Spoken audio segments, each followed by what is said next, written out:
Chapter 28. The Prison Register.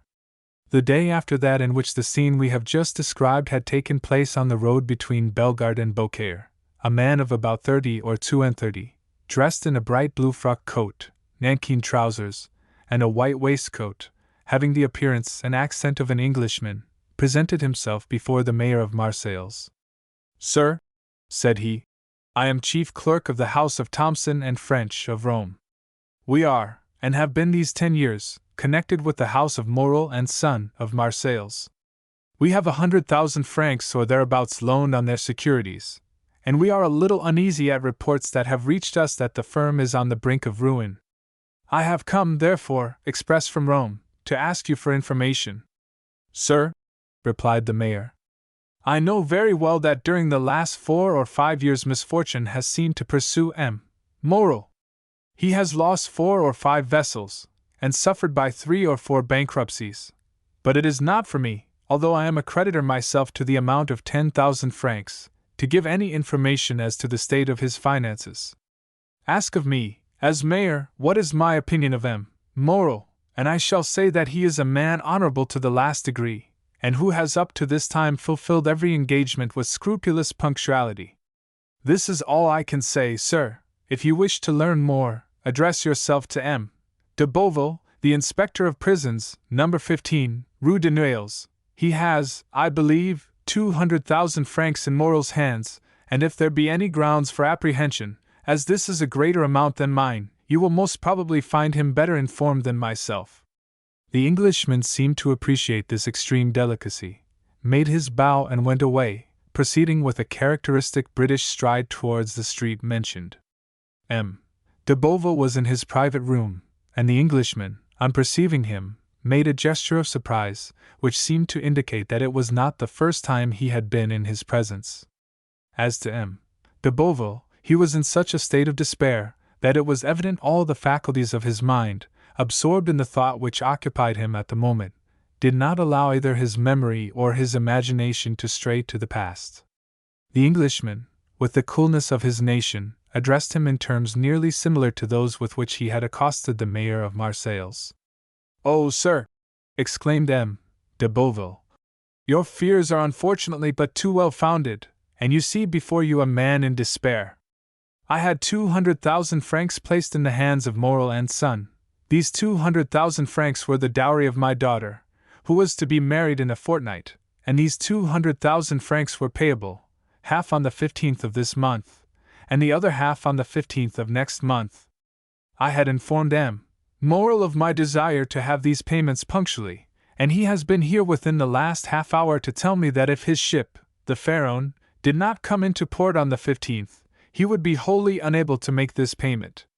"But," said the Englishman, "this looks very much like a suspension of payment."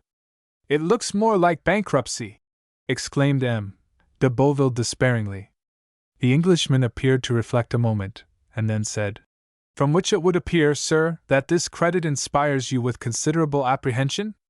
To tell you the truth, I consider it lost." "Well, then, I will buy it of you." "You?" "Yes, I."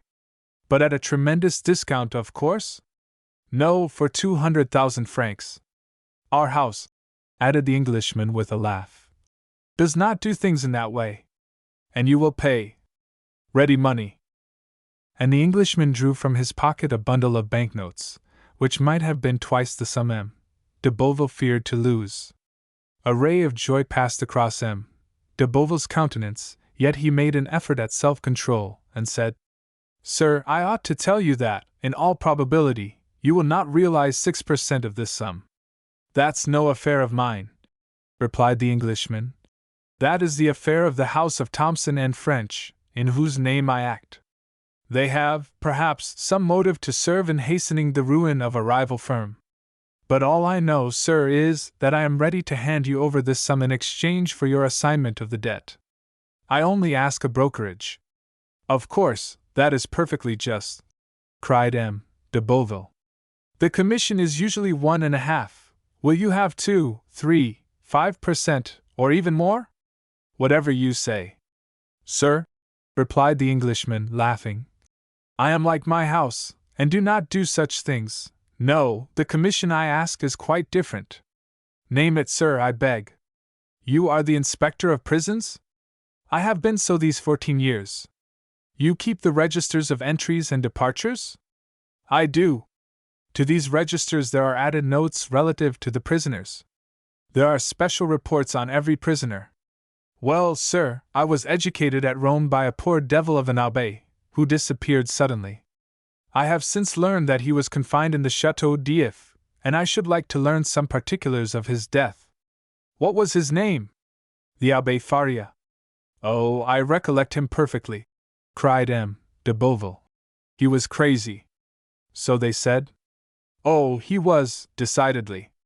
Very possibly, but what sort of madness was it? He pretended to know of an immense treasure, and offered vast sums to the government if they would liberate him. Poor devil, and he is dead? Yes, sir, 5 or 6 months ago, last February. You have a good memory, sir, to recollect dates so well. I recollect this, because the poor devil's death was accompanied by a singular incident. May I ask what that was? Said the Englishman with an expression of curiosity, which a close observer would have been astonished at discovering in his phlegmatic countenance. Oh dear, yes, sir. The Abbé's dungeon was 40 or 50 feet distant from that of one of Bonaparte's emissaries, one of those who had contributed the most to the return of the usurper in 1815, a very resolute and very dangerous man. Indeed, said the Englishman. Yes, replied M. de Beauville. I myself had occasion to see this man in 1816 or 1817, and we could only go into his dungeon with a file of soldiers. That man made a deep impression on me. I shall never forget his countenance. The Englishman smiled imperceptibly. And you say, sir, he interposed, that the two dungeons were separated by a distance of 50 feet, but it appears that this Edmond Dantès, this dangerous man's name was Edmond Dantès. It appears, sir, that this Edmond Dantès had procured tools, or made them, for they found a tunnel through which the prisoners held communication with one another. This tunnel was dug, no doubt, with an intention of escape? No doubt, but unfortunately for the prisoners, the Abbé Faria had an attack of catalepsy, and died. That must have cut short the projects of escape. For the dead man, yes, replied M. de Beauville. But not for the survivor. On the contrary, this Dantès saw a means of accelerating his escape. He, no doubt, thought that prisoners who died in the Château d'If were interred in an ordinary burial ground, and he conveyed the dead man into his own cell, took his place in the sack in which they had sewed up the corpse, and awaited the moment of interment. It was a bold step, and one that showed some courage, remarked the Englishman. As I have already told you, sir, he was a very dangerous man, and fortunately, by his own act disembarrassed the government of the fears it had on his account. How was that? How? Do you not comprehend? No. The Château d'If has no cemetery, and they simply throw the dead into the sea, after fastening a 36-pound cannonball to their feet. Well? Observed the Englishman as if he were slow of comprehension. Well, they fastened a 36-pound ball to his feet, and threw him into the sea. Really? Exclaimed the Englishman. Yes, sir, continued the inspector of prisons. You may imagine the amazement of the fugitive when he found himself flung headlong over the rocks. I should like to have seen his face at that moment. That would have been difficult. No matter, replied de Beauville, in supreme good humor at the certainty of recovering his 200,000 francs. No matter, I can fancy it. And he shouted with laughter. So can I, said the Englishman, and he laughed too, but he laughed as the English do, at the end of his teeth. And so, continued the Englishman who first gained his composure, he was drowned? Unquestionably. So that the governor got rid of the dangerous and the crazy prisoner at the same time? Precisely. But some official document was drawn up as to this affair, I suppose? Inquired the Englishman. Yes, the mortuary deposition. You understand, Dante's relations, if he had any, might have some interest in knowing if he were dead or alive. So that now, if there were anything to inherit from him, they may do so with easy conscience. He is dead, and no mistake about it. Oh, yes, and they may have the fact attested whenever they please. So be it, said the Englishman. But to return to these registers. True, this story has diverted our attention from them. Excuse me. Excuse you for what? For the story? By no means. It really seems to me very curious. Yes, indeed. So, sir, you wish to see all relating to the poor abbé, who really was gentleness itself. Yes, you will much oblige me. Go into my study here, and I will show it to you. And they both entered M. de Boville's study.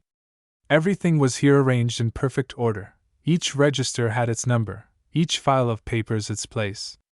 The inspector begged the Englishman to seat himself in an armchair, and placed before him the register and documents relative to the Château d'If, giving him all the time he desired for the examination, while de Boville seated himself in a corner, and began to read his newspaper. The Englishman easily found the entries relative to the Abbé Faria, but it seemed that the history which the inspector had related interested him greatly, for after having perused the first documents he turned over the leaves until he reached the deposition respecting Edmond Dantès. There he found everything arranged in due order, the accusation, examination, Morel's petition, M. de Villefort's marginal notes. He folded up the accusation quietly, and put it as quietly in his pocket, read the examination, and saw that the name of Noirtier was not mentioned in it. Perused, too, the application dated April 10, 1815, in which Morel, by the deputy procureur's advice, exaggerated with the best intentions, for Napoleon was then on the throne, the services Dantès had rendered to the imperial cause, services which Villefort's certificates rendered indisputable. Then he saw through the whole thing. This petition to Napoleon, kept back by Villefort, had become, under the Second Restoration, a terrible weapon against him in the hands of the king's attorney. He was no longer astonished when he searched on to find in the register this note, placed in a bracket against his name. Edmond Dantès, an inveterate Bonapartist, took an active part in the return from the island of Elba, to be kept in strict solitary confinement, and to be closely watched and guarded. Beneath these lines was written in another hand, "See note above, nothing can be done." He compared the writing in the bracket with the writing of the certificate placed beneath Morel's petition, and discovered that the note in the bracket was the same writing as the certificate, that is to say, was in Villefort's handwriting.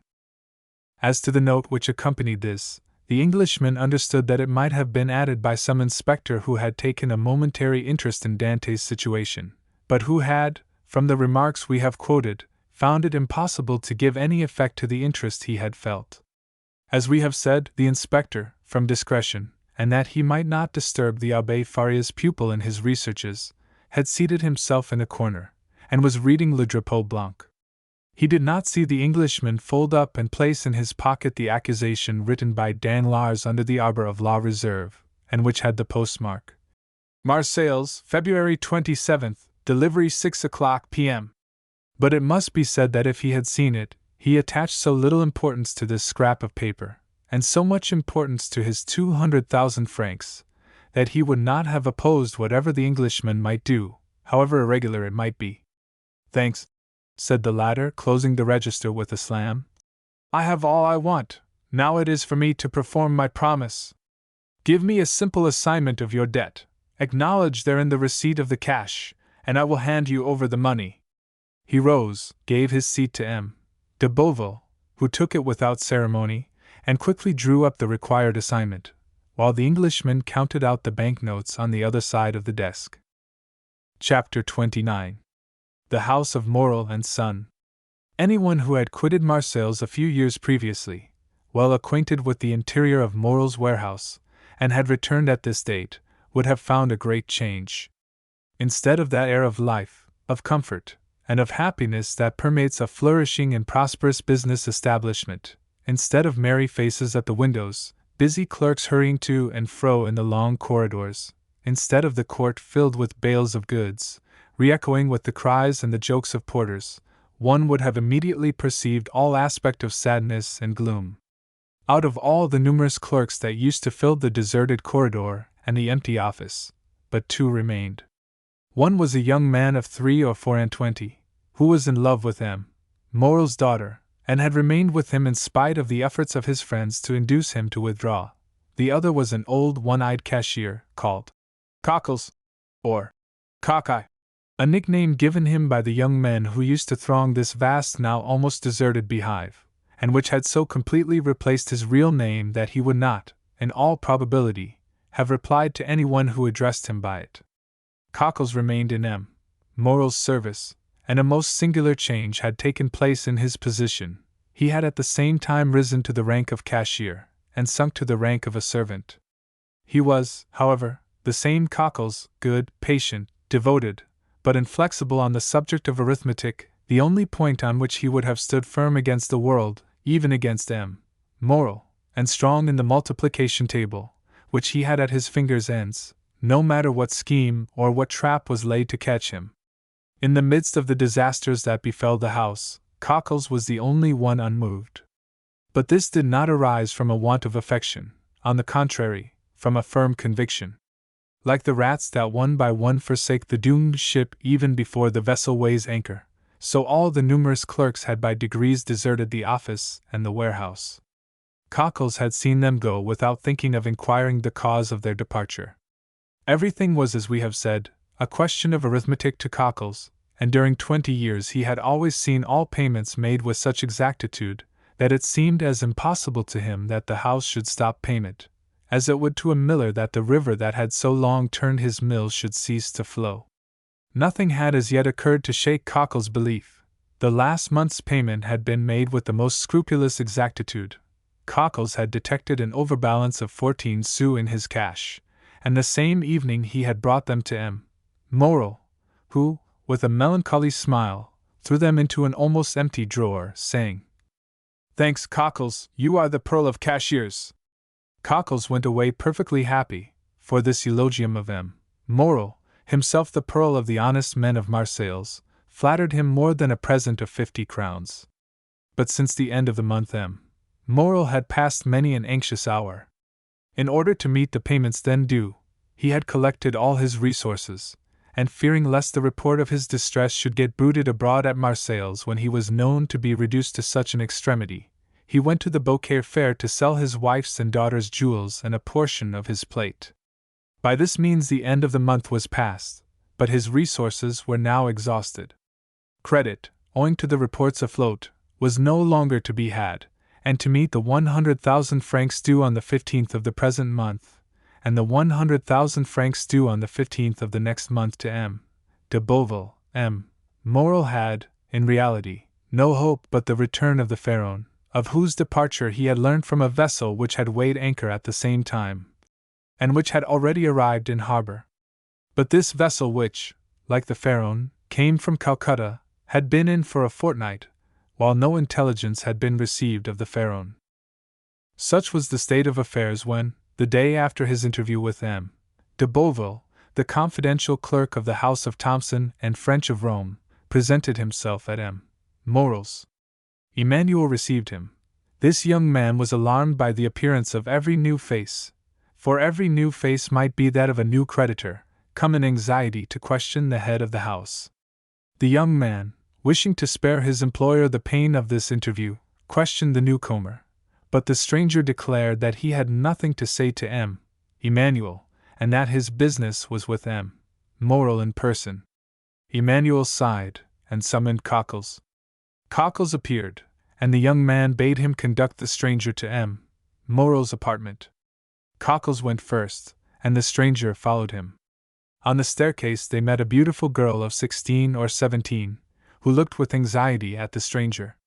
"M. Morrel is in his room, is he not, Mademoiselle Julie?" said the cashier. "Yes, I think so at least," said the young girl hesitatingly. "Go and see, Cockles, and if my father is there, announce this gentleman." "It will be useless to announce me, mademoiselle," returned the Englishman. "M. Morrel does not know my name. This worthy gentleman has only to announce the confidential clerk of the house of Thomson and French of Rome, with whom your father does business." The young girl turned pale and continued to descend, while the stranger and Cockles continued to mount the staircase. She entered the office where Emmanuel was, while Cockles, by the aid of a key he possessed, opened a door in the corner of a landing place on the second staircase, conducted the stranger into an antechamber, opened a second door, which he closed behind him, and after having left the clerk of the house of Thomson and French alone, returned and signed to him that he could enter. The Englishman entered, and found Morel seated at a table, turning over the formidable columns of his ledger, which contained the list of his liabilities. At the sight of the stranger, Morel closed the ledger, arose, and offered a seat to the stranger, and when he had seen him seated, resumed his own chair. 14 years had changed the worthy merchant, who, in his 36th year at the opening of this history, was now in his 50th. His hair had turned white, time and sorrow had ploughed deep furrows on his brow, and his look, once so firm and penetrating, was now irresolute and wandering, as if he feared being forced to fix his attention on some particular thought or person. The Englishman looked at him with an air of curiosity, evidently mingled with interest. "Monsieur," said Morel, whose uneasiness was increased by this examination, "you wish to speak to me?" "Yes, monsieur. You are aware from whom I come?" "The house of Thomson and French, at least, so my cashier tells me." "He has told you rightly. The house of Thomson and French had 300,000 or 400,000 francs to pay this month in France, and, knowing your strict punctuality, have collected all the bills bearing your signature, and charged me as they became due to present them, and to employ the money otherwise." Morel sighed deeply, and passed his hand over his forehead, which was covered with perspiration. "So then, sir," said Morel, "you hold bills of mine?" "Yes, and for a considerable sum." "What is the amount?" asked Morel with a voice he strove to render firm. "Here is," said the Englishman, taking a quantity of papers from his pocket, "an assignment of 200,000 francs to our house by M. de Beauville, the inspector of prisons, to whom they are due." "You acknowledge, of course, that you owe this sum to him?" "Yes, he placed the money in my hands at 4.5% nearly 5 years ago." "When are you to pay?" "Half the 15th of this month, half the 15th of next." "Just so, and now here are 32,500 francs payable shortly. They are all signed by you, and assigned to our house by the holders." "I recognize them," said Morel, whose face was suffused, as he thought that, for the first time in his life, he would be unable to honor his own signature. "Is this all?" "No, I have for the end of the month these bills which have been assigned to us by the house of Pascal, and the house of Wilde and Turner of Marseilles, amounting to nearly 55,000 francs, in all, 287,500 francs. It is impossible to describe what Morel suffered during this enumeration. 287,500 francs, repeated he. "Yes, sir," replied the Englishman. "I will not," continued he, after a moment's silence, "conceal from you that while your probity and exactitude up to this moment are universally acknowledged, yet the report is current in Marseilles that you are not able to meet your liabilities." At this almost brutal speech Morel turned deathly pale. "Sir," said he, "up to this time, and it is now more than 24 years since I received the direction of this house from my father, who had himself conducted it for 35 years, never has anything bearing the signature of Morel and Son been dishonored." "I know that," replied the Englishman. "But as a man of honor should answer another, tell me fairly, shall you pay these with the same punctuality?" Morel shuddered, and looked at the man, who spoke with more assurance than he had hitherto shown. "To questions frankly put," said he, "a straightforward answer should be given. Yes, I shall pay if, as I hope, my vessel arrives safely, for its arrival will again procure me the credit which the numerous accidents, of which I have been the victim, have deprived me. But if the Pharaon should be lost, and this last resource be gone—" The poor man's eyes filled with tears. "Well," said the other, "if this last resource fail you?" "Well," returned Morel, "it is a cruel thing to be forced to say, but, already used to misfortune, I must habituate myself to shame. I fear I shall be forced to suspend payment. Have you no friends who could assist you?" Morel smiled mournfully. "In business, sir," said he, "one has no friends, only correspondents." "It is true," murmured the Englishman, Then you have but one hope. But one. The last? The last. So that if this fail, I am ruined, completely ruined. As I was on my way here, a vessel was coming into port. I know it, sir. A young man, who still adheres to my fallen fortunes, passes a part of his time in a belvedere at the top of the house, in hopes of being the first to announce good news to me. He has informed me of the arrival of this ship. And it is not yours? No, she is a Bordeaux vessel, La Gironde. She comes from India also, but she is not mine. Perhaps she has spoken to the Pharaoh, and brings you some tidings of her? Shall I tell you plainly one thing, sir? I dread almost as much to receive any tidings of my vessel as to remain in doubt. Uncertainty is still hope. Then in a low voice Morel added, This delay is not natural. The Pharaoh left Calcutta the 5th of February. She ought to have been here a month ago. What is that? Said the Englishman. What is the meaning of that noise? Oh my God! Cried Morel, turning pale. What is it? A loud noise was heard on the stairs of people moving hastily, and half-stifled sobs. Morel rose and advanced to the door, but his strength failed him and he sank into a chair. The two men remained opposite one another, Morel trembling in every limb, the stranger gazing at him with an air of profound pity. The noise had ceased, but it seemed that Morel expected something. Something had occasioned the noise, and something must follow. The stranger fancied he heard footsteps on the stairs, and that the footsteps, which were those of several persons, stopped at the door. A key was inserted in the lock of the first door, and the creaking of hinges was audible. There are only two persons who have the key to that door, murmured Morel. Cockles and Julie. At this instant the second door opened, and the young girl, her eyes bathed with tears, appeared.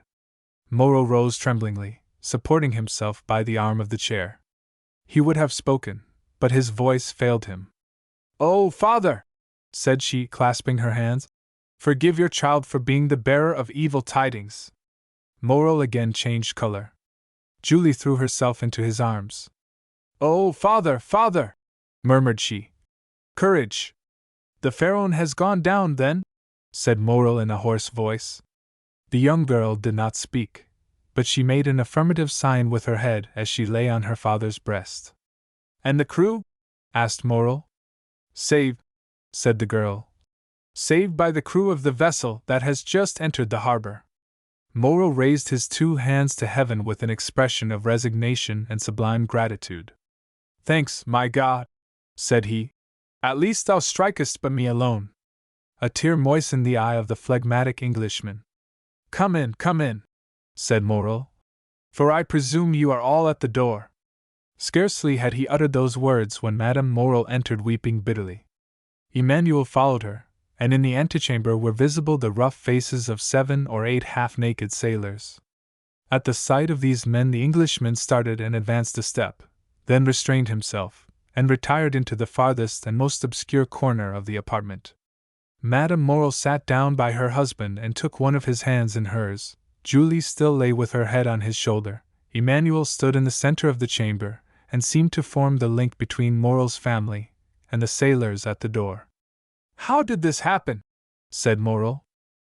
"Draw nearer, Penelon," said the young man, "and tell us all about it." An old seaman, bronzed by the tropical sun, advanced, twirling the remains of a hat between his hands. "Good day, M. Morel," said he, as if he had just quitted Marseilles the previous evening, and had just returned from Aix or Toulon. "Good day, Penelon," returned Morel, who could not refrain from smiling through his tears. "Where is the captain?"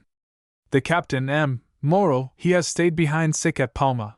But please God, it won't be much, and you will see him in a few days all alive and hearty." "Well, now tell your story, Penelon." Penelon rolled his quid in his cheek, placed his hand before his mouth, turned his head, and sent a long jet of tobacco juice into the antechamber, advanced his foot, balanced himself, and began. "You see, M. Morel," said he, "we were somewhere between Cape Blanc and Cape Boyador, sailing with a fair breeze south-southwest after a week's calm, when Captain Gaumard comes up to me, I was at the helm I should tell you, and says, 'Penelon, what do you think of those clouds coming up over there? I was just then looking at them myself. What do I think, Captain? Why, I think that they are rising faster than they have any business to do, and that they would not be so black if they didn't mean mischief. That's my opinion too, said the captain, and I'll take precautions accordingly. We are carrying too much canvas. Avast there, all hands! Take in the studding sails and stow the flying jib. It was time. The squall was on us, and the vessel began to heel. Ah, said the captain, we have still too much canvas set. All hands lower the mainsail. 5 minutes after, it was down, and we sailed under mizzen topsails and topgallant sails. Well, Penelon, said the captain, what makes you shake your head? Why, I says, I still think you've got too much on. I think you're right, answered he, we shall have a gale. A gale? More than that, we shall have a tempest, or I don't know what's what. You could see the wind coming like the dust at Montredon. Luckily the captain understood his business. Take in 2 reefs in the topsails, cried the captain. Let go the bowlines, haul the brace, lower the topgallant sails, haul out the reef tackles on the yards. That was not enough for those latitudes, said the Englishman. I should have taken 4 reefs in the topsails and furled the spanker. His firm, sonorous, and unexpected voice made everyone start. Penelon put his hand over his eyes, and then stared at the man who thus criticized the maneuvers of his captain. We did better than that, sir, said the old sailor respectfully. We put the helm up to run before the tempest. 10 minutes after we struck our topsails and scud under bare poles. The vessel was very old to risk that, said the Englishman. It was that did the business. After pitching heavily for 12 hours we sprung a leak. Penelon, said the captain, I think we are sinking, give me the helm, and go down into the hold. I gave him the helm, and descended. There was already 3 feet of water. All hands to the pumps! I shouted, but it was too late, and it seemed the more we pumped the more came in. Ah, said I, after 4 hours' work, since we are sinking, let us sink, we can die but once.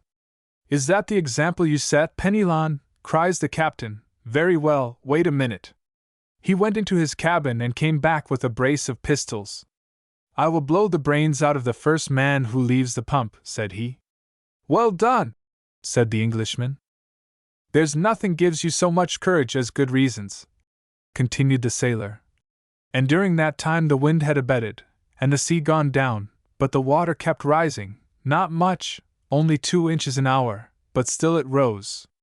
2 inches an hour does not seem much, but in 12 hours that makes 2 feet, and 3 we had before, that makes 5. Come, said the captain, we have done all in our power, and Morrow will have nothing to reproach us with. We have tried to save the ship, let us now save ourselves. To the boats, my lads, as quick as you can.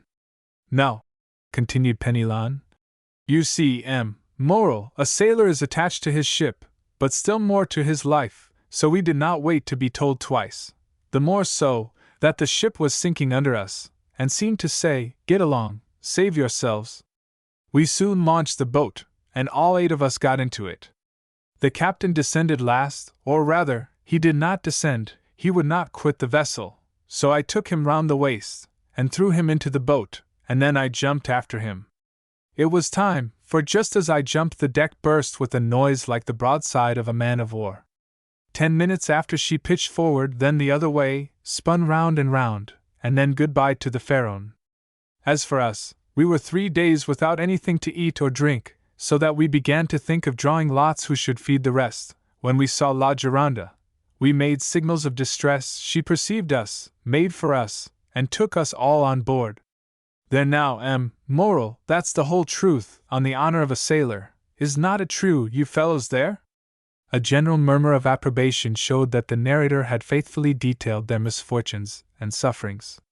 Well, said Morrow, I know there was no one in fault but destiny. It was the will of God that this should happen, blessed be his name. What wages are due to you? Oh, don't let us talk of that, Morrow. Yes, but we will talk of it. Well, then, 3 months, said Penelon. Cockles, pay 200 francs to each of these good fellows, said Morrow. At another time, added he, I should have said, give them, besides, 200 francs over as a present, but times are changed, and the little money that remains to me is not my own, so do not think me mean on this account.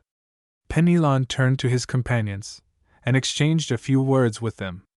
As for that, Moral, said he, again turning his quid. As for that. As for what? The money. Well, we all say that 50 francs will be enough for us at present, and that we will wait for the rest. Thanks, my friends, thanks, cried Moral gratefully. Take it, and if you can find another employer, enter his service, you are free to do so. These last words produced a prodigious effect on the seaman. Penelon nearly swallowed his quid. Fortunately, he recovered. What, Moral, said he in a low voice. You send us away, you are then angry with us. No, said Moral. I am not angry, quite the contrary, and I do not send you away. But I have no more ships, and therefore I do not want any sailors. No more ships? Returned Penelon. Well, then, you'll build some, we'll wait for you. I have no money to build ships with, Penelon, said the poor owner mournfully. So I cannot accept your kind offer. No more money? Then you must not pay us. We can scud, like the Pharaoh, under bare poles. Enough, cried Moral, almost overpowered. Leave me, I pray you, we shall meet again in a happier time. Emmanuel, go with them, and see that my orders are executed. At least, we shall see each other again, Moral? Asked Penelon. Yes, I hope so, at least. Now go. He made a sign to Cockles, who went first. The seaman followed him, and Emmanuel brought up the rear. Now, said the owner to his wife and daughter, leave me. I wish to speak with this gentleman. And he glanced towards the clerk of Thomson and French, who had remained motionless in the corner during this scene, in which he had taken no part, except the few words we have mentioned. The two women looked at this person whose presence they had entirely forgotten, and retired. But, as she left the apartment, Julie gave the stranger a supplicating glance, to which he replied by a smile that an indifferent spectator would have been surprised to see on his stern features. The two men were left alone. Well, sir, said Moral, sinking into a chair, you have heard all, and I have nothing further to tell you. I see, returned the Englishman, that a fresh and unmerited misfortune has overwhelmed you, and this only increases my desire to serve you. Oh, sir, cried Moral. Let me see, continued the stranger. I am one of your largest creditors. Your bills, at least, are the first that will fall due. Do you wish for time to pay? A delay would save my honor, and consequently my life. How long a delay do you wish for? Moral reflected. 2 months, said he. I will give you 3, replied the stranger. But, asked Moral, will the house of Thomson and French consent? Oh, I take everything on myself. Today is the 5th of June. Yes. Well, renew these bills up to the 5th of September, and on the 5th of September at 11 o'clock, the hand of the clock pointed to 11, I shall come to receive the money. I shall expect you, returned Moral. And I will pay you, or I shall be dead. These last words were uttered in so low a tone that the stranger could not hear them. The bills were renewed, the old ones destroyed, and the poor shipowner found himself with 3 months before him to collect his resources. The Englishman received his thanks with the phlegm peculiar to his nation, and Moral, overwhelming him with grateful blessings, conducted him to the staircase. The stranger met Julie on the stairs. She pretended to be descending, but in reality she was waiting for him. Oh, sir, said she, clasping her hands. Mademoiselle, said the stranger, one day you will receive a letter signed Sinbad the Sailor. Do exactly what the letter bids you, however strange it may appear. Yes, sir, returned Julie. Do you promise? I swear to you I will. It is well. Adieu, mademoiselle. Continue to be the good, sweet girl you are at present, and I have great hopes that heaven will reward you by giving you Emmanuel for a husband.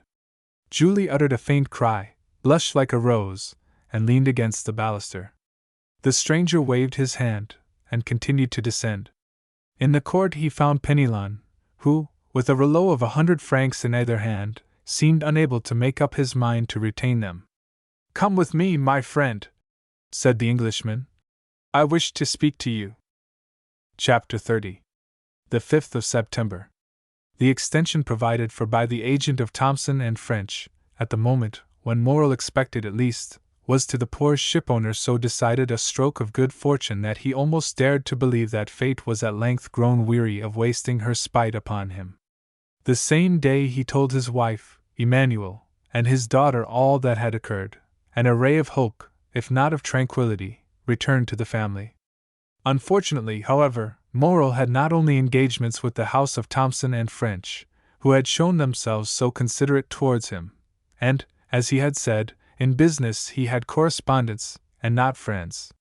When he thought the matter over, he could by no means account for this generous conduct on the part of Thomson and French towards him, and could only attribute it to some such selfish argument as this: "We had better help a man who owes us nearly 300,000 francs, and have those 300,000 francs at the end of 3 months than hasten his ruin, and get only 6 or 8% of our money back again." Unfortunately, whether through envy or stupidity, all Morel's correspondents did not take this view, and some even came to a contrary decision. The bills signed by Morel were presented at his office with scrupulous exactitude, and thanks to the delay granted by the Englishman, were paid by Cockles with equal punctuality. Cockles thus remained in his accustomed tranquillity. It was Morel alone who remembered with alarm that if he had to repay on the 15th the 50,000 francs of M. de Beauville, and on the 30th the 32,500 francs of bills, for which, as well as the debt due to the inspector of prisons, he had time granted, he must be a ruined man. The opinion of all the commercial men was that, under the reverses which had successively weighed down Morel, it was impossible for him to remain solvent. Great, therefore, was the astonishment when at the end of the month, he cancelled all his obligations with his usual punctuality. Still confidence was not restored to all minds, and the general opinion was that the complete ruin of the unfortunate shipowner had been postponed only until the end of the month. The month passed, and Morel made extraordinary efforts to get in all his resources. Formerly his paper, at any date, was taken with confidence, and was even in request. Morel now tried to negotiate bills at 90 days only, and none of the banks would give him credit. Fortunately, Morel had some funds coming in on which he could rely, and, as they reached him, he found himself in a condition to meet his engagements when the end of July came.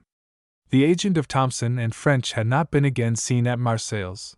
The day after, or 2 days after his visit to Morel, he had disappeared, and as in that city he had had no intercourse but with the mayor, the inspector of prisons, and M. Morel, his departure left no trace except in the memories of these 3 persons. As to the sailors of the Pharaon, they must have found snug berths elsewhere, for they also had disappeared. Captain Gommard, recovered from his illness, had returned from Palma. He delayed presenting himself at Morel's, but the owner, hearing of his arrival, went to see him. The worthy shipowner knew, from Penelon's recital, of the captain's brave conduct during the storm, and tried to console him. He brought him also the amount of his wages, which Captain Gommard had not dared to apply for. As he descended the staircase, Morel met Penelon, who was going up. Penelon had, it would seem, made good use of his money, for he was newly clad. When he saw his employer, the worthy tar seemed much embarrassed, drew on one side into the corner of the landing-place, passed his quid from one cheek to the other, stared stupidly with his great eyes, and only acknowledged the squeeze of the hand which Morel as usual gave him by a slight pressure in return. Morel attributed Penelon's embarrassment to the elegance of his attire. It was evident the good fellow had not gone to such an expense on his own account. He was, no doubt, engaged on board some other vessel, and thus his bashfulness arose from the fact of his not having, if we may so express ourselves, worn mourning for the Pharaon longer. Perhaps he had come to tell Captain Gommard of his good luck, and to offer him employment from his new master. "Worthy fellows," said Morel, as he went away, "may your new master love you as I loved you, and be more fortunate than I have been." August rolled by in unceasing efforts on the part of Morel to renew his credit, or revive the old. On the 20th of August it was known at Marseilles that he had left town in the mail coach, and then it was said that the bills would go to protest at the end of the month, and that Morel had gone away and left his chief clerk Emmanuel, and his cashier Cockles, to meet the creditors. But contrary to all expectation, when the 31st of August came, the house opened as usual, and Cockles appeared behind the grating of the counter, examined all bills presented with the usual scrutiny, and from first to last, paid all with the usual precision. There came in, moreover, 2 drafts which Morel had fully anticipated, and which Cockles paid as punctually as the bills which the shipowner had accepted. All this was incomprehensible, and then, with the tenacity peculiar to prophets of bad news, the failure was put off until the end of September.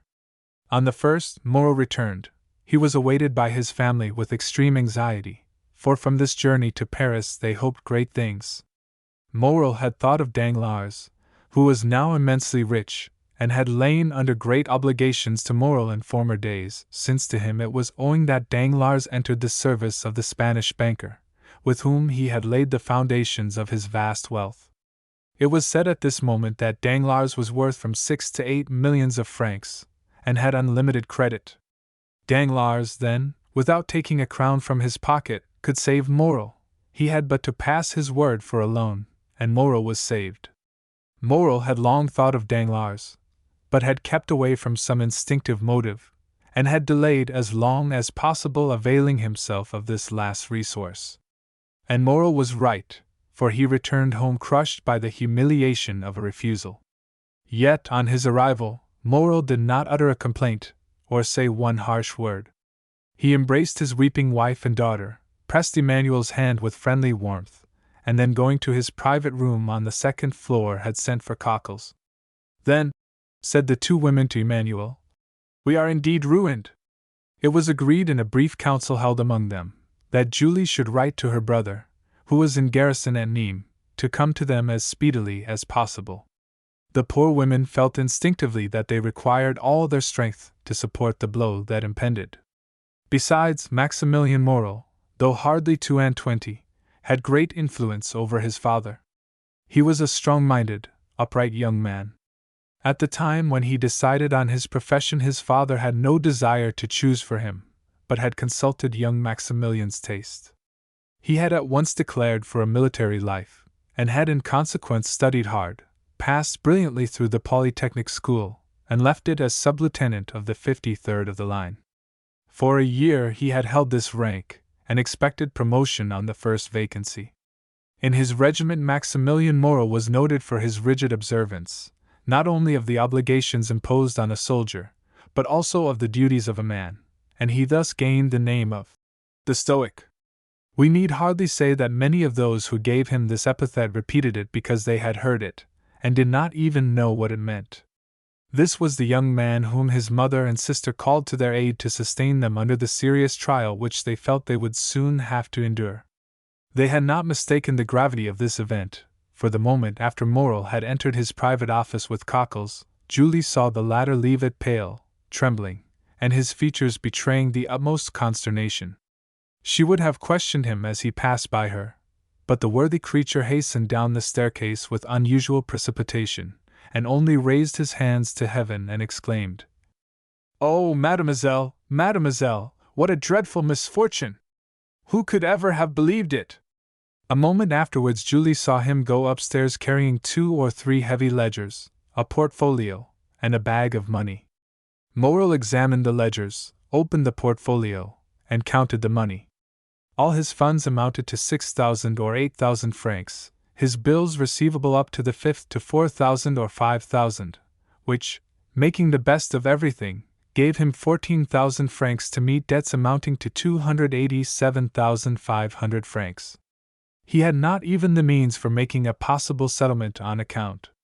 However, when Morel went down to his dinner, he appeared very calm. This calmness was more alarming to the 2 women than the deepest dejection would have been. After dinner Morel usually went out, and used to take his coffee at the Club of the Phocéens, and read the Semaphore. This day he did not leave the house, but returned to his office. As to Cockles, he seemed completely bewildered. For part of the day he went into the courtyard, seated himself on a stone with his head bare and exposed to the blazing sun. Emmanuel tried to comfort the women, but his eloquence faltered. The young man was too well acquainted with the business of the house not to feel that a great catastrophe hung over the Morel family. Night came, the two women had watched, hoping that when he left his room Morel would come to them, but they heard him pass before their door, and trying to conceal the noise of his footsteps. They listened. He went into his sleeping room, and fastened the door inside.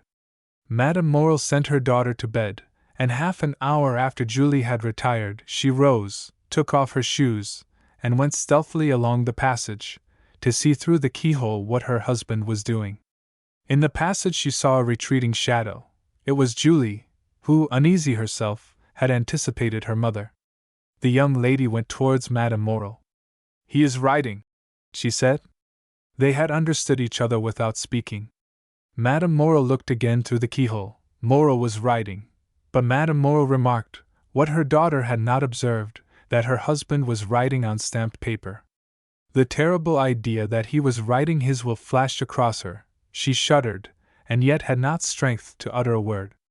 Next day Morel seemed as calm as ever, went into his office as usual, came to his breakfast punctually, and then, after dinner, he placed his daughter beside him, took her head in his arms, and held her for a long time against his bosom. In the evening, Julie told her mother that although he was apparently so calm, she had noticed that her father's heart beat violently. The next 2 days passed in much the same way. On the evening of the 4th of September, Morel asked his daughter for the key of his study. Julie trembled at this request, which seemed to her of bad omen. Why did her father ask for this key which she always kept, and which was only taken from her in childhood as a punishment? The young girl looked at Morel. "What have I done wrong, father?" she said, "that you should take this key from me?" "Nothing, my dear," replied the unhappy man, the tears starting to his eyes at this simple question. "Nothing, only I want it." Julie made a pretense to feel for the key. "I must have left it in my room," she said. And she went out, but instead of going to her apartment she hastened to consult Emmanuel. "Do not give this key to your father," said he, "and tomorrow morning, if possible, do not quit him for a moment." She questioned Emmanuel, but he knew nothing, or would not say what he knew. During the night, between the 4th and 5th of September, Madame Morel remained listening for every sound, and until 3 o'clock in the morning, she heard her husband pacing the room in great agitation. It was 3 o'clock when he threw himself on the bed. The mother and daughter passed the night together. They had expected Maximilian since the previous evening. At 8 o'clock in the morning Morel entered their chamber. He was calm, but the agitation of the night was legible in his pale and careworn visage. They did not dare to ask him how he had slept. Morel was kinder to his wife, more affectionate to his daughter, than he had ever been. He could not cease gazing at and kissing the sweet girl. Julie, mindful of Emmanuel's request, was following her father when he quitted the room, but he said to her quickly, "Remain with your mother, dearest." Julie wished to accompany him. "I wish you to do so," said he. This was the first time Morel had ever so spoken, but he said it in a tone of paternal kindness, and Julie did not dare to disobey. She remained at the same spot, standing mute and motionless. An instant afterwards the door opened, she felt 2 arms encircle her, and a mouth pressed her forehead. She looked up and uttered an exclamation of joy. "Maximilian, my dearest brother!" she cried. At these words Madame Morel rose, and threw herself into her son's arms. "Mother," said the young man, looking alternately at Madame Morel and her daughter, "what has occurred? What has happened? Your letter has frightened me, and I have come hither with all speed."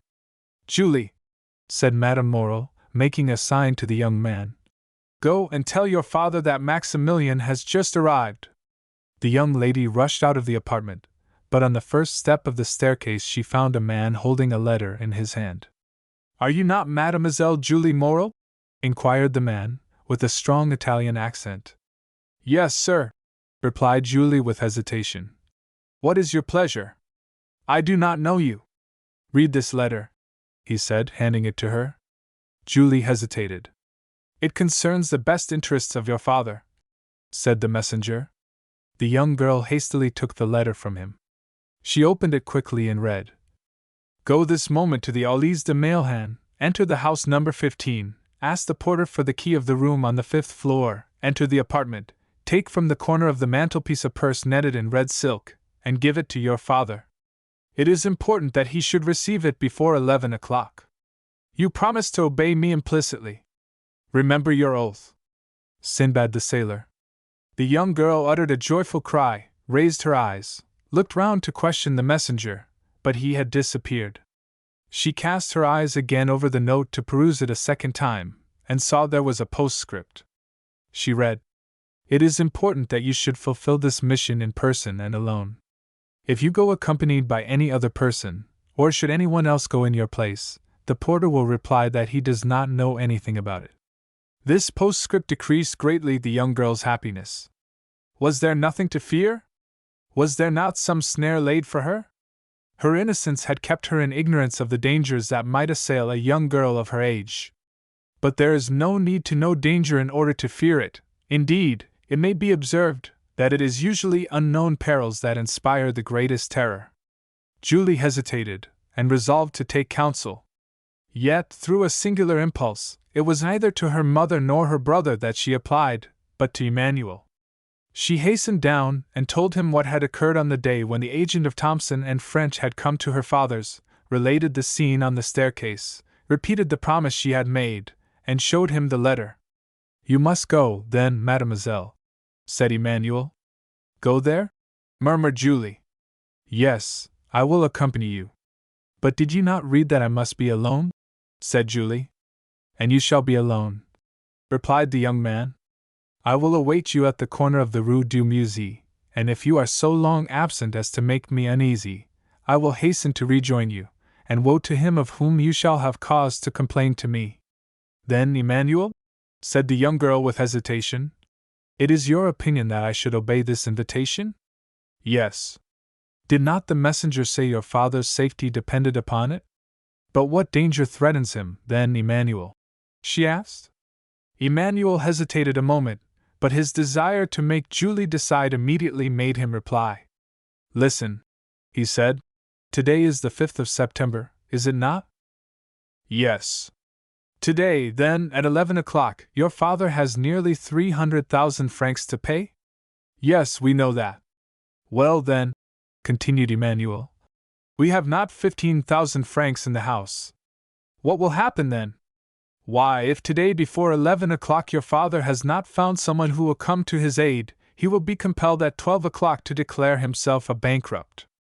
Oh, come then, come, cried she, hastening away with the young man. During this time, Madame Moreau had told her son everything. The young man knew quite well that, after the succession of misfortunes which had befallen his father, great changes had taken place in the style of living and housekeeping, but he did not know that matters had reached such a point.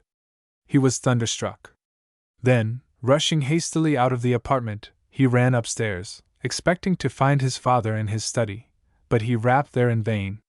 While he was yet at the door of the study, he heard the bedroom door open, turned, and saw his father. Instead of going direct to his study, Moreau had returned to his bedchamber, which he was only this moment quitting. Moreau uttered a cry of surprise at the sight of his son, of whose arrival he was ignorant. He remained motionless on the spot, pressing with his left hand something he had concealed under his coat. Maximilian sprang down the staircase, and threw his arms round his father's neck, but suddenly he recoiled, and placed his right hand on Moreau's breast. "Father," he exclaimed, turning pale as death, "what are you going to do with that brace of pistols under your coat?" "Oh, this is what I feared," said Moreau. "Father, father, in heaven's name!" exclaimed the young man. "What are these weapons for?" "Maximilian," replied Moreau, looking fixedly at his son, "you are a man, and a man of honor. Come, and I will explain to you." And with a firm step Moreau went up to his study, while Maximilian followed him, trembling as he went. Moreau opened the door, and closed it behind his son, Then, crossing the anteroom, went to his desk on which he placed the pistols, and pointed with his finger to an open ledger. In this ledger was made out an exact balance sheet of his affairs. Morel had to pay, within half an hour, 287,500 francs. All he possessed was 15,257 francs. "Read," said Morel. The young man was overwhelmed as he read. Morel said not a word. What could he say? What need he add to such a desperate proof in figures? "And have you done all that is possible, father, to meet this disastrous result?" asked the young man, after a moment's pause. "I have," replied Morel. "You have no money coming in on which you can rely?" "None." "You have exhausted every resource?" "All." "And in half an hour," said Maximilian in a gloomy voice, "our name is dishonored."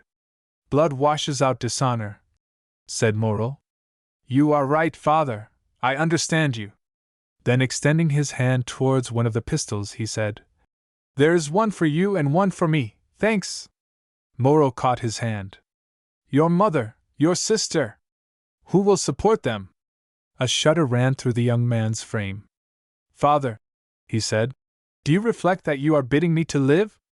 "Yes, I do so bid you," answered Morel. "It is your duty. You have a calm, strong mind, Maximilian. Maximilian, you are no ordinary man. I make no requests or commands. I only ask you to examine my position as if it were your own, and then judge for yourself."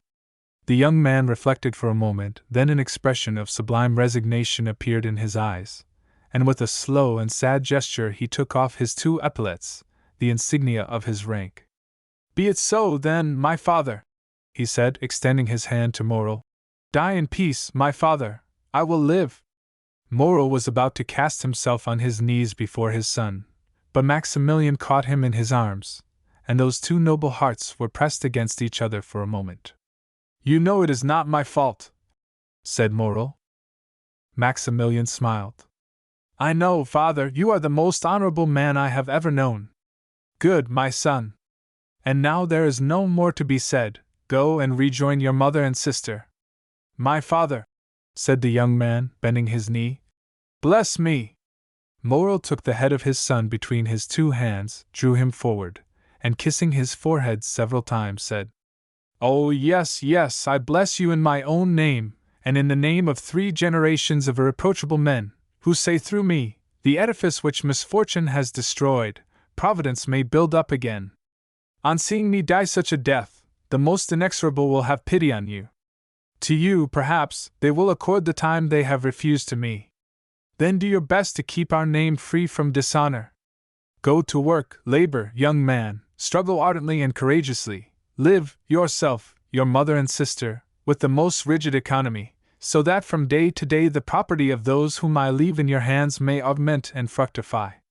Reflect how glorious a day it will be, how grand, how solemn, that day of complete restoration, on which you will say in this very office, my father died because he could not do what I have this day done, but he died calmly and peaceably, because in dying he knew what I should do."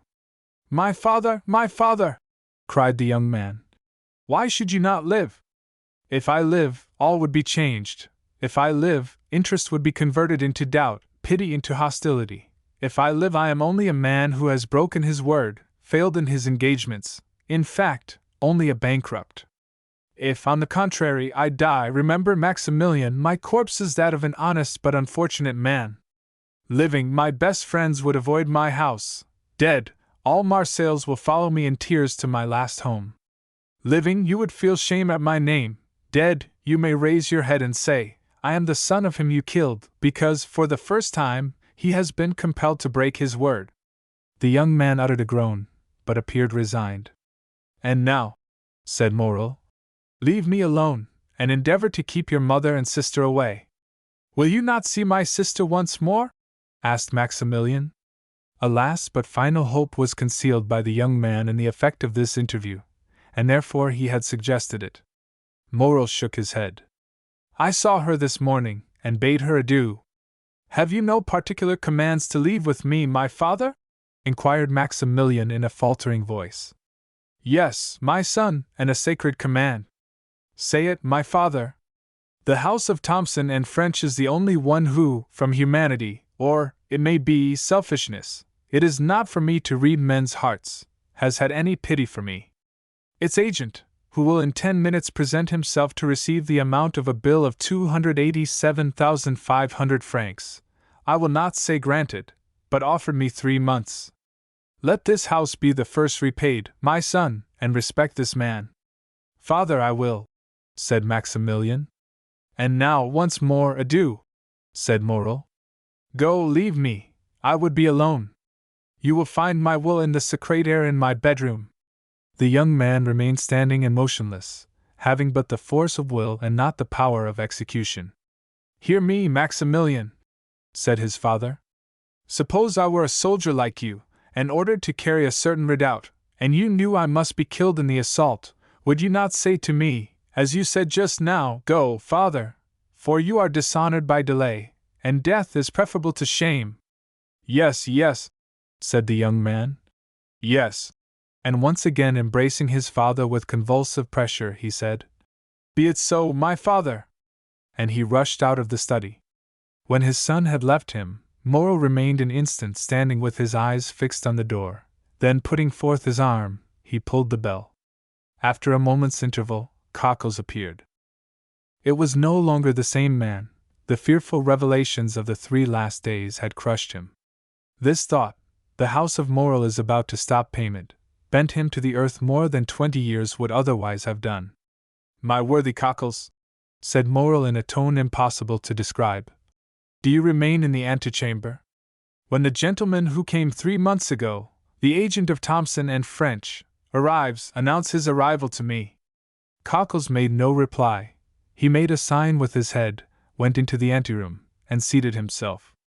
Morel fell back in his chair, his eyes fixed on the clock. There were 7 minutes left, that was all. The hand moved on with incredible rapidity, he seemed to see its motion. What passed in the mind of this man at the supreme moment of his agony cannot be told in words. He was still comparatively young, he was surrounded by the loving care of a devoted family, but he had convinced himself by a course of reasoning, illogical perhaps, yet certainly plausible, that he must separate himself from all he held dear in the world, even life itself. To form the slightest idea of his feelings, one must have seen his face with its expression of enforced resignation and its tear-moistened eyes raised to heaven. The minute hand moved on. The pistols were loaded. He stretched forth his hand, took one up, and murmured his daughter's name. Then he laid it down, seized his pen, and wrote a few words. It seemed to him as if he had not taken a sufficient farewell of his beloved daughter. Then he turned again to the clock, counting time now not by minutes, but by seconds. He took up the deadly weapon again, his lips parted and his eyes fixed on the clock, and then shuddered at the click of the trigger as he cocked the pistol. At this moment of mortal anguish the cold sweat came forth upon his brow, a pang stronger than death clutched at his heartstrings. He heard the door of the staircase creak on its hinges. The clock gave its warning to strike 11. The door of his study opened. Morel did not turn round. He expected these words of Cockles, the agent of Thomson and French. He placed the muzzle of the pistol between his teeth. Suddenly he heard a cry. It was his daughter's voice. He turned and saw Julie. The pistol fell from his hands. "My father!" cried the young girl, out of breath, and half dead with joy. "Saved! You are saved!" And she threw herself into his arms, holding in her extended hand a red, netted silk purse. "Saved, my child!" said Morel. "What do you mean?" "Yes, saved, saved!" See, said the young girl. Morel took the purse, and started as he did so, for a vague remembrance reminded him that it once belonged to himself. At one end was the receipted bill for the 287,000 francs, and at the other was a diamond as large as a hazelnut, with these words on a small slip of parchment: Julie's dowry. Morel passed his hand over his brow. It seemed to him a dream. At this moment the clock struck 11. He felt as if each stroke of the hammer fell upon his heart. "Explain, my child," he said. "Explain, my child," he said. Explain, where did you find this purse? In a house in the Olys de Mailhan, number 15, on the corner of a mantelpiece in a small room on the 5th floor. But, cried Morel, this purse is not yours. Julie handed to her father the letter she had received in the morning. And did you go alone? Asked Morel, after he had read it. Emmanuel accompanied me, father. He was to have waited for me at the corner of the Rue du Musée, but strange to say, he was not there when I returned. Monsieur Morel! Exclaimed a voice on the stairs. Monsieur Morel! It is his voice, said Julie. At this moment Emmanuel entered, his countenance full of animation and joy. The Pharaon! He cried. The Pharaon! What, the Pharaon? Are you mad, Emmanuel? You know the vessel is lost. The Pharaon, sir, they signal the Pharaon. The Pharaon is entering the harbor. Morel fell back in his chair, his strength was failing him. His understanding, weakened by such events, refused to comprehend such incredible, unheard of, fabulous facts. But his son came in. Father, cried Maximilian, how could you say the Pharaon was lost? The lookout has signaled her, and they say she is now coming into port. My dear friends, said Morel, if this be so, it must be a miracle of heaven. Impossible, impossible! But what was real and not less incredible was the purse he held in his hand, the acceptance receipted, the splendid diamond. Ah, sir, exclaimed Cockles, what can it mean, the Pharaon? Come, dear ones, said Morel, rising from his seat. Let us go and see, and heaven have pity upon us if it be false intelligence. They all went out, and on the stairs met Madame Morel, who had been afraid to go up into the study. In a moment they were at the Cannebiere. There was a crowd on the pier. All the crowd gave way before Morel. The Pharaon! The Pharaon! Said every voice. And, wonderful to see, in front of the Tower of St. John, was a ship bearing on her stern these words, printed in white letters. The Pharaon, Morel and son of Marseilles. She was the exact duplicate of the other Pharaon, and loaded, as that had been, with cochineal and indigo. She cast anchor, clewed up sails, and on the deck was Captain Gaumard giving orders, and good old Penelon making signals to M. Morel. To doubt any longer was impossible. There was the evidence of the senses, and 10,000 persons who came to corroborate the testimony. As Morel and his son embraced on the pierhead, in the presence and amid the applause of the whole city witnessing this event, a man, with his face half covered by a black beard, and who, concealed behind the sentry box, watched the scene with delight, uttered these words in a low tone. Be happy, noble heart, be blessed for all the good thou hast done and wilt do hereafter, and let my gratitude remain in obscurity like your good deeds. And with a smile expressive of supreme content, he left his hiding-place, and without being observed, descended one of the flights of steps provided for debarkation, and hailing 3 times, shouted, Jacopo, Jacopo, Jacopo! Then a launch came to shore, took him on board, and conveyed him to a yacht splendidly fitted up, on whose deck he sprung with the activity of a sailor. Thence he once again looked towards Morel, who, weeping with joy, was shaking hands most cordially with all the crowd around him, and thanking with a look the unknown benefactor whom he seemed to be seeking in the skies. And now, said the unknown, farewell kindness, humanity, and gratitude. Farewell to all the feelings that expand the heart. I have been heaven's substitute to recompense the good, now the God of vengeance yields to me his power to punish the wicked. At these words he gave a signal, and, as if only awaiting this signal, the yacht instantly put out to sea. Chapter 31. Italy, Sinbad the Sailor. Towards the beginning of the year 1838, 2 young men belonging to the First Society of Paris, the Viscount Albert de Morcerf and the Baron Franz d'Épinay, were at Florence. They had agreed to see the carnival at Rome that year, and that Franz, who for the last 3 or 4 years had inhabited Italy, should act as cicerone to Albert. As it is no inconsiderable affair to spend the carnival at Rome, especially when you have no great desire to sleep on the Piazza del Popolo, or the Campo Vaccino, they wrote to Signor Pastrini, the proprietor of the Hotel de Londres, Piazza di Spagna, to reserve comfortable apartments for them. Signor Pastrini replied that he had only 2 rooms and a parlor on the 3rd floor, which he offered at the low charge of a louis per diem. They accepted his offer, but wishing to make the best use of the time that was left, Albert started for Naples. As for Franz, he remained at Florence, and after having passed a few days in exploring the paradise of the Cascine, and spending 2 or 3 evenings at the houses of the Florentine nobility, he took a fancy into his head, having already visited Corsica, the cradle of Bonaparte, to visit Elba, the waiting place of Napoleon. One evening he cast off the painter of a sailboat from the iron ring that secured it to the dock at Leghorn, wrapped himself in his coat and lay down, and said to the crew, "To the island of Elba!" The boat shot out of the harbor like a bird, and the next morning Franz disembarked at Portoferraggio. He traversed the island, after having followed the traces which the footsteps of the giant have left, and re-embarked for Marciana. 2 hours after he again landed at Pianosa, where he was assured that red partridges abounded. The sport was bad. Franz only succeeded in killing a few partridges, and like every unsuccessful sportsman, he returned to the boat very much out of temper. "Ah, if your Excellency chose," said the captain, "you might have capital sport." "Where?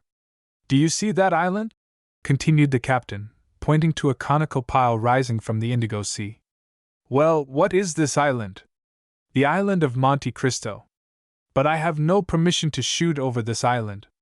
"Your Excellency does not require a permit, for the island is uninhabited." "Ah, indeed," said the young man. "A desert island in the midst of the Mediterranean must be a curiosity." "It is very natural.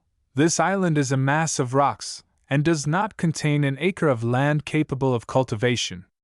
"To whom does this island belong?" "To Tuscany." "What game shall I find there?" "Thousands of wild goats." "Who live upon the stones, I suppose?" said Franz with an incredulous smile. "No, but by browsing the shrubs and trees that grow out of the crevices of the rocks." "Where can I sleep?" "On shore in the grottos, or on board in your cloak. Besides, if your Excellency pleases, we can leave as soon as you like. We can sail as well by night as by day, and if the wind drops we can use our oars." As Franz had sufficient time, and his apartments at Rome were not yet available, he accepted the proposition. Upon his answer in the affirmative, the sailors exchanged a few words together in a low tone. "Well?" asked he. "What now? Is there any difficulty in the way?" "No," replied the captain. "But we must warn your Excellency that the island is an infected port." "What do you mean?" "Monte Cristo, although uninhabited, yet serves occasionally as a refuge for the smugglers and pirates who come from Corsica, Sardinia, and Africa, and if it becomes known that we have been there, we shall have to perform quarantine for 6 days on our return to Leghorn." "The deuce! That puts a different face on the matter." 6 days! Why, that's as long as the Almighty took to make the world. Too long a wait, too long. But who will say your Excellency has been to Monte Cristo? "Oh, I shall not!" cried Franz. "Nor I," chorused the sailors. "Then steer for Monte Cristo." The captain gave his orders, the helm was put up, and the boat was soon sailing in the direction of the island. Franz waited until all was in order, and when the sail was filled, and the 4 sailors had taken their places, 3 forward, and 1 at the helm, he resumed the conversation. "Gaetano," said he to the captain, "you tell me Monte Cristo serves as a refuge for pirates, who are, it seems to me, a very different kind of game from the goats." "Yes, your Excellency, and it is true. I knew there were smugglers, but I thought that since the capture of Algiers, and the destruction of the Regency, pirates existed only in the romances of Cooper and Captain Marryat." "Your Excellency is mistaken. There are pirates, like the bandits who were believed to have been exterminated by Pope Leo XII, and who yet, every day, rob travelers at the gates of Rome. Has not your Excellency heard that the French charge d'affaires was robbed 6 months ago within 500 paces of Velletri?"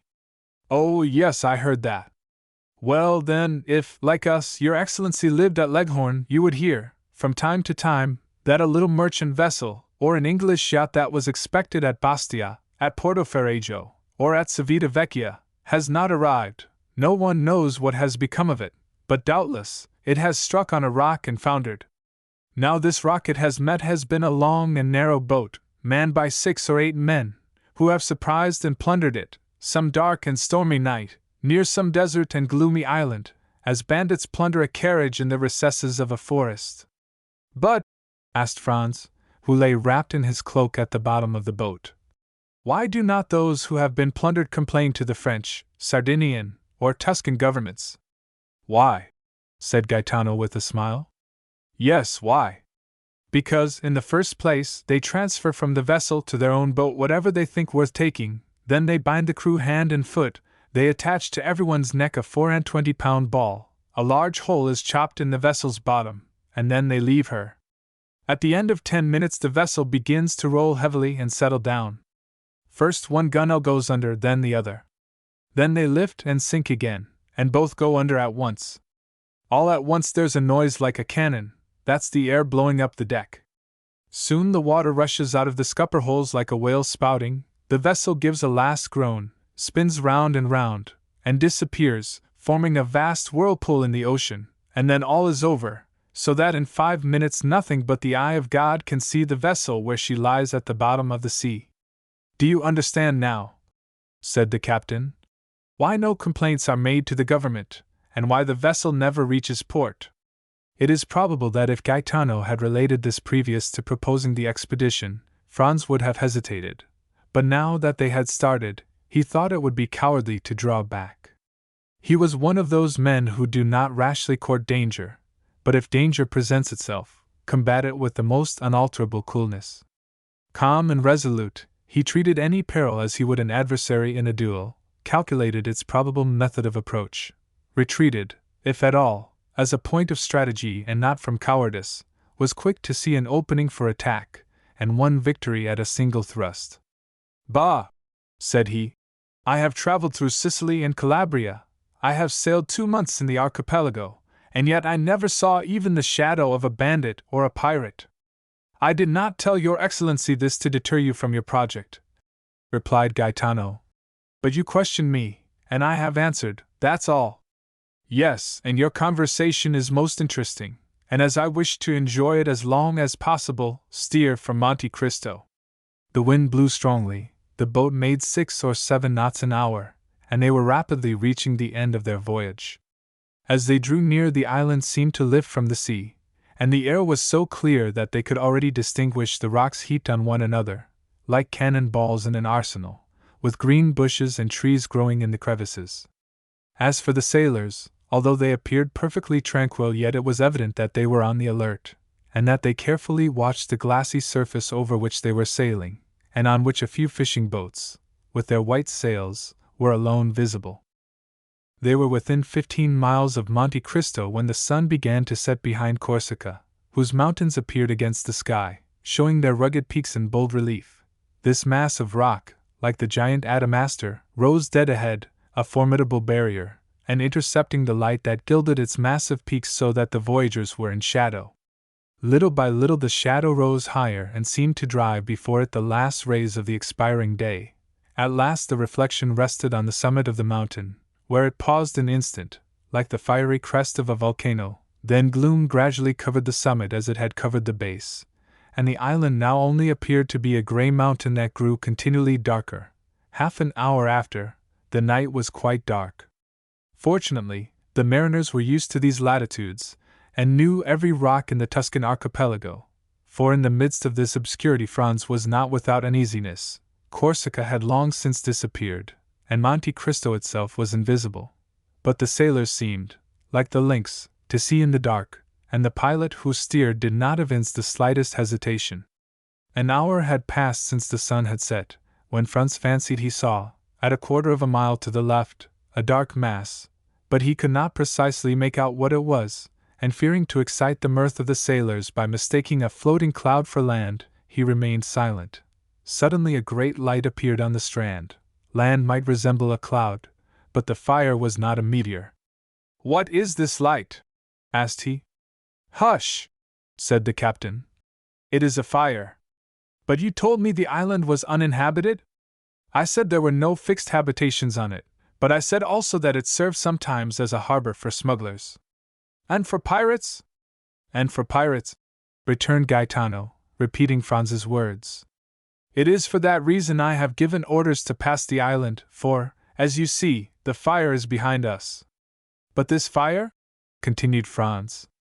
It seems to me rather reassuring than otherwise. Men who did not wish to be seen would not light a fire. Oh, that goes for nothing, said Gaetano. If you can guess the position of the island in the darkness, you will see that the fire cannot be seen from the side or from Pianosa, but only from the sea. You think, then, this fire indicates the presence of unpleasant neighbors? That is what we must find out, returned Gaetano, fixing his eyes on this terrestrial star. How can you find out? You shall see. Gaetano consulted with his companions, and after 5 minutes' discussion a maneuver was executed which caused the vessel to tack about. They returned the way they had come, and in a few minutes the fire disappeared, hidden by an elevation of the land. The pilot again changed the course of the boat, which rapidly approached the island, and was soon within 50 paces of it. Gaetano lowered the sail, and the boat came to rest. All this was done in silence, and from the moment that their course was changed not a word was spoken. Gaetano, who had proposed the expedition, had taken all the responsibility on himself. The 4 sailors fixed their eyes on him, while they got out their oars and held themselves in readiness to row away, which, thanks to the darkness, would not be difficult. As for Franz, he examined his arms with the utmost coolness. He had 2 double-barreled guns and a rifle. He loaded them, looked at the priming, and waited quietly. During this time the captain had thrown off his vest and shirt, and secured his trousers round his waist. His feet were naked, so he had no shoes and stockings to take off. After these preparations he placed his finger on his lips, and lowering himself noiselessly into the sea, swam towards the shore with such precaution that it was impossible to hear the slightest sound. He could only be traced by the phosphorescent line in his wake. This track soon disappeared. It was evident that he had touched the shore. Everyone on board remained motionless for half an hour, when the same luminous track was again observed, and the swimmer was soon on board. Well? Exclaimed Franz and the sailors in unison. They are Spanish smugglers, said he. They have with them 2 Corsican bandits. And what are these Corsican bandits doing here with Spanish smugglers? Alas, returned the captain with an accent of the most profound pity. We ought always to help one another. Very often the bandits are hard pressed by gendarmes or carbineers. Well, they see a vessel, and good fellows like us on board, they come and demand hospitality of us. You can't refuse help to a poor hunted devil. We receive them, and for greater security we stand out to sea. This costs us nothing, and saves the life, or at least the liberty, of a fellow creature, who on the first occasion returns the service by pointing out some safe spot where we can land our goods without interruption. Ah, said Franz. Then you are a smuggler occasionally, Gaetano? Your Excellency, we must live somehow, returned the other, smiling impenetrably. Then you know the men who are now on Monte Cristo? Oh, yes, we sailors are like Freemasons, and recognize each other by signs. And do you think we have nothing to fear if we land? Nothing at all. Smugglers are not thieves. But these 2 Corsican bandits? Said Franz, calculating the chances of peril. It is not their fault that they are bandits, but that of the authorities. How so? Because they are pursued for having made a stiff, as if it was not in a Corsican's nature to revenge himself. What do you mean by having made a stiff, having assassinated a man? Said Franz, continuing his investigation.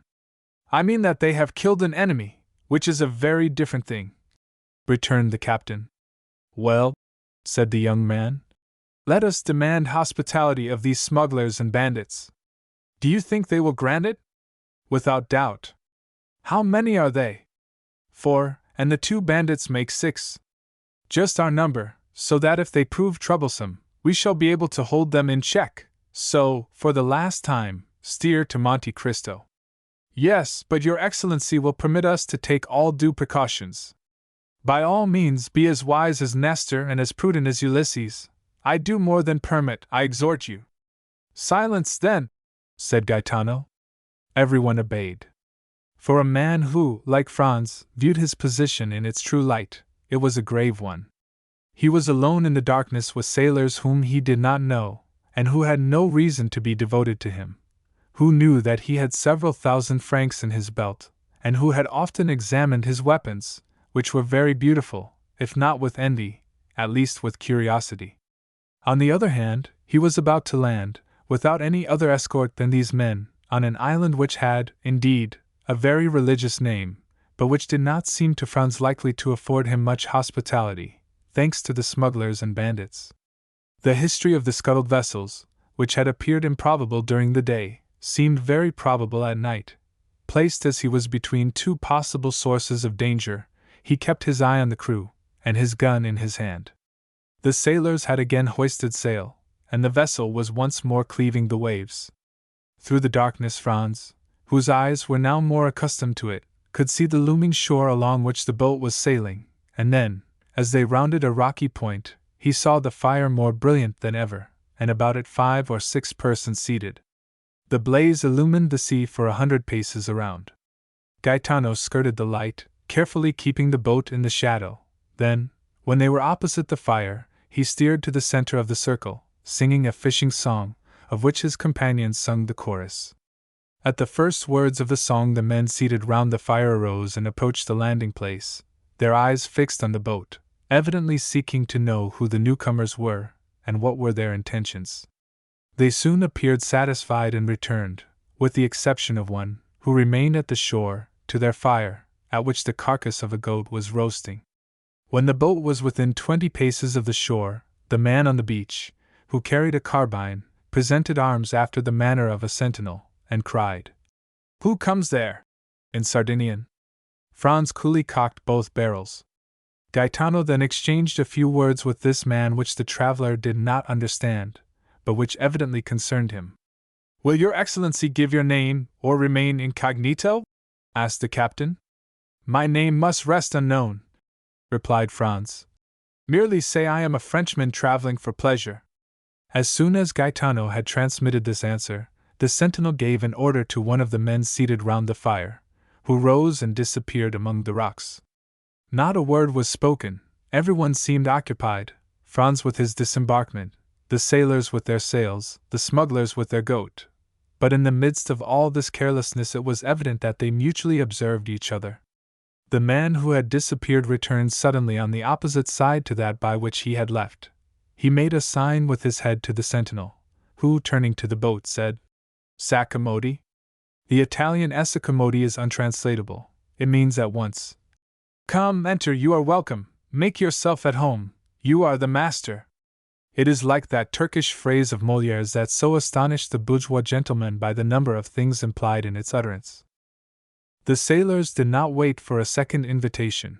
4 strokes of the oar brought them to land. Gaetano sprang to shore, exchanged a few words with the sentinel, then his comrades disembarked, and lastly came Franz. One of his guns was swung over his shoulder, Gaetano had the other, and a sailor held his rifle. His dress, half artist, half dandy, did not excite any suspicion, and consequently, no disquietude. The boat was moored to the shore, and they advanced a few paces to find a comfortable bivouac. But doubtless, the spot they chose did not suit the smuggler who filled the post of sentinel, for he cried out, "Not that way, if you please."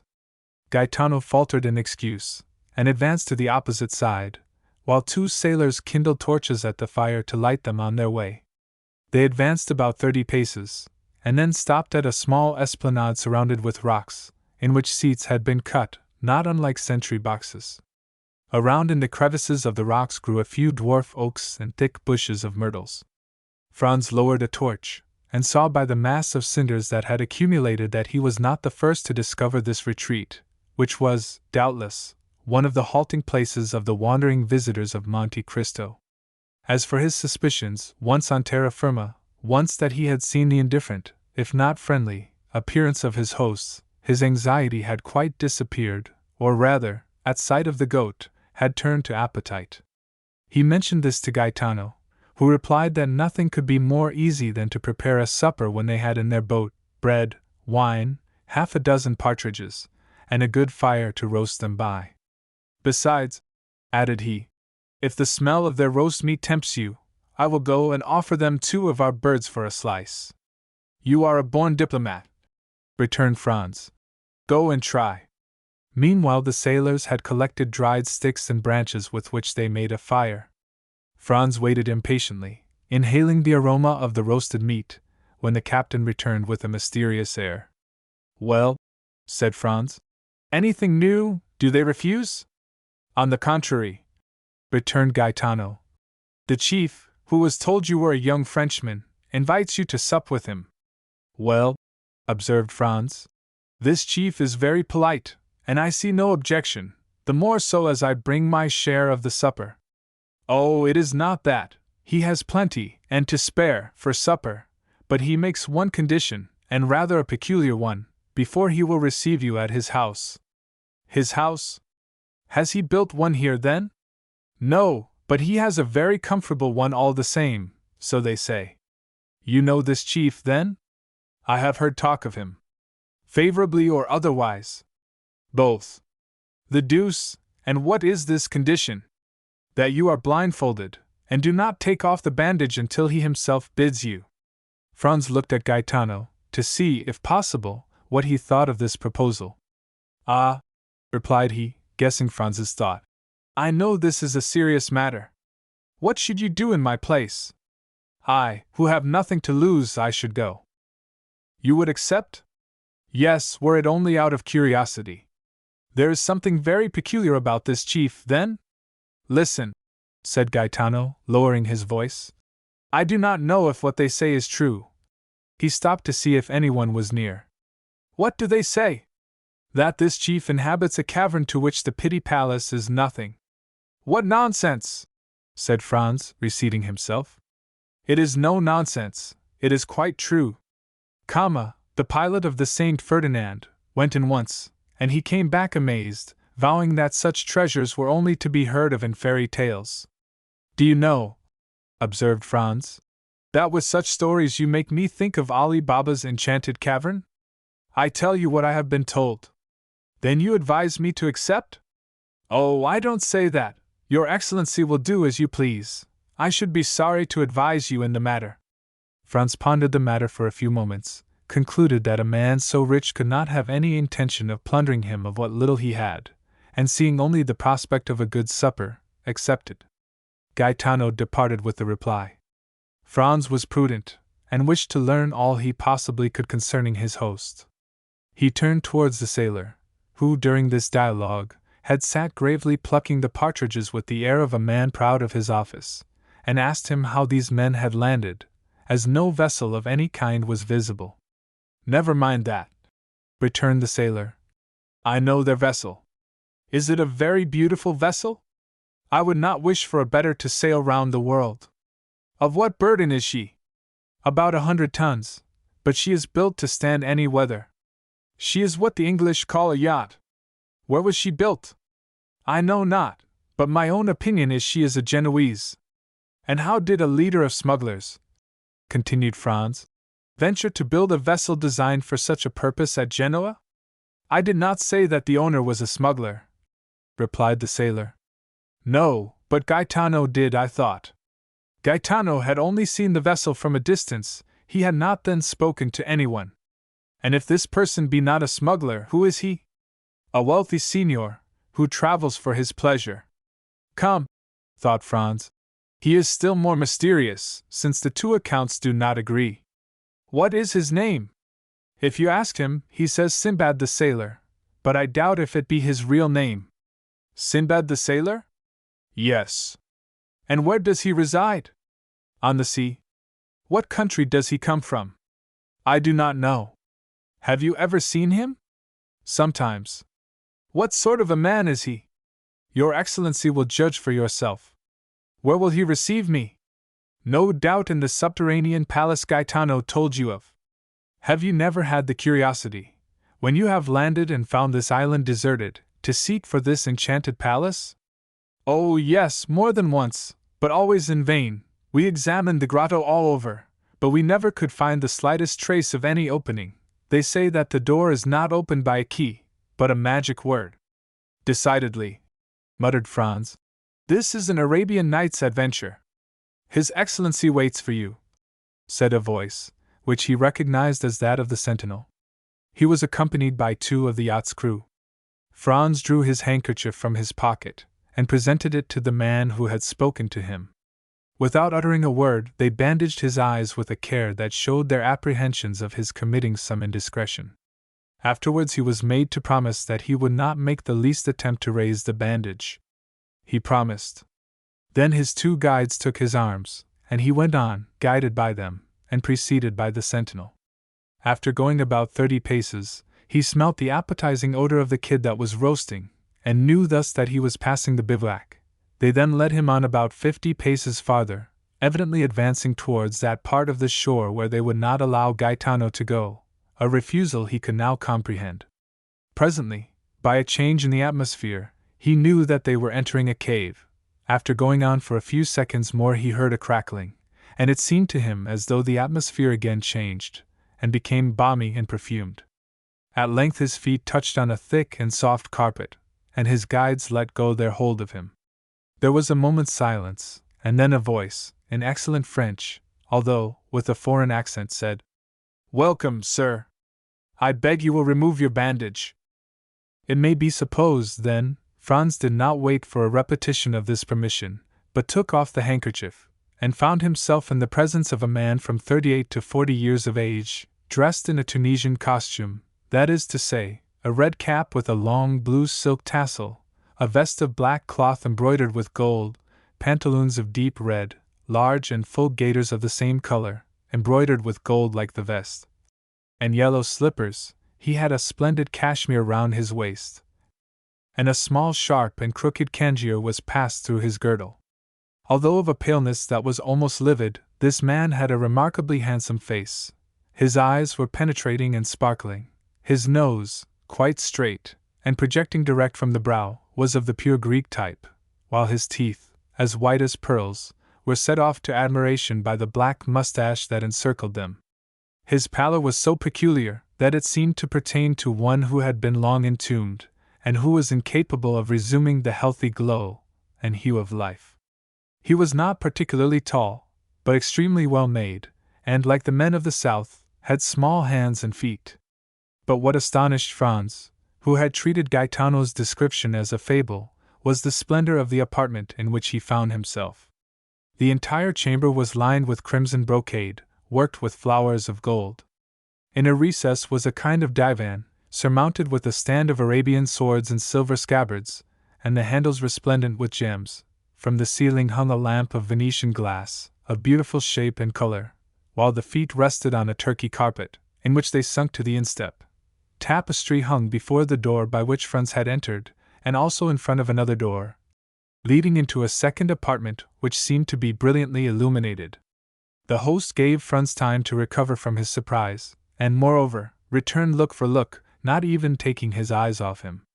"Sir," he said after a pause, "1,000 excuses for the precaution taken in your introduction hither, but as, during the greater portion of the year, this island is deserted, if the secret of this abode were discovered, I should doubtless find on my return my temporary retirement in a state of great disorder, which would be exceedingly annoying, not for the loss it occasioned me, but because I should not have the certainty I now possess of separating myself from all the rest of mankind at pleasure.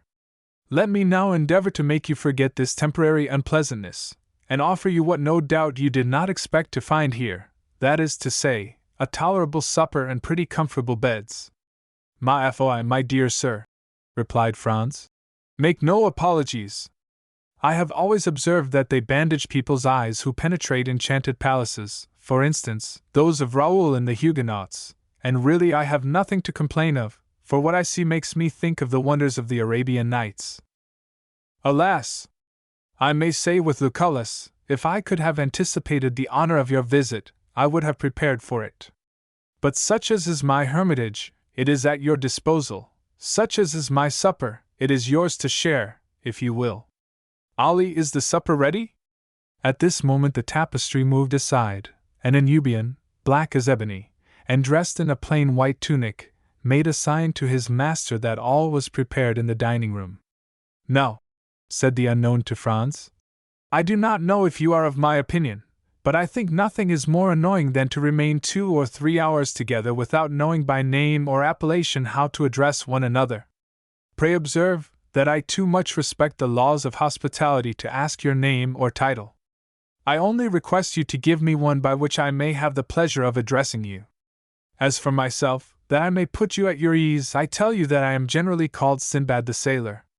And I, replied Franz, will tell you, as I only require his wonderful lamp to make me precisely like Aladdin, that I see no reason why at this moment I should not be called Aladdin. That will keep us from going away from the East, whither I am tempted to think I have been conveyed by some good genius.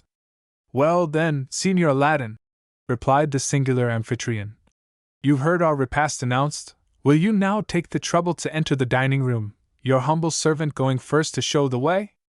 At these words, moving aside the tapestry, Sinbad preceded his guest. Franz now looked upon another scene of enchantment. The table was splendidly covered, and once convinced of this important point, he cast his eyes around him. The dining room was scarcely less striking than the room he had just left. It was entirely of marble, with antique bas-reliefs of priceless value, and at the 4 corners of this apartment, which was oblong, were 4 magnificent statues, having baskets in their hands. These baskets contained 4 pyramids of most splendid fruit. There were Sicily pineapples, pomegranates from Malaga, oranges from the Balearic Isles, peaches from France, and dates from Tunis. The supper consisted of a roast pheasant garnished with Corsican blackbirds, a boar's ham with jelly, a quarter of a kid with tartar sauce, a glorious turbot, and a gigantic lobster. Between these large dishes were smaller ones containing various dainties. The dishes were of silver, and the plates of Japanese china. Franz rubbed his eyes in order to assure himself that this was not a dream. Ali alone was present to wait at table, and acquitted himself so admirably that the guest complimented his host thereupon. Yes, replied he, while he did the honors of the supper with much ease and grace. Yes, he is a poor devil who is much devoted to me, and does all he can to prove it. He remembers that I saved his life, and as he has a regard for his head, he feels some gratitude towards me for having kept it on his shoulders. Ali approached his master, took his hand, and kissed it. Would it be impertinent, Signor Sinbad, said Franz, to ask you the particulars of this kindness? Oh, they are simple enough, replied the host. It seems the fellow had been caught wandering nearer to the harem of the Bey of Tunis than etiquette permits to one of his color, and he was condemned by the Bey to have his tongue cut out, and his hand and head cut off, the tongue the first day, the hand the second, and the head the third. I always had a desire to have a mute in my service, so learning the day his tongue was cut out, I went to the Bey, and proposed to give him for Ali a splendid double-barreled gun, which I knew he was very desirous of having.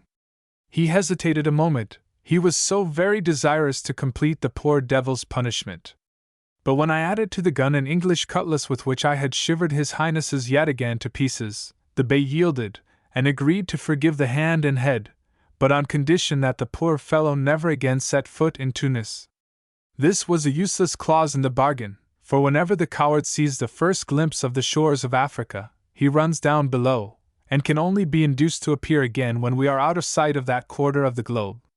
Franz remained a moment silent and pensive, hardly knowing what to think of the half-kindness, half-cruelty, with which his host related the brief narrative. And like the celebrated sailor whose name you have assumed, he said by way of changing the conversation, you pass your life in traveling? Yes. I made a vow at a time when I little thought I should ever be able to accomplish it, said the unknown with a singular smile. And I made some others also which I hope I may fulfill in due season. Although Sinbad pronounced these words with much calmness, his eyes gave forth gleams of extraordinary ferocity. You have suffered a great deal, sir? Said Franz inquiringly. Sinbad started and looked fixedly at him, as he replied, What makes you suppose so? Everything, answered Franz. Your voice, your look, your pallid complexion, and even the life you lead. I live the happiest life possible, the real life of a pasha. I am king of all creation. I am pleased with one place, and stay there. I get tired of it, and leave it. I am free as a bird and have wings like one. my attendants obey my slightest wish. Sometimes I amuse myself by delivering some bandit or criminal from the bonds of the law. Then I have my mode of dispensing justice, silent and sure, without respite or appeal, which condemns or pardons, and which no one sees. Ah, if you had tasted my life, you would not desire any other, and would never return to the world unless you had some great project to accomplish there. Revenge, for instance, observed Franz. The unknown fixed on the young man one of those looks which penetrate into the depth of the heart and thoughts. And why revenge? He asked. Because, replied Franz, you seem to me like a man who, persecuted by society, has a fearful account to settle with it. Ah, responded Sinbad, laughing with his singular laugh, which displayed his white and sharp teeth. You have not guessed rightly. Such as you see me I am, a sort of philosopher, and one day perhaps I shall go to Paris to rival Monsieur Appert, and the man in the little blue cloak. And will that be the first time you ever took that journey? Yes, it will. I must seem to you by no means curious, but I assure you that it is not my fault I have delayed it so long. It will happen one day or the other. And do you propose to make this journey very shortly? I do not know, it depends on circumstances which depend on certain arrangements. I should like to be there at the time you come, and I will endeavor to repay you, as far as lies in my power, for your liberal hospitality displayed to me at Monte Cristo. I should avail myself of your offer with pleasure, replied the host. But unfortunately, if I go there, it will be, in all probability, incognito. The supper appeared to have been supplied solely for Franz, for the unknown scarcely touched one or two dishes of the splendid banquet to which his guest did ample justice. Then Ali brought on the dessert, or rather took the baskets from the hands of the statues and placed them on the table. Between the two baskets he placed a small silver cup with a silver cover. The care with which Ali placed this cup on the table roused Franz's curiosity. He raised the cover and saw a kind of greenish paste, something like preserved angelica, but which was perfectly unknown to him. He replaced the lid, as ignorant of what the cup contained as he was before he had looked at it, and then casting his eyes towards his host he saw him smile at his disappointment. You cannot guess, said he, what there is in that small vase, can you? No, I really cannot. Well, then, that green preserve is nothing less than the ambrosia which Hebe served at the table of Jupiter. But, replied Franz, this ambrosia, no doubt, in passing through mortal hands has lost its heavenly appellation and assumed a human name. In vulgar phrase, what may you term this composition, for which, to tell the truth, I do not feel any particular desire? Ah, thus it is that our material origin is revealed, cried Sinbad. We frequently pass so near to happiness without seeing, without regarding it, or if we do see and regard it, yet without recognizing it.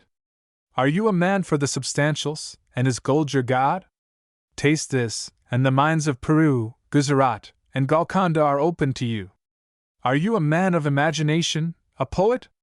Taste this, and the boundaries of possibility disappear, the fields of infinite space open to you, you advance free in heart, free in mind, into the boundless realms of unfettered reverie. Are you ambitious, and do you seek after the greatnesses of the earth? Taste this, and in an hour you will be a king, not a king of a petty kingdom hidden in some corner of Europe like France, Spain, or England, but king of the world, king of the universe, king of creation. Without bowing at the feet of Satan, you will be king and master of all the kingdoms of the earth. Is it not tempting what I offer you, and is it not an easy thing, since it is only to do thus? Look! At these words he uncovered the small cup which contained the substance so lauded, took a teaspoonful of the magic sweetmeat, raised it to his lips, and swallowed it slowly with his eyes half shut and his head bent backwards. Franz did not disturb him whilst he absorbed his favorite sweetmeat, but when he had finished, he inquired, "What, then, is this precious stuff?" "Did you ever hear," he replied, "of the old man of the mountain, who attempted to assassinate Philippe Auguste?" "Of course I have." "Well, you know he reigned over a rich valley which was overhung by the mountain whence he derived his picturesque name. In this valley were magnificent gardens planted by Hassan ben Sabah, and in these gardens isolated pavilions. Into these pavilions he admitted the elect, and there, says Marco Polo, gave them to eat a certain herb, which transported them to paradise, in the midst of ever-blooming shrubs, ever-ripe fruit, and ever-lovely virgins. What these happy persons took for reality was but a dream, but it was a dream so soft, so voluptuous, so enthralling, that they sold themselves body and soul to him who gave it to them, and obedient to his orders as to those of a deity, struck down the designated victim, died in torture without a murmur, believing that the death they underwent was but a quick transition to that life of delights of which the holy herb, now before you, had given them a slight foretaste. Then, cried Franz, it is hashish. I know that, by name at least. That is it precisely, Signor Aladdin, it is hashish, the purest and most unadulterated hashish of Alexandria, the hashish of Abu Ghor, the celebrated maker, the only man, the man to whom there should be built a palace, inscribed with these words, a grateful world to the dealer in happiness. Do you know, said Franz, I have a very great inclination to judge for myself of the truth or exaggeration of your eulogies. Judge for yourself, Signor Aladdin, judge, but do not confine yourself to one trial. Like everything else, we must habituate the senses to a fresh impression, gentle or violent, sad or joyous. There is a struggle in nature against this divine substance, in nature which is not made for joy and clings to pain. Nature subdued must yield in the combat, the dream must succeed to reality, and then the dream reigns supreme, then the dream becomes life, and life becomes the dream. But what changes occur? It is only by comparing the pains of actual being with the joys of the assumed existence, that you would desire to live no longer, but to dream thus forever. When you return to this mundane sphere from your visionary world, you would seem to leave a Neapolitan spring for a Lapland winter, to quit paradise for earth, heaven for hell. Taste the hashish, guest of mine, taste the hashish. Franz's only reply was to take a teaspoonful of the marvelous preparation, about as much in quantity as his host had eaten, and lift it to his mouth. Diable, he said, after having swallowed the divine preserve. I do not know if the result will be as agreeable as you describe, but the thing does not appear to me as palatable as you say. Because your palate has not yet been attuned to the sublimity of the substances it flavors. Tell me, the first time you tasted oysters, tea, porter, truffles, and sundry other dainties which you now adore, did you like them? Could you comprehend how the Romans stuffed their pheasants with asafoetida, and the Chinese eat swallows' nests? No! Well, it is the same with hashish. Only eat for a week, and nothing in the world will seem to you to equal the delicacy of its flavor, which now appears to you flat and distasteful. Let us now go into the adjoining chamber, which is your apartment, and Ali will bring us coffee and pipes. They both arose, and while he who called himself Sinbad, and whom we have occasionally named so, that we might, like his guest, have some title by which to distinguish him, gave some orders to the servant, Franz entered still another apartment. It was simply yet richly furnished. It was round, and a large divan completely encircled it. Divan, walls, ceiling, floor, were all covered with magnificent skins as soft and downy as the richest carpets. There were heavy-maned lion skins from Atlas, striped tiger skins from Bengal, panther skins from the Cape, spotted beautifully, like those that appeared to Dante, bear skins from Siberia, fox skins from Norway, and so on, and all these skins were strewn in profusion one on the other, so that it seemed like walking over the most mossy turf, or reclining on the most luxurious bed. Both laid themselves down on the divan. Chibuks with jasmine tubes and amber mouthpieces were within reach, and all prepared so that there was no need to smoke the same pipe twice. Each of them took one, which Ali lighted and then retired to prepare the coffee. There was a moment's silence, during which Sinbad gave himself up to thoughts that seemed to occupy him incessantly, even in the midst of his conversation, and Franz abandoned himself to that mute reverie, into which we always sink when smoking excellent tobacco, which seems to remove with its fume all the troubles of the mind, and to give the smoker in exchange all the visions of the soul. Ali brought in the coffee. How do you take it? Inquired the unknown. In the French or Turkish style, strong or weak, sugar or none, cool or boiling? As you please, it is ready in all ways. I will take it in the Turkish style, replied Franz. And you are right, said his host. It shows you have a tendency for an Oriental life. Ah, those Orientals, they are the only men who know how to live. As for me, he added, with one of those singular smiles which did not escape the young man, when I have completed my affairs in Paris, I shall go and die in the East, and should you wish to see me again, you must seek me at Cairo, Baghdad, or Ispahan. My foi, said Franz, it would be the easiest thing in the world, for I feel eagle's wings springing out at my shoulders, and with those wings I could make a tour of the world in 24 hours. Ah, yes, the hashish is beginning its work. Well, unfurl your wings, and fly into superhuman regions. Fear nothing, there is a watch over you, and if your wings, like those of Icarus, melt before the sun, we are here to ease your fall. He then said something in Arabic to Ali, who made a sign of obedience and withdrew, but not to any distance. As to Franz, a strange transformation had taken place in him. All the bodily fatigue of the day, all the preoccupation of mind which the events of the evening had brought on, disappeared as they do at the first approach of sleep, when we are still sufficiently conscious to be aware of the coming of slumber. His body seemed to acquire an airy lightness, his perception brightened in a remarkable manner, his senses seemed to redouble their power, the horizon continued to expand, but it was not the gloomy horizon of vague alarms, and which he had seen before he slept, but a blue, transparent, unbounded horizon, with all the blue of the ocean, all the spangles of the sun, all the perfumes of the summer breeze. Then, in the midst of the songs of his sailors, songs so clear and sonorous that they would have made a divine harmony had their notes been taken down, he saw the island of Monte Cristo, no longer as a threatening rock in the midst of the waves, but as an oasis in the desert. Then, as his boat drew nearer, the songs became louder, for an enchanting and mysterious harmony rose to heaven, as if some lordly had decreed to attract a soul thither, or Amphion, the enchanter, intended there to build a city. At length the boat touched the shore, but without effort, without shock, as lips touch lips, and he entered the grotto amidst continued strains of most delicious melody. He descended, or rather seemed to descend, several steps, inhaling the fresh and balmy air, like that which may be supposed to reign around the grotto of Circe, formed from such perfumes as set the mind a-dreaming, and such fires as burn the very senses, and he saw again all he had seen before his sleep, from Sinbad, his singular host, to Ali, the mute attendant. Then all seemed to fade away and become confused before his eyes, like the last shadows of the magic lantern before it is extinguished, and he was again in the chamber of statues, lighted only by one of those pale and antique lamps which watch in the dead of the night over the sleep of pleasure.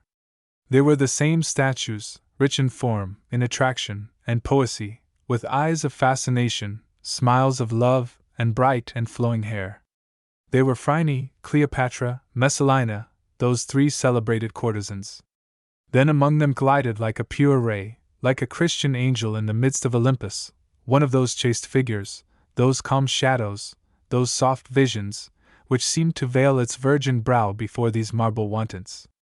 Then the three statues advanced towards him with looks of love, and approached the couch on which he was reposing, their feet hidden in their long white tunics, their throats bare, hair flowing like waves, and assuming attitudes which the gods could not resist, but which saints withstood, and looks inflexible and ardent like those with which the serpent charms the bird.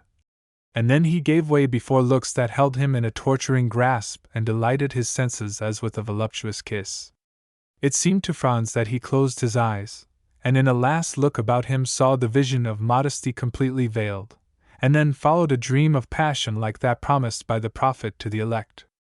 Lips of stone turned to flame, breasts of ice became like heated lava, so that to Franz, yielding for the first time to the sway of the drug, love was a sorrow and voluptuousness a torture, as burning mouths were pressed to his thirsty lips, and he was held in cool serpent-like embraces.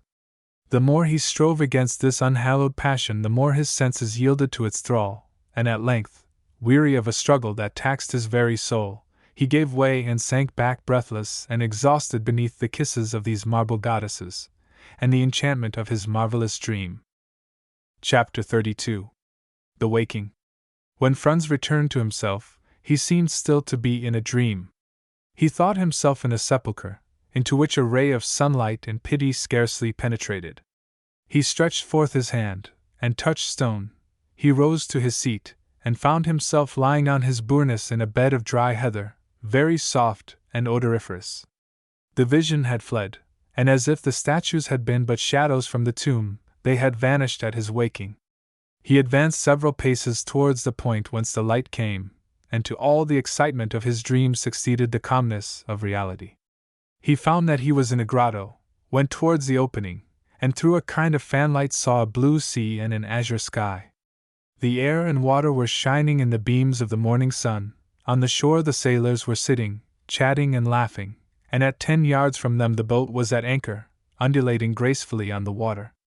There for some time he enjoyed the fresh breeze which played on his brow, and listened to the dash of the waves on the beach, that left against the rocks a lace of foam as white as silver.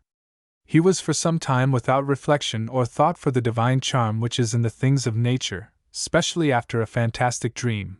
Then gradually this view of the outer world, so calm, so pure, so grand, reminded him of the elusiveness of his vision, and once more awakened memory.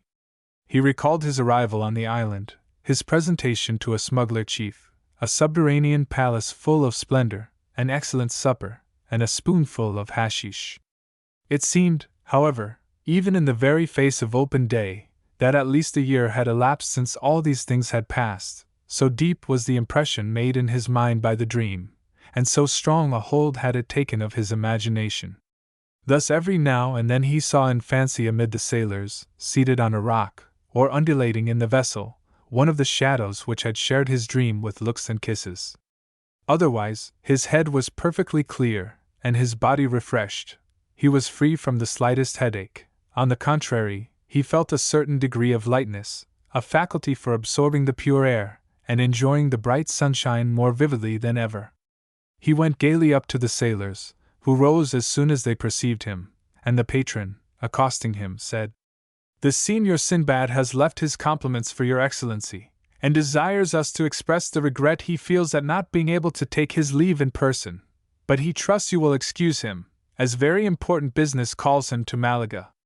"So, then, Gaetano," said Franz, "this is, then, all reality.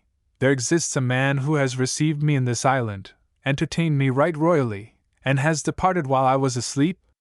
He exists as certainly as that you may see his small yacht with all her sails spread, and if you will use your glass, you will, in all probability, recognize your host in the midst of his crew." So saying, Gaetano pointed in a direction in which a small vessel was making sail towards the southern point of Corsica. Franz adjusted his telescope, and directed it towards the yacht. Gaetano was not mistaken. At the stern the mysterious stranger was standing up looking towards the shore, and holding a spyglass in his hand. He was attired as he had been on the previous evening, and waved his pocket handkerchief to his guest in token of adieu. Franz returned the salute by shaking his handkerchief as an exchange of signals. After a second, a slight cloud of smoke was seen at the stern of the vessel, which rose gracefully as it expanded in the air, and then Franz heard a slight report. "There, do you hear?" observed Gaetano. "He is bidding you adieu." The young man took his carbine and fired it in the air, but without any idea that the noise could be heard at the distance which separated the yacht from the shore. "What are your Excellency's orders?" inquired Gaetano. "In the first place, light me a torch." "Ah, yes, I understand," replied the patron. "To find the entrance to the enchanted apartment." "With much pleasure, Your Excellency, if it would amuse you, and I will get you the torch you ask for. But I too have had the idea you have, and 2 or 3 times the same fancy has come over me, but I have always given it up. Giovanni, light a torch," he added, "and give it to His Excellency." Giovanni obeyed. Franz took the lamp, and entered the subterranean grotto, followed by Gaetano. He recognized the place where he had awaked by the bed of heather that was there, but it was in vain that he carried his torch all round the exterior surface of the grotto. He saw nothing, unless that, by traces of smoke, others had before him attempted the same thing, and like him, in vain. Yet he did not leave a foot of this granite wall, as impenetrable as futurity, without strict scrutiny. He did not see a fissure without introducing the blade of his hunting sword into it, or a projecting point on which he did not lean and press in the hopes it would give way. All was vain, and he lost 2 hours in his attempts, which were at last utterly useless. At the end of this time he gave up his search, and Gaetano smiled. When Franz appeared again on the shore, the yacht only seemed like a small white speck on the horizon. He looked again through his glass, but even then he could not distinguish anything. Gaetano reminded him that he had come for the purpose of shooting goats, which he had utterly forgotten. He took his fowling piece, and began to hunt over the island with the air of a man who is fulfilling a duty, rather than enjoying a pleasure, and at the end of a quarter of an hour he had killed a goat and 2 kids. These animals, though wild and agile as chamois, were too much like domestic goats, and Franz could not consider them as game. Moreover, other ideas, much more enthralling, occupied his mind. Since, the evening before, he had really been the hero of one of the tales of the 1001 Nights, and he was irresistibly attracted towards the grotto. Then, in spite of the failure of his first search, he began a second, after having told Gaetano to roast one of the 2 kids. The second visit was a long one, and when he returned the kid was roasted and the repast ready. Franz was sitting on the spot where he was on the previous evening when his mysterious host had invited him to supper, and he saw the little yacht, now like a seagull on the wave, continuing her flight towards Corsica. "Why," he remarked to Gaetano, "you told me that Signor Sinbad was going to Malaga, while it seems he is in the direction of Porto Vecchio." "Don't you remember?" said the patron. "I told you that among the crew there were 2 Corsican brigands?" "True, and he is going to land them," added Franz. "Precisely so," replied Gaetano. "Ah, he is one who fears neither God nor Satan, they say, and would at any time run 50 leagues out of his course to do a poor devil a service. But such services as these might involve him with the authorities of the country in which he practices this kind of philanthropy," said Franz. "And what cares he for that?" replied Gaetano with a laugh. "Or any authorities? He smiles at them. Let them try to pursue him. Why, in the first place, his yacht is not a ship, but a bird, and he would beat any frigate 3 knots in every 9, and if he were to throw himself on the coast, why, is he not certain of finding friends everywhere?" It was perfectly clear that the Signor Sinbad, Franz's host, had the honor of being on excellent terms with the smugglers and bandits along the whole coast of the Mediterranean, and so enjoyed exceptional privileges. As to Franz, he had no longer any inducement to remain at Monte Cristo. He had lost all hope of detecting the secret of the grotto. He consequently dispatched his breakfast, and, his boat being ready, he hastened on board, and they were soon under way. At the moment the boat began her course they lost sight of the yacht, as it disappeared in the Gulf of Porto Vecchio. With it was effaced the last trace of the preceding night, and then supper, Sinbad, hashish, statues, all became a dream for Franz. The boat sailed on all day and all night, and next morning, when the sun rose, they had lost sight of Monte Cristo. When Franz had once again set foot on shore, he forgot, for the moment at least, the events which had just passed, while he finished his affairs of pleasure at Florence, and then thought of nothing but how he should rejoin his companion, who was awaiting him at Rome. He set out, and on the Saturday evening reached the Place de la Douane by the mail coach. An apartment, as we have said, had been retained beforehand, and thus he had but to go to Signor Pastrini's hotel. But this was not so easy a matter, for the streets were thronged with people, and Rome was already a prey to that low and feverish murmur which precedes all great events. And at Rome there are 4 great events in every year: the Carnival, Holy Week, Corpus Christi, and the Feast of St. Peter. All the rest of the year the city is in that state of dull apathy, between life and death, which renders it similar to a kind of station between this world and the next, a sublime spot, a resting place full of poetry and character, and at which Franz had already halted 5 or 6 times, and at each time found it more marvelous and striking. At last he made his way through the mob, which was continually increasing and getting more and more turbulent, and reached the hotel. On his first inquiry he was told, with the impertinence peculiar to hired hackney coachmen and innkeepers with their houses full, that there was no room for him at the Hotel de Londres. Then he sent his card to Signor Pastrini, and asked for Albert de Morcerf. This plan succeeded, and Signor Pastrini himself ran to him, excusing himself for having made His Excellency wait, scolding the waiters, taking the candlestick from the porter, who was ready to pounce on the traveler and was about to lead him to Albert, when Morcerf himself appeared. The apartment consisted of 2 small rooms and a parlor. The 2 rooms looked onto the street, a fact which Signor Pastrini commented upon as an inappreciable advantage. The rest of the floor was hired by a very rich gentleman who was supposed to be a Sicilian or Maltese, but the host was unable to decide to which of the 2 nations the traveler belonged. "Very good, Signor Pastrini," said Franz, "but we must have some supper instantly, and a carriage for tomorrow and the following days." "As to supper," replied the landlord, "you shall be served immediately, but as for the carriage—" "What as to the carriage?" exclaimed Albert. "Come, come, Signor Pastrini, no joking, we must have a carriage."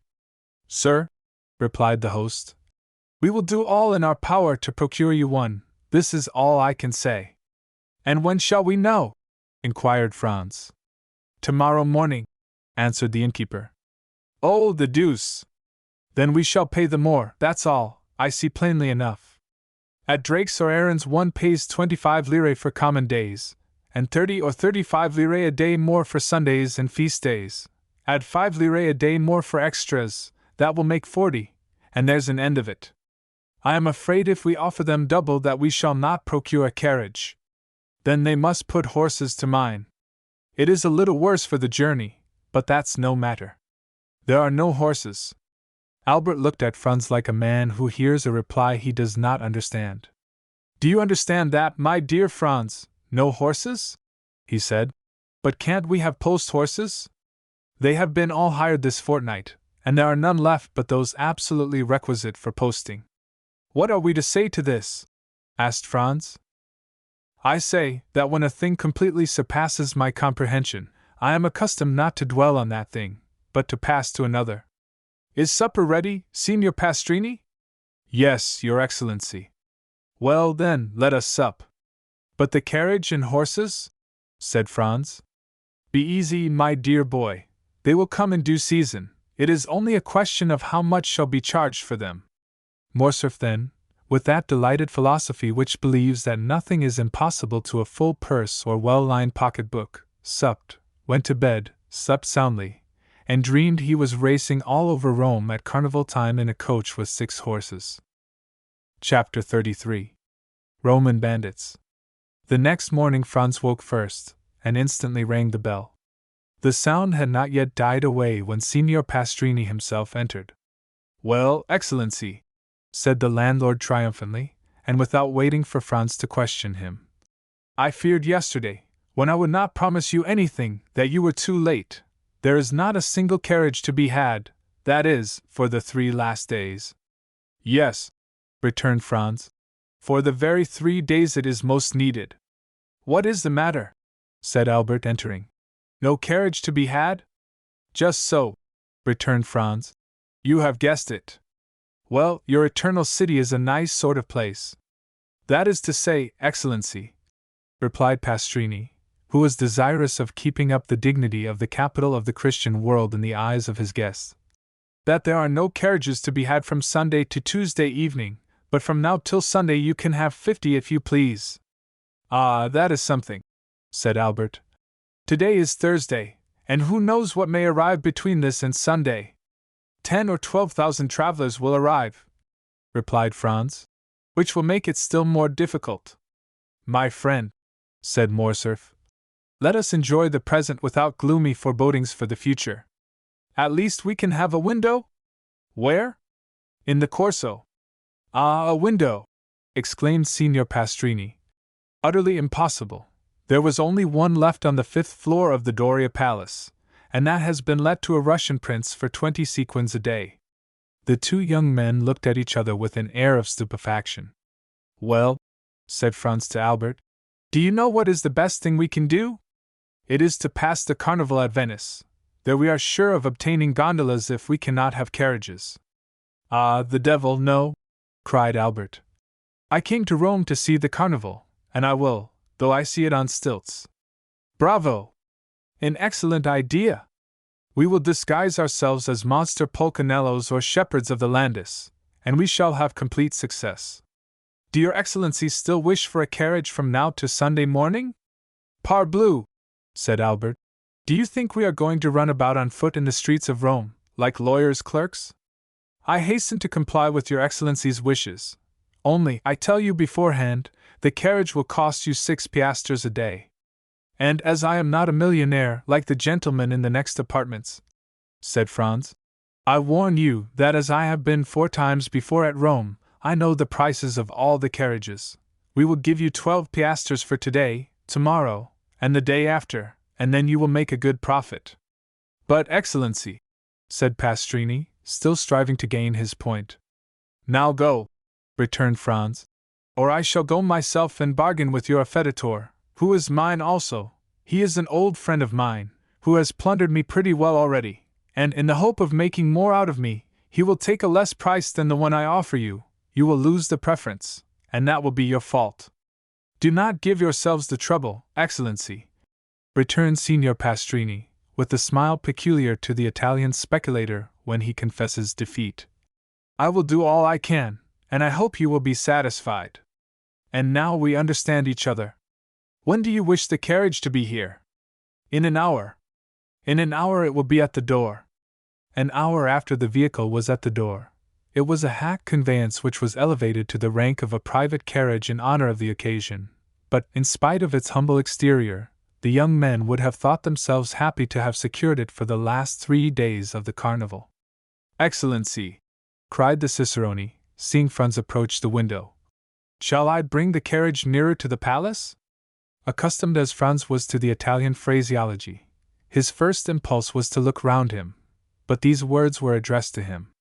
Franz was the Excellency, the vehicle was the carriage, and the Hotel de Londres was the palace. The genius for laudation characteristic of the race was in that phrase. Franz and Albert descended, the carriage approached the palace. Their Excellencies stretched their legs along the seats. The cicerone sprang into the seat behind. "Where do your Excellencies wish to go?" asked he. "To St. Peter's first, and then to the Colosseum," returned Albert. But Albert did not know that it takes a day to see St. Peter's, and a month to study it. The day was passed at St. Peter's alone.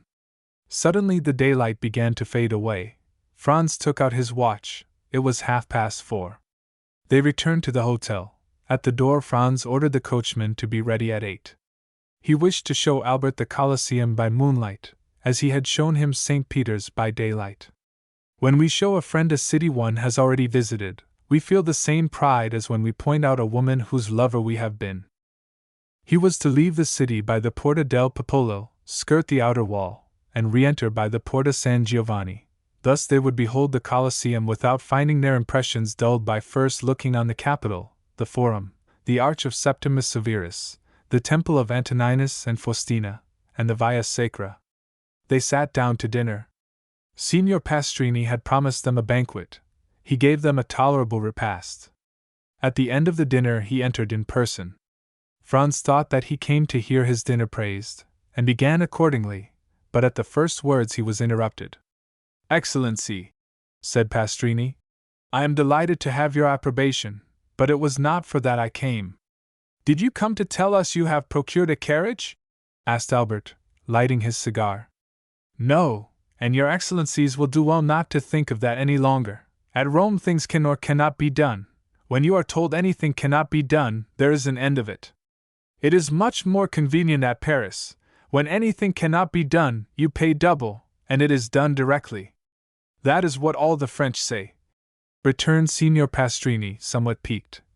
"For that reason, I do not understand why they travel." "But," said Albert, emitting a volume of smoke and balancing his chair on its hind legs, "only madmen, or blockheads like us, ever do travel. Men in their senses do not quit their hotel in the Rue du Helder, their walk on the Boulevard de Gand, and the Café de Paris." It is of course understood that Albert resided in the aforesaid street, appeared every day on the fashionable walk, and dine frequently at the only restaurant where you can really dine, that is, if you are on good terms with its waiters. Signor Pastrini remained silent a short time. It was evident that he was musing over this answer, which did not seem very clear. But, said Franz, in his turn interrupting his host's meditations, you had some motive for coming here. May I beg to know what it was? Ah, yes, you have ordered your carriage at 8 o'clock precisely? I have. You intend visiting Il Colosseo? You mean the Colosseum? It is the same thing. You have told your coachman to leave the city by the Porta del Popolo, to drive round the walls, and re-enter by the Porta San Giovanni? These are my words exactly. Well, this route is impossible. Impossible! Very dangerous, to say the least. Dangerous, and why? On account of the famous Luigi Vampa. Pray, who may this famous Luigi Vampa be? Inquired Albert. He may be very famous at Rome, but I can assure you he is quite unknown at Paris. What? Do you not know him? I have not that honor. You have never heard his name? Never. Well, then, he is a bandit, compared to whom the De Cesaris and the Gasperones were mere children.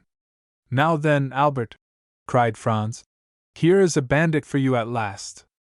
I forewarn you, Signor Pastrini, that I shall not believe one word of what you are going to tell us. Having told you this, begin. Once upon a time, well, go on. Signor Pastrini turned toward Franz, who seemed to him the more reasonable of the two. We must do him justice, he had had a great many Frenchmen in his house, but had never been able to comprehend them. Excellency, said he gravely, addressing Franz, if you look upon me as a liar, it is useless for me to say anything. It was for your interest Albert does not say you are a liar, Signor Pastrini, said Franz, but that he will not believe what you are going to tell us, but I will believe all you say, so proceed. But if your Excellency doubt my veracity, Signor Pastrini, returned Franz, you are more susceptible than Cassandra, who was a prophetess, and yet no one believed her, while you, at least, are sure of the credence of half your audience. Come, sit down, and tell us all about this Signor Vampa. I had told your Excellency he is the most famous bandit we have had since the days of Mastrilla. Well, what has this bandit to do with the order I have given the coachman to leave the city by the Porta del Popolo, and to re-enter by the Porta San Giovanni? This, replied Signor Pastrini, that you will go out by one, but I very much doubt your returning by the other. Why? asked Franz. Because, after nightfall, you are not safe 50 yards from the gates. On your honor, is that true? cried Albert. Count, returned Signor Pastrini, hurt at Albert's repeated doubts of the truth of his assertions. I do not say this to you, but to your companion, who knows Rome, and knows, too, that these things are not to be laughed at. My dear fellow, said Albert, turning to Franz, here is an admirable adventure. We will fill our carriage with pistols, blunderbusses, and double-barreled guns. Luigi Vampa comes to take us, and we take him, we bring him back to Rome, and present him to His Holiness the Pope, who asks how he can repay so great a service. Then we merely ask for a carriage and a pair of horses, and we see the carnival in the carriage, and doubtless the Roman people will crown us at the Capitol, and proclaim us, like Curtius and Horatius Cockles, the preservers of their country.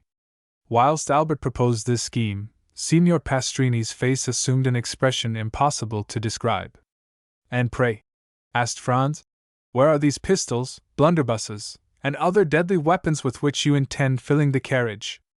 Not out of my armory, for at Terracina I was plundered even of my hunting knife. And you? I shared the same fate at Aquapendent. Do you know, Signor Pastrini, said Albert, lighting a second cigar at the first, that this practice is very convenient for bandits, and that it seems to be due to an arrangement of their own. Doubtless Signor Pastrini found this pleasantry compromising, for he only answered half the question, and then he spoke to Franz, as the only one likely to listen with attention. Your Excellency knows that it is not customary to defend yourself when attacked by bandits. What? Cried Albert, whose courage revolted at the idea of being plundered tamely. Not make any resistance? No, for it would be useless. What could you do against a dozen bandits who spring out of some pit, ruin, or aqueduct, and level their pieces at you? Parbleu, they should kill me. The innkeeper turned to Franz with an air that seemed to say, Your friend is decidedly mad. My dear Albert, returned Franz, your answer is sublime, and worthy the let him die of Corneille. Only, when Horace made that answer, the safety of Rome was concerned. But as for us, it is only to gratify a whim, and it would be ridiculous to risk our lives for so foolish a motive. Albert poured himself out a glass of Lacrima Christi, which he sipped at intervals, muttering some unintelligible words. Well, Signor Pastrini, said Franz, now that my companion is quieted, and you have seen how peaceful my intentions are, tell me, who is this Luigi Vampa? Is he a shepherd or a nobleman, young or old, tall or short? Describe him, in order that, if we meet him by chance, like Jean Spogar or Lara, we may recognize him. You could not apply to anyone better able to inform you on all these points, for I knew him when he was a child, and one day that I fell into his hands, going from Ferentino to Alatri, he, fortunately for me, recollected me, and set me free, not only without ransom, but made me a present of a very splendid watch, and related his history to me. Let us see the watch, said Albert. Signor Pastrini drew from his fob a magnificent brigand, bearing the name of its maker, of Parisian manufacture, and a count's coronet. Here it is, said he. Peste, returned Albert. I compliment you on it. I have its fellow. He took his watch from his waistcoat pocket. And it cost me 3,000 francs. Let us hear the history, said Franz, motioning Signor Pastrini to seat himself.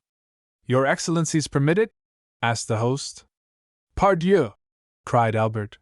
You are not a preacher, to remain standing.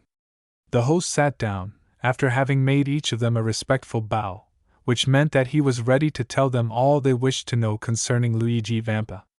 You tell me, said Franz, at the moment Signor Pastrini was about to open his mouth, that you knew Luigi Vampa when he was a child. He is still a young man, then? A young man? He is only 22. He will gain himself a reputation. What do you think of that, Albert, at 22 to be thus famous? Yes, and at his age, Alexander, Caesar, and Napoleon, who have all made some noise in the world, were quite behind him. So, continued Franz, the hero of this history is only 22? Scarcely so much. Is he tall or short? Of the middle height, about the same stature as His Excellency, returned the host, pointing to Albert. Thanks for the comparison, said Albert with a bow. Go on, Signor Pastrini, continued Franz, smiling at his friend's susceptibility. To what class of society does he belong? He was a shepherd boy attached to the farm of the Count of San Felice, situated between Palestrina and the Lake of Gabri. He was born at Pampinara, and entered the Count's service when he was 5 years old. His father was also a shepherd, who owned a small flock, and lived by the wool and the milk, which he sold at Rome. When quite a child, the little Vampa displayed a most extraordinary precocity. One day, when he was 7 years old, he came to the curate of Palestrina, and asked to be taught to read. It was somewhat difficult, for he could not quit his flock, but the good curate went every day to say Mass at a little hamlet too poor to pay a priest and which, having no other name, was called Borgo. He told Luigi that he might meet him on his return, and that then he would give him a lesson, warning him that it would be short, and that he must profit as much as possible by it. The child accepted joyfully. Every day Luigi led his flock to graze on the road that leads from Palestrina to Borgo. Every day, at 9 o'clock in the morning, the priest and the boy sat down on a bank by the wayside, and the little shepherd took his lesson out of the priest's breviary. At the end of 3 months he had learned to read. This was not enough, he must now learn to write. The priest had a writing teacher at Rome make 3 alphabets, one large, one middling, and one small, and pointed out to him that by the help of a sharp instrument he could trace the letters on a slate, and thus learn to write. The same evening, when the flock was safe at the farm, the little Luigi hastened to the smith at Palestrina, took a large nail, heated and sharpened it, and formed a sort of stylus. The next morning he gathered an armful of pieces of slate and began. At the end of 3 months he had learned to write. The curate, astonished at his quickness and intelligence, made him a present of pens, paper, and a penknife. This demanded new effort, but nothing compared to the first. At the end of a week he wrote as well with this pen as with the stylus. The curate related the incident to the Count of San Felice, who sent for the little shepherd, made him read and write before him, ordered his attendant to let him eat with the domestics, and to give him 2 piastres a month. With this, Luigi purchased books and pencils. He applied his imitative powers to everything, and, like Giotto, when young, he drew on his slate sheep, houses, and trees. Then, with his knife, he began to carve all sorts of objects in wood. It was thus that Pinelli, the famous sculptor, had commenced. A girl of 6 or 7, that is, a little younger than Vampa, tended sheep on a farm near Palestrina. She was an orphan, born at Valmontone, and was named Teresa.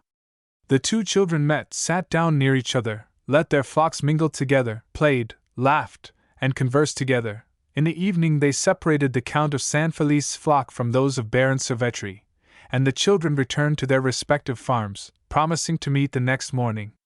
The next day they kept their word, and thus they grew up together. Vampa was 12, and Teresa 11. And yet their natural disposition revealed itself. Beside his taste for the fine arts, which Luigi had carried as far as he could in his solitude, he was given to alternating fits of sadness and enthusiasm, was often angry and capricious, and always sarcastic. None of the lads of Pampinara, Palestrina, or Valmontone had been able to gain any influence over him, or even to become his companion. His disposition, always inclined to exact concessions rather than to make them, kept him aloof from all friendships. Teresa alone ruled by a look, a word, a gesture, this impetuous character, which yielded beneath the hand of a woman, and which beneath the hand of a man might have broken, but could never have been bended.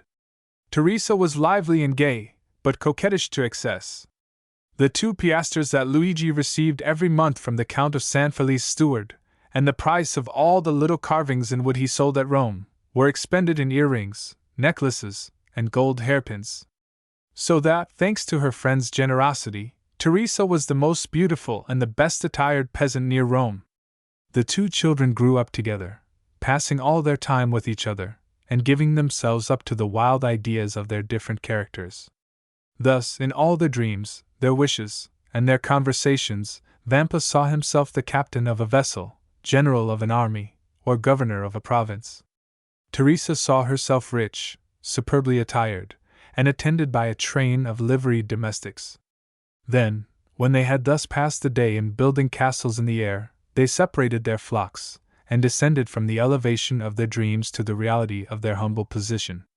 One day the young shepherd told the Count's steward that he had seen a wolf come out of the Sabine mountains, and prowl around his flock. The steward gave him a gun. This was what Vampa longed for. This gun had an excellent barrel, made at Brescia, and carrying a ball with the precision of an English rifle. But one day the Count broke the stock, and had then cast the gun aside. This, however, was nothing to a sculptor like Vampa. He examined the broken stock, calculated what change it would require to adapt the gun to his shoulder, and made a fresh stock, so beautifully carved that it would have fetched 15 or 20 piastres, had he chosen to sell it. But nothing could be farther from his thoughts. For a long time a gun had been the young man's greatest ambition. In every country where independence has taken the place of liberty, the first desire of a manly heart is to possess a weapon, which at once renders him capable of defense or attack, and by rendering its owner terrible, often makes him feared. From this moment Vampa devoted all his leisure time to perfecting himself in the use of his precious weapon. He purchased powder and ball, and everything served him for a mark, the trunk of some old and moss-grown olive tree that grew on the Sabine mountains, the fox, as he quitted his earth on some marauding excursion, the eagle that soared above their heads, and thus he soon became so expert that Teresa overcame the terror she had first felt at the report, and amused herself by watching him direct the ball wherever he pleased, with as much accuracy as if he placed it by hand. One evening a wolf emerged from a pine wood near which they were usually stationed, but the wolf had scarcely advanced 10 yards ere he was dead. Proud of this exploit, Vampa took the dead animal on his shoulders and carried him to the farm. These exploits had gained Luigi considerable reputation. The man of superior abilities always finds admirers, go where he will. He was spoken of as the most adroit, the strongest, and the most courageous contadino for 10 leagues around, and although Teresa was universally allowed to be the most beautiful girl of the Sabines, no one had ever spoken to her of love, because it was known that she was beloved by Vampa. And yet the two young people had never declared their affection. They had grown together like two trees whose roots are mingled, whose branches intertwined, and whose intermingled perfume rises to the heavens. Only their wish to see each other had become a necessity, and they would have preferred death to a day's separation. Teresa was 16, and Vampa 17. About this time, a band of brigands that had established itself in the Lepini Mountains began to be much spoken of. The brigands have never been really extirpated from the neighborhood of Rome. Sometimes a chief is wanted, but when a chief presents himself he rarely has to wait long for a band of followers. The celebrated Cucumetto, pursued in the Abruzzo, driven out of the kingdom of Naples, where he had carried on a regular war, had crossed the Garigliano, like Manfred, and had taken refuge on the banks of the Amasine between Sannino and Juperno. He strove to collect a band of followers, and followed the footsteps of Decesarus and Gasparone, whom he hoped to surpass. Many young men of Palestrina, Frascati, and Pampanara had disappeared. Their disappearance at first caused much disquietude, but it was soon known that they had joined Cucumetto. After some time Cucumetto became the object of universal attention. The most extraordinary traits of ferocious daring and brutality were related of him. One day he carried off a young girl, the daughter of a surveyor of Frosinone. The bandit's laws are positive. A young girl belongs first to him who carries her off, then the rest draw lots for her, and she is abandoned to their brutality until death relieves her sufferings. When their parents are sufficiently rich to pay a ransom, a messenger is sent to negotiate. The prisoner is hostage for the security of the messenger. Should the ransom be refused, the prisoner is irrevocably lost. The young girl's lover was in Cucumetto's troop. His name was Carlini. When she recognized her lover, the poor girl extended her arms to him, and believed herself safe. But Carlini felt his heart sink, for he but too well knew the fate that awaited her. However, as he was a favorite with Cucumetto, as he had for 3 years faithfully served him, and as he had saved his life by shooting a dragoon who was about to cut him down, he hoped the chief would have pity on him. He took Cucumetto one side, while the young girl, seated at the foot of a huge pine that stood in the center of the forest, made a veil of her picturesque headdress to hide her face from the lascivious gaze of the bandits. There he told the chief all, his affection for the prisoner, their promises of mutual fidelity, and how every night, since he had been near, they had met in some neighboring ruins. It so happened that night that Cucumetto had sent Carlini to a village, so that he had been unable to go to the place of meeting.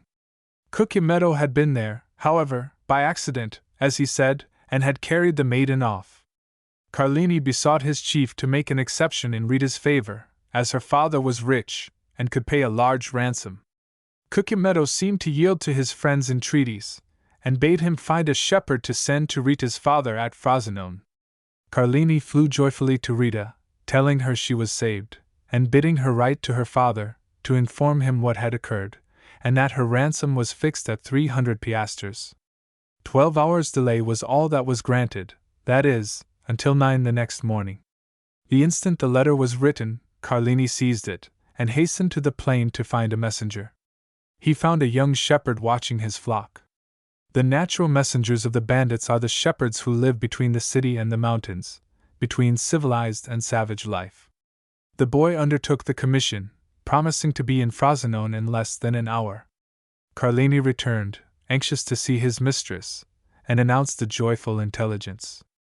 He found the troop in the glade, supping off the provisions exacted as contributions from the peasants, but his eye vainly sought Rita and Cucumetto among them. He inquired where they were, and was answered by a burst of laughter. A cold perspiration burst from every pore, and his hair stood on end. He repeated his question. One of the bandits rose, and offered him a glass filled with Orvieto, saying, "To the health of the brave Cucumetto and the fair Rita." At this moment Carlini heard a woman's cry. He divined the truth, seized the glass, broke it across the face of him who presented it, and rushed towards the spot whence the cry came. After 100 yards he turned the corner of the thicket. He found Rita senseless in the arms of Cucumetto. At the sight of Carlini, Cucumetto rose, a pistol in each hand. The two brigands looked at each other for a moment, the one with a smile of lasciviousness on his lips, the other with the pallor of death on his brow. A terrible battle between the two men seemed imminent, but by degrees Carlini's features relaxed, his hand, which had grasped one of the pistols in his belt, fell to his side. Rita lay between them. The moon lighted the group. "Well," said Cucumetto, "have you executed your commission?" "Yes, Captain," returned Carlini. "At 9 o'clock tomorrow Rita's father will be here with the money." "It is well. In the meantime, we will have a merry night. This young girl is charming, and does credit to your taste. Now, as I am not egotistical, we will return to our comrades and draw lots for her." "You have determined, then, to abandon her to the common law," said Carlini. "Why should an exception be made in her favor? I thought that my entreaties— What right have you, any more than the rest, to ask for an exception?" "It is true. But never mind," continued Cucumetto, laughing, "sooner or later your turn will come." Carlini's teeth clenched convulsively. "Now then," said Cucumetto, advancing towards the other bandits, "are you coming? I follow you." Cucumetto departed, without losing sight of Carlini, for, doubtless, he feared lest he should strike him unawares, but nothing betrayed a hostile design on Carlini's part. He was standing, his arms folded, near Rita, who was still insensible. Cucumetto fancied for a moment the young man was about to take her in his arms and fly, but this mattered little to him now Rita had been his, and as for the money, 300 piastres distributed among the band was so small a sum that he cared little about it. He continued to follow the path to the glade, but to his great surprise Carlini arrived almost as soon as himself. "Let us draw lots. Let us draw lots," cried all the brigands, when they saw the chief. Their demand was fair, and the chief inclined his head in sign of acquiescence. The eyes of all shone fiercely as they made their demand, and the red light of the fire made them look like demons. The names of all, including Carlini, were placed in a hat, and the youngest of the band drew forth a ticket. The ticket bore the name of Diavolaccio. He was the man who had proposed to Carlini the health of their chief, and to whom Carlini replied by breaking the glass across his face.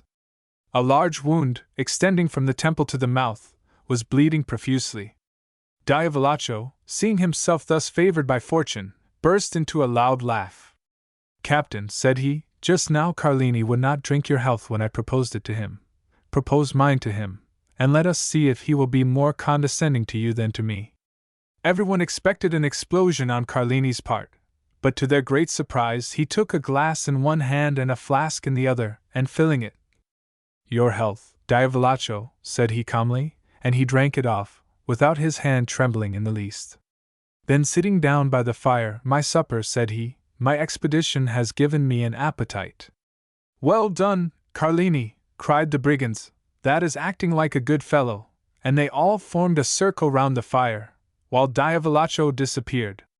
Carlini ate and drank as if nothing had happened. The bandits looked on with astonishment at this singular conduct until they heard footsteps. They turned round, and saw Diavolaccio bearing the young girl in his arms. Her head hung back, and her long hair swept the ground. As they entered the circle, the bandits could perceive, by the firelight, the unearthly pallor of the young girl and of Diavolaccio.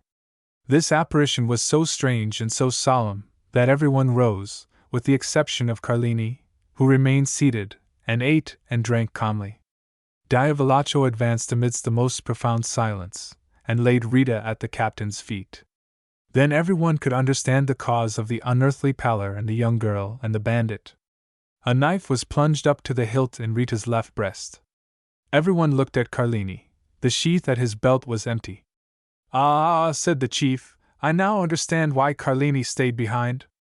All savage natures appreciate a desperate deed. No other of the bandits would, perhaps, have done the same, but they all understood what Carlini had done. "Now, then," cried Carlini, rising in his turn, and approaching the corpse, his hand on the butt of one of his pistols. "Does anyone dispute the possession of this woman with me?" "No," returned the chief, "she is thine." Carlini raised her in his arms, and carried her out of the circle of firelight. Cucumetto placed his sentinels for the night, and the bandits wrapped themselves in their cloaks, and lay down before the fire. At midnight the sentinel gave the alarm, and in an instant all were on the alert. It was Rita's father, who brought his daughter's ransom in person. "Here," said he, to Cucumetto, "here are 300 piastres, give me back my child." But the chief, without taking the money, made a sign to him to follow. The old man obeyed. They both advanced beneath the trees through whose branches streamed the moonlight. Cucumetto stopped at last, and pointed to two persons grouped at the foot of a tree. "There," said he, "demand thy child of Carlini. He will tell thee what has become of her," and he returned to his companions. The old man remained motionless. He felt that some great and unforeseen misfortune hung over his head. At length he advanced toward the group, the meaning of which he could not comprehend. As he approached, Carlini raised his head, and the forms of two persons became visible to the old man's eyes. A woman lay on the ground, her head resting on the knees of a man, who was seated by her. As he raised his head, the woman's face became visible.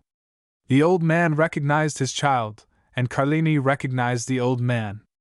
"I expected thee," said the bandit to Rita's father. "Wretch," returned the old man, "what hast thou done?" And he gazed with terror on Rita, pale and bloody, a knife buried in her bosom. A ray of moonlight poured through the trees, and lighted up the face of the dead. "Cucumetto had violated thy daughter," said the bandit. "I loved her, therefore I slew her, for she would have served as the sport of the whole band." The old man spoke not, and grew pale as death. "Now," continued Carlini, "if I have done wrongly, avenge her." And withdrawing the knife from the wound in Rita's bosom, he held it out to the old man with one hand, while with the other he tore open his vest. "Thou hast done well," returned the old man in a hoarse voice. "Embrace me, my son."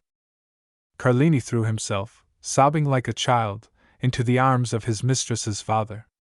These were the first tears the man of blood had ever wept. "Now," said the old man, "aid me to bury my child." Carlini fetched 2 pickaxes, and the father and the lover began to dig at the foot of a huge oak, beneath which the young girl was to repose. When the grave was formed, the father embraced her first, and then the lover.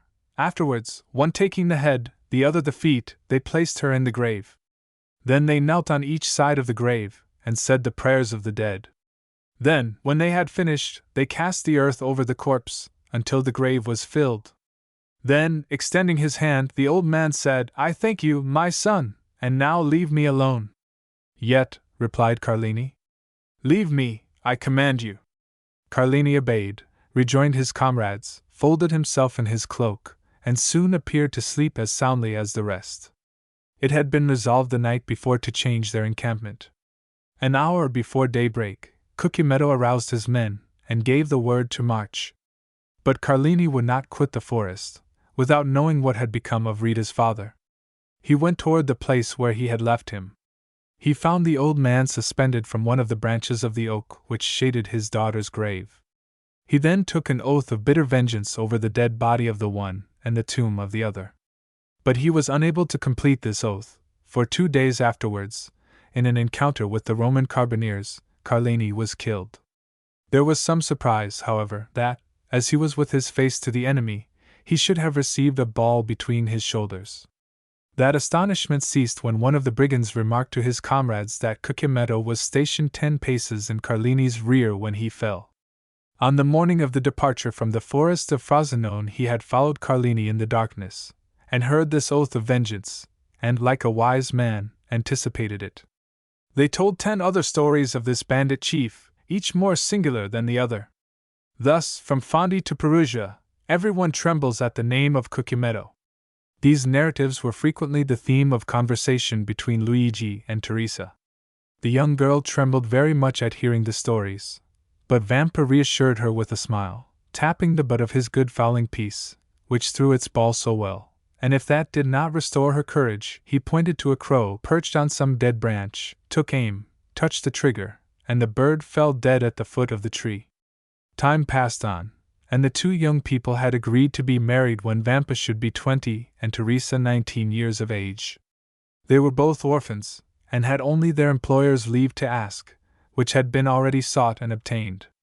One day, when they were talking over their plans for the future, they heard 2 or 3 reports of firearms, and then suddenly a man came out of the wood, near which the two young persons used to graze their flocks, and hurried towards them.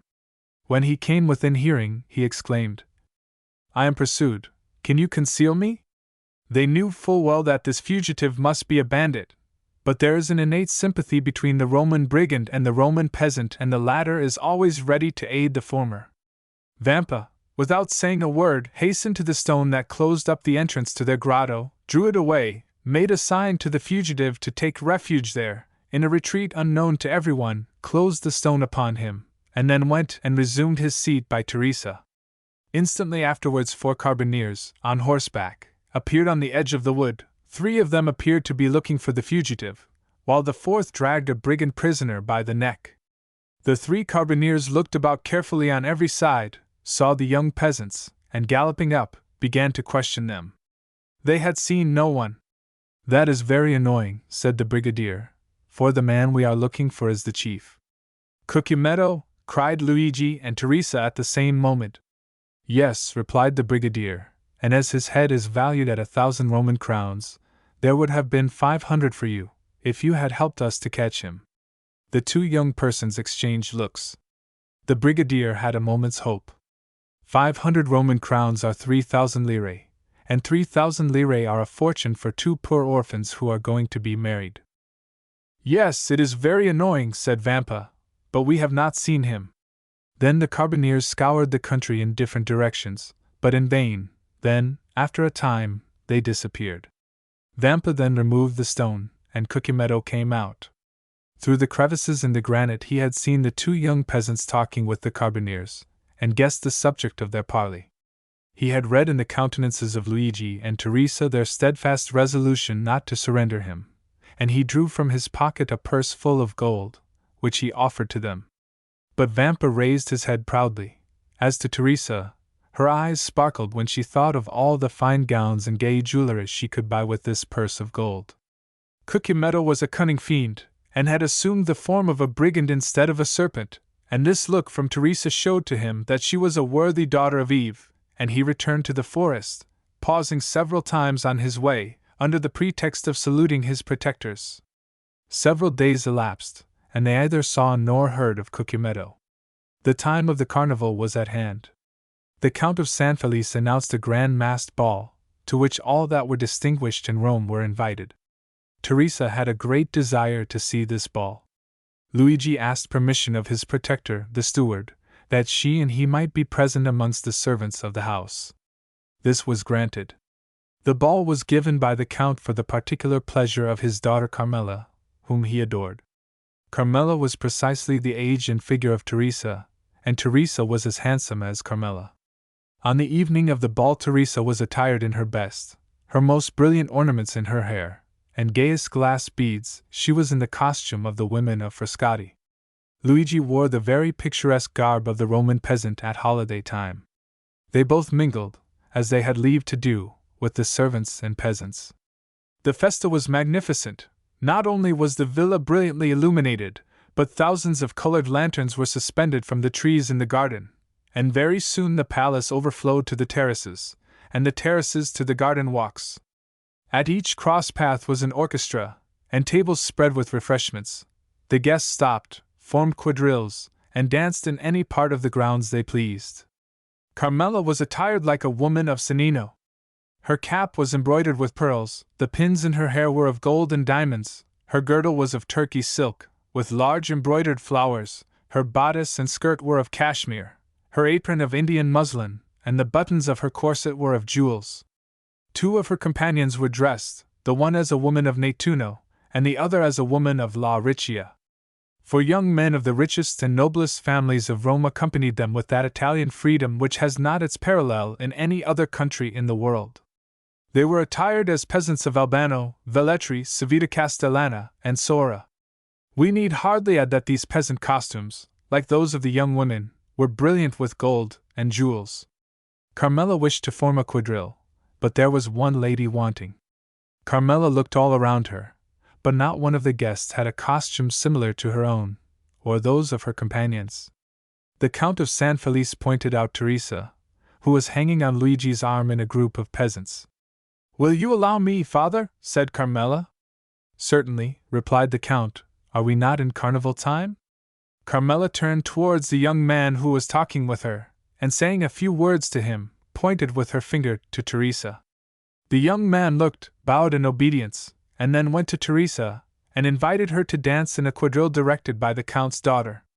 Teresa felt a flush pass over her face. She looked at Luigi, who could not refuse his assent. Luigi slowly relinquished Teresa's arm, which he had held beneath his own, and Teresa, accompanied by her elegant cavalier, took her appointed place with much agitation in the aristocratic quadrille.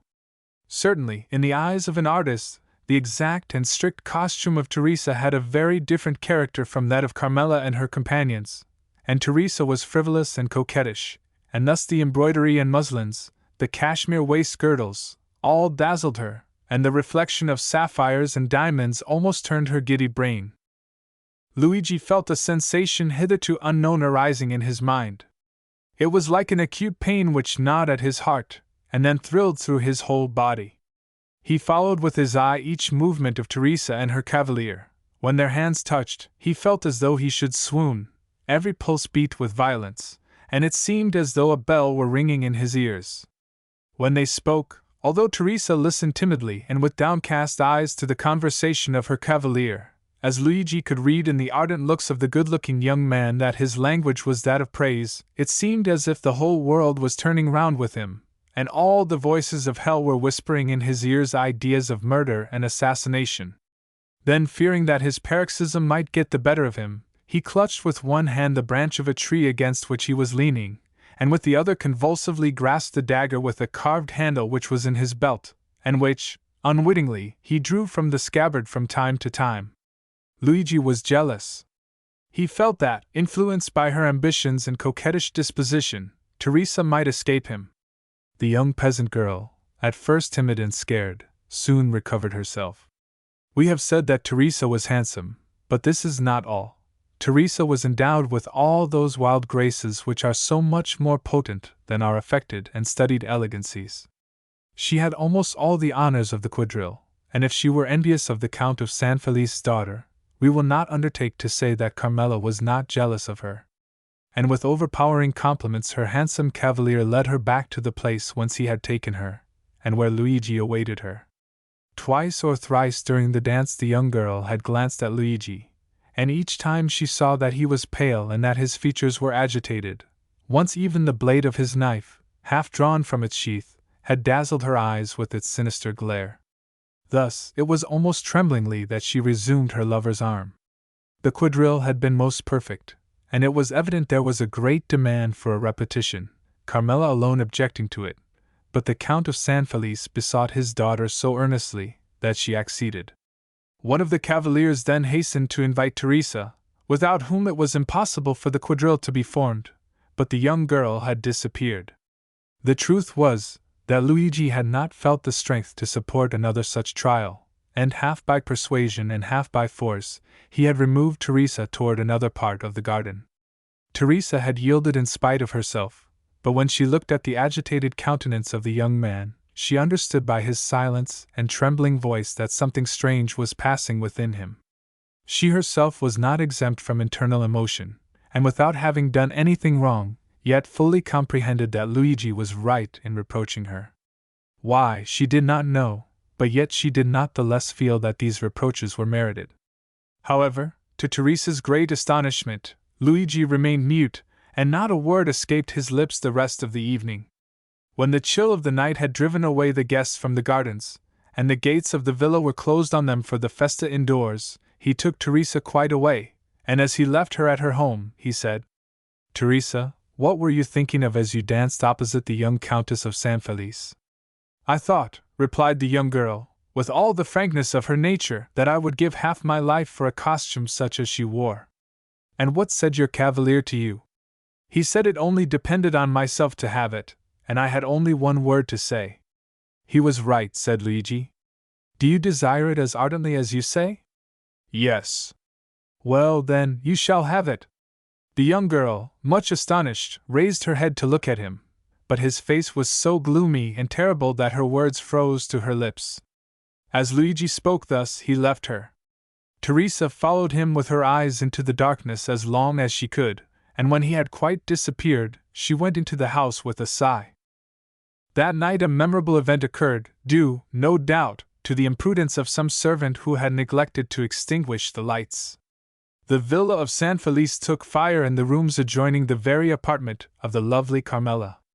Awakened in the night by the light of the flames, she sprang out of bed, wrapped herself in a dressing gown, and attempted to escape by the door, but the corridor by which she hoped to fly was already a prey to the flames. She then returned to her room, calling for help as loudly as she could, when suddenly her window, which was 20 feet from the ground, was opened. A young peasant jumped into the chamber, seized her in his arms, and with superhuman skill and strength conveyed her to the turf of the grass plot, where she fainted. When she recovered, her father was by her side. All the servants surrounded her, offering her assistance.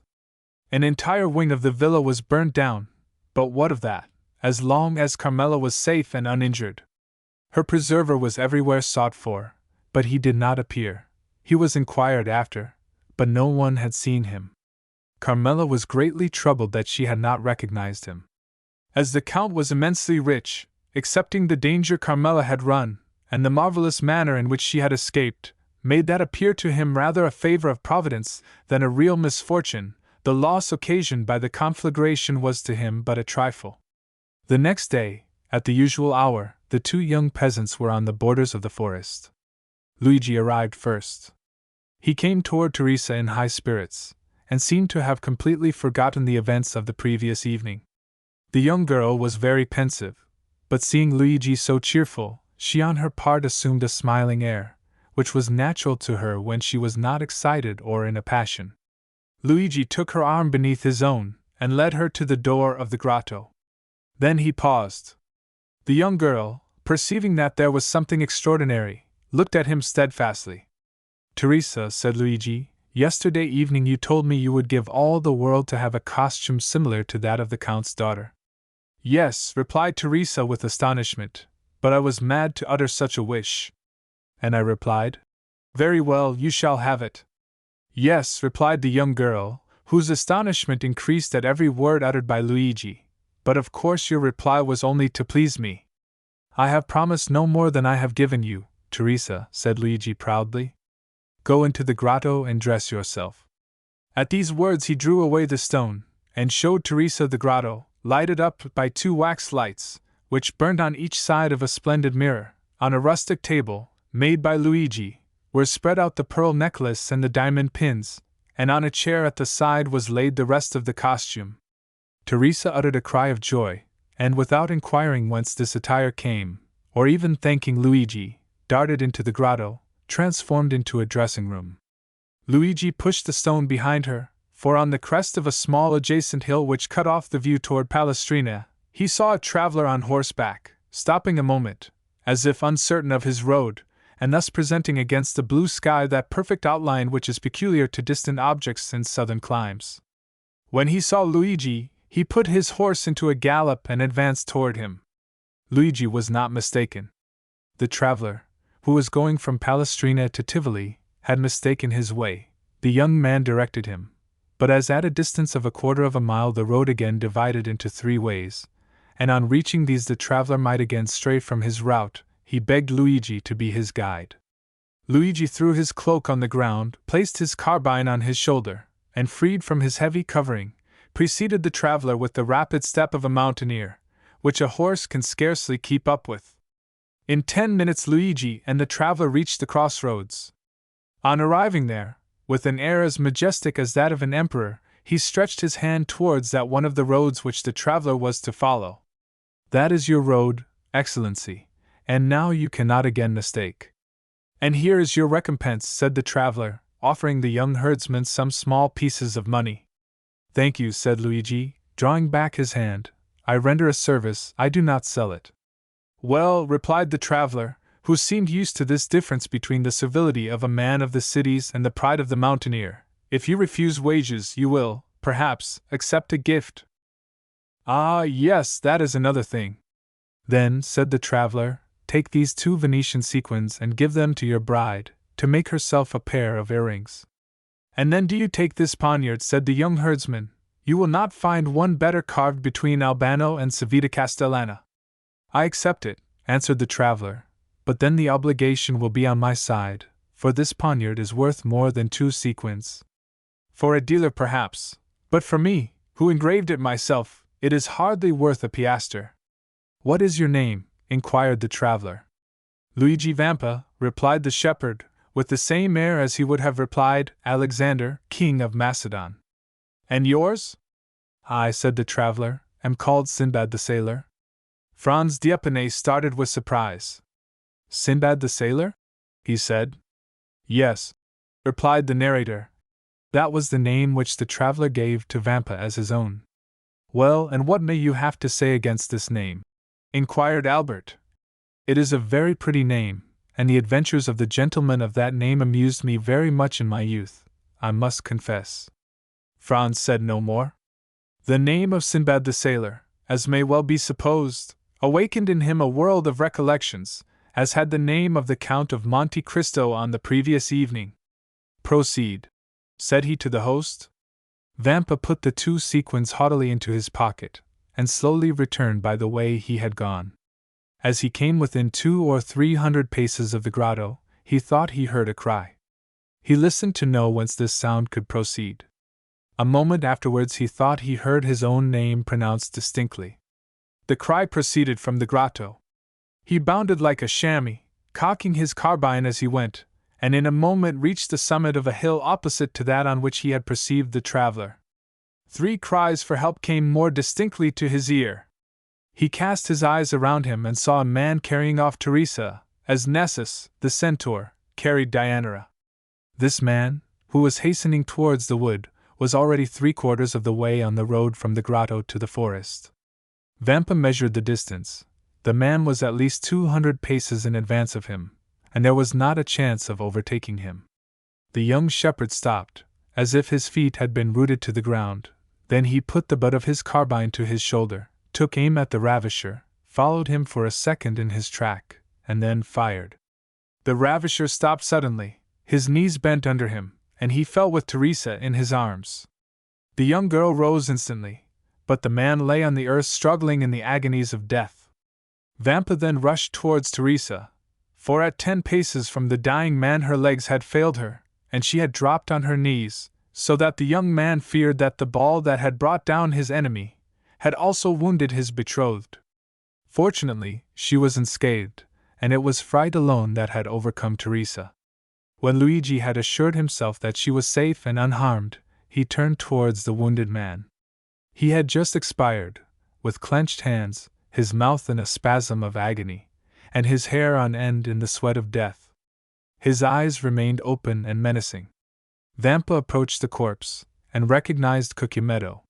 From the day on which the bandit had been saved by the 2 young peasants, he had been enamored of Teresa, and had sworn she should be his. From that time he had watched them, and profiting by the moment when her lover had left her alone, had carried her off, and believed he at length had her in his power, when the ball, directed by the unerring skill of the young herdsman, had pierced his heart. Vampa gazed on him for a moment without betraying the slightest emotion, while, on the contrary, Teresa, shuddering in every limb, dared not approach the slain ruffian but by degrees, and threw a hesitating glance at the dead body over the shoulder of her lover. Suddenly Vampa turned toward his mistress. "Ah," said he, "good, good. You are dressed. It is now my turn to dress myself." Teresa was clothed from head to foot in the garb of the Count of San Felice's daughter. Vampa took Cucumetto's body in his arms and conveyed it to the grotto, while in her turn Teresa remained outside. If a second traveler had passed, he would have seen a strange thing, a shepherdess watching her flock, clad in a cashmere gown, with earrings and necklace of pearls, diamond pins, and buttons of sapphires, emeralds, and rubies. He would, no doubt, had believed that he had returned to the times of Florian, and would have declared, on reaching Paris, that he had met an alpine shepherdess seated at the foot of the Sabine hill. At the end of a quarter of an hour Vampa quitted the grotto. His costume was no less elegant than that of Teresa. He wore a vest of garnet-colored velvet, with buttons of cut gold, a silk waistcoat covered with embroidery, a Roman scarf tied round his neck, a cartridge box worked with gold, and red and green silk, sky-blue velvet breeches, fastened above the knee with diamond buckles, garters of deerskin, worked with 1,000 arabesques, and a hat whereon hung ribbons of all colors. 2 watches hung from his girdle, and a splendid poniard was in his belt. Teresa uttered a cry of admiration. Vampa in this attire resembled a painting by Leopold Robert or Schnetz. He had assumed the entire costume of Cucumetto. The young man saw the effect produced on his betrothed, and a smile of pride passed over his lips. "Now," he said to Teresa, "are you ready to share my fortune, whatever it may be?" "Oh, yes!" exclaimed the young girl enthusiastically. "And follow me wherever I go?" "To the world's end." "Then take my arm, and let us on. We have no time to lose." The young girl did so without questioning her lover as to where he was conducting her, for he appeared to her at this moment as handsome, proud, and powerful as a god. They went towards the forest, and soon entered it. We need scarcely say that all the paths of the mountain were known to Vampa. He therefore went forward without a moment's hesitation, although there was no beaten track, but he knew his path by looking at the trees and bushes, and thus they kept on advancing for nearly an hour and a half. At the end of this time they had reached the thickest part of the forest. A torrent, whose bed was dry, led into a deep gorge. Vampa took this wild road, which, enclosed between 2 ridges, and shadowed by the tufted umbrage of the pines, seemed, but for the difficulties of its descent, that path to Avernus of which Virgil speaks. Teresa had become alarmed at the wild and deserted look of the plain around her, and pressed closely against her guide, not uttering a syllable. But as she saw him advance with even step and composed countenance, she endeavored to repress her emotion. Suddenly, about 10 paces from them, a man advanced from behind a tree and aimed at Vampa. "Not another step," he said, "or you are a dead man." "What, then?" said Vampa, raising his hand with a gesture of disdain, while Teresa, no longer able to restrain her alarm, clung closely to him. "Do wolves rend each other?" "Who are you?" inquired the sentinel. "I am Luigi Vampa, shepherd of the San Felice farm." "What do you want?" "I would speak with your companions who are in the glade at Roccabianca." "Follow me, then," said the sentinel, "or, as you know your way, go first." Vampa smiled disdainfully at this precaution on the part of the bandit, went before Teresa, and continued to advance with the same firm and easy step as before. At the end of 10 minutes the bandit made them a sign to stop. The 2 young persons obeyed. Then the bandit thrice imitated the cry of a crow. A croak answered this signal. "Good," said the sentry, "you may now go on." Luigi and Teresa again set forward. As they went on, Teresa clung tremblingly to her lover at the sight of weapons and the glistening of carbines through the trees. The retreat of Roccabianca was at the top of a small mountain, which no doubt in former days had been a volcano, an extinct volcano before the days when Remus and Romulus had deserted Alba to come and found the city of Rome. Teresa and Luigi reached the summit, and all at once found themselves in the presence of 20 bandits. "Here is a young man who seeks and wishes to speak to you," said the sentinel. "What has he to say?" inquired the young man who was in command in the chief's absence. "I wish to say that I am tired of a shepherd's life," was Vampa's reply. "Ah, I understand," said the lieutenant, "and you seek admittance into our ranks?" "Welcome!" cried several bandits from Ferracino, Pampinara, and Anagni, who had recognized Luigi Vampa. "Yes, but I came to ask something more than to be your companion." "And what may that be?" inquired the bandits with astonishment. "I come to ask to be your captain," said the young man. The bandits shouted with laughter. "And what have you done to aspire to this honor?" demanded the lieutenant. "I have killed your chief, Cucumetto, whose dress I now wear, and I set fire to the Villa San Felice to procure a wedding dress for my betrothed." An hour afterwards Luigi Vampa was chosen captain, vice Cucumetto, deceased. "Well, my dear Albert," said Franz, turning towards his friend. What think you of citizen Luigi Vampa? I say he is a myth, replied Albert, and never had an existence. And what may a myth be? Inquired Pastrini. The explanation would be too long, my dear landlord, replied Franz. And you say that Signor Vampa exercises his profession at this moment in the environs of Rome? And with a boldness of which no bandit before him ever gave an example. Then the police have vainly tried to lay hands on him? Why, you see, he has a good understanding with the shepherds in the plains, the fishermen of the Tiber, and the smugglers of the coast.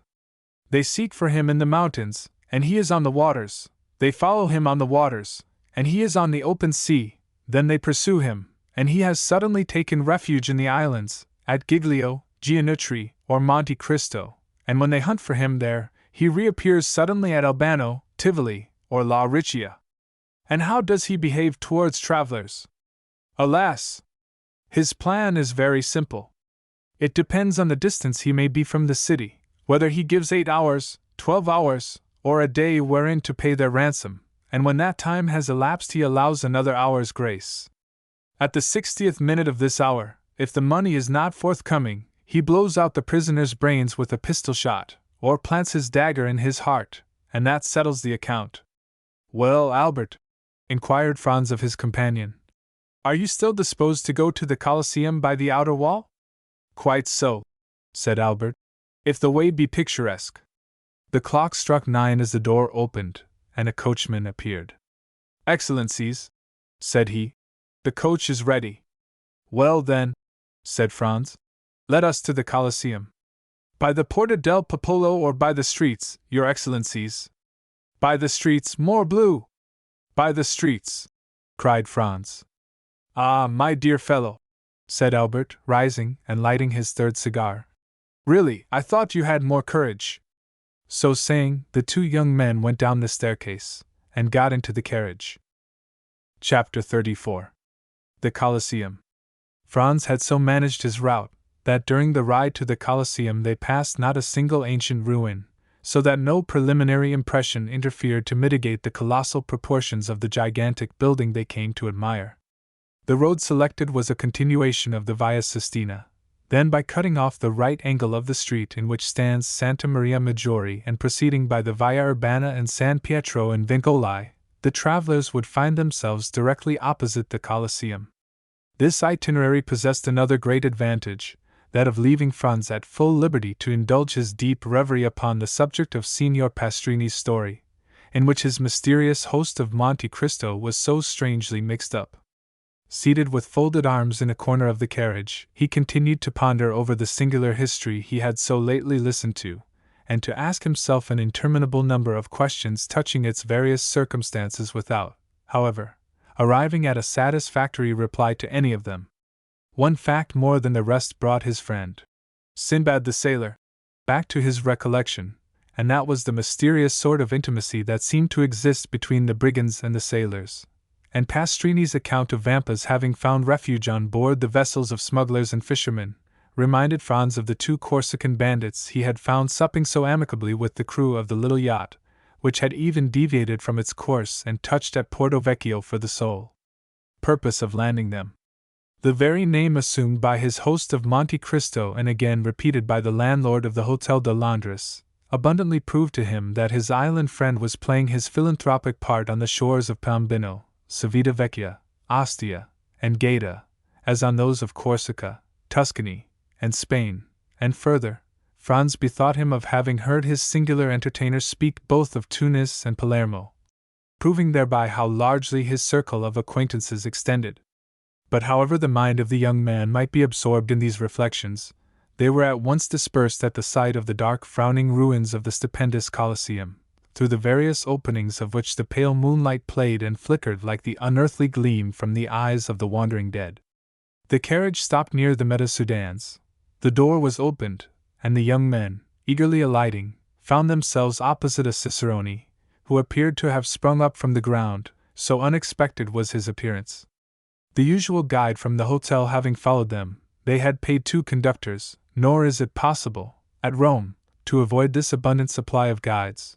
Besides the ordinary cicerone, who seizes upon you directly you set foot in your hotel, and never quits you while you remain in the city. There is also a special cicerone belonging to each monument, nay, almost to each part of a monument.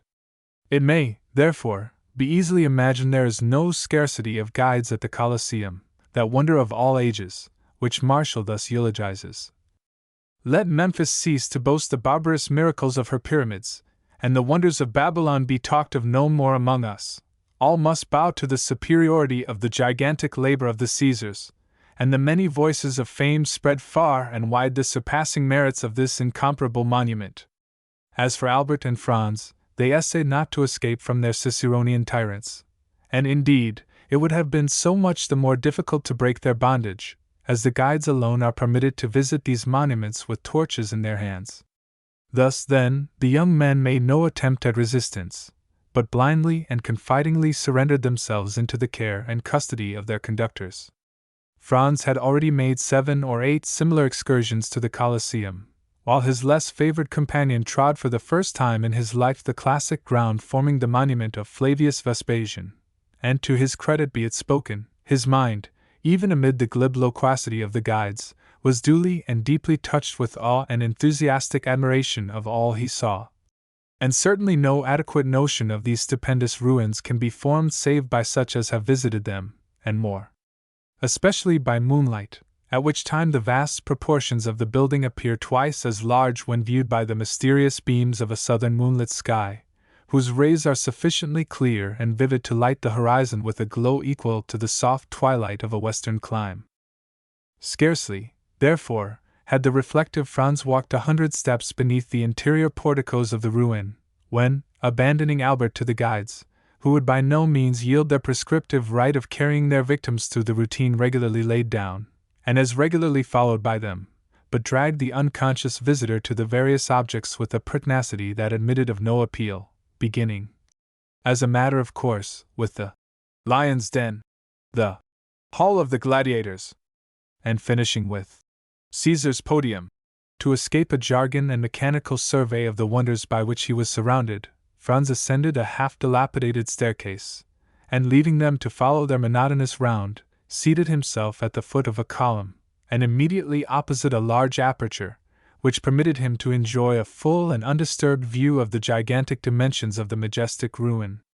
Franz had remained for nearly a quarter of an hour perfectly hidden by the shadow of the vast column at whose base he had found a resting place, and from whence his eyes followed the motions of Albert and his guides, who, holding torches in their hands, had emerged from a vomitorium at the opposite extremity of the Colosseum, and then again disappeared down the steps conducting to the seats reserved for the Vestal Virgins, resembling, as they glided along, some restless shades following the flickering glare of so many ignes fatui.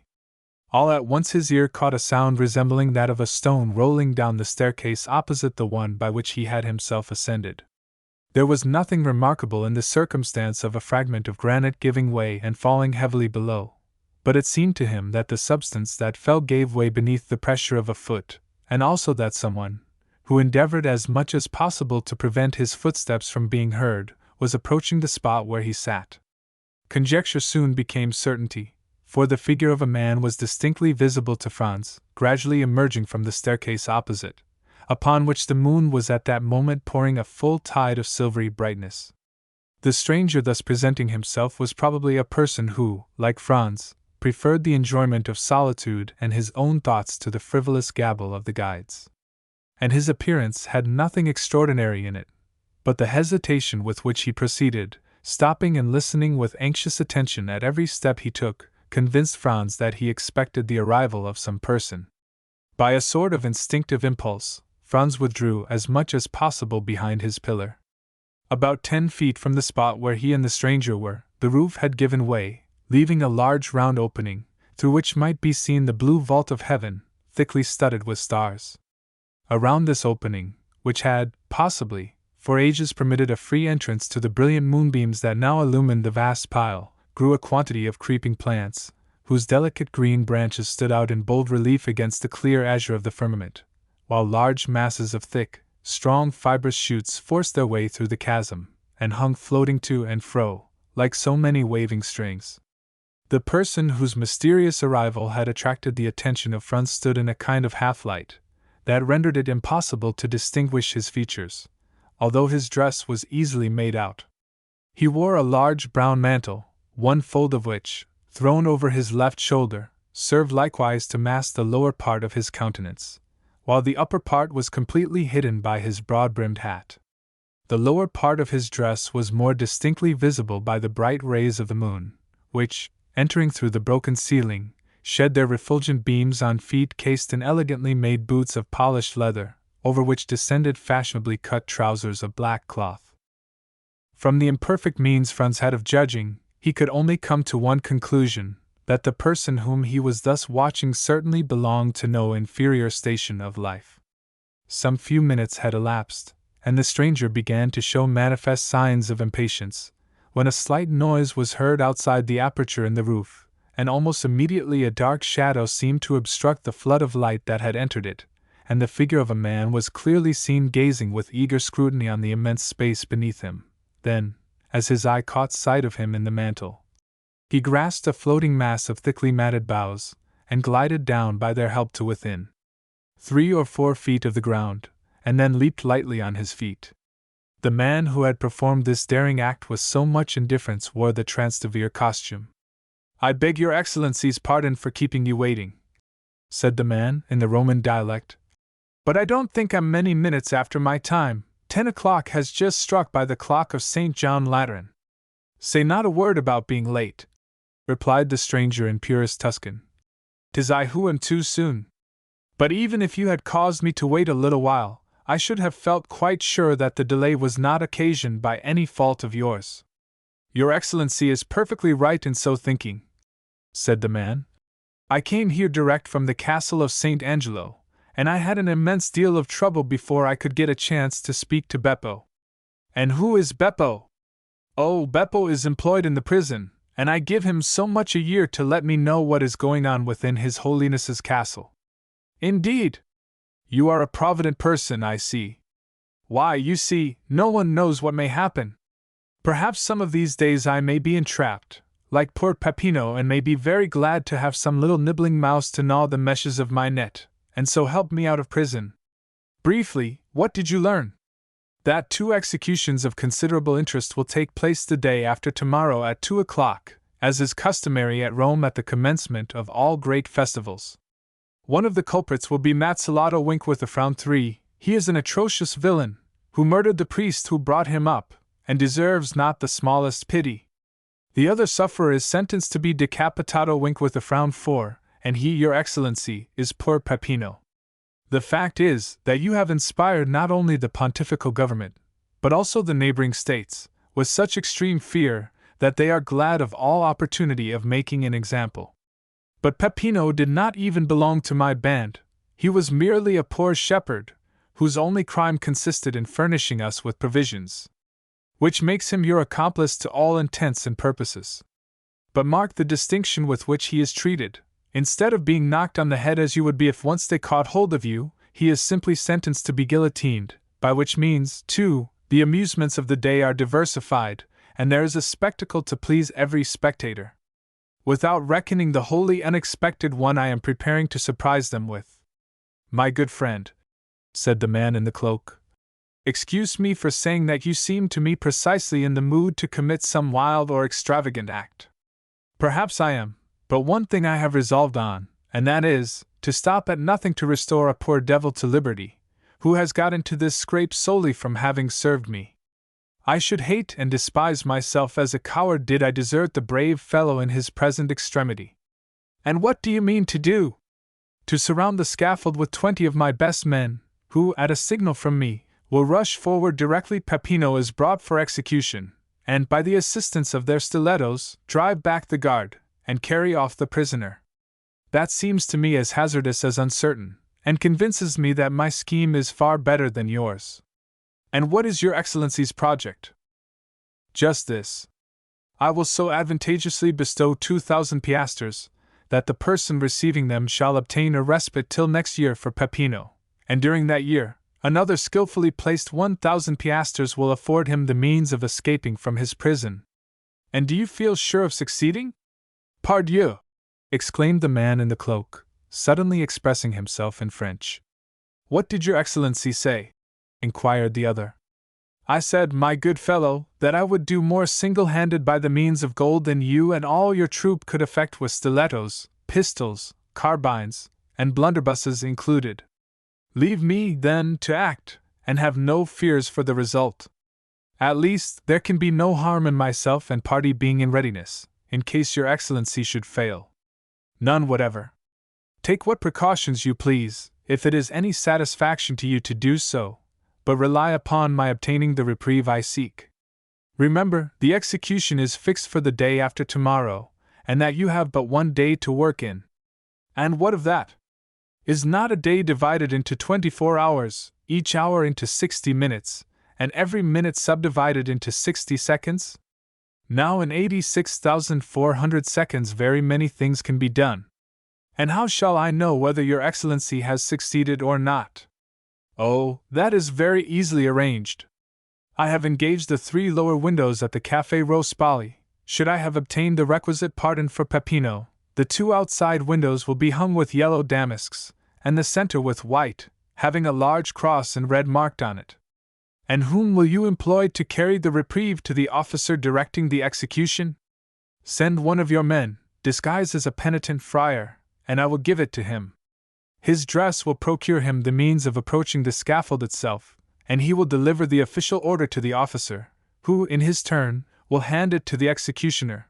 In the meantime, it will be as well to acquaint Peppino with what we have determined on, if it be only to prevent his dying of fear or losing his senses, because in either case a very useless expense will have been incurred. Your Excellency, said the man, you are fully persuaded of my entire devotion to you, are you not? Nay, I flatter myself that there can be no doubt of it, replied the cavalier in the cloak. Well, then, only fulfill your promise of rescuing Peppino, and henceforward you shall receive not only devotion, but the most absolute obedience from myself and those under me that one human being can render to another. Have a care how far you pledge yourself, my good friend, for I may remind you of your promise at some, perhaps, not very distant period, when I, in my turn, may require your aid and influence. Let that day come sooner or later, your Excellency will find me what I have found you in this my heavy trouble, and if from the other end of the world you but write me word to do such or such a thing, you may regard it as done, for done it shall be, on the word and faith of— Hush! Interrupted the stranger. I hear a noise. 'Tis some travelers, who are visiting the Colosseum by torchlight. 'Twere better we should not be seen together.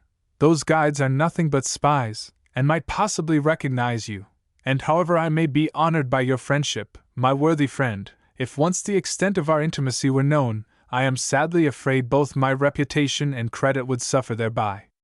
Well, then, if you obtain the reprieve?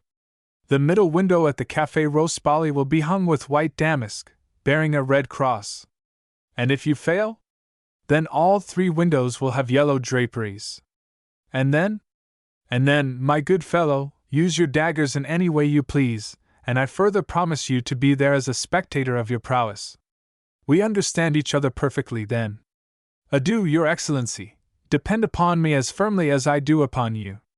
Saying these words, the Transteverin disappeared down the staircase, while his companion, muffling his features more closely than before in the folds of his mantle, passed almost close to Franz, and descended to the arena by an outward flight of steps. The next minute Franz heard himself called by Albert, who made the lofty building re-echo with the sound of his friend's name. Franz, however, did not obey the summons till he had satisfied himself that the 2 men whose conversation he had overheard were at a sufficient distance to prevent his encountering them in his descent. In 10 minutes after the strangers had departed, Franz was on the road to the Piazza di Spagna, listening with studied indifference to the learned dissertation delivered by Albert, after the manner of Pliny and Calpurnius, touching the iron-pointed nets used to prevent the ferocious beasts from springing on the spectators. Franz let him proceed without interruption, and in fact did not hear what was said. He longed to be alone, and free to ponder over all that had occurred. One of the 2 men, whose mysterious meeting in the Colosseum he had so unintentionally witnessed, was an entire stranger to him, but not so the other, and though Franz had been unable to distinguish his features, from his being either wrapped in his mantle or obscured by the shadow, the tones of his voice had made too powerful an impression on him the first time he had heard them for him ever again to forget them, hear them when or where he might. It was more especially when this man was speaking in a manner half jesting, half bitter, that Franz's ear recalled most vividly the deep sonorous, yet well-pitched voice that had addressed him in the Grotto of Monte Cristo, and which he heard for the second time amid the darkness and ruined grandeur of the Colosseum. And the more he thought, the more entire was his conviction that the person who wore the mantle was no other than his former host and entertainer, Sinbad the Sailor. Under any other circumstances, Franz would have found it impossible to resist his extreme curiosity to know more of so singular a personage, and with that intent have sought to renew their short acquaintance. But in the present instance, the confidential nature of the conversation he had overheard made him, with propriety, judge that his appearance at such a time would be anything but agreeable.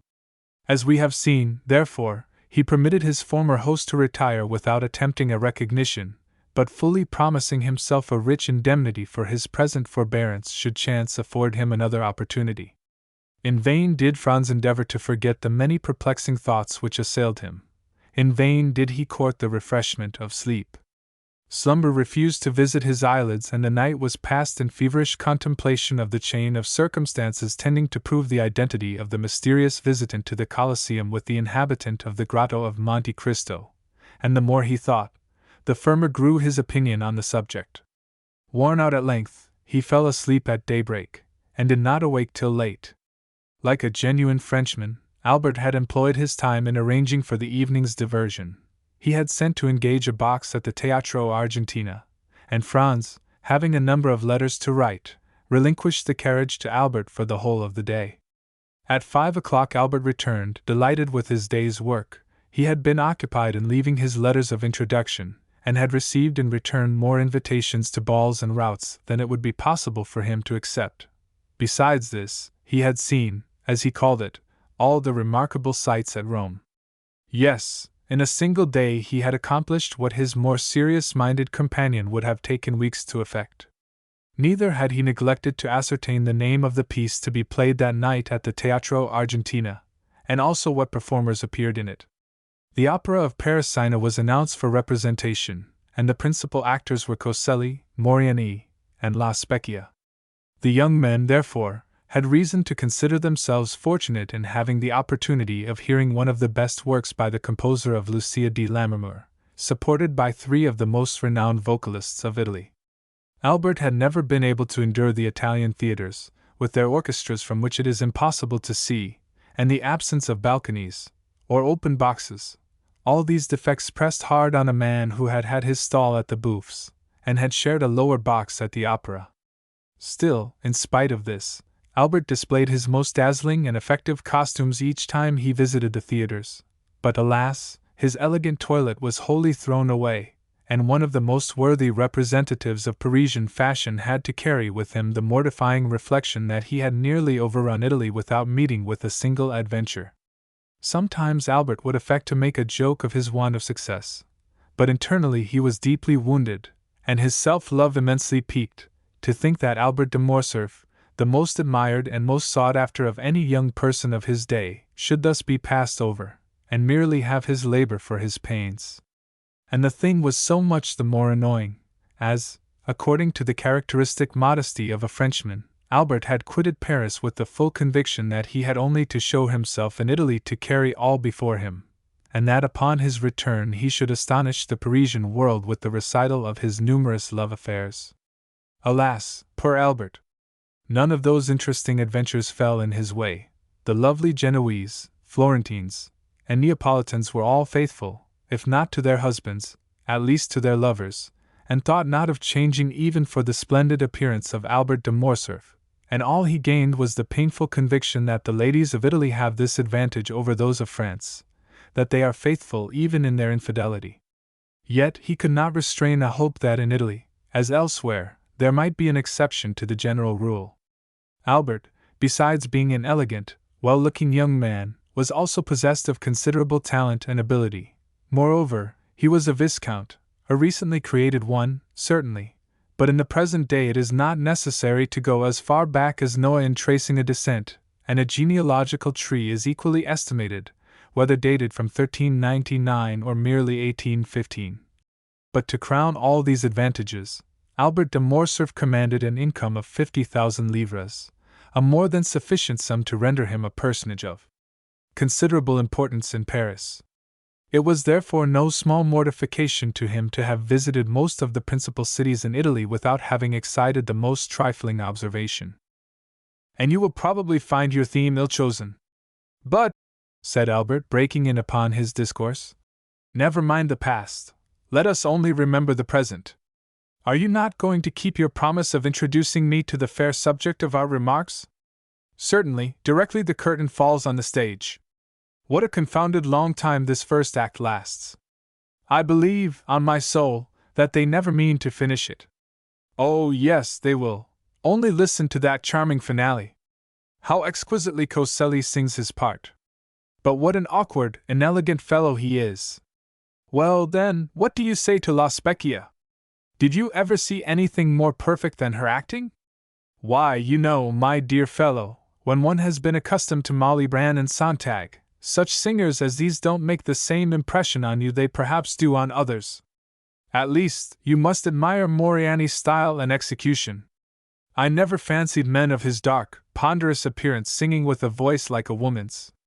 "My good friend," said Franz, turning to him, while Albert continued to point his glass at every box in the theater, "you seem determined not to approve. You are really too difficult to please."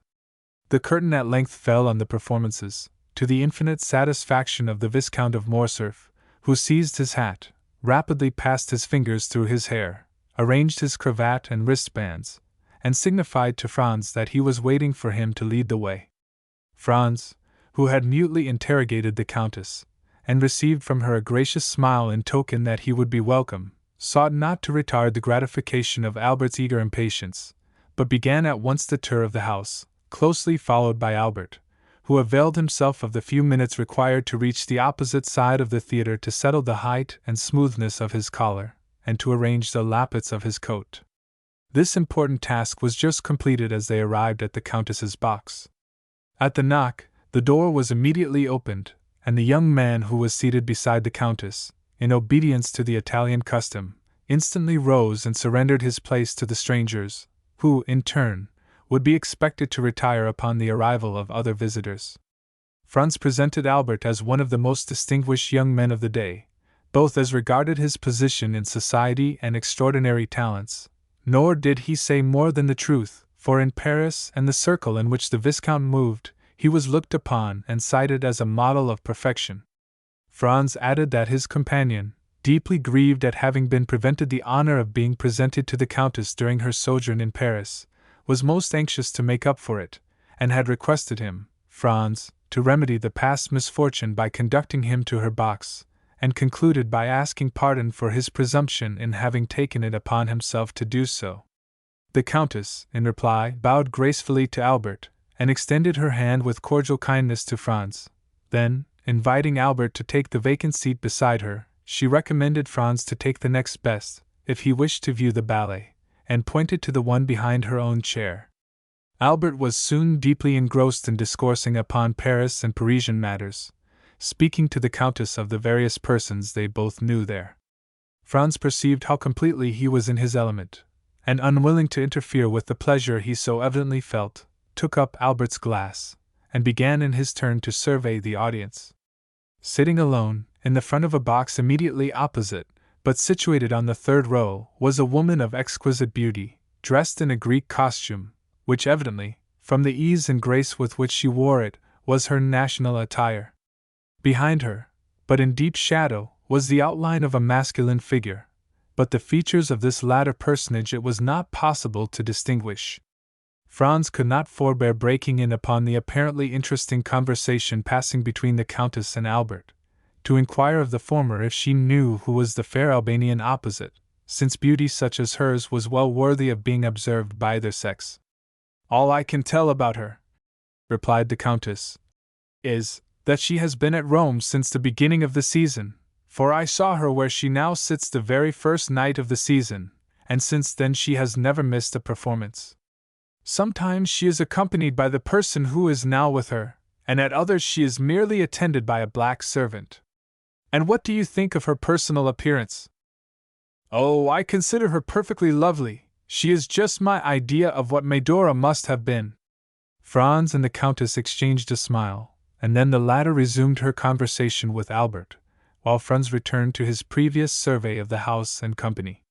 The curtain rose on the ballet, which was one of those excellent specimens of the Italian school, admirably arranged and put on the stage by Henri, who has established for himself a great reputation throughout Italy for his taste and skill in the choreographic art, one of those masterly productions of grace, method, and elegance in which the whole corps de ballet, from the principal dancers to the humblest supernumerary, are all engaged on the stage at the same time, and 150 persons may be seen exhibiting the same attitude, or elevating the same arm or leg with a simultaneous movement that would lead you to suppose that but one mind, one act of volition, influenced the moving mass.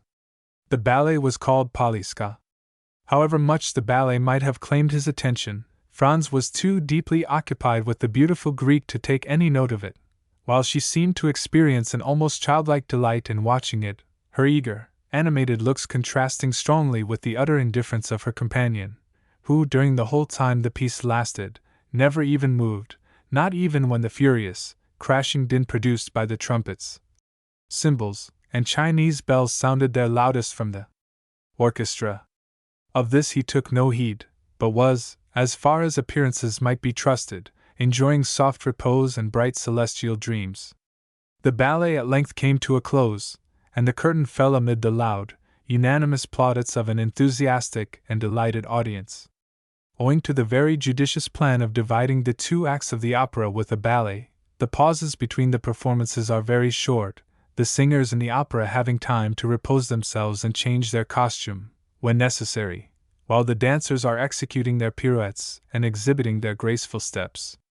The overture to the second act began, and, at the first sound of the leader's bow across his violin, Franz observed the sleeper slowly arise and approach the Greek girl, who turned around to say a few words to him, and then, leaning forward again on the railing of her box, she became as absorbed as before in what was going on. The countenance of the person who had addressed her remained so completely in the shade, that, though Franz tried his utmost, he could not distinguish a single feature. The curtain rose, and the attention of Franz was attracted by the actors, and his eyes turned from the box containing the Greek girl and her strange companion to watch the business of the stage. Most of my readers are aware that the second act of Parisina opens with the celebrated and effective duet in which Parisina, while sleeping, betrays to Azo the secret of her love for Hugo. The injured husband goes through all the emotions of jealousy, until conviction seizes on his mind, and then, in a frenzy of rage and indignation, he awakens his guilty wife to tell her that he knows her guilt and to threaten her with his vengeance. This duet is one of the most beautiful, expressive, and terrible conceptions that has ever emanated from the fruitful pen of Donizetti. Franz now listened to it for the third time, yet its notes, so tenderly expressive and fearfully grand as the wretched husband and wife give vent to their different griefs and passions, thrilled through the soul of Franz with an effect equal to his first emotions upon hearing it. Excited beyond his usual calm demeanor, Franz rose with the audience, and was about to join the loud, enthusiastic applause that followed. But suddenly his purpose was arrested, his hands fell by his sides, and the half-uttered bravos expired on his lips. The occupant of the box in which the Greek girl sat appeared to share the universal admiration that prevailed, for he left his seat to stand up in front, so that, his countenance being fully revealed, Franz had no difficulty in recognizing him as the mysterious inhabitant of Monte Cristo, and the very same person he had encountered the preceding evening in the ruins of the Colosseum, and whose voice and figure had seemed so familiar to him. All doubt of his identity was now at an end. His singular host evidently resided at Rome. The surprise and agitation occasioned by this full confirmation of Franz's former suspicion had no doubt imparted a corresponding expression to his features, for the Countess, after gazing with a puzzled look at his face, burst into a fit of laughter, and begged to know what had happened. "Countess," returned Franz, totally unheeding her raillery, I asked you a short time since if you knew any particulars respecting the Albanian lady opposite. I must now beseech you to inform me who and what is her husband. Nay, answered the Countess. I know no more of him than yourself. Perhaps you never before noticed him? What a question, so truly French! Do you not know that we Italians have eyes only for the man we love? True, replied Franz. All I can say is, continued the Countess, taking up the lorgnette and directing it toward the box in question, that the gentleman, whose history I am unable to furnish, seems to me as though he had just been dug up. He looks more like a corpse permitted by some friendly grave-digger to quit his tomb for a while, and revisit this earth of ours, than anything human. How ghastly pale he is! Oh, he is always as colorless as you now see him, said Franz. Then you know him? Almost screamed the Countess. Oh, pray do, for heaven's sake, tell us all about. Is he a vampire, or a resuscitated corpse, or what? I fancy I have seen him before, and I even think he recognizes me. And I can well understand, said the Countess, shrugging up her beautiful shoulders, as though an involuntary shudder passed through her veins, that those who have once seen that man will never be likely to forget him. The sensation experienced by Franz was evidently not peculiar to himself. Another, and wholly uninterested person, felt the same unaccountable awe and misgiving. Well? Inquired Franz, after the Countess had a second time directed her lorgnette at the box. What do you think of our opposite neighbor? Why, that he is no other than Lord Ruthven himself in a living form. This fresh allusion to Byron, 5, drew a smile to Franz's countenance, although he could but allow that if anything was likely to induce belief in the existence of vampires, it would be the presence of such a man as the mysterious personage before him.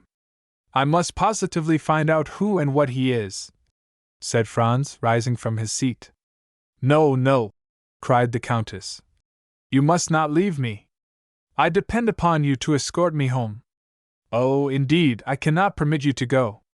Is it possible, whispered Franz, that you entertain any fear? I'll tell you, answered the Countess. Byron had the most perfect belief in the existence of vampires, and even assured me that he had seen them. The description he gave me perfectly corresponds with the features and character of the man before us. Oh, he is the exact personification of what I have been led to expect. The coal-black hair, large bright, glittering eyes, in which a wild, unearthly fire seems burning, the same ghastly paleness. Then observe, too, that the woman with him is altogether unlike all others of her sex. She is a foreigner, a stranger. Nobody knows who she is, or where she comes from. No doubt she belongs to the same horrible race he does, and is, like himself, a dealer in magical arts. I entreat of you not to go near him, at least tonight, and if tomorrow your curiosity still continues as great, pursue your researches if you will, but tonight you neither can nor shall. For that purpose I mean to keep you all to myself. Franz protested he could not defer his pursuit till the following day, for many reasons. Listen to me, said the Countess, and do not be so very headstrong. I am going home. I have a party at my house tonight, and therefore cannot possibly remain till the end of the opera. Now I cannot for one instant believe you so devoid of gallantry as to refuse a lady your escort when she even condescends to ask you for it. There was nothing else left for Franz to do but to take up his hat, open the door of the box, and offer the Countess his arm. It was quite evident, by her manner, that her uneasiness was not feigned, and Franz himself could not resist a feeling of superstitious dread, so much the stronger in him, as it arose from a variety of corroborative recollections, while the terror of the Countess sprang from an instinctive belief, originally created in her mind by the wild tales she had listened to till she believed them truths. Franz could even feel her arm tremble as he assisted her into the carriage. Upon arriving at her hotel, Franz perceived that she had deceived him when she spoke of expecting company. On the contrary, her own return before the appointed hour seemed greatly to astonish the servants. Excuse my little subterfuge, said the Countess, in reply to her companion's half-reproachful observation on the subject. But that horrid man had made me feel quite uncomfortable, and I longed to be alone, that I might compose my startled mind. Franz essayed to smile. Nay, said she, do not smile, it ill accords with the expression of your countenance, and I am sure it does not spring from your heart. However, promise me one thing. What is it? Promise me, I say. I will do anything you desire, except relinquish my determination of finding out who this man is. I have more reasons than you can imagine for desiring to know who he is, from whence he came, and whither he is going. Where he comes from I am ignorant, but I can readily tell you where he is going to, and that is down below, without the least doubt. Let us only speak of the promise you wished me to make, said Franz. Well, then, you must give me your word to return immediately to your hotel, and make no attempt to follow this man tonight. There are certain affinities between the persons we quit and those we meet afterwards. For heaven's sake, do not serve as a conductor between that man and me. Pursue your chase after him tomorrow as eagerly as you please, but never bring him near me, if you would not see me die of terror. And now, good night, go to your rooms, and try to sleep away all recollections of this evening. For my own part, I am quite sure I shall not be able to close my eyes. So saying, the Countess quitted Franz, leaving him unable to decide whether she were merely amusing herself at his expense, or whether her fears and agitations were genuine. Upon his return to the hotel, Franz found Albert in his dressing gown and slippers, listlessly extended on a sofa, smoking a cigar. "My dear fellow!" cried he, springing up. "Is it really you? Why, I did not expect to see you before tomorrow." "My dear Albert," replied Franz, "I am glad of this opportunity to tell you, once and forever, that you entertain a most erroneous notion concerning Italian women. I should have thought the continual failures you have met with in all your own love affairs might have taught you better by this time. Upon my soul, these women would puzzle the very devil to read them aright. Why, here, they give you their hand, they press yours in return, they keep up a whispering conversation, permit you to accompany them home. Why, if a Parisian were to indulge in a quarter of these marks of flattering attention, her reputation would be gone forever. And the very reason why the women of this fine country, where sounds the si, as Dante writes, put so little restraint on their words and actions, is because they live so much in public, and have really nothing to conceal. Besides, you must have perceived that the Countess was really alarmed." "At what?" "At the sight of that respectable gentleman sitting opposite to us in the same box with the lovely Greek girl. Now, for my part, I met them in the lobby after the conclusion of the piece, and hang me, if I can guess where you took your notions of the other world from. I can assure you that this hobgoblin of yours is a deuced fine-looking fellow, admirably dressed. Indeed, I feel quite sure, from the cut of his clothes, they are made by a first-rate Paris tailor, probably Blin or Human. He was rather too pale, certainly, but then, you know, paleness is always looked upon as a strong proof of aristocratic descent and distinguished breeding." Franz smiled, for he well remembered that Albert particularly prided himself on the entire absence of color in his own complexion. "Well, that tends to confirm my own ideas," said Franz, "that the Countess's suspicions were destitute alike of sense and reason. Did he speak in your hearing? And did you catch any of his words?" "I did, but they were uttered in the Romaic dialect. I knew that from the mixture of Greek words. I don't know whether I ever told you that when I was at college I was rather strong in Greek." "He spoke the Romaic language, did he?" "I think so." "That settles it," murmured Franz. "'Tis he, past all doubt." "What do you say?" "Nothing. But tell me, what were you thinking about when I came in?" "Oh, I was arranging a little surprise for you." "Indeed? Of what nature?" "Why, you know it is quite impossible to procure a carriage." "Certainly, and I also know that we have done all that human means afforded to endeavor to get one. Now then, in this difficulty a bright idea has flashed across my brain." Franz looked at Albert as though he had not much confidence in the suggestions of his imagination. "I tell you what, Franz," cried Albert, "you deserve to be called out for such a misgiving and incredulous glance as that you were pleased to bestow on me just now. And I promise to give you the satisfaction of a gentleman if your scheme turns out as ingenious as you assert. Well then, hearken to me." "I listen." You agree, do you not, that obtaining a carriage is out of the question? I do. Neither can we procure horses? True, we have offered any sum, but have failed. Well, now, what do you say to a cart? I dare say such a thing might be had. Very possibly. And a pair of oxen? As easily found as the cart. Then you see, my good fellow, with a cart and a couple of oxen our business can be managed. The cart must be tastefully ornamented, and if you and I dress ourselves as Neapolitan reapers, we may get up a striking tableau, after the manner of that splendid picture by Leopold Robert. It would add greatly to the effect if the Countess would join us in the costume of a peasant from Pozzoli or Sorrento. Our group would then be quite complete, more especially as the Countess is quite beautiful enough to represent a Madonna. Well, said Franz, this time, Albert, I am bound to give you credit for having hit upon a most capital idea. And quite a national one, too, replied Albert with gratified pride. A mere mask borrowed from our own festivities. Ha ha, ye Romans! You thought to make us, unhappy strangers, trot at the heels of your processions, like so many Lazzaroni, because no carriages or horses are to be had in your beggarly city. But you don't know us. When we can't have one thing, we invent another. And have you communicated your triumphant idea to anybody? Only to our host. Upon my return home I sent for him, and I then explained to him what I wished to procure.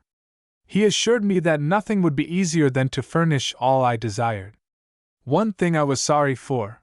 When I bade him have the horns of the oxen gilded, he told me there would not be time, as it would require 3 days to do that, so you see we must do without this little superfluity.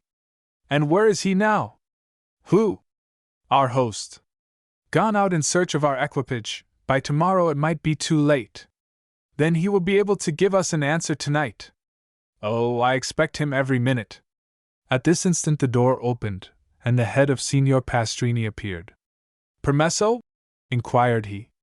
Certainly, certainly, cried Franz. Come in, my host. Now then, asked Albert eagerly, have you found the desired cart and oxen? Better than that, replied Signor Pastrini, with the air of a man perfectly well satisfied with himself. Take care, my worthy host, said Albert. Better is a sure enemy to well.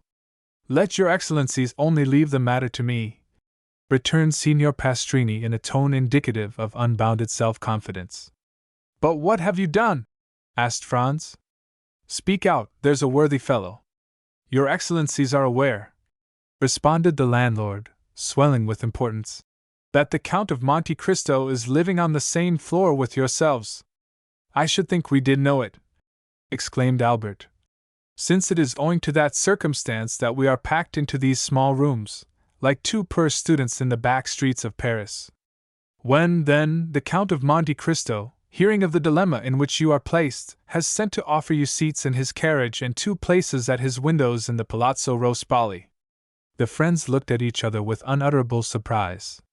But do you think, asked Albert, that we ought to accept such offers from a perfect stranger? What sort of person is this Count of Monte Cristo? Asked Franz of his host. A very great nobleman, but whether Maltese or Sicilian I cannot exactly say.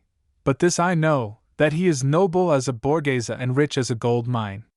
It seems to me, said Franz, speaking in an undertone to Albert, that if this person merited the high panegyrics of our landlord, he would have conveyed his invitation through another channel, and not permitted it to be brought to us in this unceremonious way. He would have written or...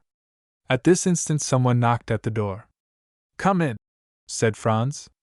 A servant, wearing a livery of considerable style and richness, appeared at the threshold, and placing 2 cards in the landlord's hands, who forthwith presented them to the 2 young men, he said, Please to deliver these, from the Count of Monte Cristo to Vicomte Albert de Morcerf and M. Franz d'Épinay. The Count of Monte Cristo, continued the servant, begs these gentlemen's permission to wait upon them as their neighbor, and he will be honored by an intimation of what time they will please to receive him. Faith, Franz, whispered Albert, there is not much to find fault with here. Tell the Count, replied Franz, that we will do ourselves the pleasure of calling on him. The servant bowed and retired. "That is what I call an elegant mode of attack," said Albert. "You were quite correct in what you said, Signor Pastrini. The Count of Monte Cristo is unquestionably a man of first-rate breeding and knowledge of the world." "Then you accept his offer?" said the host. "Of course we do," replied Albert. "Still, I must own I am sorry to be obliged to give up the cart and the group of reapers. It would have produced such an effect. And were it not for the windows at the Palazzo Rospoli, by way of recompense for the loss of our beautiful scheme, I don't know but what I should have held on by my original plan. What say you, Franz?" "Oh, I agree with you. The windows in the Palazzo Rospoli alone decided me." The truth was that the mention of two places in the Palazzo Rospoli had recalled to Franz the conversation he had overheard the preceding evening in the ruins of the Colosseum between the mysterious unknown and the Transteverin, in which the stranger in the cloak had undertaken to obtain the freedom of a condemned criminal. And if this muffled-up individual proved, as Franz felt sure he would, the same as the person he had just seen in the Teatro Argentina, then he should be able to establish his identity, and also to prosecute his researches respecting him with perfect facility and freedom. Franz passed the night in confused dreams respecting the two meetings he had already had with his mysterious tormentor, and in waking speculations as to what the morrow would produce. The next day must clear up every doubt, and unless his near neighbor and would-be friend, the Count of Monte Cristo, possessed the ring of Gyges, and by its power was able to render himself invisible, it was very certain he could not escape this time. 8 o'clock found Franz up and dressed, while Albert, who had not the same motives for early rising, was still soundly asleep. The first act of Franz was to summon his landlord, who presented himself with his accustomed obsequiousness. "Pray, Signor Pastrini," asked Franz, "is not some execution appointed to take place today?" "Yes, Your Excellency. But if your reason for inquiry is that you may procure a window to view it from, you are much too late." "Oh, no," answered Franz. "I had no such intention, and even if I had felt a wish to witness the spectacle, I might have done so from Monte Pincio, could I not?" "Ah!" exclaimed mine host. "I did not think it likely Your Excellency would have chosen to mingle with such a rabble as are always collected on that hill, which, indeed, they consider as exclusively belonging to themselves." "Very possibly I may not go," answered Franz. "But in case I feel disposed, give me some particulars of today's executions." "What particulars would Your Excellency like to hear?" "Why, the number of persons condemned to suffer, their names, and description of the death they are to die." "That happens just lucky, Your Excellency. Only a few minutes ago they brought me the tavelettas." "What are they?" "Sort of wooden tablets hung up at the corners of streets the evening before an execution, on which is pasted up a paper containing the names of the condemned persons, their crimes, and mode of punishment. The reason for so publicly announcing all this is, that all good and faithful Catholics may offer up their prayers for the unfortunate culprits, and above all, beseech of heaven to grant them a sincere repentance." "And these tablets are brought to you that you may add your prayers to those of the faithful, are they?" asked Franz somewhat incredulously. "Oh dear, no, Your Excellency!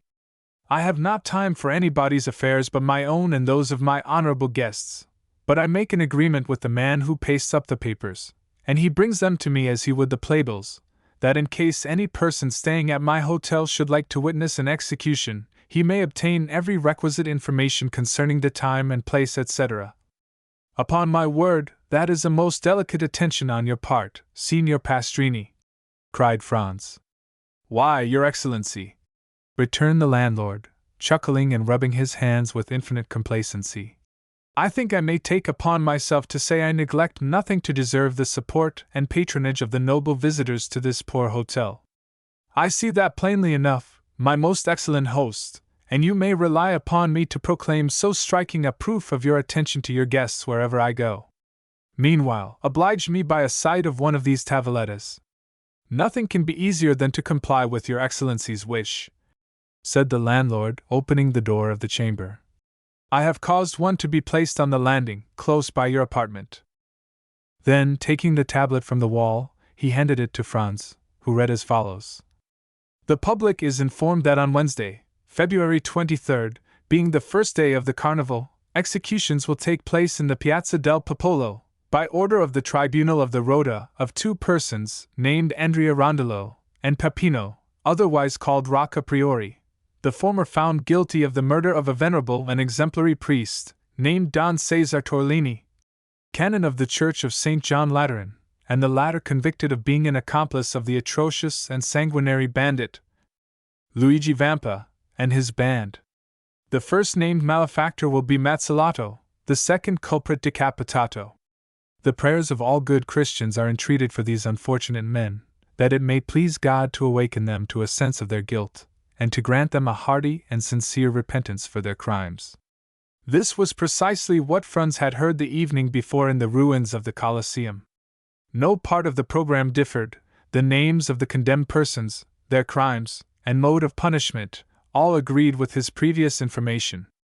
In all probability, therefore, the Transteverin was no other than the bandit Luigi Vampa himself, and the man shrouded in the mantle the same he had known as Sinbad the Sailor, but who, no doubt, was still pursuing his philanthropic expedition in Rome, as he had already done at Porto Vecchio and Tunis.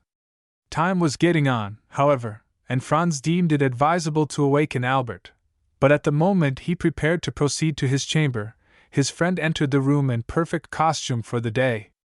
The anticipated delights of the carnival had so run in his head as to make him leave his pillow long before his usual hour.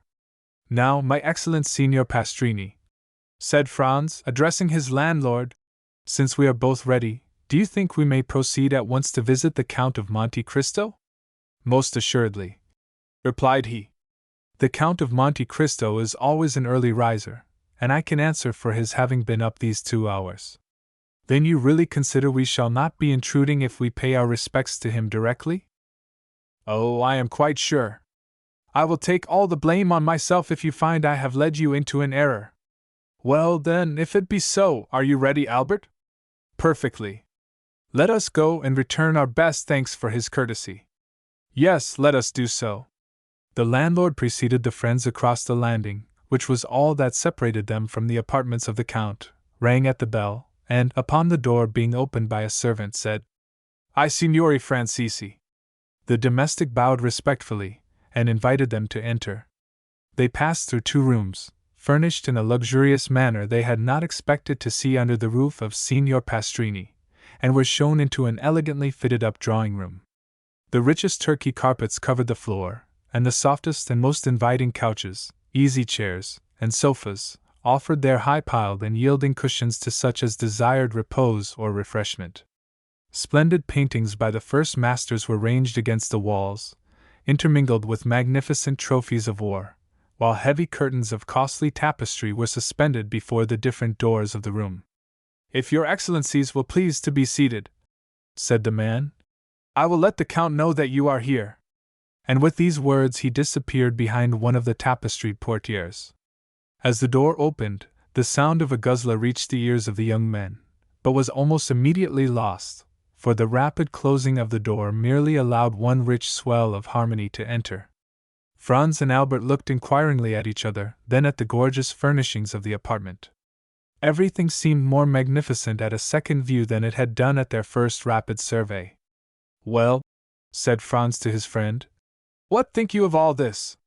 "Why, upon my soul, my dear fellow, it strikes me that our elegant and attentive neighbor must either be some successful stockjobber who has speculated in the fall of the Spanish funds, or some prince traveling incognito." "Hush, hush!" replied Franz. "We shall ascertain who and what he is. He comes!"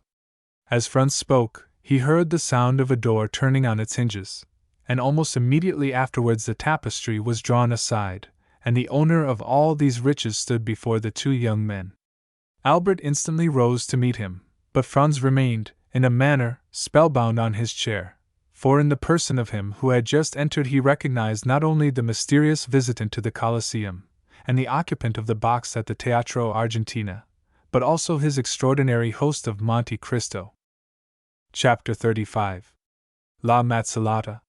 "Gentlemen," said the Count of Monte Cristo as he entered, "I pray you excuse me for suffering my visit to be anticipated, but I feared to disturb you by presenting myself earlier at your apartments.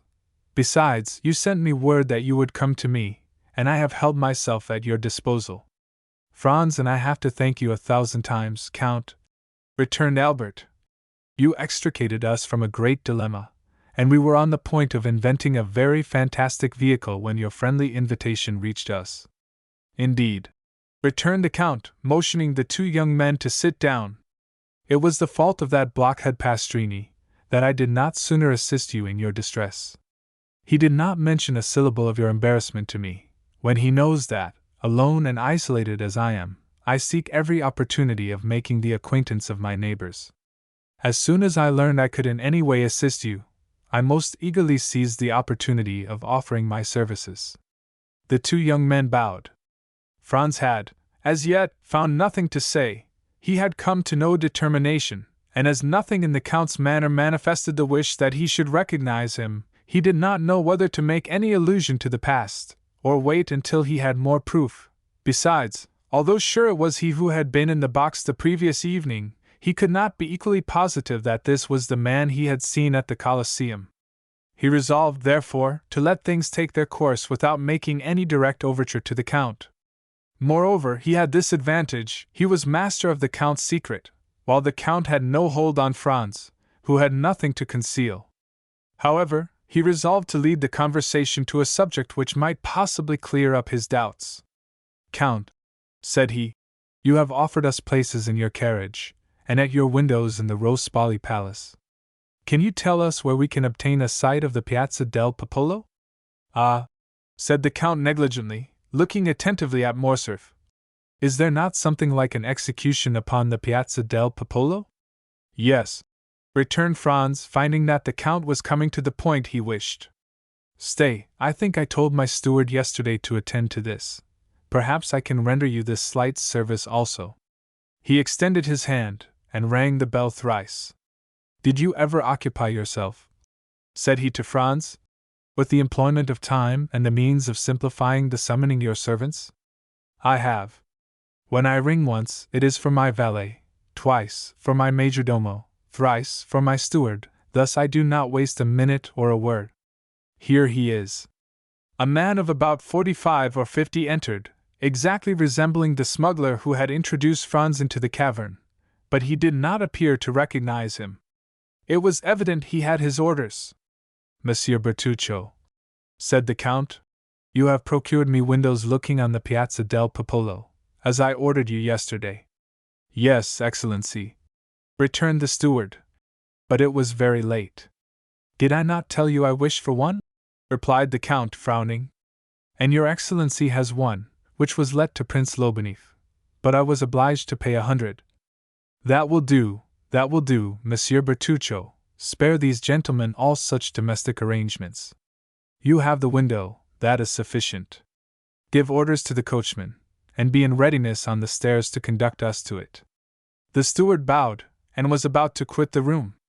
"Ah," continued the Count, "be good enough to ask Pastrini if he has received the tavoletta, and if he can send us an account of the execution." "There is no need to do that," said Franz, taking out his tablets, "for I saw the account, and copied it down." "Very well, you can retire, Bertuccio. I need you no longer. Let us know when breakfast is ready. These gentlemen," added he, turning to the two friends, "will, I trust, do me the honor to breakfast with me?" "But, my dear Count," said Albert, "we shall abuse your kindness." "Not at all, on the contrary, you will give me great pleasure. You will, one or other of you, perhaps both, return it to me at Paris. Bertuccio, lay covers for 3. He then took Franz's tablets out of his hand. "We announce," he read, in the same tone with which he would have read a newspaper, "that today, the 23rd of February, will be executed Andrea Rondello, guilty of murder on the person of the respected and venerated Don Cesar Torlini, canon of the Church of St. John Lateran, and Peppino, called Roccapriori, convicted of complicity with the detestable bandit Luigi Vampa, and the men of his band." The first will be mazzillato, the second decapitato." "Yes," continued the Count. "It was at first arranged in this way, but I think since yesterday some change has taken place in the order of the ceremony." "Really?" said Franz. Yes, I passed the evening at the Cardinal Rospigliosi's, and their mention was made of something like a pardon for one of the two men. For Andrea Rondello? Asked Franz. No, replied the Count carelessly. For the other, he glanced at the tablets as if to recall the name, for Peppino, called Rocca Priori. You are thus deprived of seeing a man guillotined, but the mazzolata still remains, which is a very curious punishment when seen for the first time, and even the second, while the other, as you must know, is very simple. The mandaia, 6, never fails, never trembles, never strikes 30 times ineffectually, like the soldier who beheaded the Count of Chile, and to whose tender mercy Richelieu had doubtless recommended the sufferer. Ah, added the Count, in a contemptuous tone, do not tell me of European punishments, they are in the infancy, or rather the old age, of cruelty. Really, Count, replied Franz, one would think that you had studied the different tortures of all the nations of the world. There are, at least, few that I have not seen, said the Count coldly. And you took pleasure in beholding these dreadful spectacles? My first sentiment was horror, the second indifference, the third curiosity. Curiosity, that is a terrible word. Why so? In life, our greatest preoccupation is death. Is it not, then, curious to study the different ways by which the soul and body can part, and how, according to their different characters, temperaments, and even the different customs of their countries, different persons bear the transition from life to death, from existence to annihilation? As for myself, I can assure you of one thing: the more men you see die, the easier it becomes to die yourself, and in my opinion, death may be a torture, but it is not an expiation. I do not quite understand you, replied Franz. Pray explain your meaning, for you excite my curiosity to the highest pitch. Listen, said the Count, and deep hatred mounted to his face, as the blood would to the face of any other. If a man had by unheard of and excruciating tortures destroyed your father, your mother, your betrothed, a being who, when torn from you, left a desolation, a wound that never closes, in your breast, do you think the reparation that society gives you is sufficient when it interposes the knife of the guillotine between the base of the occiput and the trapezial muscles of the murderer, and allows him who has caused us years of moral sufferings to escape with a few moments of physical pain?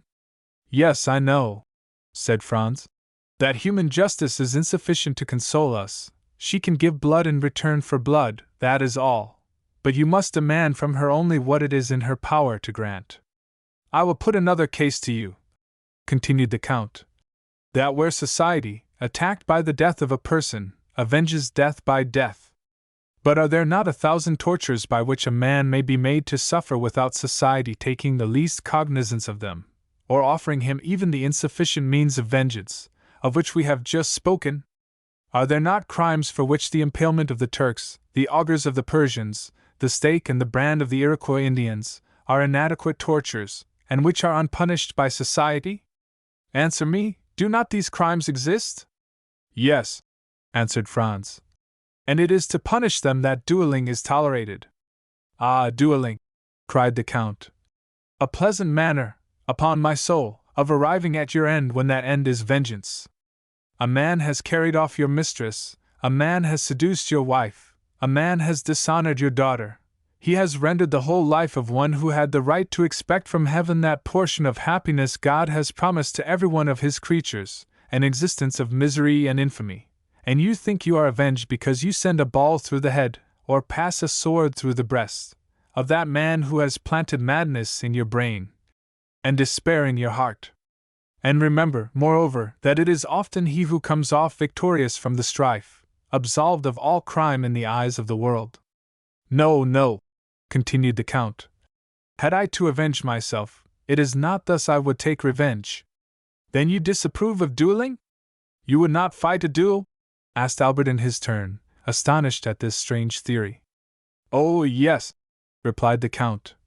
Understand me, I would fight a duel for a trifle, for an insult, for a blow, and the more so that, thanks to my skill in all bodily exercises, and the indifference to danger I have gradually acquired, I should be almost certain to kill my man. Oh, I would fight for such a cause, but in return for a slow, profound, eternal torture, I would give back the same, were it possible, An eye for an eye, a tooth for a tooth, as the Orientalists say, are masters in everything, those favored creatures who have formed for themselves a life of dreams and a paradise of realities. But, said Franz to the Count, with this theory, which renders you at once judge and executioner of your own cause, it would be difficult to adopt a course that would forever prevent your falling under the power of the law. Hatred is blind, rage carries you away, and he who pours out vengeance runs the risk of tasting a bitter draught. Yes, if he be poor and inexperienced, not if he be rich and skillful. Besides, the worst that could happen to him would be the punishment of which we have already spoken, and which the philanthropic French Revolution has substituted for being torn to pieces by horses or broken on the wheel. What matters this punishment, as long as he is avenged? On my word, I almost regret that in all probability this miserable Peppino will not be beheaded, as you might have had an opportunity then of seeing how short a time the punishment lasts, and whether it is worth even mentioning. But really this is a most singular conversation for the carnival, gentlemen. How did it arise? I recollect you asked for a place at my window. You shall have it, but let us first sit down to table, for here comes the servant to inform us that breakfast is ready. As he spoke, a servant opened one of the 4 doors of the apartment, saying, Al sol comodo. The 2 young men arose and entered the breakfast room. During the meal, which was excellent, and admirably served, Franz looked repeatedly at Albert, in order to observe the impressions which he doubted not had been made on him by the words of their entertainer. But whether with his usual carelessness he had paid but little attention to him, whether the explanation of the Count of Monte Cristo with regard to dueling had satisfied him, or whether the events which Franz knew of had had their effect on him alone, he remarked that his companion did not pay the least regard to them, but on the contrary ate like a man who for the last 4 or 5 months had been condemned to partake of Italian cookery, that is, the worst in the world. As for the Count, he just touched the dishes. He seemed to fulfill the duties of a host by sitting down with his guests, and awaited their departure to be served with some strange or more delicate food. This brought back to Franz, in spite of himself, the recollection of the terror with which the Count had inspired the Countess G, and her firm conviction that the man in the opposite box was a vampire. At the end of the breakfast Franz took out his watch. Well, said the Count, what are you doing? You must excuse us, Count, returned Franz, but we have still much to do. What may that be? We have no masks, and it is absolutely necessary to procure them. Do not concern yourself about that. We have, I think, a private room in the Piazza del Popolo. I will have whatever costumes you choose brought to us, and you can dress there. After the execution? Cried Franz. Before or after, whichever you please. Opposite the scaffold? The scaffold forms part of the fate. Count, I have reflected on the matter, said Franz. I thank you for your courtesy, but I shall content myself with accepting a place in your carriage and at your window at the Rospoli Palace, and I leave you at liberty to dispose of my place at the Piazza del Popolo. But I warn you, you will lose a very curious sight, returned the Count. You will describe it to me, replied Franz, and the recital from your lips will make as great an impression on me as if I had witnessed it. I have more than once intended witnessing an execution, but I have never been able to make up my mind. And you, Albert? I, replied the Viscount. I saw casting executed, but I think I was rather intoxicated that day, for I had quitted college the same morning, and we had passed the previous night at a tavern. Besides, it is no reason because you have not seen an execution at Paris, that you should not see one anywhere else. When you travel, it is to see everything. Think what a figure you will make when you are asked, how do they execute at Rome? And you reply, I do not know. And besides, they say that the culprit is an infamous scoundrel, who killed with a log of wood a worthy canon who had brought him up like his own son. Diable! When a churchman is killed, it should be with a different weapon than a log, especially when he has behaved like a father. If you went to Spain, would you not see the bullfights? Well, suppose it is a bullfight you are going to see. Recollect the ancient Romans of the circus, and the sports where they killed 300 lions and 100 men. Think of the 80,000 applauding spectators, the sage matrons who took their daughters, and the charming Vestals who made with the thumb of their white hands the fatal sign that said, "Come, dispatch the dying." "Shall you go, then, Albert?" asked Franz. "Ma foi, yes, like you, I hesitated, but the Count's eloquence decides me." "Let us go, then," said Franz, "since you wish it, but on our way to the Piazza del Popolo, I wish to pass through the Corso." "Is this possible, Count?" "On foot, yes, in a carriage, no." "I will go on foot, then." "Is it important that you should go that way?" "Yes, there is something I wish to see." "Well, we will go by the Corso. We will send the carriage to wait for us on the Piazza del Popolo, by the Via del Babuino, for I shall be glad to pass, myself, through the Corso, to see if some orders I have given have been executed." "Excellency," said a servant, opening the door, "a man in the dress of a penitent wishes to speak to you." "Ah, yes," returned the Count. "I know who he is, gentlemen. Will you return to the salon? You will find good cigars on the center table. I will be with you directly." The young men rose and returned into the salon, while the Count, again apologizing, left by another door. Albert, who was a great smoker, and who had considered it no small sacrifice to be deprived of the cigars of the Café de Paris, approached the table, and uttered a cry of joy at perceiving some veritable puros.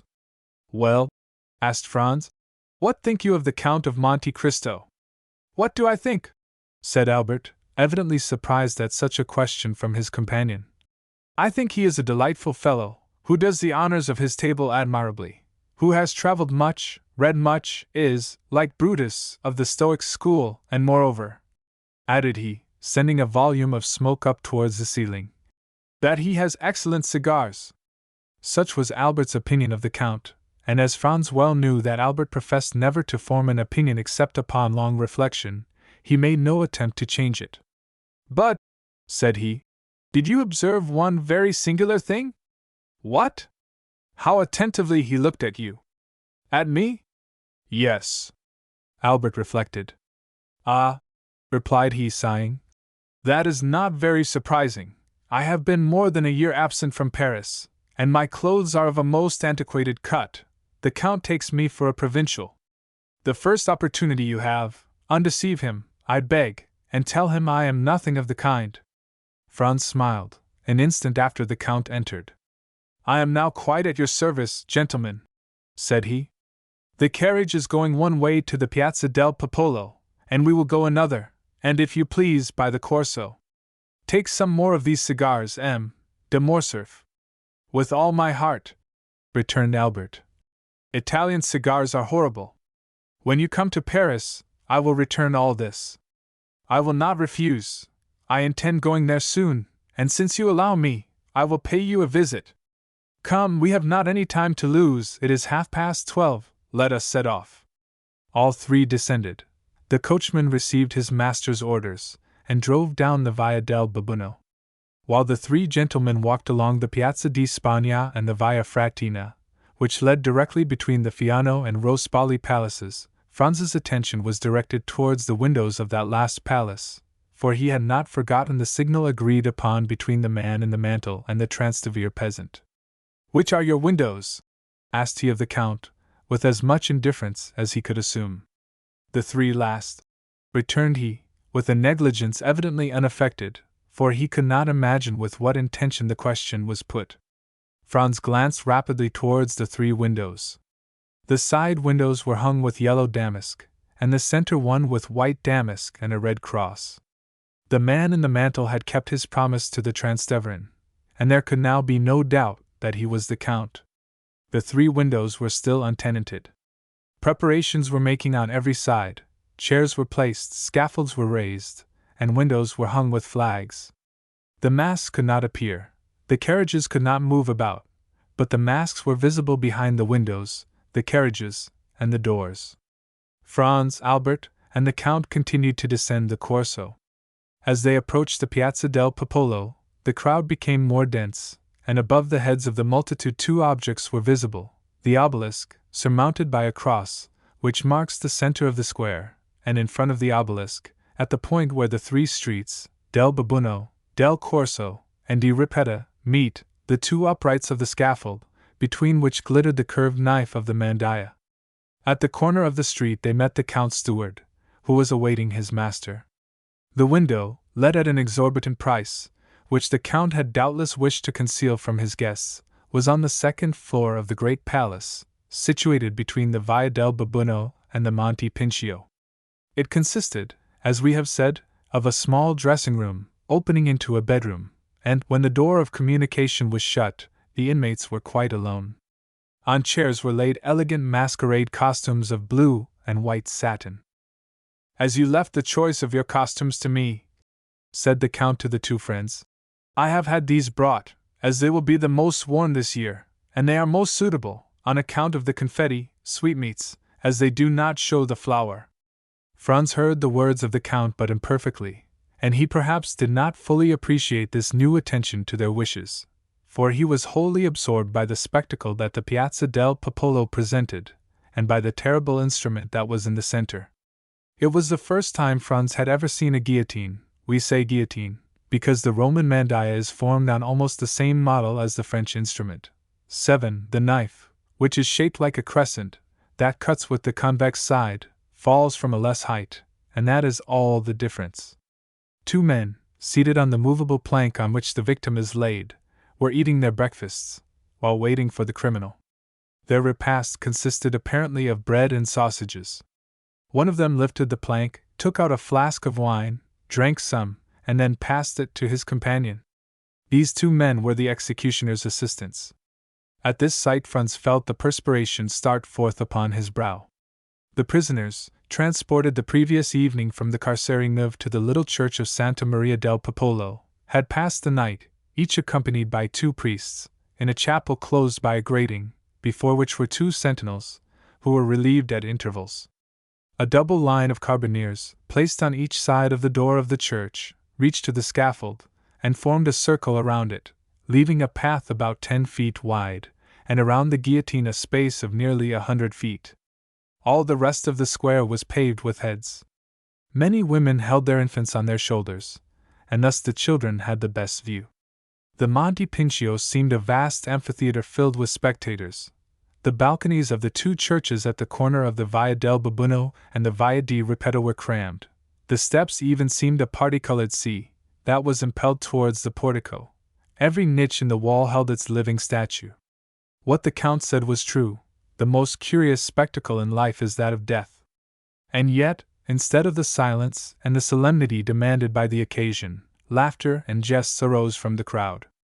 It was evident that the execution was, in the eyes of the people, only the commencement of the carnival. Suddenly the tumult ceased, as if by magic, and the doors of the church opened. A brotherhood of penitents, clothed from head to foot in robes of grey sackcloth, with holes for the eyes, and holding in their hands lighted tapers, appeared first. The chief marched at the head. Behind the penitents came a man of vast stature and proportions. He was naked, with the exception of cloth drawers at the left side of which hung a large knife in a sheath, and he bore on his right shoulder a heavy iron sledgehammer. This man was the executioner. He had, moreover, sandals bound on his feet by cords. Behind the executioner came, in the order in which they were to die, first Peppino, and then Andrea. Each was accompanied by two priests. Neither had his eyes bandaged. Peppino walked with a firm step, doubtless aware of what awaited him. Andrea was supported by two priests. Each of them, from time to time, kissed the crucifix a confessor held out to them. At this sight alone Franz felt his legs tremble under him. He looked at Albert. He was as white as his shirt, and mechanically cast away his cigar, although he had not half smoked it. The Count alone seemed unmoved, nay, more, a slight color seemed striving to rise in his pale cheeks. His nostrils dilated like those of a wild beast that scents its prey, and his lips, half opened, disclosed his white teeth, small and sharp like those of a jackal. And yet his features wore an expression of smiling tenderness, such as Franz had never before witnessed in them. His black eyes especially were full of kindness and pity. However, the two culprits advanced, and as they approached their faces became visible. Peppino was a handsome young man of 4 or 25, bronzed by the sun. He carried his head erect, and seemed on the watch to see on which side his liberator would appear. Andrea was short and fat. His visage, marked with brutal cruelty, did not indicate age. He might be 30. In prison he had suffered his beard to grow. His head fell on his shoulder, his legs bent beneath him, and his movements were apparently automatic and unconscious. "I thought," said Franz to the Count, "that you told me there would be but one execution." "I told you true," replied he coldly. "And yet here are two culprits." "Yes, but only one of these two is about to die, the other has many years to live. If the pardon is to come, there is no time to lose." "And see, here it is," said the Count. At the moment when Peppino reached the foot of the mandaia, a priest arrived in some haste, forced his way through the soldiers, and advancing to the chief of the Brotherhood, gave him a folded paper. The piercing eye of Peppino had noticed all. The chief took the paper, unfolded it, and raising his hand, "Heaven be praised, and His Holiness also," said he in a loud voice. "Here is a pardon for one of the prisoners." "A pardon!" cried the people with one voice. "A pardon!" At this cry Andrea raised his head. "Pardon for whom?" cried he. Peppino remained breathless. "A pardon for Peppino, called Rocca Priori," said the principal friar. And he passed the paper to the officer commanding the carbineers, who read and returned it to him. "For Peppino!" cried Andrea, who seemed roused from the torpor in which he had been plunged. "Why for him and not for me? We ought to die together. I was promised he should die with me. You have no right to put me to death alone. I will not die alone, I will not!" And he broke from the priest, struggling and raving like a wild beast, and striving desperately to break the cords that bound his hands.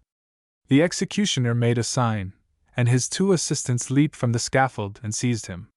"What is going on?" asked Franz of the Count, for, as all the talk was in the Roman dialect, he had not perfectly understood it. "Do you not see," returned the Count, "that this human creature who is about to die is furious that his fellow sufferer does not perish with him? And were he able, he would rather tear him to pieces with his teeth and nails than let him enjoy the life he himself is about to be deprived of. Oh man, race of crocodiles!" cried the Count, extending his clenched hands towards the crowd. "How well do I recognize you there, and that at all times you are worthy of yourselves." Meanwhile Andrea and the two executioners were struggling on the ground, and he kept exclaiming, "He ought to die, he shall die, I will not die alone!"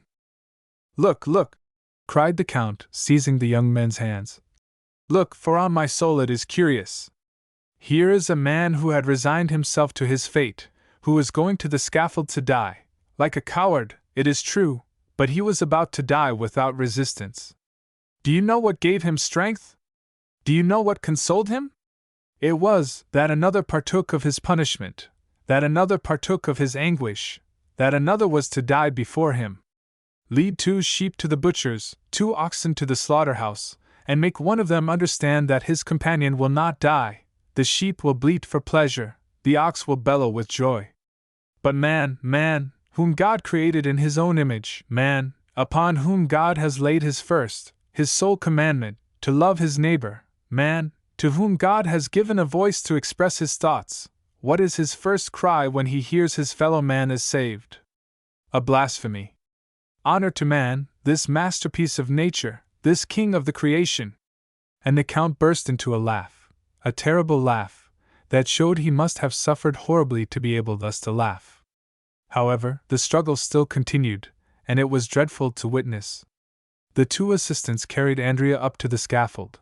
The people all took part against Andrea, and 20,000 voices cried, "Put him to death! Put him to death!" Franz sprang back, but the Count seized his arm, and held him before the window. "What are you doing?" said he. "Do you pity him? If you heard the cry of mad dog, you would take your gun, you would unhesitatingly shoot the poor beast, who, after all, was only guilty of having been bitten by another dog. And yet you pity a man who, without being bitten by one of his race, has yet murdered his benefactor, and who, now unable to kill anyone, because his hands are bound, wishes to see his companion in captivity perish. No, look!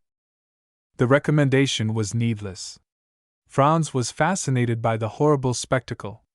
The two assistants had borne Andrea to the scaffold, and there, in spite of his struggles, his bites, and his cries, had forced him to his knees. During this time the executioner had raised his mace, and signed to them to get out of the way. The criminal strove to rise, but ere he had time, the mace fell on his left temple. A dull and heavy sound was heard, and the man dropped like an ox on his face, and then turned over on his back. The executioner let fall his mace, drew his knife, and with one stroke opened his throat, and mounting on his stomach, stamped violently on it with his feet. At every stroke a jet of blood sprang from the wound. This time Franz could contain himself no longer, but sank, half fainting, into a seat. Albert, with his eyes closed, was standing grasping the window curtains. The Count was erect and triumphant, like the avenging angel. Chapter 36. The Carnival at Rome. When Franz recovered his senses, he saw Albert drinking a glass of water, of which, to judge from his pallor, he stood in great need, and the Count, who was assuming his masquerade costume. He glanced mechanically towards the piazza. The scene was wholly changed. Scaffold, executioners, victims, all had disappeared. Only the people remained, full of noise and excitement. The bell of Montecitorio, which only sounds on the Pope's decease and the opening of the Carnival, was ringing a joyous peal. "Well?" asked he of the Count. "What has, then, happened?" "Nothing," replied the Count. "Only, as you see, the Carnival has commenced. Make haste and dress yourself." "In fact," said Franz, "this horrible scene has passed away like a dream." "It is but a dream, a nightmare, that has disturbed you." "Yes, that I have suffered, but the culprit? That is a dream also, only he has remained asleep, while you have awakened, and who knows which of you is the most fortunate?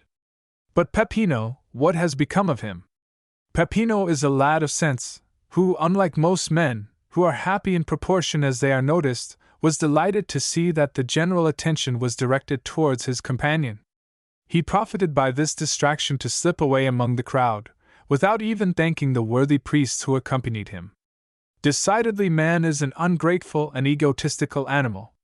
But dress yourself, C.M. The Morcerf sets you the example."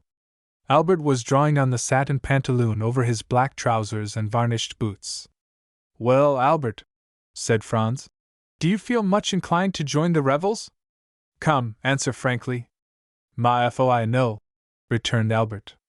"But I am really glad to have seen such a sight, and I understand what the Count said, that when you have once habituated yourself to a similar spectacle, it is the only one that causes you any emotion. Without reflecting that this is the only moment in which you can study character," said the Count. "On the steps of the scaffold death tears off the mask that has been worn through life, and the real visage is disclosed. It must be allowed that Andrea was not very handsome, the hideous scoundrel. Come, dress yourselves, gentlemen, dress yourselves." Franz felt it would be ridiculous not to follow his two companions' example. He assumed his costume, and fastened on the mask that scarcely equaled the pallor of his own face. Their toilet finished, they descended. The carriage awaited them at the door, filled with sweetmeats and bouquets. They fell into the line of carriages. It is difficult to form an idea of the perfect change that had taken place. Instead of the spectacle of gloomy and silent death, the Piazza del Popolo presented a spectacle of gay and noisy mirth and revelry. A crowd of masks flowed in from all sides, emerging from the doors, descending from the windows. From every street and every corner drove carriages filled with clowns, harlequins, dominos, mummers, pantomimists, Transteverins, knights, and peasants, screaming, fighting, gesticulating, throwing eggs filled with flour, confetti, nosegays, attacking, with their sarcasms and their missiles, friends and foes, companions and strangers, indiscriminately, and no one took offense, or did anything but laugh. Franz and Albert were like men who, to drive away a violent sorrow, have recourse to wine, and who, as they drink and become intoxicated, feel a thick veil drawn between the past and the present. They saw, or rather continued to see, the image of what they had witnessed, but little by little the general vertigo seized them, and they felt themselves obliged to take part in the noise and confusion. A handful of confetti that came from a neighboring carriage, and which, while it covered Morcerf and his two companions with dust, pricked his neck and that portion of his face uncovered by his mask like 100 pins, incited him to join in the general combat, in which all the masks around him were engaged. He rose in his turn, and seizing handfuls of confetti and sweetmeats, with which the carriage was filled, cast them with all the force and skill he was master of.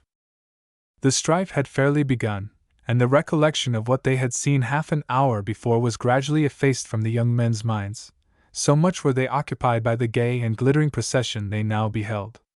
As for the Count of Monte Cristo, he had never for an instant shown any appearance of having been moved. Imagine the large and splendid Corso, bordered from one end to the other with lofty palaces, with their balconies hung with carpets, and their windows with flags. At these balconies are 300,000 spectators, Romans, Italians, strangers from all parts of the world, the united aristocracy of birth, wealth, and genius. Lovely women, yielding to the influence of the scene, bend over their balconies, or lean from their windows, and shower down confetti, which are returned by bouquets. The air seems darkened with the falling confetti and flying flowers. In the streets the lively crowd is dressed in the most fantastic costumes, gigantic cabbages walk gravely about, buffaloes' heads bellow from men's shoulders, dogs walk on their hind legs. In the midst of all this a mask is lifted, and, as in Calit's Temptation of St. Anthony, a lovely face is exhibited, which we would fain follow, but from which we are separated by troops of fiends. This will give a faint idea of the carnival at Rome. At the second turn, the Count stopped the carriage, and requested permission to withdraw, leaving the vehicle at their disposal. Franz looked up. They were opposite the Rospoli Palace. At the center window, the one hung with white damask with a red cross, was a blue domino, beneath which Franz's imagination easily pictured the beautiful Greek of the Argentina. "Gentlemen," said the Count, springing out, "when you are tired of being actors, and wish to become spectators of this scene, you know you have places at my windows. In the meantime, dispose of my coachman, my carriage, and my servants." We have forgotten to mention that the Count's coachman was attired in a bearskin, exactly resembling Audrey's in The Bear and the Pasha, and the two footmen behind were dressed up as green monkeys, with spring masks, with which they made grimaces at every one who passed. Franz thanked the Count for his attention. As for Albert, he was busily occupied throwing bouquets at a carriage full of Roman peasants that was passing near him. Unfortunately for him, the line of carriages moved on again, and while he descended the Piazza del Popolo, the other ascended towards the Palazzo di Venezia. "Ah, my dear fellow," said he to Franz, "you did not see?" "What?" "There, that calash filled with Roman peasants." "No." "Well, I am convinced they are all charming women." "How unfortunate that you were masked, Albert," said Franz. "Here was an opportunity of making up for past disappointments." "Oh," replied he, half laughing, half serious, "I hope the carnival will not pass without some amends in one shape or the other." But in spite of Albert's hope, the day passed unmarked by any incident, excepting 2 or 3 encounters with the carriage full of Roman peasants. At one of these encounters, accidentally or purposely, Albert's mask fell off. He instantly rose and cast the remainder of the bouquets into the carriage. Doubtless one of the charming females Albert had detected beneath their coquettish disguise was touched by his gallantry, for, as the carriage of the two friends passed her, she threw a bunch of violets. Albert seized it, and as Franz had no reason to suppose it was meant for him, he suffered Albert to retain it. Albert placed it in his buttonhole, and the carriage went triumphantly on. "Well," said Franz to him, "there is the beginning of an adventure. Laugh if you please, I really think so. So I will not abandon this bouquet." "Pardieu," returned Franz, laughing, "in token of your ingratitude." The jest, however, soon appeared to become earnest, for when Albert and Franz again encountered the carriage with the contadini, the one who had thrown the violets to Albert clapped her hands when she beheld them in his buttonhole. "Bravo, bravo," said Franz. "Things go wonderfully. Shall I leave you? Perhaps you would prefer being alone?" "No," replied he. I will not be caught like a fool at a first disclosure by a rendezvous under the clock, as they say at the opera balls. If the fair peasant wishes to carry matters any further, we shall find her, or rather, she will find us tomorrow. Then she will give me some sign or other, and I shall know what I have to do. On my word, said Franz, you are as wise as Nestor and prudent as Ulysses, and your fair Circe must be very skillful or very powerful if she succeed in changing you into a beast of any kind. Albert was right. The fair unknown had resolved, doubtless, to carry the intrigue no farther, for although the young men made several more turns, they did not again see the calash, which had turned up one of the neighboring streets. Then they returned to the Rospoli Palace. But the Count and the blue domino had also disappeared. The two windows, hung with yellow damask, were still occupied by the persons whom the Count had invited. At this moment the same bell that had proclaimed the beginning of the masquerada sounded the retreat. The file on the Corso broke the line, and in a second all the carriages had disappeared. Franz and Albert were opposite the Via del Murat. The coachman, without saying a word, drove up it, passed along the Piazza di Spagna and the Rospoli Palace, and stopped at the door of the hotel. Signor Pastrini came to the door to receive his guests. Franz hastened to inquire after the Count, and to express regret that he had not returned in sufficient time. But Pastrini reassured him by saying that the Count of Monte Cristo had ordered a second carriage for himself, and that it had gone at 4 o'clock to fetch him from the Rospoli Palace. The Count had, moreover, charged him to offer the two friends the key of his box at the Argentina. Franz questioned Albert as to his intentions, but Albert had great projects to put into execution before going to the theatre, and instead of making any answer, he inquired if Signor Pastrini could procure him a tailor.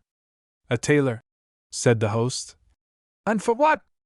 To make us between now and tomorrow 2 Roman peasant costumes, returned Albert. The host shook his head. To make you 2 costumes between now and tomorrow? I ask your Excellency's pardon, but this is quite a French demand. For the next week you will not find a single tailor who would consent to sew 6 buttons on a waistcoat if you paid him a crown apiece for each button. Then I must give up the idea? No, we have them ready-made. Leave all to me, and tomorrow, when you awake, you shall find a collection of costumes with which you will be satisfied. My dear Albert, said Franz, leave all to our host. He has already proved himself full of resources. Let us dine quietly, and afterwards go and see l'Italienne à Alger. Agreed, returned Albert. But remember, Signor Pastrini, that both my friend and myself attach the greatest importance to having tomorrow the costumes we have asked for. The host again assured them they might rely on him, and that their wishes should be attended to, upon which Franz and Albert mounted to their apartments, and proceeded to disencumber themselves of their costumes. Albert, as he took off his dress, carefully preserved the bunch of violets. It was his token reserved for the morrow. The two friends sat down to table, but they could not refrain from remarking the difference between the Count of Monte Cristo's table and that of Signor Pastrini. Truth compelled Franz, in spite of the dislike he seemed to have taken to the Count, to confess that the advantage was not on Pastrini's side. During dessert, the servant inquired at what time they wished for the carriage. Albert and Franz looked at each other, fearing really to abuse the Count's kindness. The servant understood them. His Excellency the Count of Monte Cristo had, he said, given positive orders that the carriage was to remain at their lordships' orders all day, and they could therefore dispose of it without fear of indiscretion.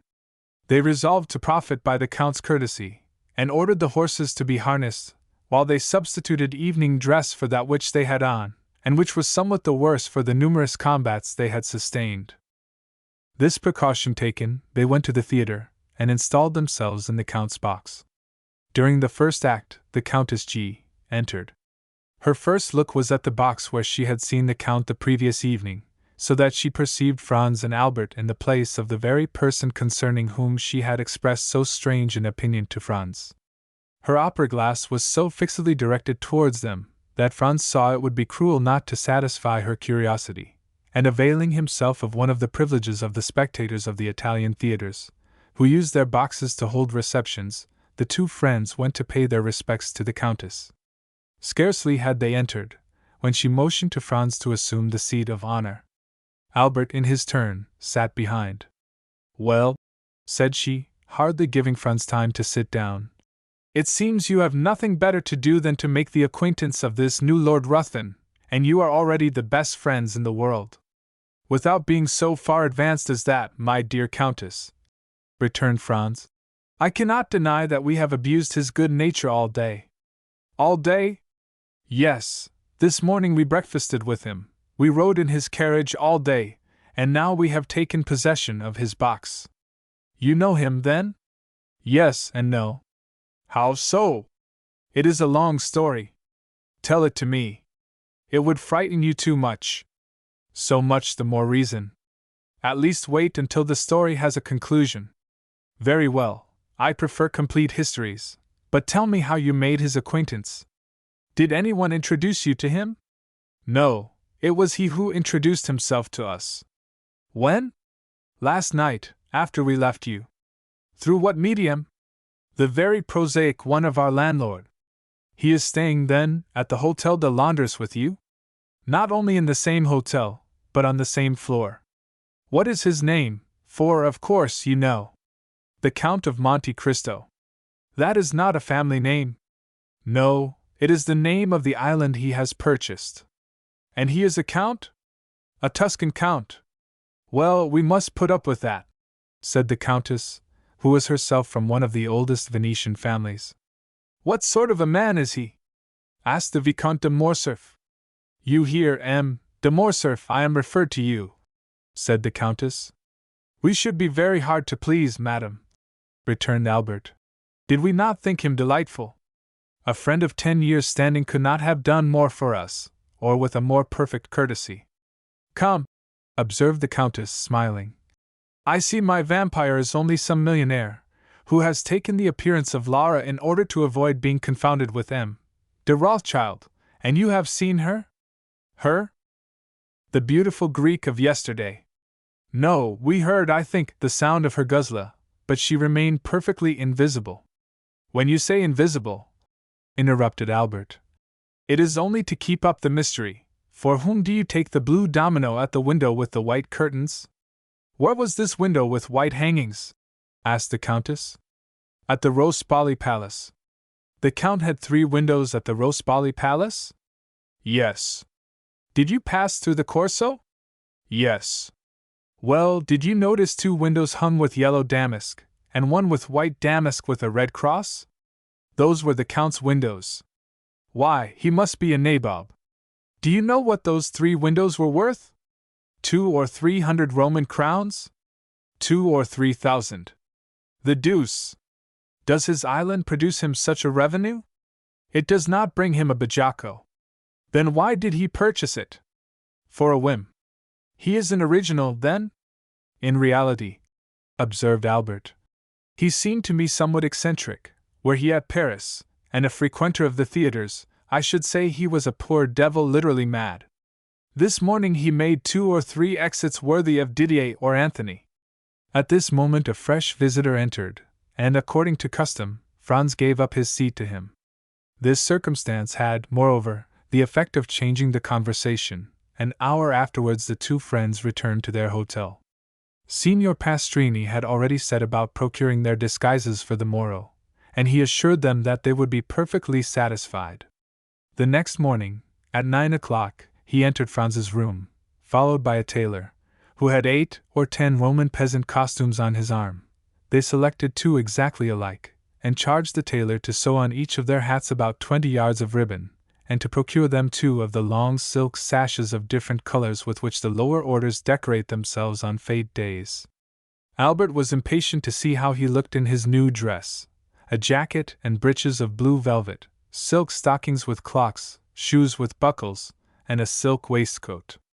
This picturesque attire set him off to great advantage, and when he had bound the scarf around his waist, and when his hat, placed coquettishly on one side, let fall on his shoulder a stream of ribbons, Franz was forced to confess that costume has much to do with the physical superiority we accord to certain nations.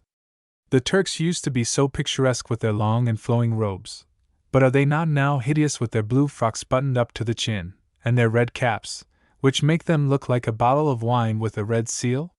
Franz complimented Albert, who looked at himself in the glass with an unequivocal smile of satisfaction. They were thus engaged when the Count of Monte Cristo entered. "Gentlemen," said he, "although a companion is agreeable, perfect freedom is sometimes still more agreeable. I come to say that today, and for the remainder of the carnival, I leave the carriage entirely at your disposal. The hosts will tell you I have 3 or 4 more, so that you will not inconvenience me in any way. Make use of it, I pray you, for your pleasure or your business." The young men wished to decline, but they could find no good reason for refusing an offer which was so agreeable to them. The Count of Monte Cristo remained a quarter of an hour with them, conversing on all subjects with the greatest ease. He was, as we have already said, perfectly well acquainted with the literature of all countries. A glance at the walls of his salon proved to Franz and Albert that he was a connoisseur of pictures. A few words he let fall showed them that he was no stranger to the sciences, and he seemed much occupied with chemistry. The two friends did not venture to return the Count the breakfast he had given them. It would have been too absurd to offer him in exchange for his excellent table the very inferior one of Signor Pastrini. They told him so frankly, and he received their excuses with the air of a man who appreciated their delicacy. Albert was charmed with the Count's manners, and he was only prevented from recognizing him for a perfect gentleman by reason of his very knowledge.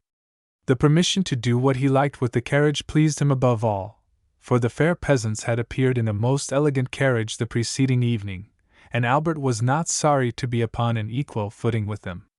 At 1:30 when they descended, the coachman and footman had put on their livery over their disguises, which gave them a more ridiculous appearance than ever, and which gained them the applause of Franz and Albert.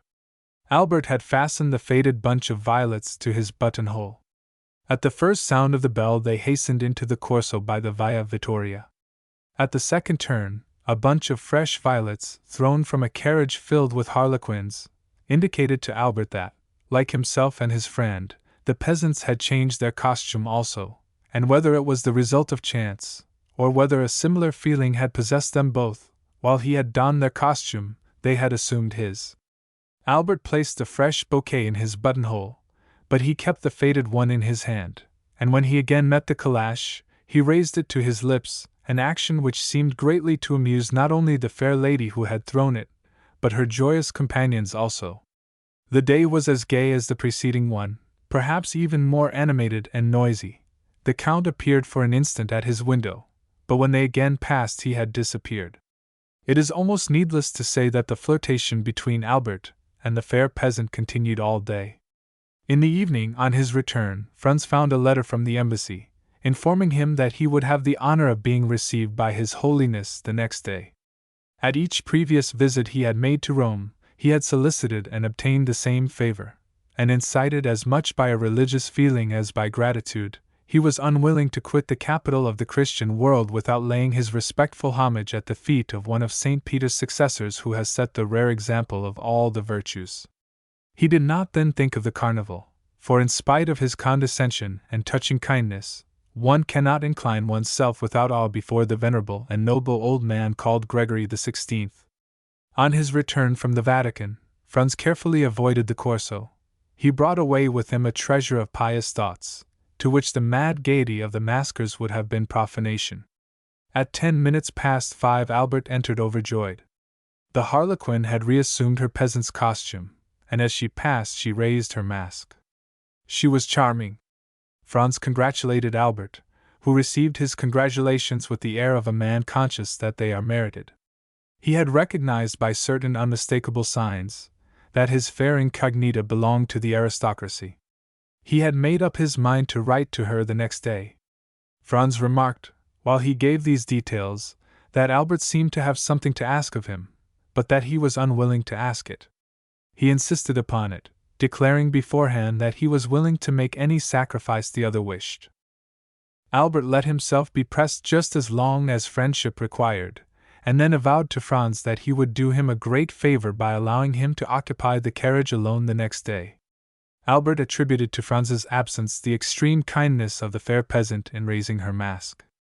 Franz was not sufficiently egotistical to stop Albert in the middle of an adventure that promised to prove so agreeable to his curiosity, and so flattering to his vanity. He felt assured that the perfect indiscretion of his friend would duly inform him of all that happened, and as, during 3 years that he had traveled all over Italy, a similar piece of good fortune had never fallen to his share, Franz was by no means sorry to learn how to act on such an occasion. He therefore promised Albert that he would content himself the morrow with witnessing the carnival from the windows of the Rospoli Palace. The next morning he saw Albert pass and repass, holding an enormous bouquet, which he doubtless meant to make the bearer of his amorous epistle. This belief was changed into certainty when Franz saw the bouquet, conspicuous by a circle of white camellias, in the hand of a charming harlequin dressed in rose-colored satin. The evening was no longer joy, but delirium. Albert nothing doubted but that the fair unknown would reply in the same manner. Franz anticipated his wishes by saying that the noise fatigued him, and that he should pass the next day in writing and looking over his journal. Albert was not deceived, for the next evening Franz saw him enter triumphantly shaking a folded paper which he held by one corner. "Well," said he, "was I mistaken? She has answered you," cried Franz. "Read." This word was pronounced in a manner impossible to describe. Franz took the letter and read. "Tuesday evening, at 7 o'clock, descend from your carriage opposite the Via dei Pontefici, and follow the Roman peasant who snatches your torch from you. When you arrive at the first step of the Church of San Giacomo, be sure to fasten a knot of rose-colored ribbons to the shoulder of your harlequin costume, in order that you may be recognized. Until then you will not see me. Constancy and discretion." "Well," asked he, when Franz had finished, "what do you think of that?"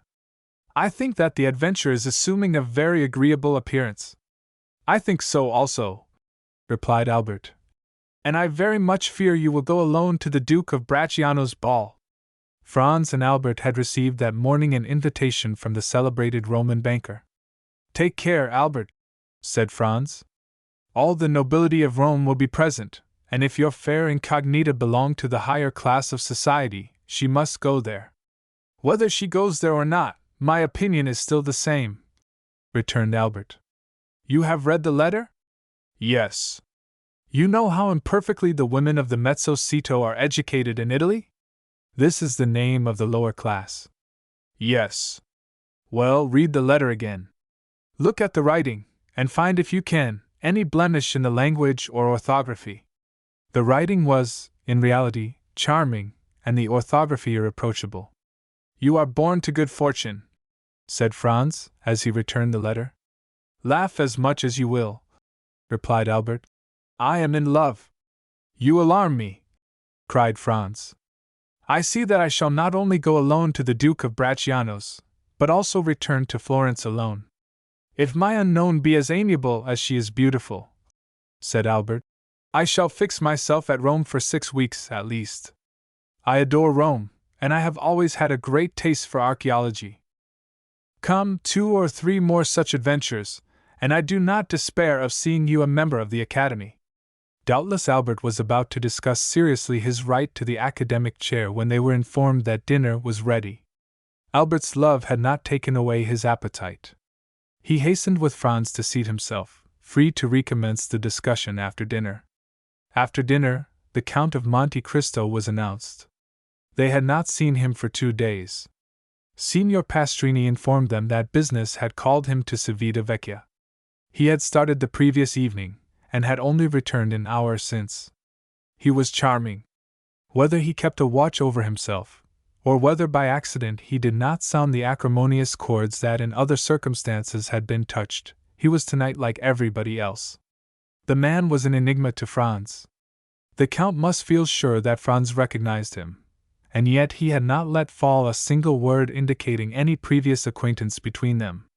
On his side, however great Franz's desire was to allude to their former interview, the fear of being disagreeable to the man who had loaded him and his friend with kindness prevented him from mentioning it.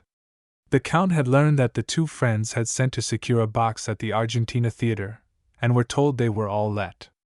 In consequence, he brought them the key of his own, at least such was the apparent motive of his visit.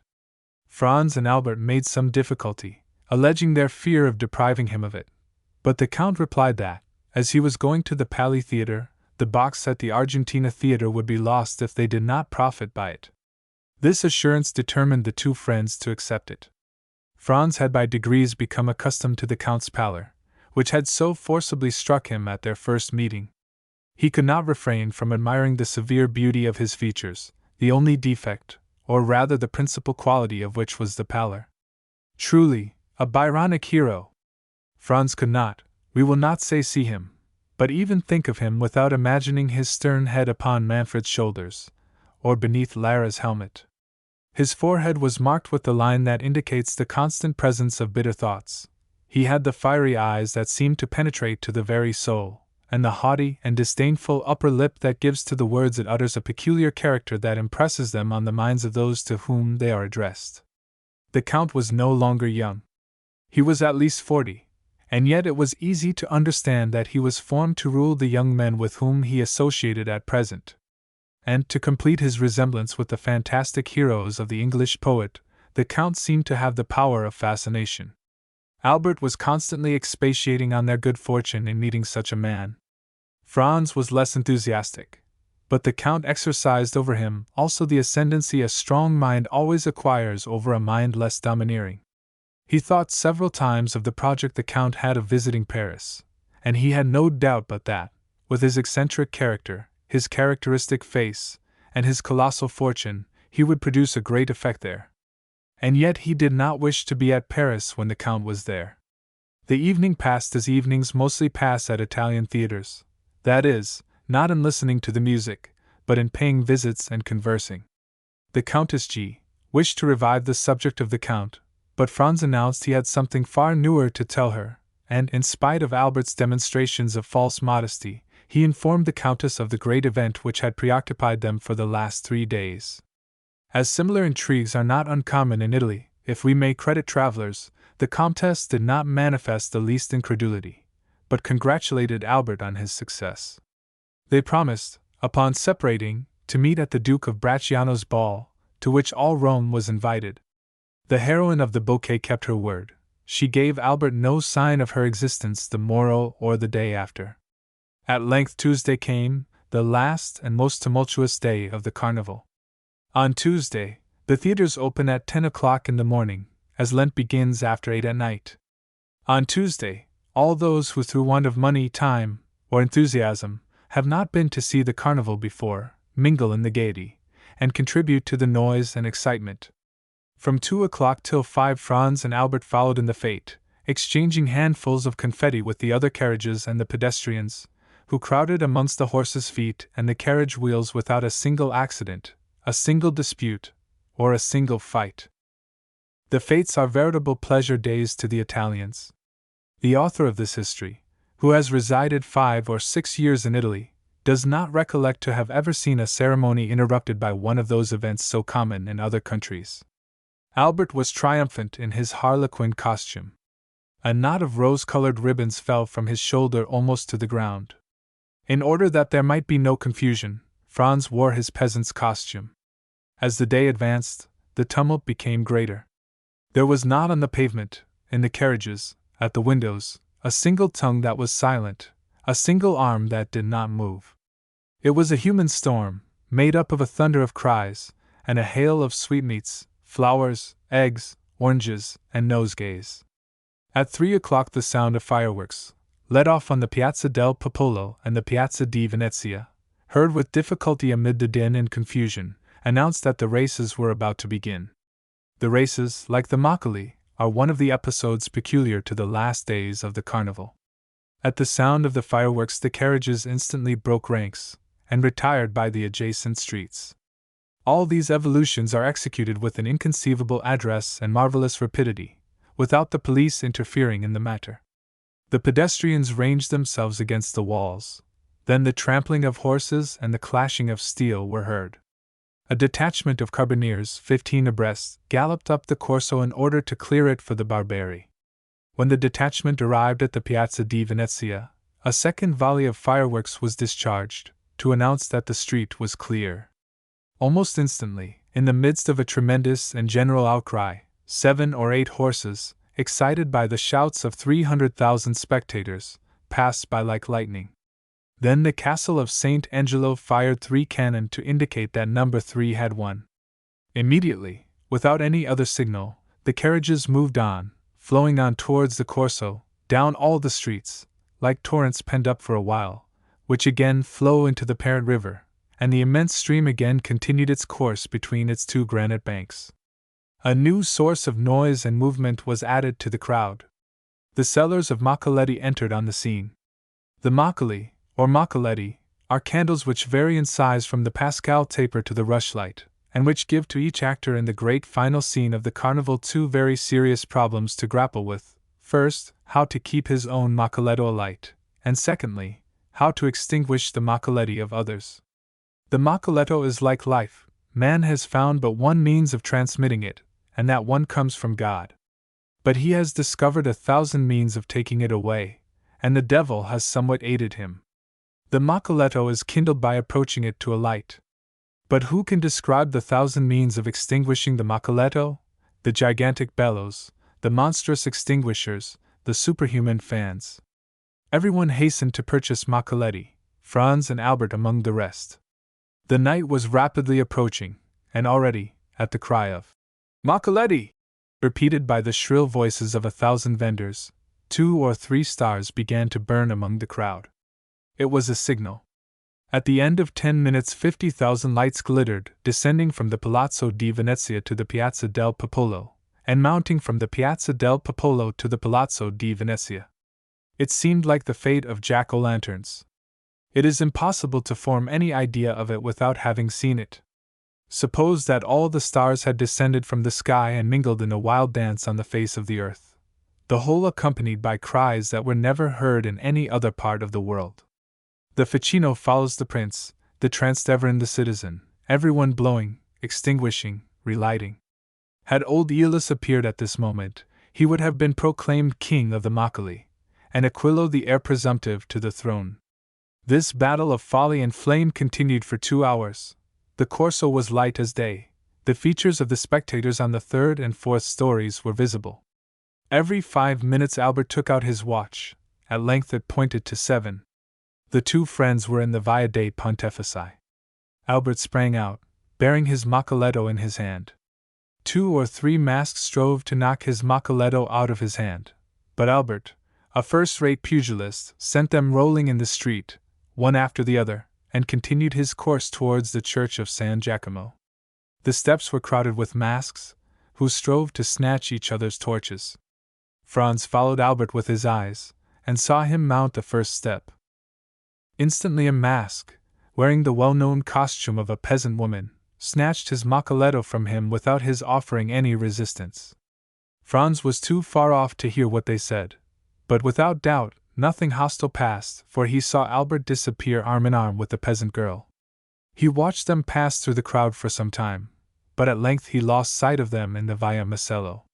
Suddenly the bell that gives the signal for the end of the carnival sounded, and at the same instant all the maccoletti were extinguished as if by enchantment.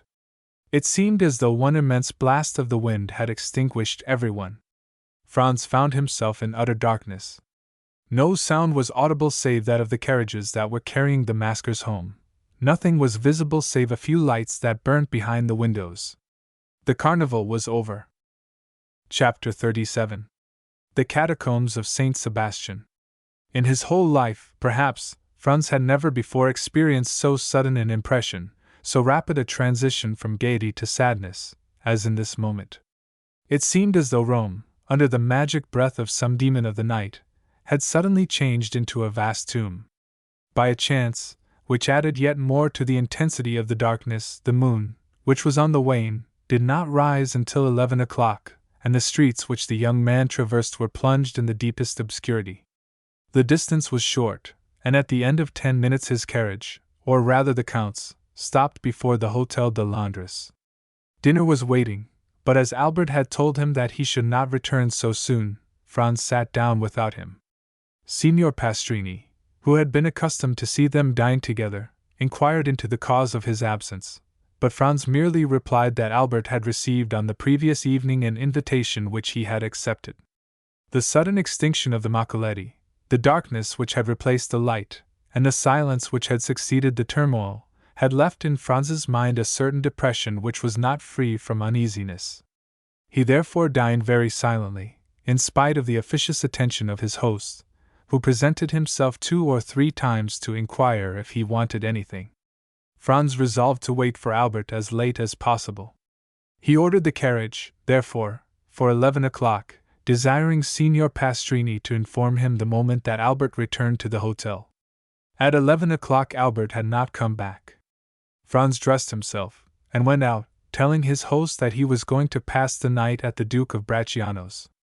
The house of the Duke of Bracciano is one of the most delightful in Rome. The Duchess, one of the last heiresses of the Colonnas, does its honors with the most consummate grace, and thus their fates have a European celebrity.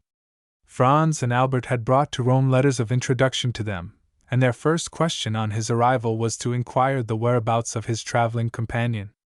Franz replied that he had left him at the moment they were about to extinguish the Macaulay, and that he had lost sight of him in the Via Macello. "Then he has not returned?" said the Duke. "I waited for him until this hour," replied Franz. "And do you know whither he went?" "No, not precisely. However, I think it was something very like a rendezvous." "Diavolo!" said the Duke. "This is a bad day, or rather a bad night, to be out late, is it not, Countess?" These words were addressed to the Countess G., who had just arrived, and was leaning on the arm of Signor Torlonia, the Duke's brother. "I think, on the contrary, that it is a charming night," replied the Countess. "And those who are here will complain of but one thing, that of its too rapid flight." "I am not speaking," said the Duke with a smile, "of the persons who are here. The men run no other danger than that of falling in love with you, and the women of falling ill of jealousy at seeing you so lovely. I meant persons who were out in the streets of Rome." "Ah?" asked the Countess. "Who is out in the streets of Rome at this hour, unless it be to go to a ball?" "Our friend, Albert de Morcerf, Countess, whom I left in pursuit of his unknown about 7 o'clock this evening," said Franz, "and whom I have not seen since." "And don't you know where he is?" "Not at all." "Is he armed?" "He is in masquerade." "You should not have allowed him to go," said the Duke to Franz. "You, who know Rome better than he does. You might as well have tried to stop number 3 of the Barbari, who gained the prize in the race today," replied Franz. "And then, moreover, what could happen to him? Who can tell? The night is gloomy, and the Tiber is very near the Via Macello." Franz felt a shudder run through his veins at observing that the feeling of the Duke and the Countess was so much in unison with his own personal disquietude. "I informed them at the hotel that I had the honor of passing the night here, Duke," said Franz, "and desired them to come and inform me of his return." "Ah," replied the Duke, "here I think is one of my servants who is seeking you." The Duke was not mistaken. When he saw Franz, the servant came up to him. "Your Excellency," he said, "the master of the Hotel de Londres has sent to let you know that a man is waiting for you with a letter from the Viscount of Morcerf." "A letter from the Viscount!" exclaimed Franz. "Yes." "And who is the man?" "I do not know." "Why did he not bring it to me here?" "The messenger did not say." "And where is the messenger?" "He went away directly he saw me enter the ballroom to find you." "Oh," said the Countess to Franz, "go with all speed, poor young man! Perhaps some accident has happened to him." "I will hasten," replied Franz. "Shall we see you again to give us any information?" inquired the Countess. "Yes, if it is not any serious affair, otherwise I cannot answer as to what I may do myself." "Be prudent in any event," said the Countess. "Oh, pray be assured of that." Franz took his hat and went away in haste. He had sent away his carriage with orders for it to fetch him at 2 o'clock. Fortunately, the Palazzo Bracciano, which is on one side in the Corso, and on the other in the Square of the Holy Apostles, is hardly 10 minutes' walk from the Hotel de Londres. As he came near the hotel, Franz saw a man in the middle of the street. He had no doubt that it was the messenger from Albert. The man was wrapped up in a large cloak. He went up to him, but, to his extreme astonishment, the stranger first addressed him. "What wants your Excellency of me?" inquired the man, retreating a step or two, as if to keep on his guard. "Are not you the person who brought me a letter?" inquired Franz. "From the Viscount of Morcerf? Your Excellency lodges at Pastrini's hotel?" "I do." "Your Excellency is the traveling companion of the Viscount?" "I am." "Your Excellency's name?" "Is the Baron Franz d'Épinay." "Then it is to your Excellency that this letter is addressed." "Is there any answer?" inquired Franz, taking the letter from him. "Yes, your friend at least hopes so." "Come upstairs with me, and I will give it to you."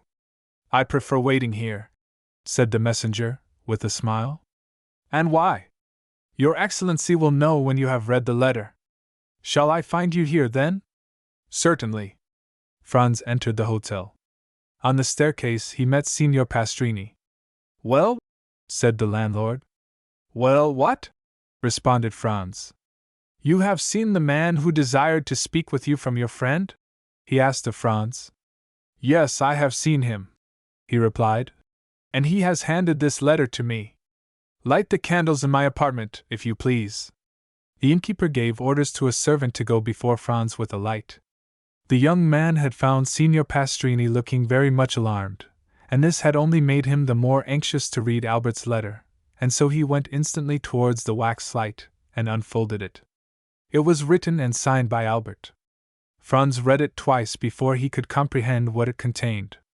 It was thus worded: "My dear fellow, the moment you have received this, have the kindness to take the letter of credit from my pocket-book, which you will find in the square drawer of the secrétaire. Add your own to it, if it be not sufficient.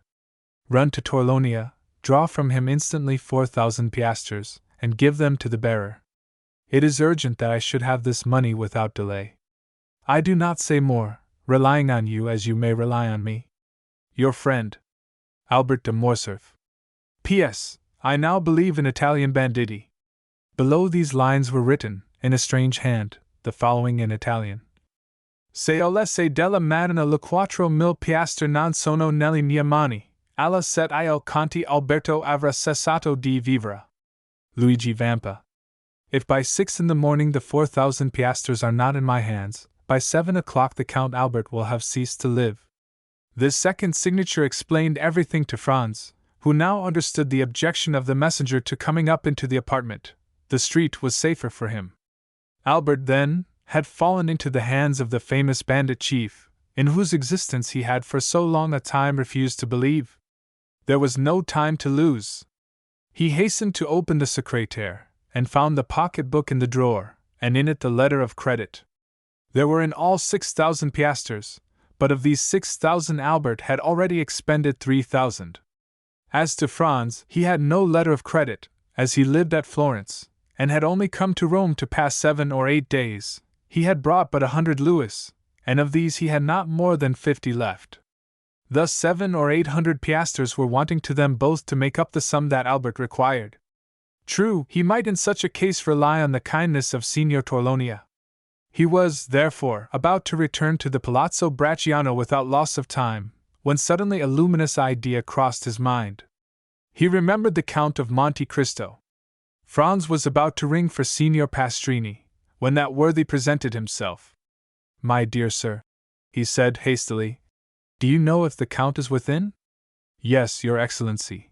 He has this moment returned." "Is he in bed?" "I should say no." "Then ring at his door, if you please, and request him to be so kind as to give me an audience." Signor Pastrini did as he was desired, and returning 5 minutes after, he said, "The Count awaits your Excellency."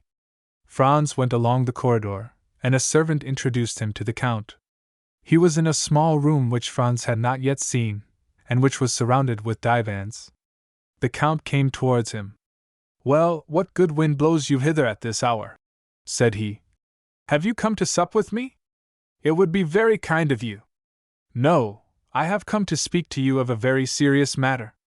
"A serious matter," said the Count, looking at Franz with the earnestness usual to him. "And what may it be? Are we alone?" "Yes." replied the Count, going to the door and returning. Franz gave him Albert's letter. Read that, he said. The Count read it. Well, well, said he. Did you see the postscript? I did, indeed.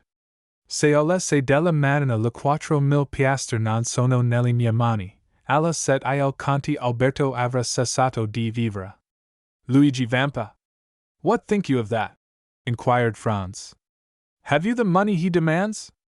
Yes, all but 800 piastres. The Count went to his secrétaire, opened it, and pulling out a drawer filled with gold, said to Franz, I hope you will not offend me by applying to anyone but myself. You see, on the contrary, I come to you first and instantly, replied Franz. And I thank you, have what you will. And he made a sign to Franz to take what he pleased. Is it absolutely necessary, then, to send the money to Luigi Vampa? Asked the young man, looking fixedly in his turn at the Count. Judge for yourself, replied he. The postscript is explicit.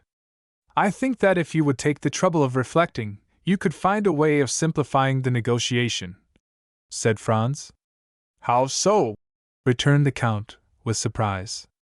If we were to go together to Luigi Vampa, I am sure he would not refuse you Albert's freedom. What influence can I possibly have over a bandit? Have you not just rendered him a service that can never be forgotten? What is that? Have you not saved Peppino's life? Well, well, said the Count. Who told you that? No matter, I know it. The Count knit his brows, and remained silent an instant. And if I went to seek Vampa, would you accompany me? If my society would not be disagreeable. Be it so. It is a lovely night, and a walk without Rome will do us both good. Shall I take any arms? For what purpose? Any money? It is useless. Where is the man who brought the letter? In the street. He awaits the answer? Yes. I must learn where we are going. I will summon him hither. It is useless, he would not come up. To your apartments, perhaps, but he will not make any difficulty at entering mine. The Count went to the window of the apartment that looked on to the street, and whistled in a peculiar manner. The man in the mantle quitted the wall, and advanced into the middle of the street. Salite, said the Count, in the same tone in which he would have given an order to his servant.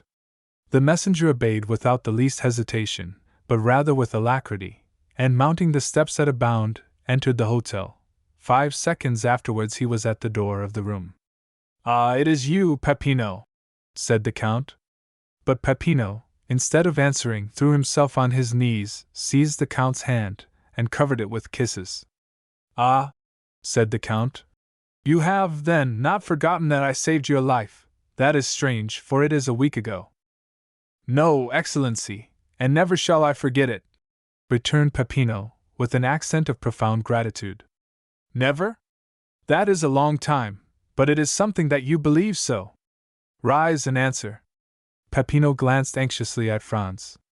Oh, you may speak before His Excellency, said he. He is one of my friends. You allow me to give you this title? Continued the Count in French. It is necessary to excite this man's confidence. You can speak before me, said Franz. I am a friend of the Count's. Good, returned Peppino. I am ready to answer any questions your Excellency may address to me. How did the Viscount Albert fall into Luigi's hands? Excellency, the Frenchman's carriage passed several times the one in which was Teresa. The chief's mistress? Yes. The Frenchman threw her a bouquet. Teresa returned it, all this with the consent of the chief, who was in the carriage. What? Cried Franz. Was Luigi Vampa in the carriage with the Roman peasants? It was he who drove, disguised as the coachman, replied Peppino. Well, said the Count. Well, then, the Frenchman took off his mask. Teresa, with the chief's consent, did the same. The Frenchman asked for a rendezvous. Teresa gave him one, only instead of Teresa, it was Beppo who was on the steps of the church of San Giacomo. What? Exclaimed Franz. The peasant girl who snatched his mocoletto from him was a lad of 15, replied Peppino. But it was no disgrace to your friend to have been deceived. Beppo has taken in plenty of others. And Beppo led him outside the walls? Said the Count. Exactly so. A carriage was waiting at the end of the Via Macello. Beppo got in, inviting the Frenchman to follow him, and he did not wait to be asked twice. He gallantly offered the right-hand seat to Beppo, and sat by him. Beppo told him he was going to take him to a villa a league from Rome. The Frenchman assured him he would follow him to the end of the world. The coachman went up the Via di Ripetta and the Porta San Paolo, and when they were 200 yards outside, as the Frenchman became somewhat too forward, Beppo put a brace of pistols to his head. The coachman pulled up and did the same. At the same time, the band, who were concealed on the banks of the Almo, surrounded the carriage. The Frenchman made some resistance, and nearly strangled Beppo, but he could not resist 5 armed men, and was forced to yield. They made him get out, walk along the banks of the river, and then brought him to Teresa and Luigi, who were waiting for him in the catacombs of Saint Sebastian. Well, said the Count, turning towards Franz, it seems to me that this is a very likely story. What do you say to it? Why, that I should think it very amusing, replied Franz, if it had happened to anyone but poor Albert. And in truth, if you had not found me here, said the Count, it might have proved a gallant adventure which would have cost your friend dear. But now, be assured, his alarm will be the only serious consequence. And shall we go and find him? Inquired Franz. Oh, decidedly, sir. He is in a very picturesque place. Do you know the catacombs of Saint Sebastian? I was never in them, but I have often resolved to visit them. Well, here is an opportunity made to your hand, and it would be difficult to contrive a better. Have you a carriage? No. That is of no consequence. I always have one ready, day and night. Always ready? Yes. I am a very capricious being, and I should tell you that sometimes when I rise, or after my dinner, or in the middle of the night, I resolve on starting for some particular point, and away I go. The Count rang, and a footman appeared. Order out the carriage, he said, and remove the pistols which are in the holsters. You need not awaken the coachman, Ali will drive. In a very short time the noise of wheels was heard, and the carriage stopped at the door. The Count took out his watch. 12:30, he said. We might start at 5 o'clock and be in time, but the delay may cause your friend to pass an uneasy night, and therefore we had better go with all speed to extricate him from the hands of the infidels. Are you still resolved to accompany me? More determined than ever. Well then, come along. Franz and the Count went downstairs, accompanied by Peppino. At the door they found the carriage. Ali was on the box, in whom Franz recognized the dumb slave of the Grotto of Monte Cristo. Franz and the Count got into the carriage. Peppino placed himself beside Ali, and they set off at a rapid pace. Ali had received his instructions, and went down the Corso, crossed the Campo Vaccino, went up the Strada San Gregorio, and reached the gates of Saint Sebastian. Then the porter raised some difficulties, but the Count of Monte Cristo produced a permit from the governor of Rome, allowing him to leave or enter the city at any hour of the day or night. The portcullis was therefore raised, the porter had a louis for his trouble, and they went on their way. The road which the carriage now traversed was the ancient Appian Way, and bordered with tombs. From time to time, by the light of the moon, which began to rise, Franz imagined that he saw something like a sentinel appear at various points among the ruins, and suddenly retreat into the darkness on a signal from Peppino. A short time before they reached the baths of Caracalla the carriage stopped, Peppino opened the door, and the Count and Franz alighted.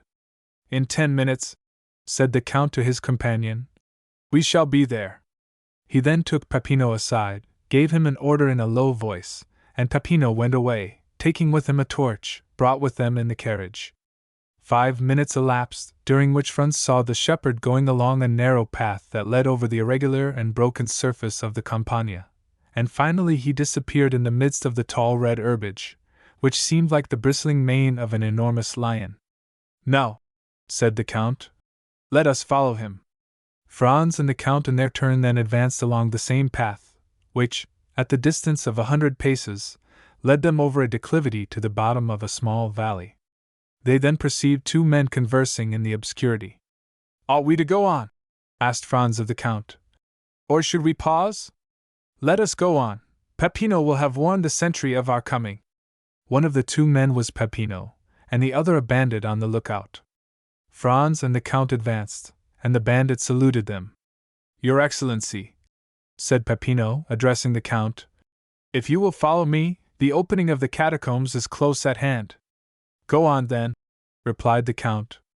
They came to an opening behind a clump of bushes and in the midst of a pile of rocks, by which a man could scarcely pass. Peppino glided first into this crevice. After they got along a few paces, the passage widened. Peppino passed, lighted his torch, and turned to see if they came after him. The Count first reached an open space, and Franz followed him closely. The passageway sloped in a gentle descent, enlarging as they proceeded. Still Franz and the Count were compelled to advance in a stooping posture, and were scarcely able to proceed abreast of one another. They went on 150 paces in this way, and then were stopped by. "Who comes there?" At the same time they saw the reflection of a torch on a carbine barrel. "A friend," responded Peppino, and advancing alone towards the sentry, he said a few words to him in a low tone, and then he, like the first, saluted the nocturnal visitors, making a sign that they might proceed. Behind the sentinel was a staircase with 20 steps. Franz and the Count descended these, and found themselves in a mortuary chamber. 5 corridors diverged like the rays of a star, and the walls, dug into niches, which were arranged one above the other in the shape of coffins, showed that they were at last in the catacombs. Down one of the corridors, whose extent it was impossible to determine, rays of light were visible. The Count laid his hand on Franz's shoulder. "Would you like to see a camp of bandits in repose?" he inquired.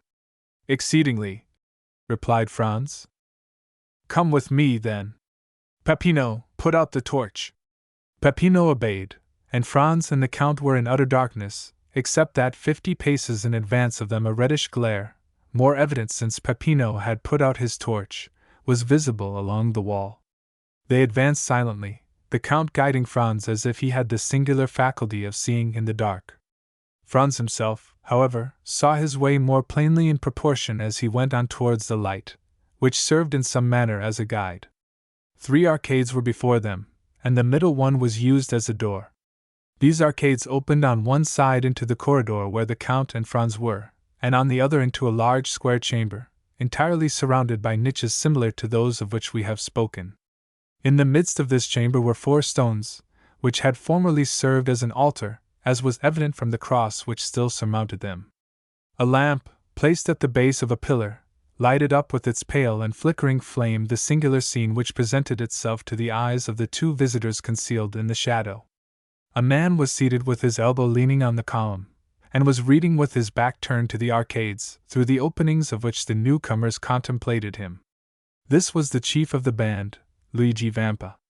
Around him, and in groups, according to their fancy, lying in their mantles, or with their backs against a sort of stone bench, which went all round the columbarium, were to be seen 20 brigands or more, each having his carbine within reach. At the other end, silent, scarcely visible, and like a shadow, was a sentinel, who was walking up and down before a grotto, which was only distinguishable because in that spot the darkness seemed more dense than elsewhere.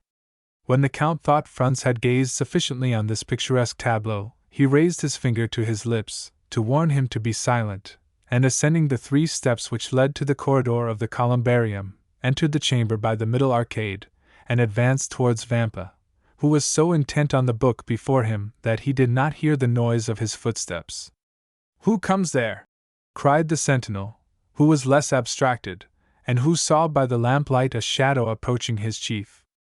At this challenge, Vampa rose quickly, drawing at the same moment a pistol from his girdle. In a moment all the bandits were on their feet, and 20 carbines were leveled at the Count. "Well," said he in a voice perfectly calm, and no muscle of his countenance disturbed. "Well, my dear Vampa, it appears to me that you receive a friend with a great deal of ceremony." "Ground arms!" exclaimed the chief, with an imperative sign of the hand, while with the other he took off his hat respectfully. Then, turning to the singular personage who had caused this scene, he said, "Your pardon, Your Excellency, but I was so far from expecting the honor of a visit that I did not really recognize you. It seems that your memory is equally short in everything, Vampa, said the Count, and that not only do you forget people's faces, but also the conditions you make with them. What conditions have I forgotten, Your Excellency? Inquired the bandit, with the air of a man who, having committed an error, is anxious to repair it. Was it not agreed, asked the Count, that not only my person, but also that of my friends, should be respected by you? And how have I broken that treaty, Your Excellency? You have this evening carried off and conveyed hither the Viscount Albert de Morcerf. Well, continued the Count, in a tone that made Franz shudder, this young gentleman is one of my friends. This young gentleman lodges in the same hotel as myself. This young gentleman has been up and down the Corso for 8 hours in my private carriage, and yet, I repeat to you, you have carried him off, and conveyed him hither, and, added the Count, taking the letter from his pocket, you have set a ransom on him, as if he were an utter stranger. Why did you not tell me all this, you? Inquired the brigand chief, turning towards his men, who all retreated before his look. Why have you caused me thus to fail in my word towards a gentleman like the Count, who has all our lives in his hands? By heavens! If I thought one of you knew that the young gentleman was the friend of His Excellency, I would blow his brains out with my own hand. Well, said the Count, turning towards Franz, I told you there was some mistake in this. Are you not alone? Asked Vampa with uneasiness. I am with the person to whom this letter was addressed, and to whom I desired to prove that Luigi Vampa was a man of his word. Come, Your Excellency, the Count added, turning to Franz. Here is Luigi Vampa, who will himself express to you his deep regret at the mistake he has committed. Franz approached, the chief advancing several steps to meet him. Welcome among us, Your Excellency, he said to him. You heard what the Count just said, and also my reply. Let me add that I would not for the 4,000 piastres at which I had fixed your friend's ransom, that this had happened. But, said Franz, looking round him uneasily, where is the Viscount? I do not see him. Nothing has happened to him, I hope, said the Count frowningly. The prisoner is there, replied Vampa, pointing to the hollow space in front of which the bandit was on guard. And I will go myself and tell him he is free. The chief went towards the place he had pointed out as Albert's prison, and Franz and the Count followed him. What is the prisoner doing? Inquired Vampa of the sentinel. Ma foi, Captain, replied the sentry. I do not know. For the last hour I have not heard him stir. Come in, Your Excellency, said Vampa. The Count and Franz ascended 7 or 8 steps after the chief, who drew back a bolt and opened a door. Then, by the gleam of a lamp, similar to that which lighted the columbarium, Albert was to be seen wrapped up in a cloak which one of the bandits had lent him, lying in a corner in profound slumber. Come, said the Count, smiling with his own peculiar smile. Not so bad for a man who is to be shot at 7 o'clock tomorrow morning. Vampa looked at Albert with a kind of admiration. He was not insensible to such a proof of courage. You are right, Your Excellency, he said. This must be one of your friends. Then going to Albert, he touched him on the shoulder, saying, Will Your Excellency please to awaken? Albert stretched out his arms, rubbed his eyelids, and opened his eyes. Oh, said he, is it you, Captain? You should have allowed me to sleep. I had such a delightful dream. I was dancing the galop at Torlonia's with the Countess G. Then he drew his watch from his pocket, that he might see how time sped. 1:30 only? Said he. Why the devil do you rouse me at this hour? To tell you that you are free, Your Excellency. My dear fellow, replied Albert, with perfect ease of mind. Remember, for the future, Napoleon's maxim, never awaken me but for bad news. If you had let me sleep on, I should have finished my gallop, and have been grateful to you all my life. So then they have paid my ransom? No, Your Excellency. Well then, how am I free? A person to whom I can refuse nothing has come to demand you. Come hither? Yes, hither. Really? Then that person is a most amiable person. Albert looked around and perceived Franz. What? Said he. Is it you, my dear Franz, whose devotion and friendship are thus displayed? No, not I, replied Franz, but our neighbor, the Count of Monte Cristo. Oh, my dear Count, said Albert gaily, arranging his cravat and wristbands, you are really most kind, and I hope you will consider me as under eternal obligations to you, in the first place for the carriage, and in the next for this visit. And he put out his hand to the Count, who shuddered as he gave his own, but who nevertheless did give it. The bandit gazed on this scene with amazement. He was evidently accustomed to see his prisoners tremble before him, and yet here was one whose gay temperament was not for a moment altered. As for Franz, he was enchanted at the way in which Albert had sustained the national honor in the presence of the bandit. My dear Albert, he said, if you will make haste, we shall yet have time to finish the night at Torlonia's. You may conclude your interrupted gallop, so that you will owe no ill will to Signor Luigi, who has, indeed, throughout this whole affair acted like a gentleman. You are decidedly right, and we may reach the palazzo by 2 o'clock.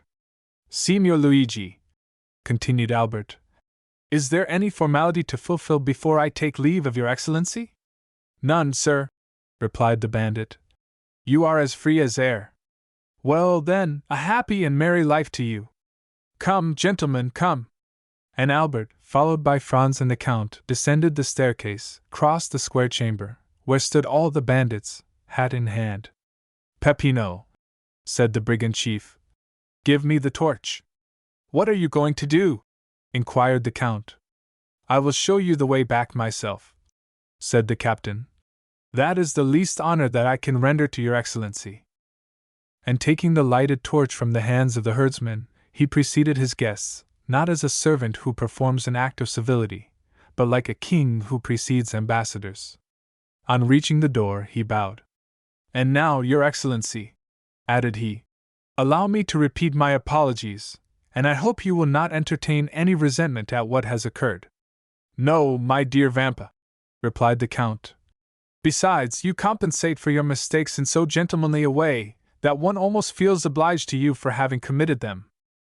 Gentlemen, added the chief, turning towards the young men, perhaps the offer may not appear very tempting to you, but if you should ever feel inclined to pay me a second visit, wherever I may be, you shall be welcome.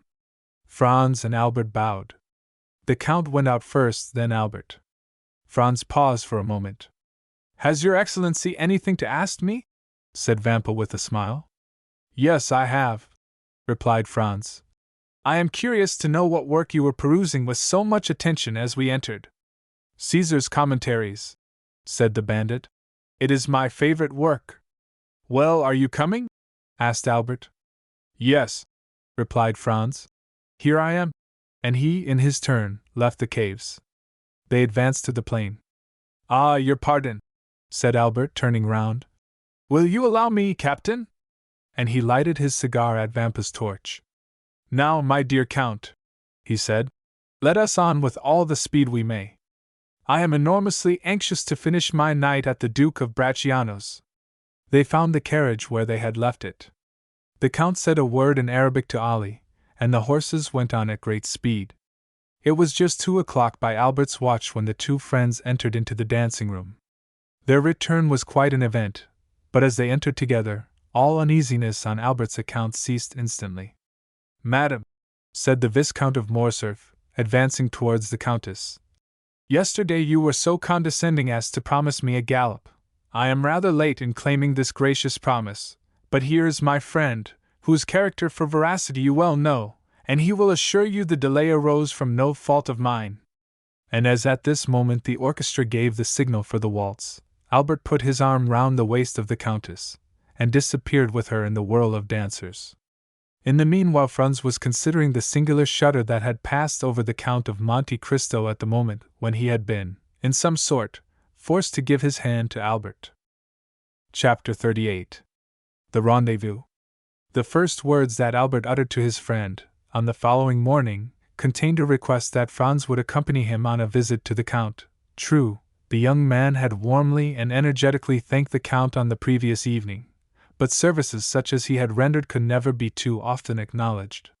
Franz, who seemed attracted by some invisible influence towards the Count, in which terror was strangely mingled, felt an extreme reluctance to permit his friend to be exposed alone to the singular fascination that this mysterious personage seemed to exercise over him, and therefore made no objection to Albert's request, but at once accompanied him to the desired spot, and, after a short delay, the Count joined them in the salon.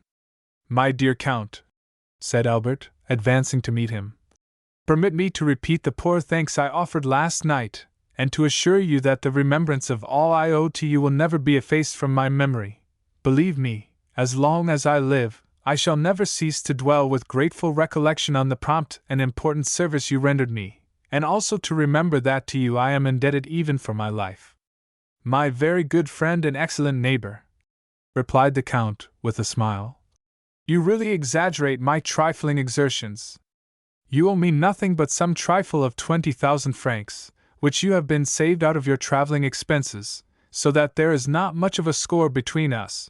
But you must really permit me to congratulate you on the ease and unconcern with which you resigned yourself to your fate, and the perfect indifference you manifested as to the turn events might take." "Upon my word," said Albert, "I deserve no credit for what I could not help, namely, a determination to take everything as I found it, and to let those bandits see that although men get into troublesome scrapes all over the world, there is no nation but the French that can smile even in the face of grim death himself. All that, however, has nothing to do with my obligations to you, and I now come to ask you whether, in my own person, my family, or connections, I can in any way serve you. My father, the Count de Morcerf, although of Spanish origin, possesses considerable influence, both at the court of France and Madrid, and I unhesitatingly place the best services of myself, and all to whom my life is dear, at your disposal." "Monsieur de Morcerf," replied the Count, "your offer, far from surprising me, is precisely what I expected from you, and I accept it in the same spirit of hearty sincerity with which it is made. Nay, I will go still further, and say that I had previously made up my mind to ask a great favor at your hands." "Oh, pray name it."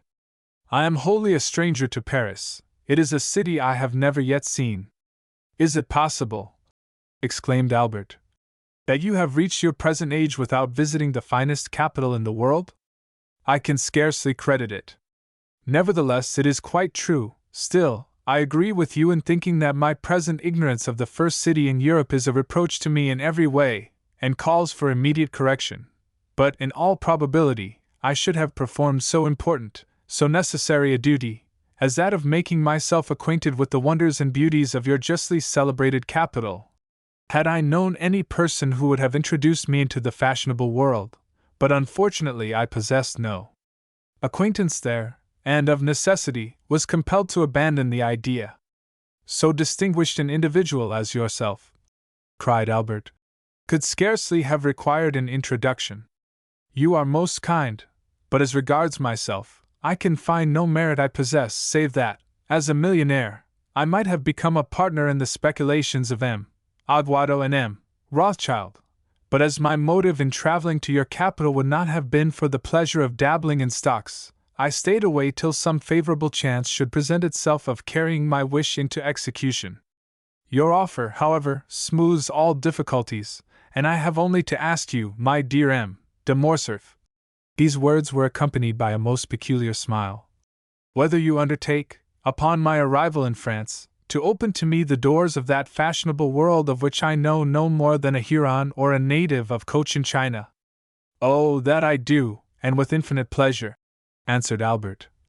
"And so much the more readily as a letter received this morning from my father summons me to Paris, in consequence of a treaty of marriage. My dear Franz, do not smile, I beg of you, with a family of high standing, and connected with the very cream of Parisian society."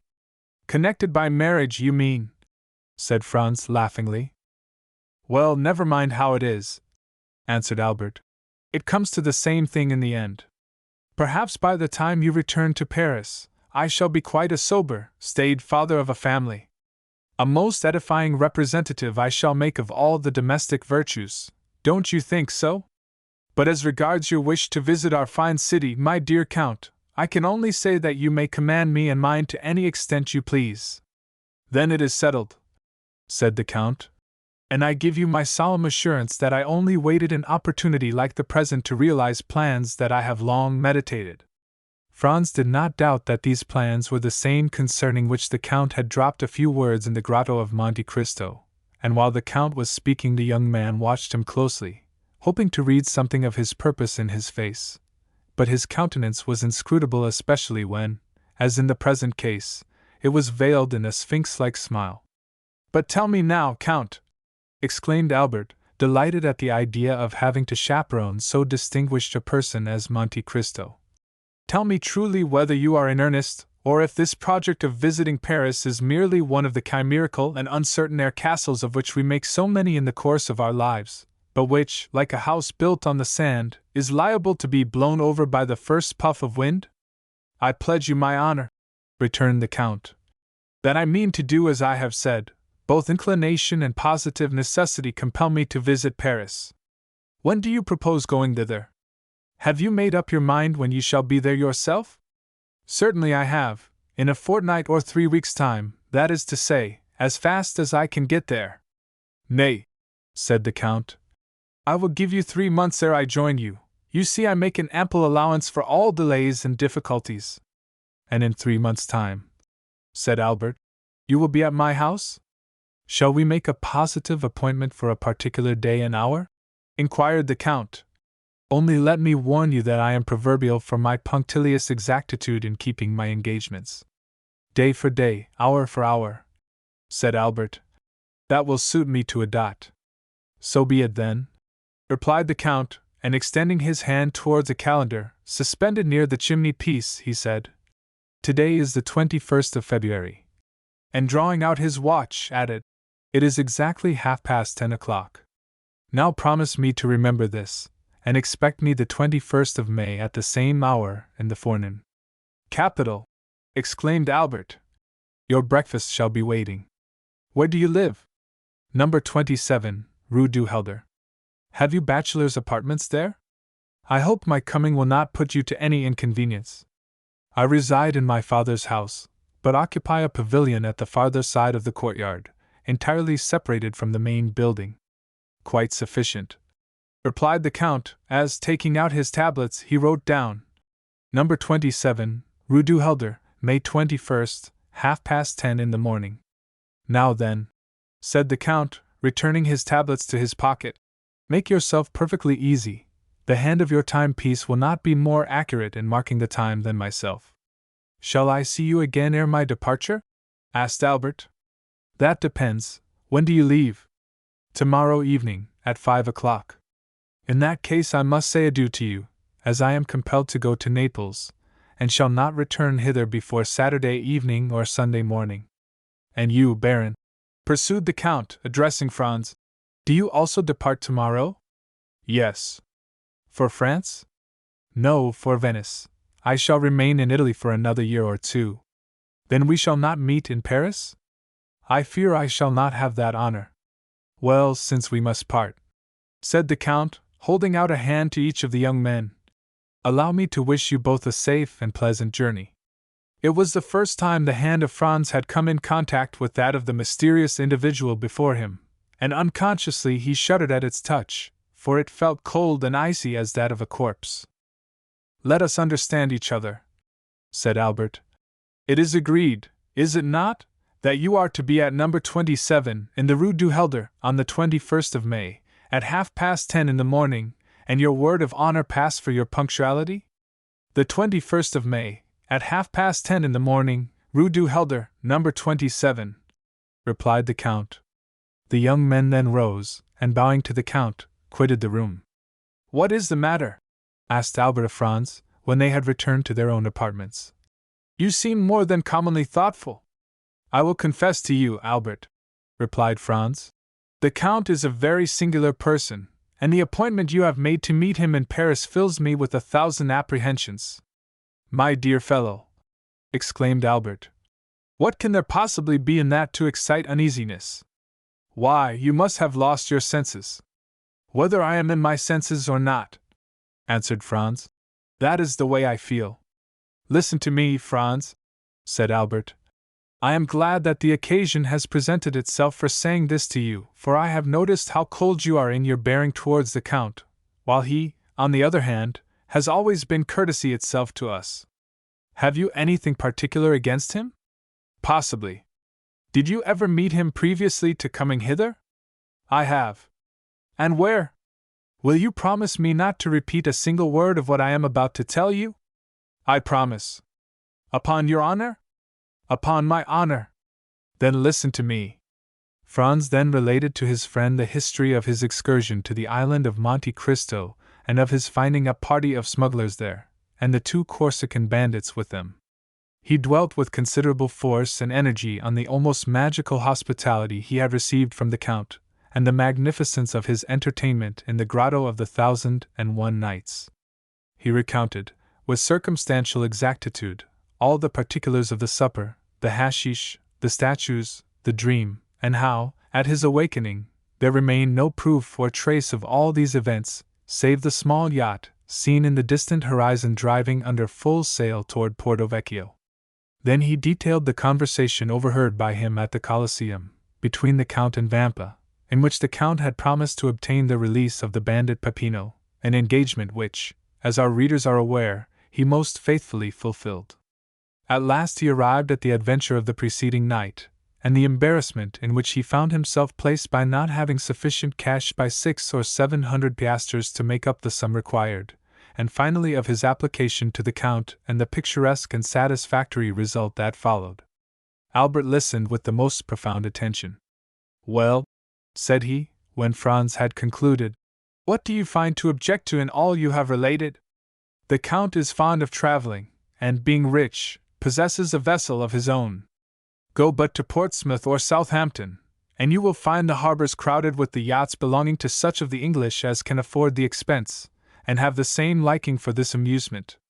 Now, by way of having a resting place during his excursions, avoiding the wretched cookery, which has been trying its best to poison me during the last 4 months, while you have manfully resisted its effects for as many years, and obtaining a bed on which it is possible to slumber, Monte Cristo has furnished for himself a temporary abode where you first found him, but, to prevent the possibility of the Tuscan government taking a fancy to his enchanted palace, and thereby depriving him of the advantages naturally expected from so large an outlay of capital, he has wisely enough purchased the island, and taken its name. Just ask yourself, my good fellow, whether there are not many persons of our acquaintance who assume the names of lands and properties they never in their lives were masters of. But, said Franz, the Corsican bandits that were among the crew of his vessel? Why, really the thing seems to me simple enough. Nobody knows better than yourself that the bandits of Corsica are not rogues or thieves, but purely and simply fugitives, driven by some sinister motive from their native town or village, and that their fellowship involves no disgrace or stigma. For my own part, I protest that, should I ever go to Corsica, my first visit, ere even I presented myself to the mayor or prefect, should be to the bandits of Colomba. If I could only manage to find them, for, on my conscience, they are a race of men I admire greatly. Still, persisted Franz, I suppose you will allow that such men as Vampa and his band are regular villains, who have no other motive than plunder when they seize your person. How do you explain the influence the Count evidently possessed over those ruffians? My good friend, as in all probability I own my present safety to that influence, it would ill become me to search too closely into its source. Therefore, instead of condemning him for his intimacy with outlaws, you must give me leave to excuse any little irregularity there may be in such a connection, not altogether for preserving my life, for my own idea was that it never was in much danger, but certainly for saving me 4,000 piastres, which, being translated, means neither more nor less than 24,000 livres of our money, a sum at which, most assuredly, I should never have been estimated in France, proving most indisputably, added Albert with a laugh, that no prophet is honored in his own country. Talking of countries, replied Franz, of what country is the Count? What is his native tongue? Whence does he derive his immense fortune? And what were those events of his early life, a life as marvelous as unknown, that have tinctured his succeeding years with so dark and gloomy a misanthropy? Certainly these are questions that, in your place, I should like to have answered. My dear Franz, replied Albert, when, upon receipt of my letter, you found the necessity of asking the Count's assistance, you promptly went to him, saying, My friend Albert de Morcerf is in danger. Help me to deliver him. Was not that nearly what you said? It was. Well, then, did he ask you, who is Albert de Morcerf? How does he come by his name, his fortune? What are his means of existence? What is his birthplace? Of what country is he a native? Tell me, did he put all these questions to you? I confess he asked me none. No, he merely came and freed me from the hands of Signor Vampa, where, I can assure you, in spite of all my outward appearance of ease and unconcern, I did not very particularly care to remain. Now then, Franz, when, for services so promptly and unhesitatingly rendered, he but asks me in return to do for him what is done daily for any Russian prince or Italian nobleman who may pass through Paris, merely to introduce him into society, would you have me refuse? My good fellow, you must have lost your senses to think it possible I could act with such cold-blooded policy. And this time it must be confessed that, contrary to the usual state of affairs and discussions between the young men, the effective arguments were all on Albert's side. Well, said Franz with a sigh, do as you please, my dear Viscount, for your arguments are beyond my powers of refutation. Still, in spite of all, you must admit that this Count of Monte Cristo is a most singular personage. He is a philanthropist, answered the other, and no doubt his motive in visiting Paris is to compete for the Monthyon prize given, as you are aware, to whoever shall be proved to have most materially advanced the interests of virtue and humanity. If my vote and interest can obtain it for him, I will readily give him the one and promise the other. And now, my dear Franz, let us talk of something else.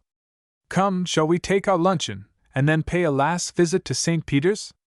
Franz silently assented, and the following afternoon, at 5:30, the young men parted. Albert de Morcerf to return to Paris, and Franz d'Épinay to pass a fortnight at Venice. But ere he entered his traveling carriage, Albert, fearing that his expected guest might forget the engagement he had entered into, placed in the care of a waiter at the hotel a card to be delivered to the Count of Monte Cristo, on which, beneath the name of Viscount Albert de Morcerf, he had written in pencil, 27 Rue du Helder, on the May 21st, 10:30 a.m. Chapter 39. The Guests. In the house in the Rue du Helder, where Albert had invited the Count of Monte Cristo, everything was being prepared on the morning of the 21st of May to do honor to the occasion. Albert de Morcerf inhabited a pavilion situated at the corner of a large court, and directly opposite another building, in which were the servants' apartments. 2 windows only of the pavilion faced the street, 3 other windows looked into the court, and 2 at the back into the garden. Between the court and the garden, built in the heavy style of the imperial architecture, was the large and fashionable dwelling of the Count and Countess of Morcerf. A high wall surrounded the whole of the property, surmounted at intervals by vases filled with flowers, and broken in the center by a large gate of gilded iron, which served as the carriage entrance. A small door, close to the lodge of the concierge, gave ingress and egress to the servants and masters when they were on foot. It was easy to discover that the delicate care of a mother, unwilling to part from her son, and yet aware that a young man of the Viscount's age required the full exercise of his liberty, had chosen this habitation for Albert. There were not lacking, however, evidences of what we may call the intelligent egoism of a youth who is charmed with the indolent, careless life of an only son, and who lives as it were in a gilded cage. By means of the 2 windows looking into the street, Albert could see all that passed. The sight of what is going on is necessary to young men, who always want to see the world traverse their horizon, even if that horizon is only a public thoroughfare. Then, should anything appear to merit a more minute examination, Albert de Morcerf could follow up his researches by means of a small gate, similar to that close to the concierge's door, and which merits a particular description. It was a little entrance that seemed never to have been opened since the house was built, so entirely was it covered with dust and dirt, but the well-oiled hinges and locks told quite another story. This door was a mockery to the concierge, from whose vigilance and jurisdiction it was free, and like that famous portal in the Arabian Nights, opening at the Sesame of Ali Baba, it was wont to swing backward at a cabalistic word or a concerted tap from without from the sweetest voices or whitest fingers in the world. At the end of a long corridor, with which the door communicated, and which formed the antechamber, was, on the right, Albert's breakfast room, looking into the court, and on the left the salon, looking into the garden. Shrubs and creeping plants covered the windows, and hid from the garden and court these two apartments, the only rooms into which, as they were on the ground floor, the prying eyes of the curious could penetrate. On the floor above were similar rooms, with the addition of a third, formed out of the antechamber. These 3 rooms were a salon, a boudoir, and a bedroom. The salon downstairs was only an Algerian divan, for the use of smokers. The boudoir upstairs communicated with the bedchamber by an invisible door on the staircase. It was evident that every precaution had been taken. Above this floor was a large atelier, which had been increased in size by pulling down the partitions, a pandemonium, in which the artist and the dandy strove for preeminence. There were collected and piled up all Albert's successive caprices, hunting horns, bass viols, flutes, a whole orchestra, for Albert had not a taste but a fancy for music, easels, palettes, brushes, pencils, for music had been succeeded by painting, foils, boxing gloves, broadswords, and single sticks, for, following the example of the fashionable young men of the time, Albert de Morcerf cultivated, with far more perseverance than music and drawing, the 3 arts that complete a dandy's education, i.e., fencing, boxing, and single stick, and it was here that he received Grisier, Cooks, and Charles Labouture. The rest of the furniture of this privileged apartment consisted of old cabinets, filled with Chinese porcelain and Japanese vases, Luca della Rabbia faiences, and Palissy platters, of old armchairs, in which perhaps had sat Henry IV, or Sully, Louis XIII, or Richelieu, for 2 of these armchairs, adorned with a carved shield, on which were engraved the fleur-de-lis of France on an azure field, evidently came from the Louvre, or, at least, some royal residence. Over these dark and sombre chairs were thrown splendid stuffs, dyed beneath Persia's sun, or woven by the fingers of the women of Calcutta or of Chandernagor. What these stuffs did there, it was impossible to say. They awaited, while gratifying the eyes, a destination unknown to their owner himself. In the meantime they filled the place with their golden and silky reflections. In the center of the room was a roller and blanchet, baby grand, piano in rosewood, but holding the potentialities of an orchestra in its narrow and sonorous cavity, and groaning beneath the weight of the chefs d'oeuvre of Beethoven, Weber, Mozart, Haydn, Grétry, and Porpora. On the walls, over the doors, on the ceiling, were swords, daggers, Malay creeses, maces, battle-axes, gilded, damasked, and inlaid suits of armor, dried plants, minerals, and stuffed birds, their flame-colored wings outspread in motionless flight, and their beaks forever open. This was Albert's favorite lounging place. However, the morning of the appointment, the young man had established himself in the small salon downstairs. There, on a table, surrounded at some distance by a large and luxurious divan, every species of tobacco known, from the yellow tobacco of Petersburg to the black of Sinai, and so on along the scale from Maryland and Puerto Rico to Latakia, was exposed in pots of crackled earthenware of which the Dutch are so fond. Beside them, in boxes of fragrant wood, were ranged, according to their size and quality, puros, regales, Havanas, and Manillas, and in an open cabinet, a collection of German pipes, of chibuks, with their amber mouthpieces ornamented with coral, and of nargilés, with their long tubes of Morocco, awaiting the caprice or the sympathy of the smokers. Albert had himself presided at the arrangement, or rather, the symmetrical derangement, which, after coffee, the guests at a breakfast of modern days love to contemplate through the vapor that escapes from their mouths, and ascends in long and fanciful wreaths to the ceiling. At 9:45, a valet entered. He composed, with a little groom named John, and who only spoke English, all Albert's establishment, although the cook of the hotel was always at his service, and on great occasions the Count's chasseur also. This valet, whose name was Germain, and who enjoyed the entire confidence of his young master, held in one hand a number of papers, and in the other a packet of letters, which he gave to Albert. Albert glanced carelessly at the different missives, selected 2 written in a small and delicate hand, and enclosed in scented envelopes, opened them and perused their contents with some attention. "How did these letters come?" said he. "One by the post, Madame Danglars' footman left the other. Let Madame Danglars know that I accept the place she offers me in her box. Wait, then, during the day, tell Rosa that when I leave the opera I will sup with her as she wishes.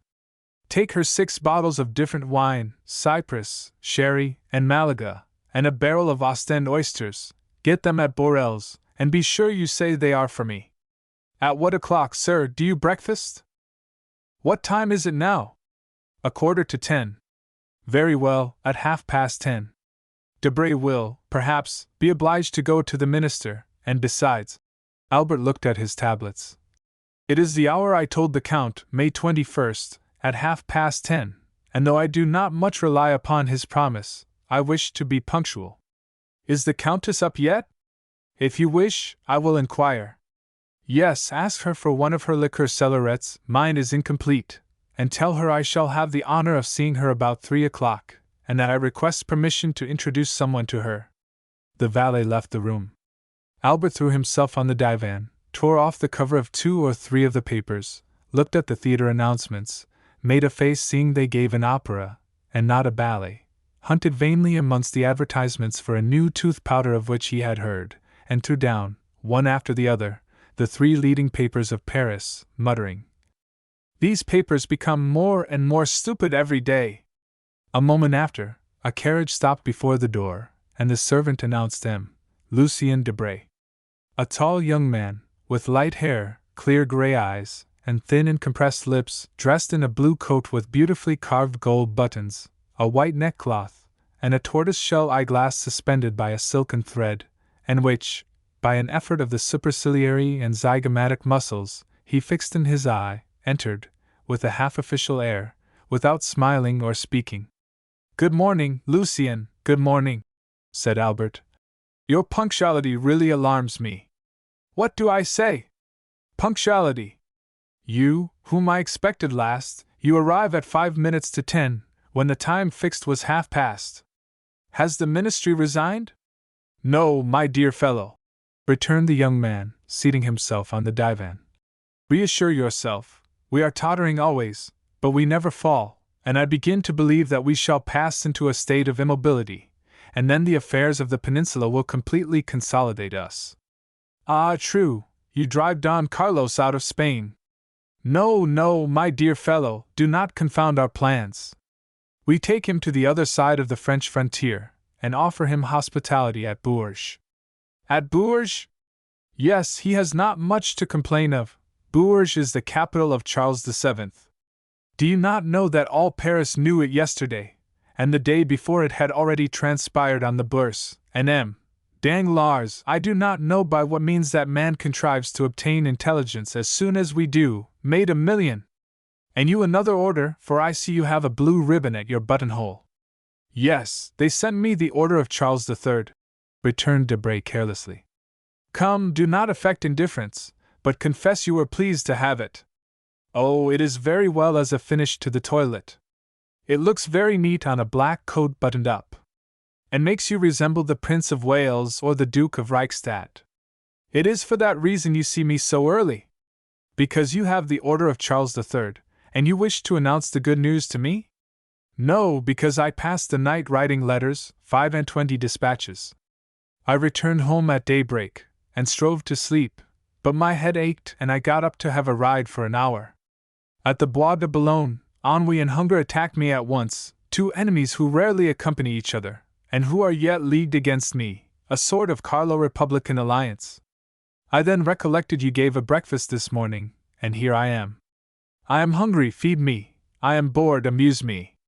It is my duty as your host," returned Albert, ringing the bell, while Lucien turned over, with his gold-mounted cane, the papers that lay on the table.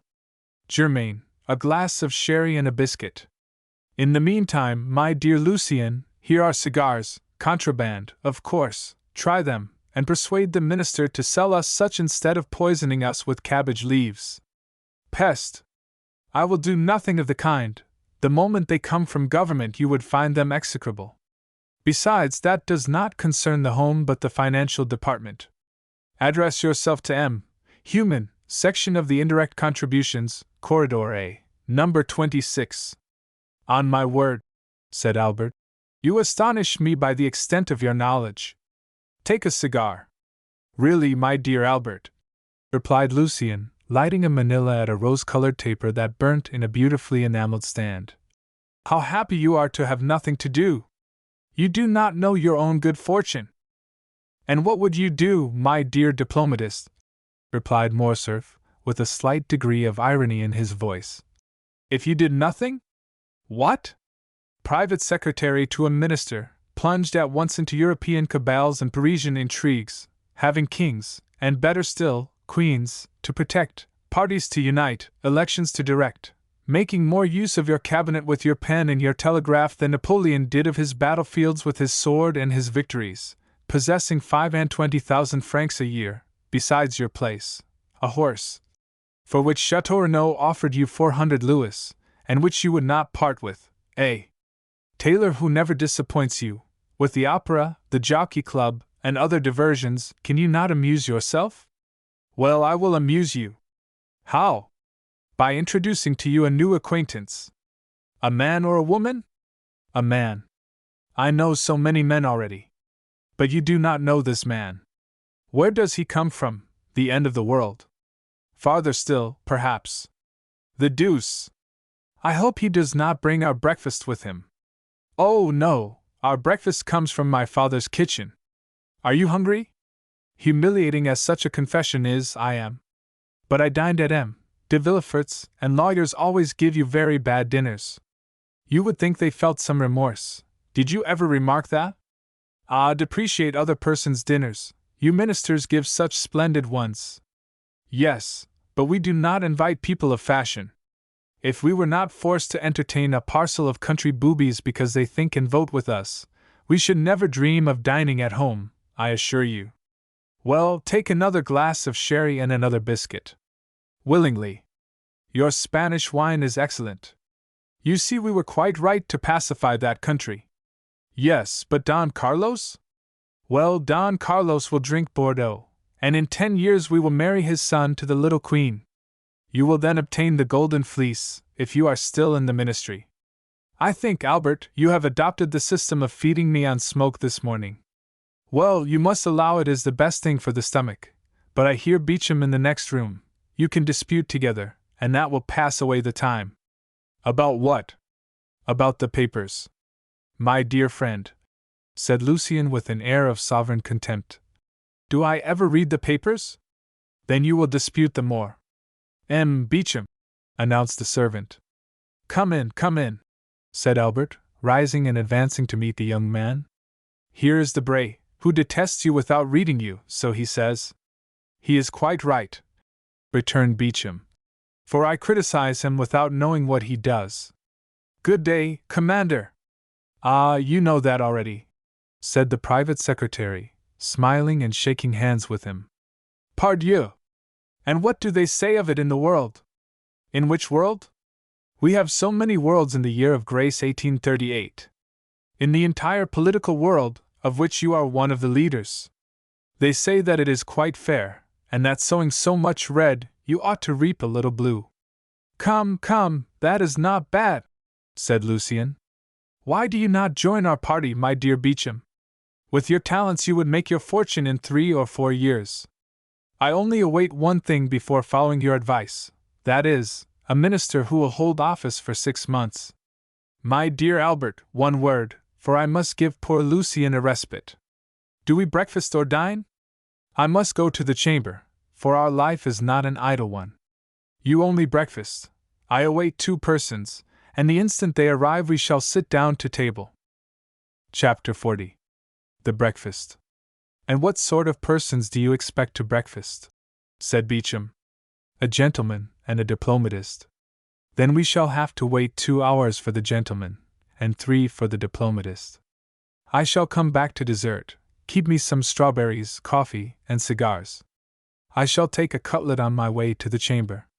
Do not do anything of the sort, for were the gentleman de Montmorency and the diplomatist de Metternich, we will breakfast at 11. In the meantime, follow Debray's example, and take a glass of sherry and a biscuit. Be it so. I will stay. I must do something to distract my thoughts. You are like Debray, and yet it seems to me that when the minister is out of spirits, the opposition ought to be joyous. Ah, you do not know with what I am threatened.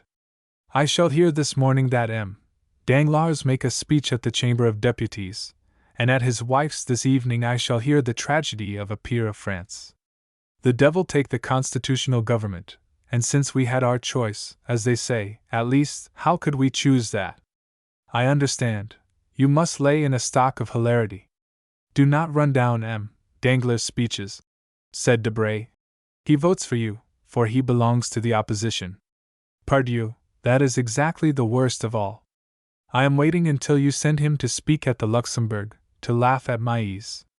My dear friend, said Albert to Beauchamp, it is plain that the affairs of Spain are settled, for you are most desperately out of humor this morning. Recollect that Parisian gossip has spoken of a marriage between myself and Emilie Eugenie Danglars. I cannot in conscience, therefore, let you run down the speeches of a man who will one day say to me, Vicomte, you know I give my daughter 2 millions. Ah, this marriage will never take place, said Beauchamp. The king has made him a baron, and can make him a peer, but he cannot make him a gentleman, and the Count of Morcerf is too aristocratic to consent, for the paltry sum of 2 million francs, to a mésalliance. The Viscount of Morcerf can only wed a marchioness. But 2 million francs make a nice little sum, replied Morcerf. It is the social capital of a theatre on the boulevard, or a railroad from the Jardin des Plantes to La Rapée. Never mind what he says, Morcerf, said Debray. Do you marry her? You marry a money-bag label, it is true. Well, but what does that matter? It is better to have a blazon less and a figure more on it. You have 7 martlets on your arms, give 3 to your wife, and you will still have 4, that is 1 more than M. de Guise had, who so nearly became King of France, and whose cousin was Emperor of Germany. On my word, I think you are right, Lucien, said Albert absently. To be sure. Besides, every millionaire is as noble as a bastard, that is, he can be. Do not say that, Debray, returned Beauchamp, laughing. For here is Chateau Renaud, who, to cure you of your mania for paradoxes, will pass the sword of Renaud de Montauban, his ancestor, through your body. He will sully it then, returned Lucien. For I am low, very low. Oh, heavens! Cried Beauchamp. The minister quotes Béranger. What shall we come to next? M. de Chateau Renaud, M. Maximilien Morel, said the servant, announcing 2 fresh guests. Now, then, to breakfast, said Beauchamp. For if I remember, you told me you only expected 2 persons, Albert. Morel, muttered Albert. Morel, who is he? But before he had finished, M. de Chateau Renaud, a handsome young man of 30, gentleman all over, that is, with the figure of a Gautier and the wit of a Mortemart, took Albert's hand. My dear Albert, said he, let me introduce to you M. Maximilien Morel, captain of Spahis, my friend, and what is more, however the man speaks for himself, my preserver. Salute my hero, Viscount. And he stepped on one side to give place to a young man of refined and dignified bearing, with large and open brow, piercing eyes, and black moustache, whom our readers have already seen at Marseilles, under circumstances sufficiently dramatic not to be forgotten. A rich uniform, half French, half Oriental, set off his graceful and stalwart figure, and his broad chest was decorated with the Order of the Legion of Honor. The young officer bowed with easy and elegant politeness. Monsieur, said Albert with affectionate courtesy, the Count of Chateau Renaud knew how much pleasure this introduction would give me. You are his friend, be ours also. Well said, interrupted Chateau Renaud. And pray that, if you should ever be in a similar predicament, he may do as much for you as he did for me. What has he done? Asked Albert. Oh, nothing worth speaking of, said Morel. M. de Chateau Renaud exaggerates. Not worth speaking of? Cried Chateau Renaud. Life is not worth speaking of, that is rather too philosophical, on my word, Moral. It is very well for you, who risk your life every day, but for me, who only did so once. We gather from all this, Baron, that Captain Moral saved your life. Exactly so. On what occasion? Asked Beauchamp. Beauchamp, my good fellow, you know I am starving, said Debray. Do not set him off on some long story. Well, I do not prevent your sitting down to table, replied Beauchamp. Chateau Renaud can tell us while we eat our breakfast. Gentlemen, said Morcerf, it is only 10:15, and I expect someone else. Ah, true, a diplomatist, observed Debray. Diplomat or not, I don't know. I only know that he charged himself on my account with a mission, which he terminated so entirely to my satisfaction, that had I been king, I should have instantly created him knight of all my orders, even had I been able to offer him the golden fleece and the garter. Well, since we are not to sit down to table, said Debray, take a glass of sherry, and tell us all about it. You all know that I had the fancy of going to Africa. It is a road your ancestors have traced for you, said Albert gallantly. Yes? But I doubt that your object was like theirs, to rescue the Holy Sepulchre. You are quite right, Beauchamp, observed the young aristocrat.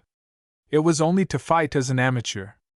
I cannot bear dueling ever since 2 seconds, whom I had chosen to arrange an affair, forced me to break the arm of one of my best friends, one whom you all know, poor Franz d'Épinay. Ah, true, said Debray. You did fight some time ago. About what? The devil take me, if I remember, returned Chateau Renaud. But I recollect perfectly one thing, that, being unwilling to let such talents as mine sleep, I wished to try upon the Arabs the new pistols that had been given to me. In consequence I embarked for Oran, and went from thence to Constantine, where I arrived just in time to witness the raising of the siege. I retreated with the rest, for 48 hours. I endured the rain during the day, and the cold during the night tolerably well, but the third morning my horse died of cold. Poor brute, accustomed to be covered up and to have a stove in the stable, the Arabian finds himself unable to bear 10 degrees of cold in Arabia. That's why you want to purchase my English horse, said Debray. You think he will bear the cold better. You are mistaken, for I have made a vow never to return to Africa. You were very much frightened then? Asked Beauchamp. Well, yes, and I had good reason to be so, replied Chateau Renaud. I was retreating on foot, for my horse was dead. 6 Arabs came up, full gallop, to cut off my head. I shot 2 with my double-barreled gun, and 2 more with my pistols, but I was then disarmed, and 2 were still left. One seized me by the hair, that is why I now wear it so short, for no one knows what may happen. The other swung a yataghan, and I already felt the cold steel on my neck, when this gentleman whom you see here charged them, shot the one who held me by the hair, and cleft the skull of the other with his saber. He had assigned himself the task of saving a man's life that day. Chance caused that man to be myself. When I am rich I will order a statue of Chance from Clagman or Marichetti. Yes, said Morel, smiling. It was the 5th of September, the anniversary of the day on which my father was miraculously preserved. Therefore, as far as it lies in my power, I endeavor to celebrate it by some heroic action, interrupted Chateau Renaud. I was chosen. But that is not all. After rescuing me from the sword, he rescued me from the cold, not by sharing his cloak with me, like Saint Martin, but by giving me the whole. Then from hunger by sharing with me, guess what? A Strasbourg pie? Asked Beauchamp. No, his horse, of which we each of us ate a slice with a hearty appetite. It was very hard. The horse? Said Morcerf, laughing. No, the sacrifice, returned Chateau Renaud. Asked Debray if he would sacrifice his English steed for a stranger? Not for a stranger, said Debray, but for a friend I might, perhaps. I divined that you would become mine, Count, replied Morel. Besides, as I had the honor to tell you, heroism or not, sacrifice or not, that day I owed an offering to bad fortune in recompense for the favors good fortune had on other days granted to us. The history to which M. Morel alludes, continued Chateau Renaud, is an admirable one, which he will tell you some day when you are better acquainted with him. Today let us fill our stomachs, and not our memories. What time do you breakfast, Albert? At 10:30. Precisely? Asked Debray, taking out his watch. Oh, you will give me 5 minutes' grace, replied Morcerf. For I also expect a preserver. Of whom? Of myself, cried Morcerf. Parbleu! Do you think I cannot be saved as well as anyone else, and that there are only Arabs who cut off heads? Our breakfast is a philanthropic one, and we shall have at table, at least I hope so, 2 benefactors of humanity. What shall we do? Said Debray. We have only 1 Montyon prize. Well, it will be given to someone who has done nothing to deserve it, said Beauchamp. That is the way the Academy mostly escapes from the dilemma. And where does he come from? Asked Debray. You have already answered the question once, but so vaguely that I venture to put it a second time. Really, said Albert, I do not know. When I invited him 3 months ago, he was then at Rome, but since that time who knows where he may have gone? And you think him capable of being exact? Demanded Debray. I think him capable of everything. Well, with the 5 minutes' grace, we have only 10 left. I will profit by them to tell you something about my guest. I beg pardon, interrupted Beauchamp. Are there any materials for an article in what you are going to tell us? Yes, and for a most curious one. Go on, then, for I see I shall not get to the chamber this morning, and I must make up for it. I was at Rome during the last carnival. We know that, said Beauchamp. Yes, but what you do not know is that I was carried off by bandits. There are no bandits, cried Debray. Yes, there are, and most hideous, or rather most admirable ones, for I found them ugly enough to frighten me. Come, my dear Albert, said Debray. Confess that your cook is behindhand, that the oysters have not arrived from Ostend or Marennes, and that, like Madame de Maintenon, you are going to replace the dish by a story. Say so at once. We are sufficiently well bred to excuse you, and to listen to your history, fabulous as it promises to be. And I say to you, fabulous as it may seem, I tell it as a true one from beginning to end. The brigands had carried me off, and conducted me to a gloomy spot, called the Catacombs of Saint Sebastian. I know it, said Chateau Renaud. I narrowly escaped catching a fever there. And I did more than that, replied Morcerf. For I caught one. I was informed that I was prisoner until I paid the sum of 4,000 Roman crowns, about 24,000 francs. Unfortunately, I had not above 1,500. I was at the end of my journey and of my credit. I wrote to Franz, and were he here he would confirm every word.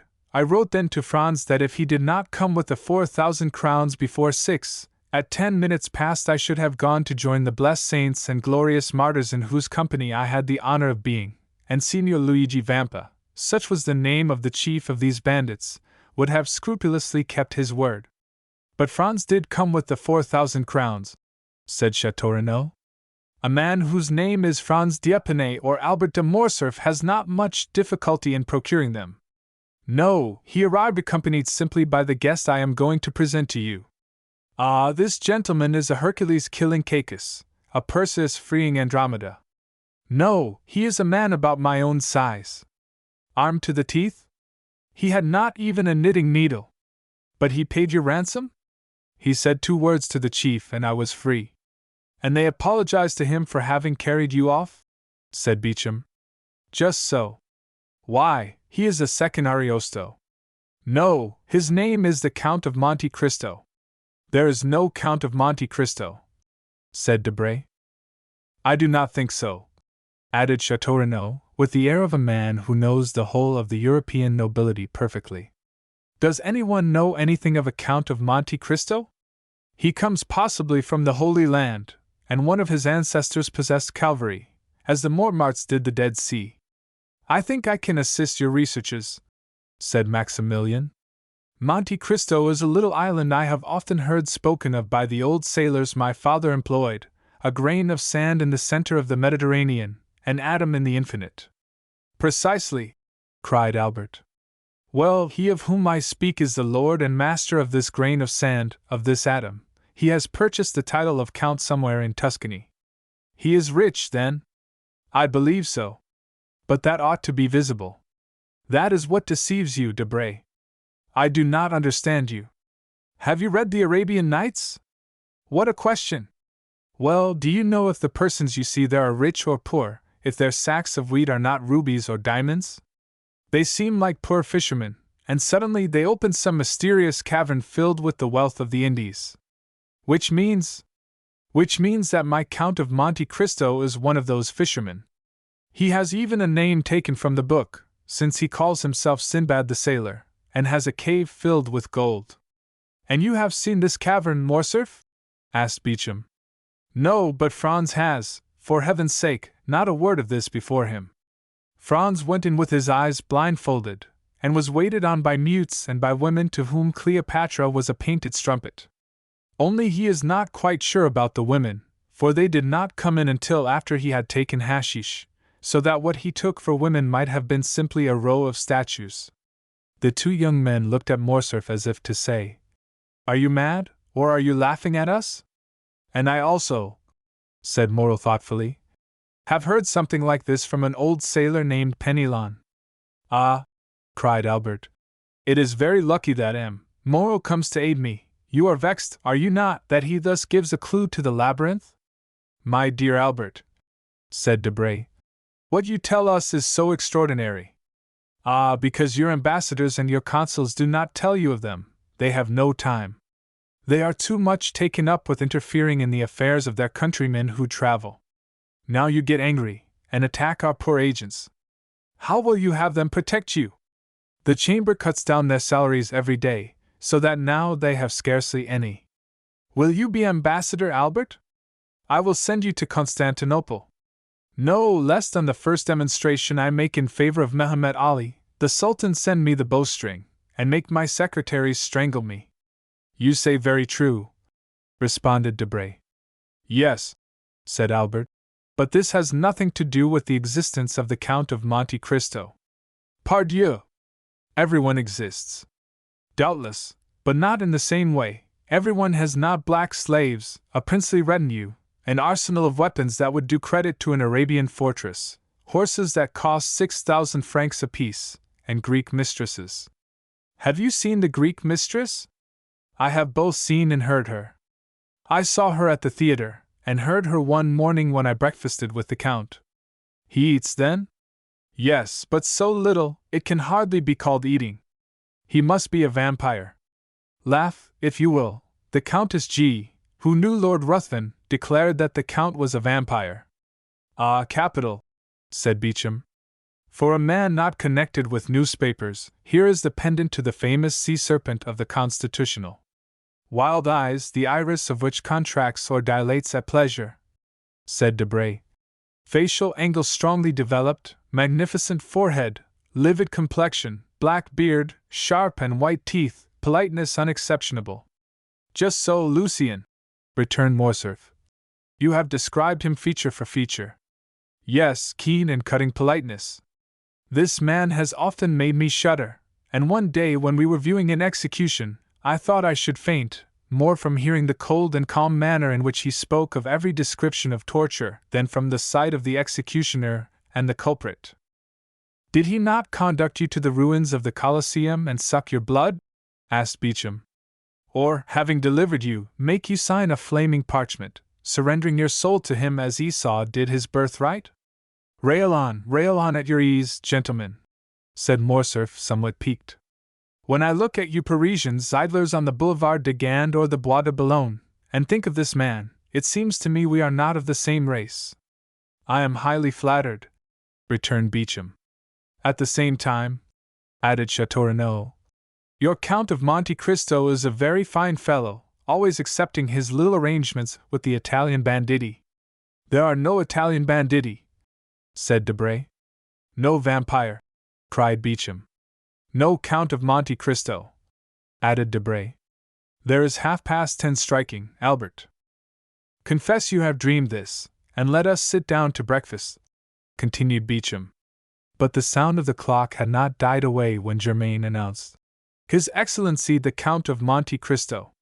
The involuntary start everyone gave proved how much Morcerf's narrative had impressed them, and Albert himself could not wholly refrain from manifesting sudden emotion.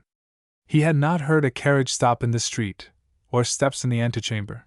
The door had itself opened noiselessly. The Count appeared, dressed with the greatest simplicity, but the most fastidious dandy could have found nothing to cavil at in his toilet. Every article of dress, hat, coat, gloves, and boots, was from the first makers. He seemed scarcely 35. But what struck everybody was his extreme resemblance to the portrait Debray had drawn. The Count advanced, smiling, into the center of the room, and approached Albert, who hastened towards him holding out his hand in a ceremonial manner. "Punctuality," said Monte Cristo, "is the politeness of kings, according to one of your sovereigns, I think, but it is not the same with travelers. However, I hope you will excuse the 2 or 3 seconds I am behindhand. 500 leagues are not to be accomplished without some trouble, and especially in France, where, it seems, it is forbidden to beat the postilions."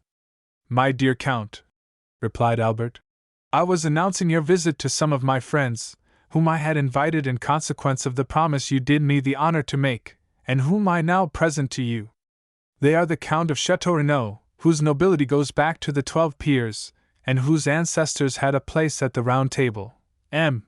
Lucien Debray, private secretary to the Minister of the Interior, M. Beauchamp, an editor of a paper, and the terror of the French government, but of whom, in spite of his national celebrity, you perhaps have not heard in Italy, since his paper is prohibited there, and M. Maximilian Morel, captain of Spahis." At this name the Count, who had hitherto saluted everyone with courtesy, but at the same time with coldness and formality, stepped a pace forward, and a slight tinge of red colored his pale cheeks. "You wear the uniform of the new French conquerors, monsieur," said he. "It is a handsome uniform." No one could have said what caused the Count's voice to vibrate so deeply, and what made his eye flash, which was in general so clear, lustrous, and limpid when he pleased. "You have never seen our Africans, Count?" said Albert. "Never," replied the Count, who was by this time perfectly master of himself again. "Well, beneath this uniform beats one of the bravest and noblest hearts in the whole army." "Oh, M. de Morcerf," interrupted Morel. "Let me go on, Captain. And we have just heard," continued Albert, "of a new deed of his, and so heroic a one that, although I have seen him today for the first time, I request you to allow me to introduce him as my friend." At these words it was still possible to observe in Monte Cristo the concentrated look, changing color, and slight trembling of the eyelid that show emotion. "Ah, you have a noble heart," said the Count. "So much the better." This exclamation, which corresponded to the Count's own thought rather than to what Albert was saying, surprised everybody, and especially Morel, who looked at Monte Cristo with wonder. But, at the same time, the intonation was so soft that, however strange the speech might seem, it was impossible to be offended at it. "Why should he doubt it?" said Beauchamp to Château-Renaud. "In reality," replied the latter, who, with his aristocratic glance and his knowledge of the world, had penetrated at once all that was penetrable in Monte Cristo, "Albert has not deceived us, for the Count is a most singular being. What say you, Morel?" "Ma foi, he has an open look about him that pleases me, in spite of the singular remark he has made about me." "Gentlemen," said Albert, "Germain informs me that breakfast is ready. My dear Count, allow me to show you the way." They passed silently into the breakfast room, and everyone took his place. "Gentlemen," said the Count, seating himself, "permit me to make a confession which must form my excuse for any improprieties I may commit. I am a stranger, and a stranger to such a degree, that this is the first time I have ever been at Paris. The French way of living is utterly unknown to me, and up to the present time I have followed the Eastern customs, which are entirely in contrast to the Parisian. I beg you, therefore, to excuse if you find anything in me too Turkish, too Italian, or too Arabian. Now then, let us breakfast." "With what an air he says all this," muttered Beauchamp. "Decidedly he is a great man." "A great man in his own country," added Debray. "A great man in every country, M. Debray," said Château-Renaud. The Count was, it may be remembered, a most temperate guest. Albert remarked this, expressing his fears lest, at the outset, the Parisian mode of life should displease the traveler in the most essential point. "My dear Count," said he, "I fear one thing, and that is, that the fare of the Rue du Helder is not so much to your taste as that of the Piazza di Spagna. I ought to have consulted you on the point, and have had some dishes prepared expressly. Did you know me better?" returned the Count, smiling. "You would not give one thought of such a thing for a traveler like myself, who has successively lived on macaroni at Naples, polenta at Milan, olla podrida at Valencia, pillau at Constantinople, curry in India, and swallows' nests in China. I eat everywhere, and of everything, only I eat but little, and today, that you reproach me with my want of appetite, is my day of appetite, for I have not eaten since yesterday morning." "What?" cried all the guests. "You have not eaten for 24 hours?" "No," replied the Count. "I was forced to go out of my road to obtain some information near Nîmes, so that I was somewhat late, and therefore I did not choose to stop." "And you ate in your carriage?" asked Morcerf. "No, I slept, as I generally do when I am weary without having the courage to amuse myself, or when I am hungry without feeling inclined to eat." "But you can sleep when you please, monsieur?" said Morrel. "Yes." "You have a recipe for it?" "An infallible one." "That would be invaluable to us in Africa, who have not always any food to eat, and rarely anything to drink." "Yes," said Monte Cristo. "But unfortunately a recipe excellent for a man like myself would be very dangerous applied to an army, which might not awake when it was needed." "May we inquire what is this recipe?" asked Debray. "Oh, yes," returned Monte Cristo. "I make no secret of it. It is a mixture of excellent opium, which I fetched myself from Canton in order to have it pure, and the best hashish which grows in the East, that is, between the Tigris and the Euphrates. These two ingredients are mixed in equal proportions, and formed into pills. 10 minutes after one is taken, the effect is produced. Ask Baron Franz d'Épinay. I think he tasted them one day." "Yes," replied Morcerf. "He said something about it to me." "But," said Beauchamp, who, as became a journalist, was very incredulous, "you always carry this drug about you?" "Always." "Would it be an indiscretion to ask to see those precious pills?" continued Beauchamp, hoping to take him at a disadvantage.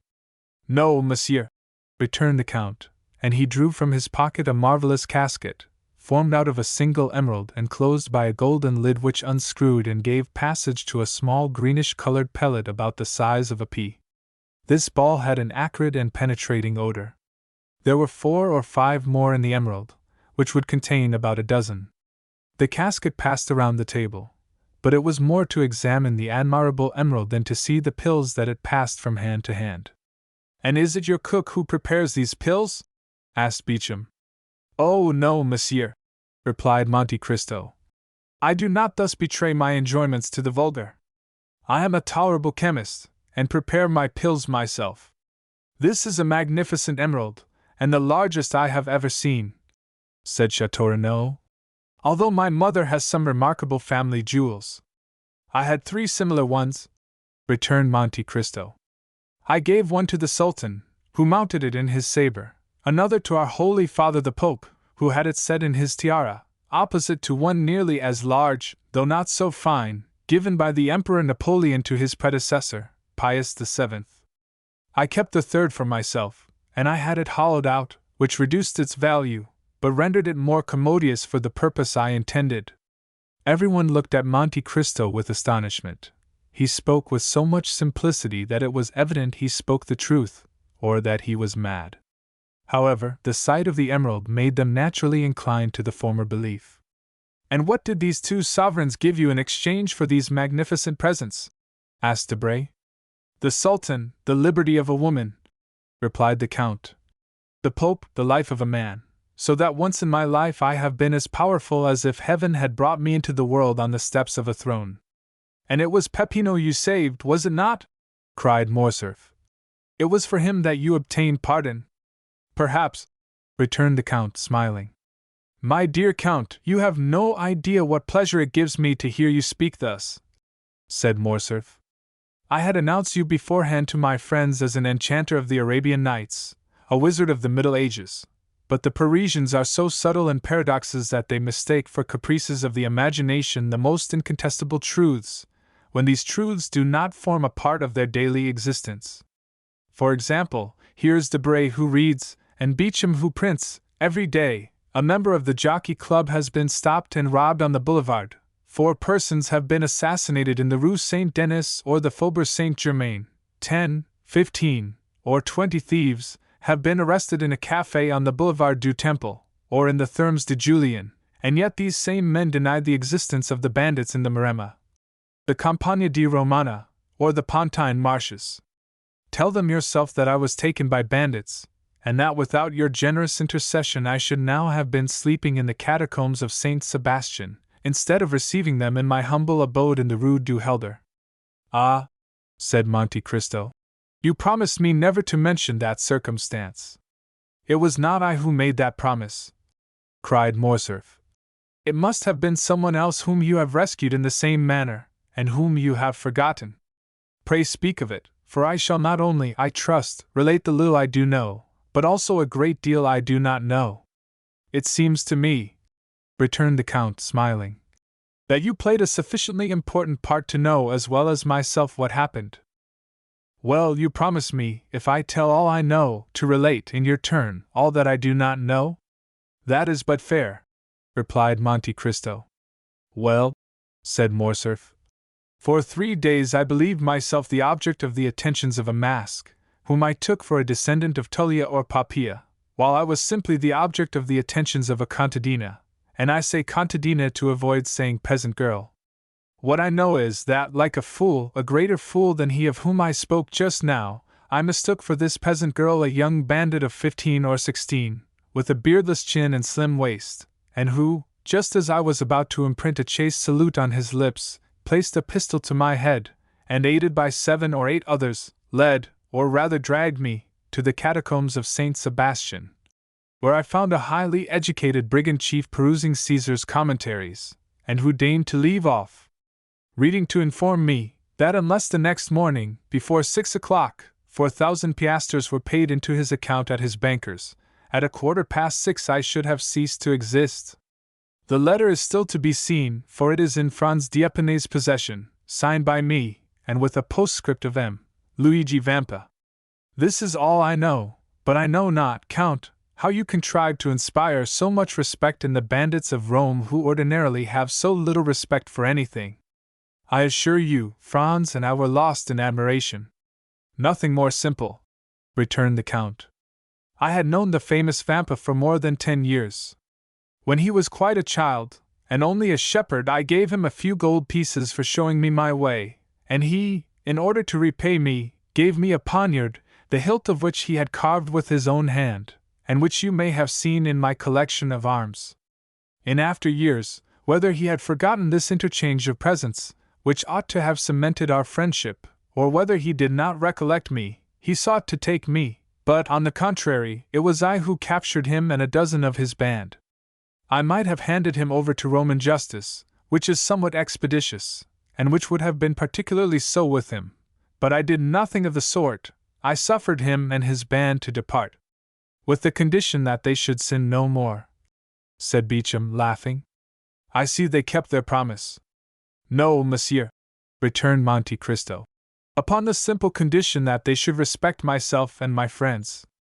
Perhaps what I am about to say may seem strange to you, who are socialists, and vaunt humanity and your duty to your neighbor, but I never seek to protect a society which does not protect me, and which I will even say, generally occupies itself about me only to injure me, and thus by giving them a low place in my esteem, and preserving a neutrality towards them, it is society and my neighbor who are indebted to me."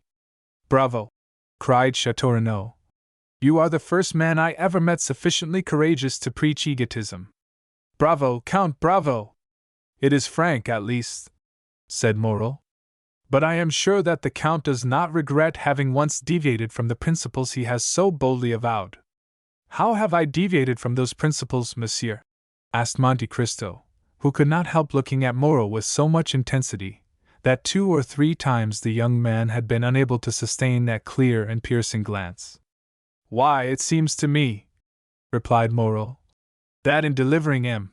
de Morcerf, whom you did not know, you did good to your neighbor and to society, of which he is the brightest ornament," said Beauchamp, drinking off a glass of champagne. "My dear Count," cried Morcerf, "you are at fault, you, one of the most formidable logicians I know, and you must see it clearly proved that instead of being an egotist, you are a philanthropist. Ah, you call yourself Oriental, a Levantine, Maltese, Indian, Chinese. Your family name is Monte Cristo. Sinbad the Sailor is your baptismal appellation, and yet the first day you set foot in Paris you instinctively display the greatest virtue, or rather the chief defect, of us eccentric Parisians, that is, you assume the vices you have not, and conceal the virtues you possess." "My dear Vicomte," returned Monte Cristo, "I do not see, in all I have done, anything that merits, either from you or these gentlemen, the pretended eulogies I have received. You were no stranger to me, for I knew you from the time I gave up 2 rooms to you, invited you to breakfast with me, lent you one of my carriages, witnessed the carnival in your company, and saw with you from a window in the Piazza del Popolo the execution that affected you so much that you nearly fainted. I will appeal to any of these gentlemen. Could I leave my guest in the hands of a hideous bandit, as you term him? Besides, you know, I had the idea that you could introduce me into some of the Paris salons when I came to France. You might some time ago have looked upon this resolution as a vague project, but today you see it was a reality, and you must submit to it under penalty of breaking your word." "I will keep it," returned Morcerf. "But I fear that you will be much disappointed, accustomed as you are to picturesque events and fantastic horizons. Amongst us you will not meet with any of those episodes with which your adventurous existence has so familiarized you. Our Chimborazo is Montmartre, our Himalaya is Mount Valerian, our great desert is the plain of Grenelle, where they are now boring an artesian well to water the caravans. We have plenty of thieves, though not so many as is said, but these thieves stand in far more dread of a policeman than a lord. France is so prosaic, and Paris so civilized a city, that you will not find in its 85 departments, I say 85, because I do not include Corsica, you will not find, then, in these 85 departments a single hill on which there is not a telegraph, or a grotto in which the commissary of police has not put up a gas lamp. There is but one service I can render you, and for that I place myself entirely at your orders, that is, to present, or make my friends present you everywhere. Besides, you have no need of anyone to introduce you, with your name, and your fortune, and your talent." Monte Cristo bowed with a somewhat ironical smile. "You can present yourself everywhere, and be well received. I can be useful in one way only, if knowledge of Parisian habits, of the means of rendering yourself comfortable, or of the bazaars, can assist, you may depend upon me to find you a fitting dwelling here. I do not dare offer to share my apartments with you, as I shared yours at Rome, I, who do not profess egotism, but am yet egotist par excellence, for, except myself, these rooms would not hold a shadow more, unless that shadow were feminine." "Ah," said the Count, "that is a most conjugal reservation. I recollect that at Rome you said something of a projected marriage. May I congratulate you? The affair is still in projection." "And he who says in projection means already decided," said Debray. "No," replied Morcerf. "My father is most anxious about it, and I hope, ere long, to introduce you, if not to my wife, at least to my betrothed, Mademoiselle Eugénie Danglars." "Eugénie Danglars," said Monte Cristo. "Tell me, is not her father Baron Danglars?" "Yes," returned Morcerf. "A baron of a new creation." "What matter?" said Monte Cristo. "If he has rendered the state services which merit this distinction?" "Enormous ones," answered Beauchamp. "Although in reality a liberal, he negotiated a loan of 6 millions for Charles X, in 1829, who made him a baron and chevalier of the Legion of Honor, so that he wears the ribbon, not, as you would think, in his waistcoat pocket, but at his buttonhole." "Ah," interrupted Morcerf, laughing. Beauchamp, keep that for the corsair or the chivalry, but spare my future father-in-law before me."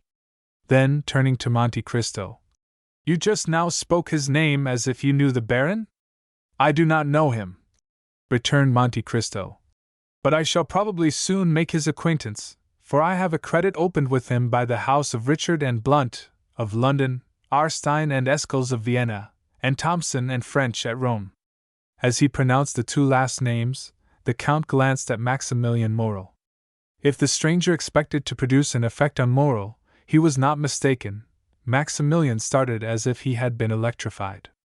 Thomson and French, said he. Do you know this house, monsieur? They are my bankers in the capital of the Christian world, returned the Count quietly. Can my influence with them be of any service to you? Oh, Count, you could assist me perhaps in researches which have been, up to the present, fruitless. This house, in past years, did ours a great service, and has, I know not for what reason, always denied having rendered us this service. I shall be at your orders, said Monte Cristo, bowing. But, continued Morcerf, à propos of Danglars, we have strangely wandered from the subject. We were speaking of a suitable habitation for the Count of Monte Cristo.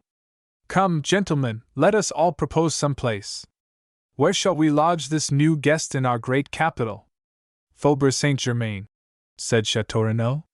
The Count will find there a charming hotel, with a court and garden. Bah! Château Renaud, returned Debray. You only know your dull and gloomy Faubourg Saint-Germain.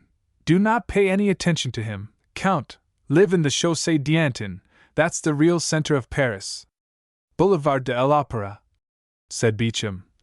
The second floor, a house with a balcony. The Count will have his cushions of silver cloth brought there, and as he smokes his chibouque, see all Paris pass before him. You have no idea then, Morrel? Asked Château Renaud. You do not propose anything. Oh, yes, returned the young man, smiling.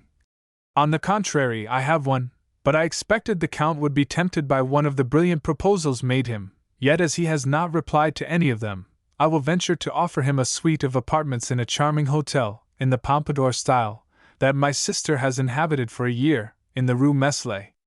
You have a sister? Asked the Count. Yes, monsieur, a most excellent sister. Married? Nearly 9 years. Happy? Asked the Count again. As happy as it is permitted to a human creature to be, replied Maximilian. She married the man she loved, who remained faithful to us in our fallen fortunes, Emmanuel Herbot. Monte Cristo smiled imperceptibly. I lived there during my leave of absence, continued Maximilian, and I shall be, together with my brother-in-law Emmanuel, at the disposition of the Count, whenever he thinks fit to honor us. 1 minute, cried Albert, without giving Monte Cristo the time to reply. Take care, you are going to immure a traveler, Sinbad the sailor, a man who comes to see Paris. You are going to make a patriarch of him. Oh no, said Morrel. My sister is 25, my brother-in-law is 30, they are gay, young, and happy. Besides, the Count will be in his own house, and only see them when he thinks fit to do so. Thanks, monsieur, said Monte Cristo. I shall content myself with being presented to your sister and her husband, if you will do me the honor to introduce me, but I cannot accept the offer of any one of these gentlemen, since my habitation is already prepared. What? Cried Morcerf. You are, then, going to a hotel? That will be very dull for you. Was I so badly lodged at Rome? Said Monte Cristo, smiling. Parbleu! At Rome you spent 50,000 piastres in furnishing your apartments, but I presume that you are not disposed to spend a similar sum every day. It is not that which deterred me, replied Monte Cristo. But as I determined to have a house to myself, I sent on my valet de chambre, and he ought by this time to have bought the house and furnished it. But you have, then, a valet de chambre who knows Paris? Said Beauchamp. It is the first time he has ever been in Paris. He is black, and cannot speak, returned Monte Cristo. It is Ollie, cried Albert, in the midst of the general surprise. Yes, Ollie himself, my Nubian mute, whom you saw, I think, at Rome. Certainly, said Morcerf. I recollect him perfectly. But how could you charge a Nubian to purchase a house, and a mute to furnish it? He will do everything wrong. Undeceive yourself, monsieur, replied Monte Cristo. I am quite sure that, on the contrary, he will choose everything as I wish.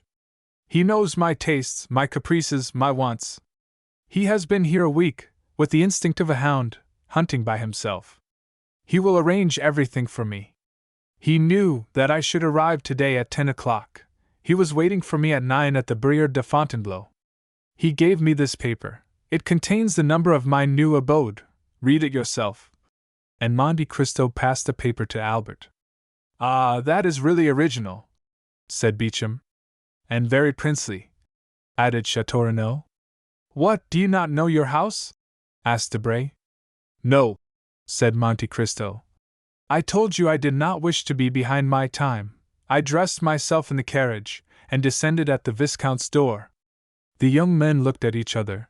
They did not know if it was a comedy Monte Cristo was playing, but every word he uttered had such an air of simplicity, that it was impossible to suppose what he said was false. Besides, why should he tell a falsehood?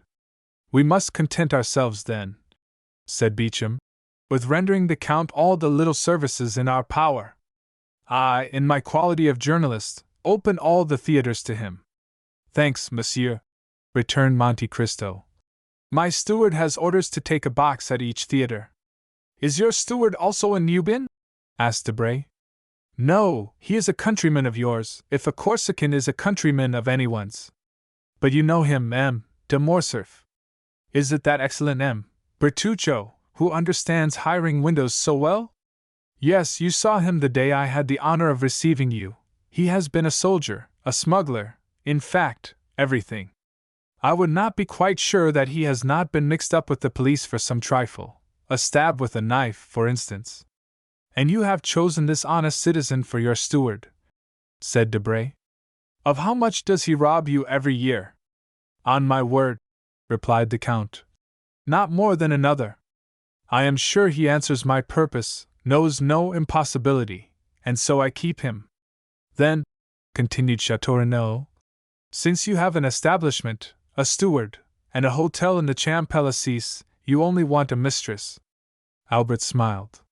He thought of the fair Greek he had seen in the Count's box at the Argentina and Valle theatres. I have something better than that, said Monte Cristo. I have a slave. You procure your mistresses from the opera, the vaudeville, or the varietés. I purchased mine at Constantinople. It cost me more, but I have nothing to fear. But you forget, replied Debray, laughing, that we are Franks by name and Franks by nature, as King Charles said, and that the moment she puts her foot in France your slave becomes free. Who will tell her? The first person who sees her. She only speaks Romaic. That is different. But at least we shall see her, said Beauchamp. Or do you keep eunuchs as well as mutes? Oh, no, replied Monte Cristo. I do not carry brutalism so far.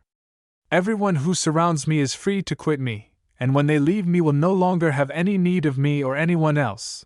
It is for that reason, perhaps, that they do not quit me. They had long since passed to dessert and cigars. My dear Albert, said Debray, rising, it is 2:30. Your guest is charming, but you leave the best company to go into the worst sometimes. I must return to the minister's. I will tell him of the Count, and we shall soon know who he is. Take care, returned Albert. No one has been able to accomplish that.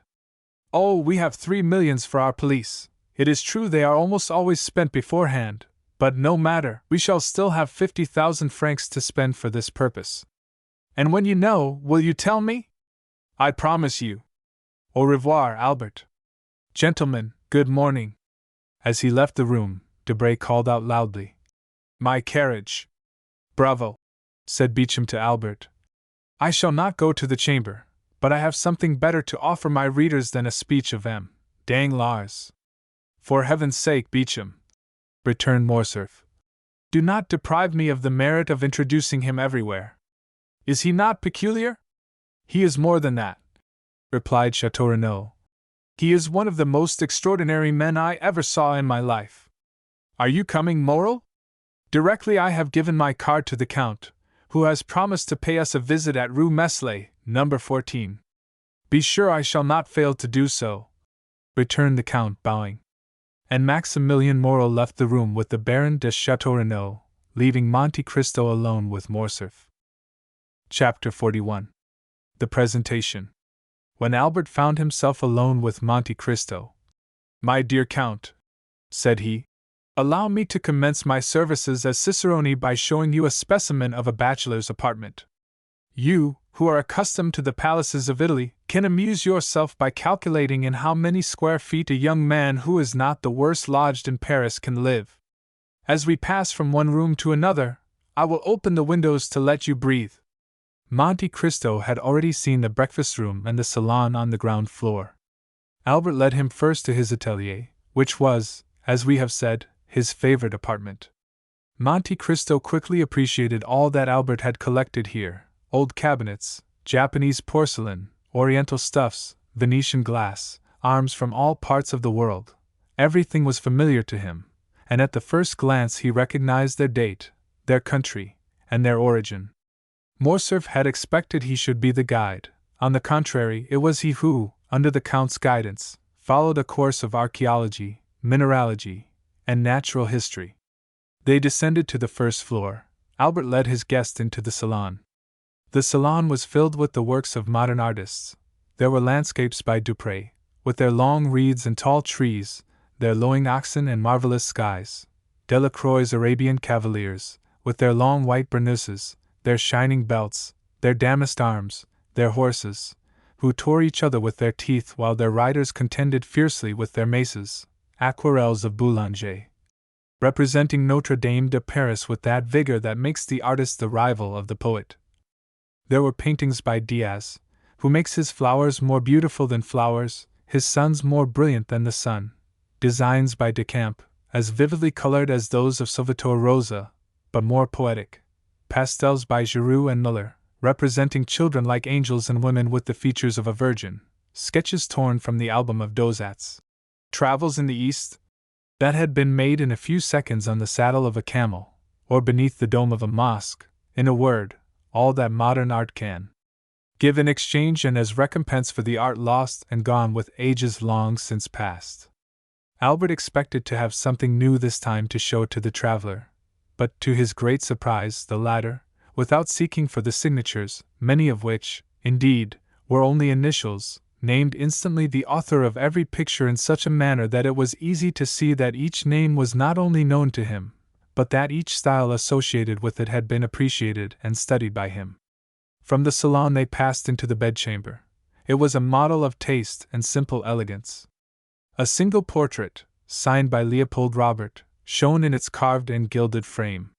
This portrait attracted the Count of Monte Cristo's attention, for he made 3 rapid steps in the chamber, and stopped suddenly before it. It was the portrait of a young woman of 5 or 26, with a dark complexion, and light and lustrous eyes, veiled beneath long lashes. She wore the picturesque costume of the Catalan fisherwomen, a red and black bodice, and golden pins in her hair. She was looking at the sea, and her form was outlined on the blue ocean and sky. The light was so faint in the room that Albert did not perceive the pallor that spread itself over the Count's visage, or the nervous heaving of his chest and shoulders. Silence prevailed for an instant, during which Monte Cristo gazed intently on the picture. "You have there a most charming mistress, Viscount," said the Count in a perfectly calm tone. "And this costume, a ball costume, doubtless, becomes her admirably." "Ah, monsieur," returned Albert, "I would never forgive you this mistake if you had seen another picture beside this. You do not know my mother, she it is whom you see here. She had her portrait painted thus 6 or 8 years ago. This costume is a fancy one, it appears, and the resemblance is so great that I think I still see my mother the same as she was in 1830. The Countess had this portrait painted during the Count's absence. She doubtless intended giving him an agreeable surprise, but strange to say, this portrait seemed to displease my father, and the value of the picture, which is, as you see, one of the best works of Leopold Robert, could not overcome his dislike to it. It is true, between ourselves, that M. de Morcerf is one of the most assiduous peers at the Luxembourg, a general renowned for theory, but a most mediocre amateur of art.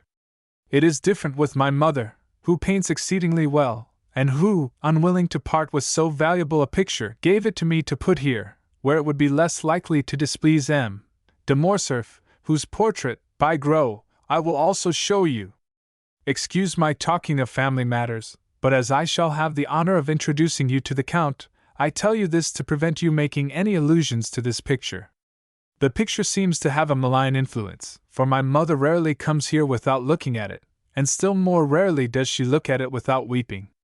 This disagreement is the only one that has ever taken place between the Count and Countess, who are still as much united, although married more than 20 years, as on the first day of their wedding. Monte Cristo glanced rapidly at Albert, as if to seek a hidden meaning in his words, but it was evident the young man uttered them in the simplicity of his heart. "Now," said Albert, "that you have seen all my treasures, allow me to offer them to you, unworthy as they are. Consider yourself as in your own house, and to put yourself still more at your ease, pray accompany me to the apartments of M. de Morcerf, he whom I wrote from Rome an account of the services you rendered me, and to whom I announced your promised visit, and I may say that both the Count and Countess anxiously desire to thank you in person. You are somewhat blasé, I know, and family scenes have not much effect on Sinbad the sailor, who has seen so many others. However, accept what I propose to you as an initiation into Parisian life, a life of politeness, visiting, and introductions."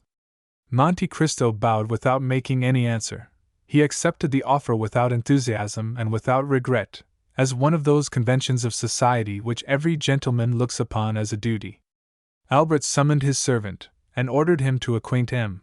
and Madame de Morcerf of the arrival of the Count of Monte Cristo. Albert followed him with the Count.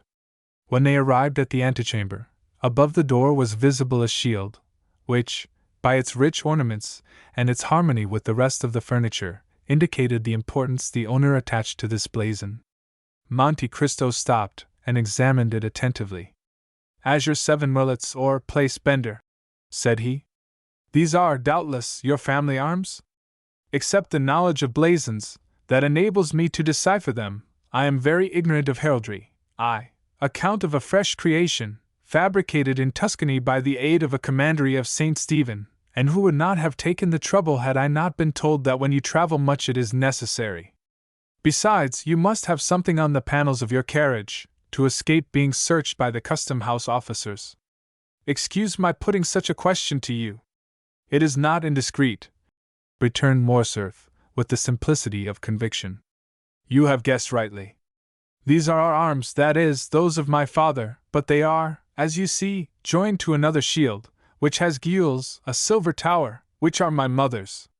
By her side I am Spanish, but the family of Morcerf is French, and I have heard, one of the oldest of the south of France." "Yes," replied Monte Cristo. "These blazons prove that.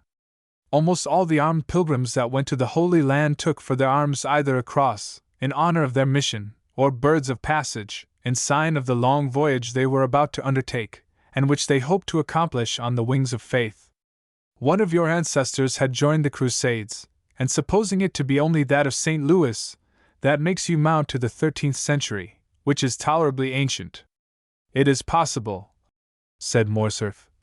"My father has in his study a genealogical tree which will tell you all that, and on which I made commentaries that would have greatly edified de Hosier and Jaucourt. At present I no longer think of it, and yet I must tell you that we are beginning to occupy ourselves greatly with these things under our popular government."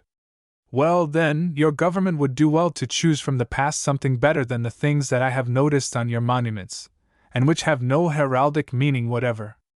As for you, Viscount," continued Monte Cristo to Morcerf, "you are more fortunate than the government, for your arms are really beautiful, and speak to the imagination. Yes, you are at once from Provence and Spain. That explains, if the portrait you showed me be like the dark hue I so much admired on the visage of the noble Catalan. It would have required the penetration of Oedipus or the Sphinx to have divined the irony the Count concealed beneath these words, apparently uttered with the greatest politeness. Morcerf thanked him with a smile, and pushed open the door above which were his arms, and which, as we have said, opened into the salon. In the most conspicuous part of the salon was another portrait.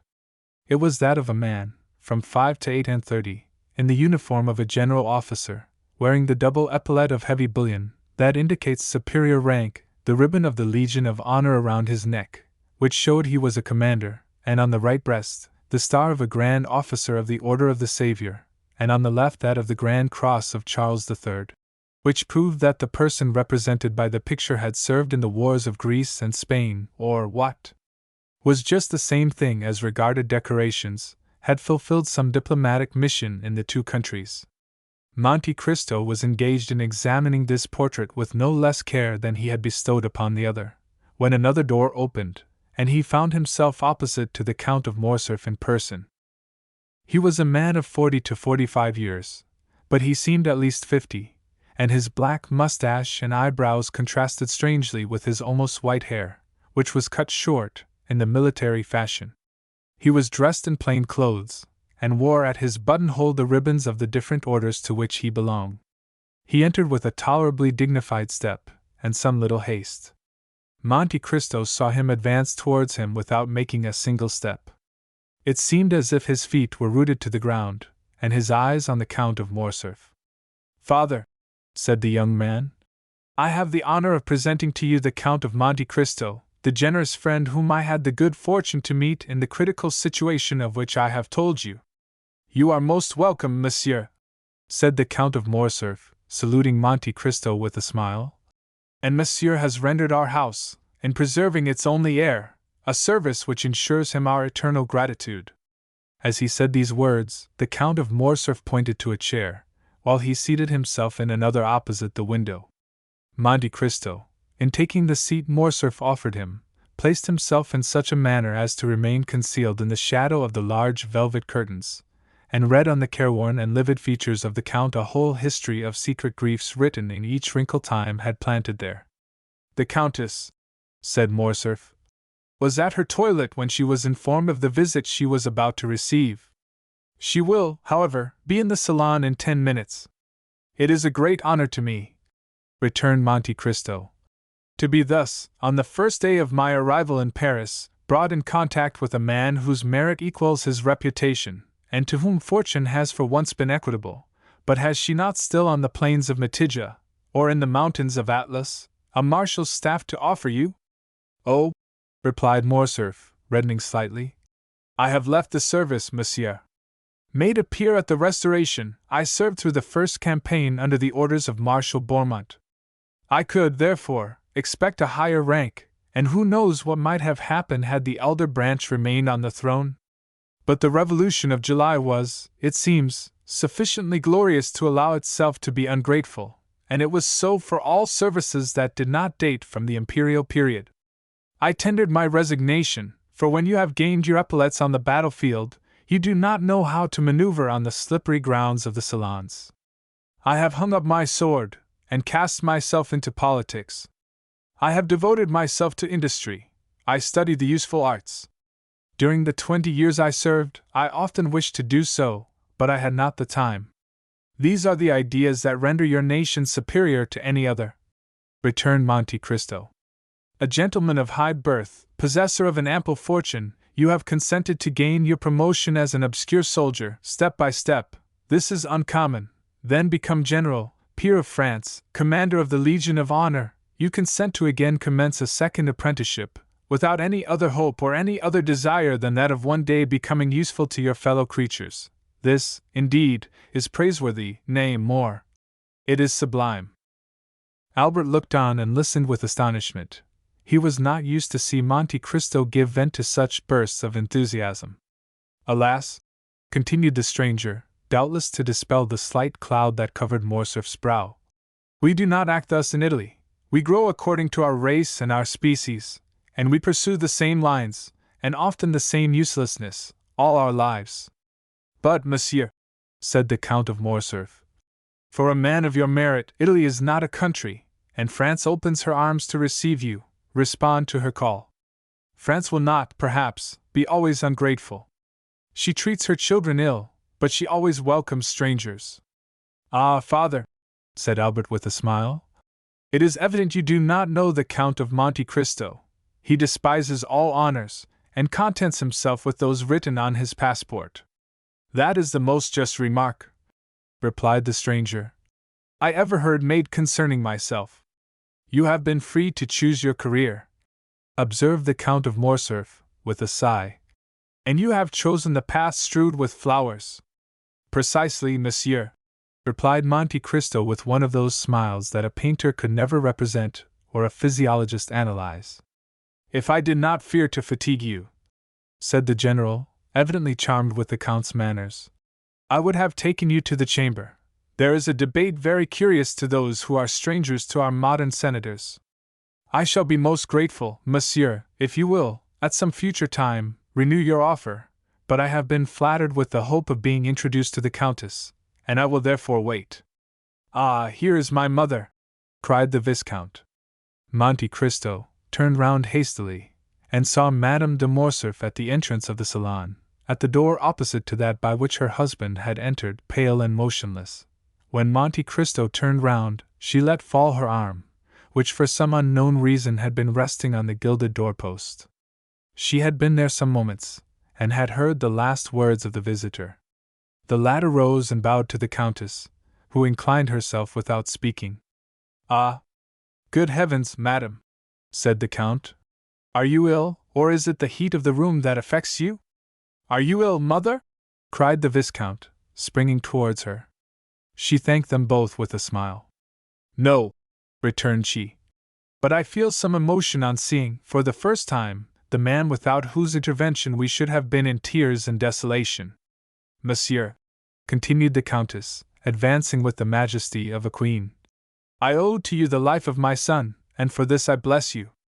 Now I thank you for the pleasure you give me in thus affording me the opportunity of thanking you as I have blessed you, from the bottom of my heart. The Count bowed again, but lower than before. He was even paler than Mercedes. Madam, said he, the Count and yourself recompense too generously a simple action. To save a man, to spare a father's feelings, or a mother's sensibility, is not to do a good action, but a simple deed of humanity. At these words, uttered with the most exquisite sweetness and politeness, Madame de Morcerf replied, It is very fortunate for my son, monsieur, that he found such a friend, and I thank God that things are thus. And Mercedes raised her fine eyes to heaven with so fervent an expression of gratitude, that the Count fancied he saw tears in them. M. de Morcerf approached her. Madam, said he, I have already made my excuses to the Count for quitting him, and I pray you to do so also. The sitting commences at 2, it is now 3, and I am to speak. Go, then, and monsieur and I will strive our best to forget your absence, replied the Countess, with the same tone of deep feeling. Monsieur, continued she, turning to Monte Cristo, will you do us the honor of passing the rest of the day with us? Believe me, madam, I feel most grateful for your kindness, but I got out of my traveling carriage at your door this morning, and I am ignorant how I am installed in Paris, which I scarcely know. This is but a trifling inquietude, I know, but one that may be appreciated. We shall have the pleasure another time, said the Countess. You promise that? Monte Cristo inclined himself without answering, but the gesture might pass for assent. I will not detain you, monsieur, continued the Countess. I would not have our gratitude become indiscreet or importunate. My dear Count, said Albert, I will endeavor to return your politeness at Rome, and place my coupe at your disposal until your own be ready. 1,000 thanks for your kindness, Viscount, returned the Count of Monte Cristo. But I suppose that M. Bertuccio has suitably employed the 4 hours and a half I have given him, and that I shall find a carriage of some sort ready at the door. Albert was used to the Count's manner of proceeding. He knew that, like Nero, he was in search of the impossible, and nothing astonished him, but wishing to judge with his own eyes how far the Count's orders had been executed, he accompanied him to the door of the house. Monte Cristo was not deceived. As soon as he appeared in the Count of Morcerf's antechamber, a footman, the same who at Rome had brought the Count's card to the 2 young men, and announced his visit, sprang into the vestibule, and when he arrived at the door the illustrious traveler found his carriage awaiting him. It was a coupe of Kohler's building, and with horses and harness for which Drake had, to the knowledge of all the lions of Paris, refused on the previous day 700 guineas. Monsieur, said the Count to Albert. "I do not ask you to accompany me to my house, as I can only show you a habitation fitted up in a hurry, and I have, as you know, a reputation to keep up as regards not being taken by surprise. Give me, therefore, one more day before I invite you. I shall then be certain not to fail in my hospitality. If you asked me for a day, Count, I know what to anticipate. It will not be a house I shall see, but a palace. You have decidedly some genius at your control." "Ma foi, spread that idea," replied the Count of Monte Cristo, putting his foot on the velvet-lined steps of his splendid carriage. "And that will be worth something to me among the ladies." As he spoke, he sprang into the vehicle. The door was closed, but not so rapidly that Monte Cristo failed to perceive the almost imperceptible movement which stirred the curtains of the apartment in which he had left Madame de Morcerf. When Albert returned to his mother, he found her in the boudoir reclining in a large velvet armchair, the whole room so obscure that only the shining spangle, fastened here and there to the drapery, and the angles of the gilded frames of the pictures, showed with some degree of brightness in the gloom. Albert could not see the face of the Countess, as it was covered with a thin veil she had put on her head, and which fell over her features in misty folds, but it seemed to him as though her voice had altered. He could distinguish amid the perfumes of the roses and heliotropes in the flower stands the sharp and fragrant odor of volatile salts, and he noticed in one of the chased cups on the mantelpiece the Countess's smelling bottle, taken from its shagreen case, and exclaimed in a tone of uneasiness, as he entered, "My dear mother, have you been ill during my absence?" "No, no, Albert, but you know these roses, tuberoses, and orange flowers throw out at first, before one is used to them, such violent perfumes." "Then, my dear mother," said Albert, putting his hand to the bell, "they must be taken into the antechamber. You are really ill, and just now were so pale as you came into the room." "Was I pale, Albert?" "Yes, a pallor that suits you admirably, mother, but which did not the less alarm my father and myself." "Did your father speak of it?" inquired Mercedes eagerly. "No, madam, but do you not remember that he spoke of the fact to you?" "Yes, I do remember," replied the Countess. A servant entered, summoned by Albert's ring of the bell. "Take these flowers into the anteroom or dressing-room," said the Viscount. "They make the Countess ill." The footman obeyed his orders. A long pause ensued, which lasted until all the flowers were removed. "What is this name of Monte Cristo?" inquired the Countess, when the servant had taken away the last vase of flowers. "Is it a family name, or the name of the estate, or a simple title?" "I believe, mother, it is merely a title. The Count purchased an island in the Tuscan archipelago, and, as he told you today, has founded a commandery. You know the same thing was done for Saint Stephen of Florence, Saint George Constantinian of Parma, and even for the Order of Malta. Except this, he has no pretension to nobility, and calls himself a chance count, although the general opinion at Rome is that the Count is a man of very high distinction." "His manners are admirable," said the Countess. "At least, as far as I could judge in the few minutes he remained here. They are perfect, mother, so perfect that they surpass by far all I have known in the leading aristocracy of the three proudest nobilities of Europe, the English, the Spanish, and the German." The Countess paused a moment, then, after a slight hesitation, she resumed. "You have seen, my dear Albert, I ask the question as a mother, you have seen M. de Monte Cristo in his house, you are quick-sighted, have much knowledge of the world, more tact than is usual at your age. Do you think the Count is really what he appears to be?" "What does he appear to be?" "Why, you have just said, a man of high distinction." "I told you, my dear mother, he was esteemed such. But what is your own opinion, Albert?" "I must tell you that I have not come to any decided opinion respecting him, but I think him a Maltese." "I do not ask you of his origin but what he is." "Ah! What he is, that is quite another thing. I have seen so many remarkable things in him, that if you would have me really say what I think, I shall reply that I really do look upon him as one of Byron's heroes, whom misery has marked with a fatal brand, some Manfred, some Lara, some Werner, one of those wrecks, as it were, of some ancient family, who, disinherited of their patrimony, have achieved one by the force of their adventurous genius. which has placed them above the laws of society. You say. I say that Monte Cristo is an island in the midst of the Mediterranean, without inhabitants or garrison, the resort of smugglers of all nations, and pirates of every flag. Who knows whether or not these industrious worthies do not pay to their feudal lords some dues for his protection? That is possible, said the Countess, reflecting. Never mind, continued the young man. Smuggler or not, you must agree, mother dear, as you have seen him, that the Count of Monte Cristo is a remarkable man, who will have the greatest success in the salons of Paris. Why, this very morning, in my rooms, he made his entrée amongst us by striking every man of us with amazement, not even excepting Chateau Renaud. And what do you suppose is the Count's age?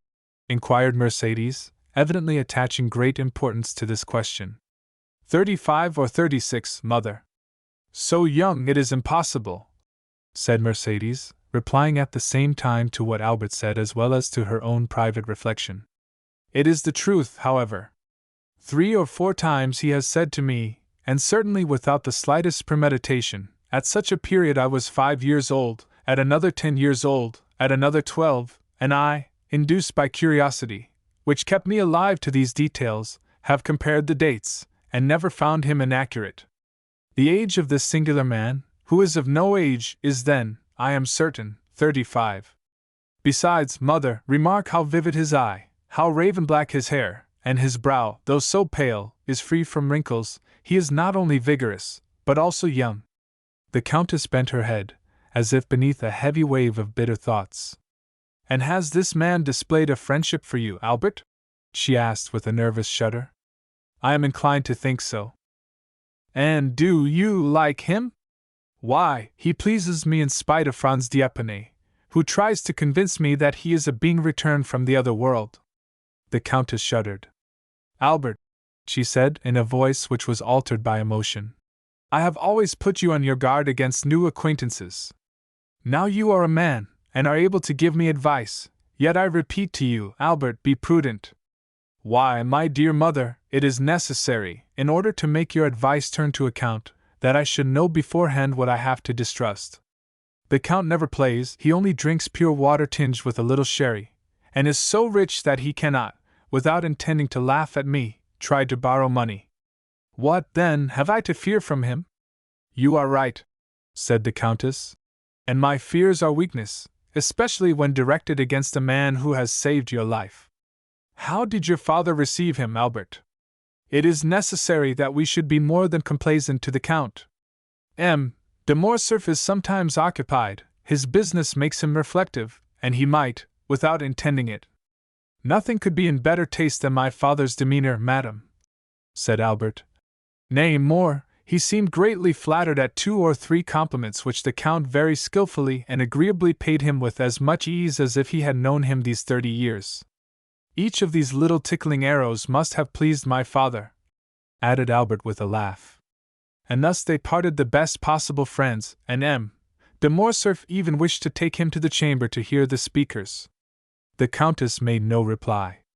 She fell into so deep a reverie that her eyes gradually closed.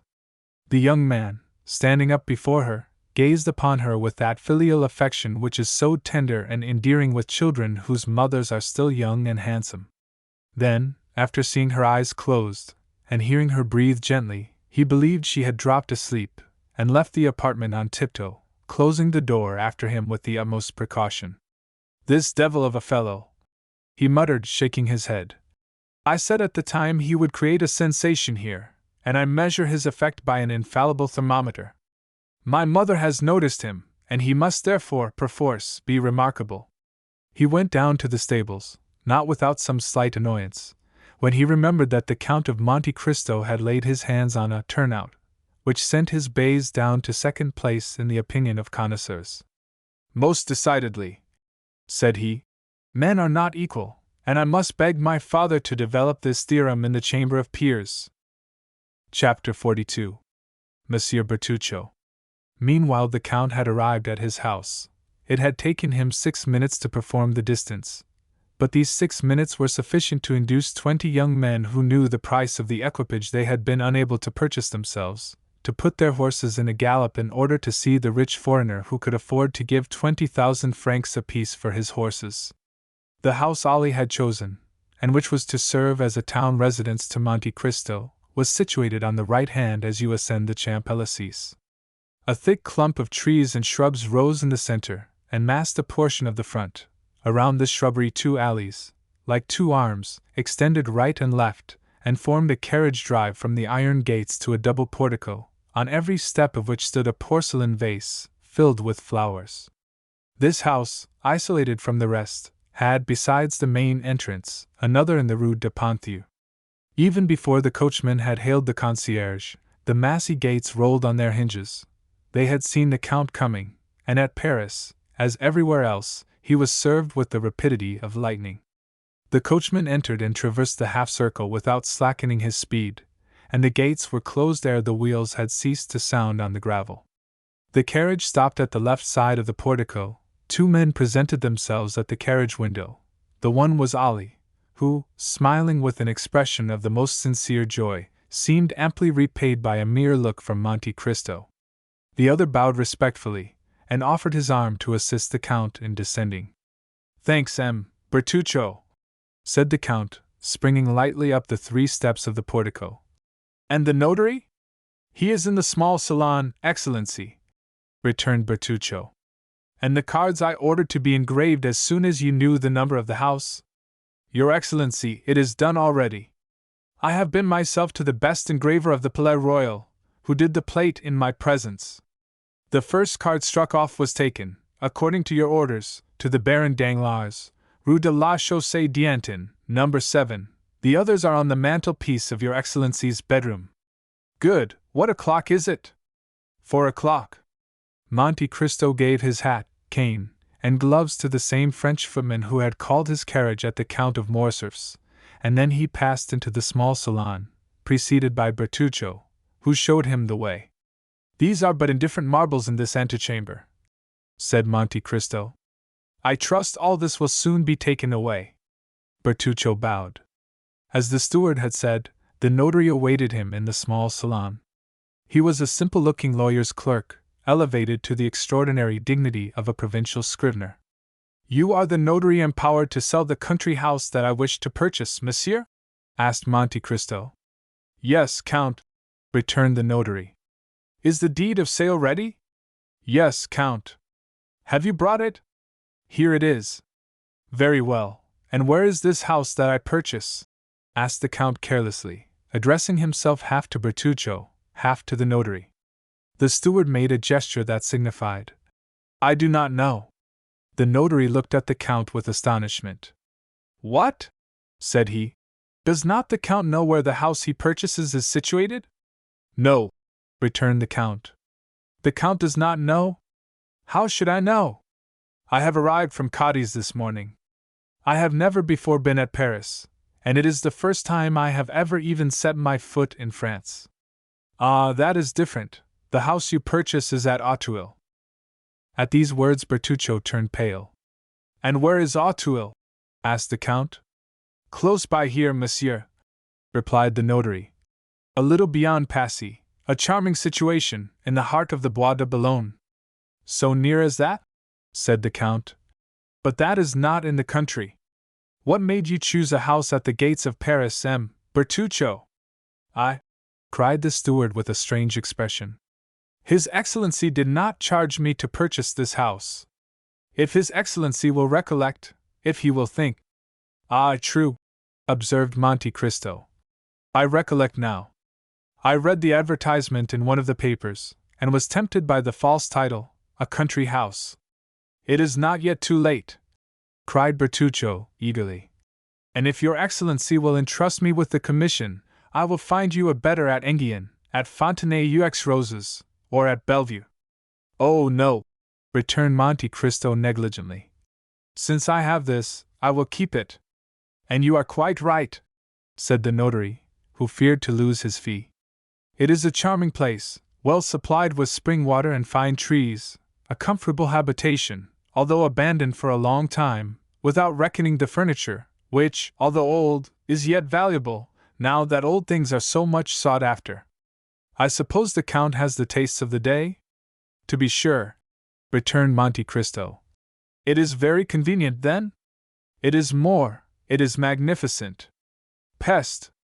Let us not lose such an opportunity, returned Monte Cristo. The deed, if you please, Mr. Notary. And he signed it rapidly, after having first run his eye over that part of the deed in which were specified the situation of the house and the names of the proprietors. Bertuccio, said he, give 55,000 francs to monsieur. The steward left the room with a faltering step, and returned with a bundle of banknotes, which the notary counted like a man who never gives a receipt for money until after he is sure it is all there. And now, demanded the Count, are all the forms complied with? All, sir. Have you the keys? They are in the hands of the concierge, who takes care of the house, but here is the order I have given him to install the Count in his new possessions. Very well. And Monte Cristo made a sign with his hand to the notary, which said, I have no further need of you, you may go. But, observed the honest notary, the Count is, I think, mistaken, it is only 50,000 francs, everything included. And your fee? Is included in this sum. But have you not come from Auteuil here? Yes, certainly. Well, then, it is but fair that you should be paid for your loss of time and trouble, said the Count, and he made a gesture of polite dismissal. The notary left the room backwards, and bowing down to the ground. It was the first time he had ever met a similar client. See this gentleman out, said the Count to Bertuccio. And the steward followed the notary out of the room. Scarcely was the Count alone, when he drew from his pocket a book closed with a lock, and opened it with a key which he wore round his neck, and which never left him. After having sought for a few minutes, he stopped at a leaf which had several notes, and compared them with the deed of sale, which lay on the table, and recalling his souvenirs. Auteuil, Rue de la Fontaine, number 28, it is indeed the same, said he. And now, am I to rely upon an avowal extorted by religious or physical terror? However, in an hour I shall know all. Bertuccio, cried he, striking a light hammer with a pliant handle on a small gong. Bertuccio! The steward appeared at the door. Monsieur Bertuccio, said the Count, did you never tell me that you had traveled in France? In some parts of France, yes, Excellency. You know the environs of Paris, then?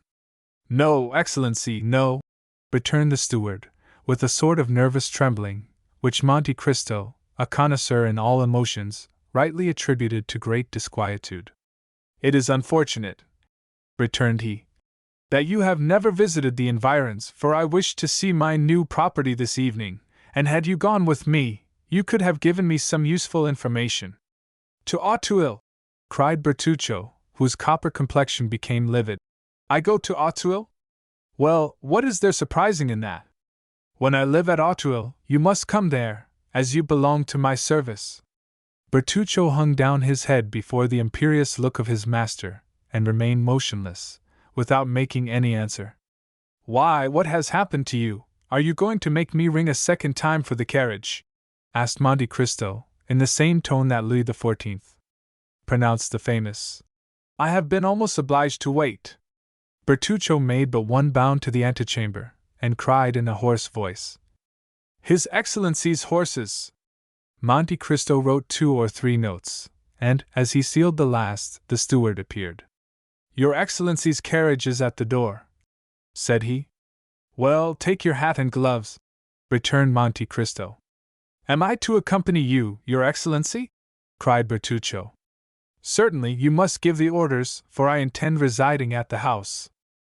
It was unexampled for a servant of the Count's to dare to dispute an order of his, so the steward, without saying a word, followed his master, who got into the carriage, and signed to him to follow, which he did, taking his place respectfully on the front seat. Chapter 43. The House at Auteuil. Monte Cristo noticed, as they descended the staircase, that Bertuccio signed himself in the Corsican manner, that is, had formed the sign of the cross in the air with his thumb, and as he seated himself in the carriage, muttered a short prayer. Anyone but a man of exhaustless thirst for knowledge would have had pity on seeing the steward's extraordinary repugnance for the Count's projected drive without the walls. But the Count was too curious to let Bertuccio off from this little journey. In 20 minutes they were at Auteuil. The steward's emotion had continued to augment as they entered the village. Bertuccio, crouched in the corner of the carriage, began to examine with a feverish anxiety every house they passed. "Tell them to stop at Rue de la Fontaine, number 28, said the Count, fixing his eyes on the steward, to whom he gave this order. Bertuccio's forehead was covered with perspiration. However, he obeyed, and leaning out of the window, he cried to the coachman, "Rue de la Fontaine, number 28. Number 28 was situated at the extremity of the village. During the drive night had set in, and darkness gave the surroundings the artificial appearance of a scene on the stage. The carriage stopped, the footman sprang off the box and opened the door. "Well," said the Count, "you do not get out, Bertuccio, you are going to stay in the carriage, then? What are you thinking of this evening?" Bertuccio sprang out, and offered his shoulder to the Count, who, this time, leaned upon it as he descended the 3 steps of the carriage. "Knock," said the Count, "and announce me." Bertuccio knocked, the door opened, and the concierge appeared. "What is it?"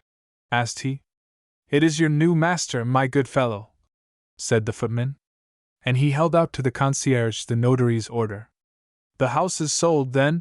demanded the concierge. "And this gentleman is coming to live here?" "Yes, my friend," returned the Count. "And I will endeavor to give you no cause to regret your old master." "Oh, monsieur," said the concierge, "I shall not have much cause to regret him, for he came here but seldom. It is 5 years since he was here last, and he did well to sell the house, for it did not bring him in anything at all." "What was the name of your old master?" said Monte Cristo. "The Marquis of Saint Méran." "Ah, I am sure he has not sold the house for what he gave for it." "The Marquis of Saint Méran," returned the Count. "The name is not unknown to me, the Marquis of Saint Méran," and he appeared to meditate. "An old gentleman," continued the concierge. "A staunch follower of the Bourbons. He had an only daughter, who married M. de Villefort, who had been the king's attorney at Nîmes, and afterwards at Versailles." Monte Cristo glanced at Bertuccio, who became whiter than the wall against which he leaned to prevent himself from falling. "And is not this daughter dead?" demanded Monte Cristo. "I fancy I have heard so." "Yes, monsieur, 21 years ago, and since then we have not seen the poor Marquis 3 times. "Thanks," said Monte Cristo, judging from the steward's utter prostration that he could not stretch the cord further without danger of breaking it. "Give me a light." "Shall I accompany you, monsieur?" "No, it is unnecessary. Bertuccio will show me a light." And Monte Cristo accompanied these words by the gift of 2 gold pieces, which produced a torrent of thanks and blessings from the concierge. "Ah, monsieur," said he, after having vainly searched on the mantelpiece and the shelves, "I have not got any candles." "Take one of the carriage lamps, Bertuccio," said the Count, "and show me the apartments." The steward obeyed in silence, but it was easy to see, from the manner in which the hand that held the light trembled, how much it cost him to obey. They went over a tolerably large ground floor. A first floor consisted of a salon, a bathroom, and 2 bedrooms. Near one of the bedrooms they came to a winding staircase that led down to the garden. "Ah, here is a private staircase," said the Count. "That is convenient. Light me, Bertuccio, and go first. We will see where it leads to." "Monsieur," replied Bertuccio, "it leads to the garden." "And pray, how do you know that?" "It ought to do so, at least." "Well, let us be sure of that." Bertuccio sighed, and went on first. The stairs did, indeed, lead to the garden. At the outer door the steward paused. "Go on, Monsieur Bertuccio," said the Count. But he who was addressed stood there, stupefied, bewildered, stunned. His haggard eyes glanced around, as if in search of the traces of some terrible event, and with his clenched hands he seemed striving to shut out horrible recollections. "Well," insisted the Count. "No," cried Bertuccio, setting down the lantern at the angle of the interior wall. "No, monsieur, it is impossible. I can go no farther." "What does this mean?" demanded the irresistible voice of Monte Cristo. "Why, you must see, Your Excellency," cried the steward, "that this is not natural, that, having a house to purchase, you purchase it exactly at Auteuil, and that, purchasing it at Auteuil, this house should be number 28, Rue de la Fontaine. Oh, why did I not tell you all? I am sure you would not have forced me to come. I hoped your house would have been some other one than this, as if there was not another house at Auteuil than that of the assassination." What? cried Monte Cristo, stopping suddenly. "What words do you utter? Devil of a man, Corsican that you are, always mysteries or superstitions. Come, take the lantern, and let us visit the garden. You are not afraid of ghosts with me, I hope?" Bertuccio raised the lantern, and obeyed. The door, as it opened, disclosed a gloomy sky, in which the moon strove vainly to struggle through a sea of clouds that covered her with billows of vapor which she illumined for an instant, only to sink into obscurity. The steward wished to turn to the left. "No, monsieur," said Monte Cristo. "What is the use of following the alleys? Here is a beautiful lawn, let us go on straight forwards." Bertuccio wiped the perspiration from his brow, but obeyed. However, he continued to take the left hand. Monte Cristo, on the contrary, took the right hand. Arrived near a clump of trees, he stopped. The steward could not restrain himself.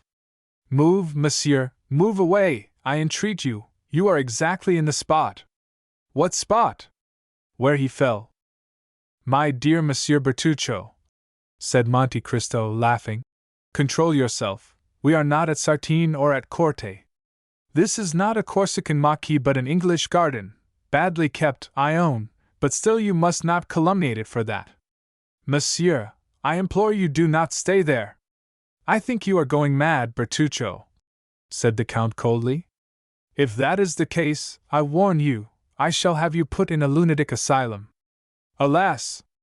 Excellency," returned Bertuccio, joining his hands, and shaking his head in a manner that would have excited the Count's laughter, had not thoughts of a superior interest occupied him, and rendered him attentive to the least revelation of this timorous conscience. "Alas! Excellency, the evil has arrived." Bertuccio," said the Count, "I am very glad to tell you that while you gesticulate, you wring your hands and roll your eyes like a man possessed by a devil who will not leave him, and I have always observed that the devil most obstinate to be expelled is a secret. I knew you were a Corsican. I knew you were gloomy, and always brooding over some old history of the vendetta, and I overlooked that in Italy, because in Italy those things are thought nothing of. But in France they are considered in very bad taste. There are gendarmes who occupy themselves with such affairs, judges who condemn, and scaffolds which avenge." Bertuccio clasped his hands, and as, in all these evolutions, he did not let fall the lantern, the light showed his pale and altered countenance. Monte Cristo examined him with the same look that, at Rome, he had bent upon the execution of Andrea, and then, in a tone that made a shudder pass through the veins of the poor steward. "The Abbé Busoni then told me an untruth," said he, "when, after his journey in France, in 1829, he sent you to me, with a letter of recommendation, in which he enumerated all your valuable qualities. Well, I shall write to the Abbé, I shall hold him responsible for his protégé's misconduct, and I shall soon know all about this assassination. Only I warn you, that when I reside in a country, I conform to all its code, and I have no wish to put myself within the compass of the French laws for your sake." "Oh, do not do that, Excellency! I have always served you faithfully," cried Bertuccio, in despair. "I have always been an honest man, and, as far as lay in my power, I have done good." "I do not deny it," returned the Count. "But why are you thus agitated? It is a bad sign. A quiet conscience does not occasion such paleness in the cheeks, and such fever in the hands of a man." "But, Your Excellency," replied Bertuccio hesitatingly, "did not the Abbé Busoni, who heard my confession in the prison at Nîmes, tell you that I had a heavy burden upon my conscience?" "Yes, but as he said you would make an excellent steward, I concluded you had stolen, that was all." "Oh, Your Excellency!" returned Bertuccio in deep contempt. "Or, as you are a Corsican, that you had been unable to resist the desire of making a stiff, as you call it. Yes, my good master, cried Bertuccio, casting himself at the Count's feet. It was simply vengeance, nothing else. I understand that, but I do not understand what it is that galvanizes you in this manner. But, monsieur, it is very natural, returned Bertuccio, since it was in this house that my vengeance was accomplished. What? My house? Oh, your Excellency, it was not yours, then. Whose, then? The Marquis de Saint-Méran, I think, the concierge said. What had you to revenge on the Marquis de Saint-Méran? Oh, it was not on him, monsieur, it was on another.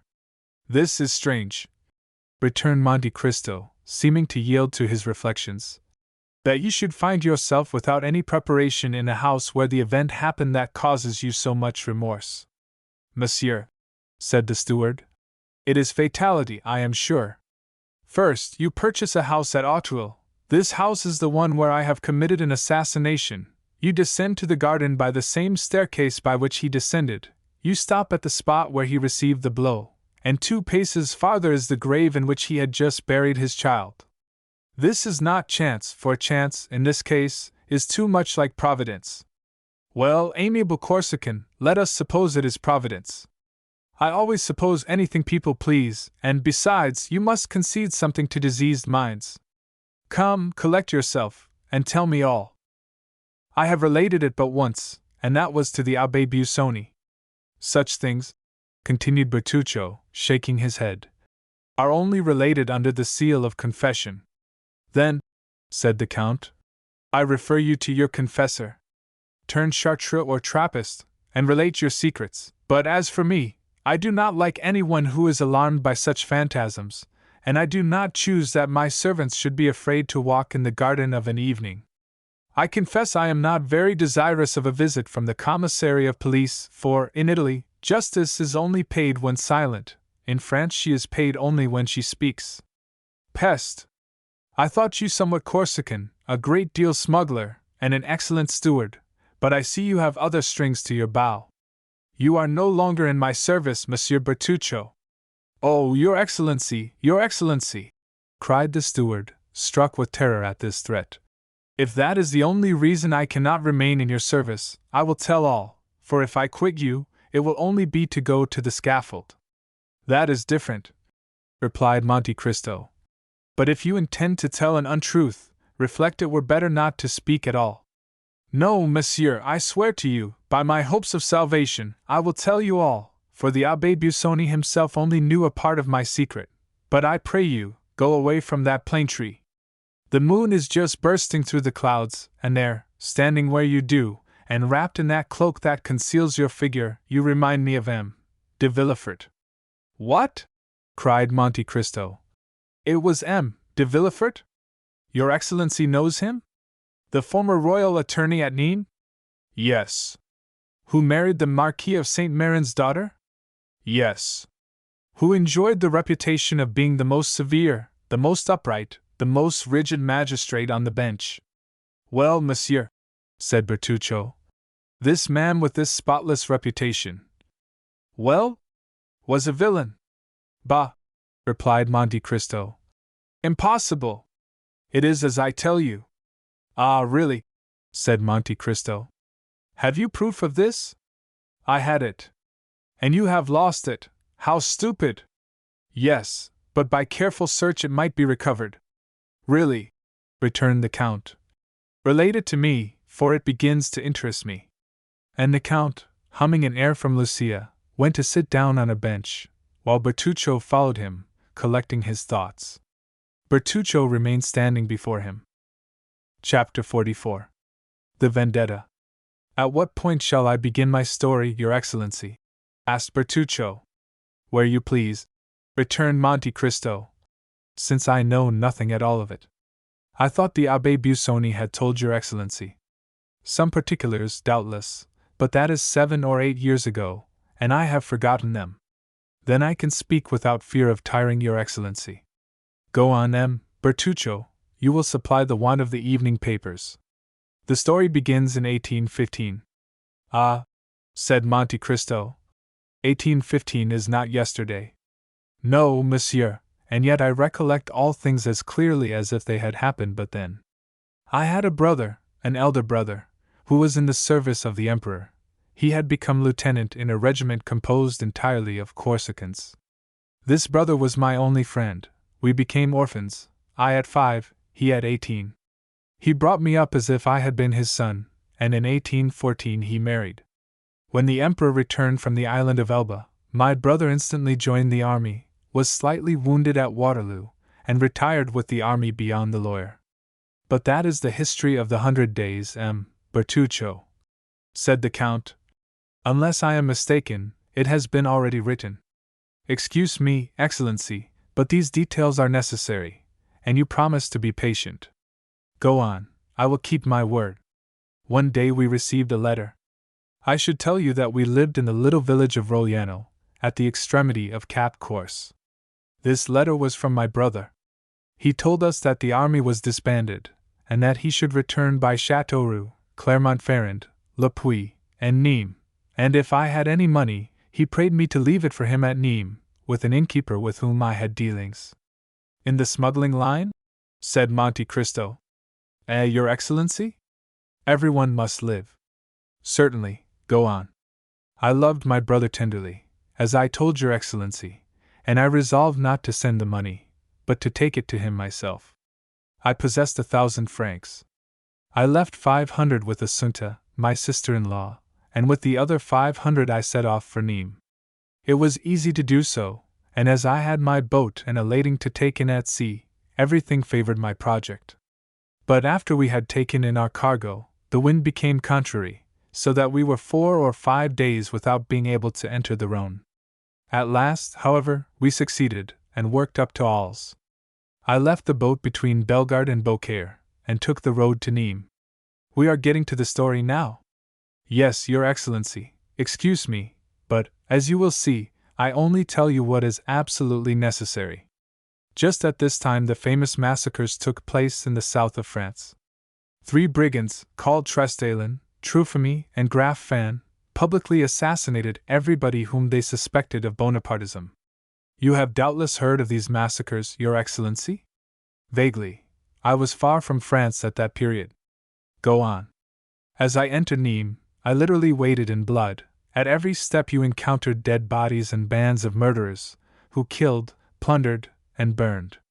At the sight of this slaughter and devastation I became terrified, not for myself, for I, a simple Corsican fisherman, had nothing to fear. On the contrary, that time was most favorable for us smugglers, but for my brother, a soldier of the Empire, returning from the army of the Loire, with his uniform and his epaulets, there was everything to apprehend.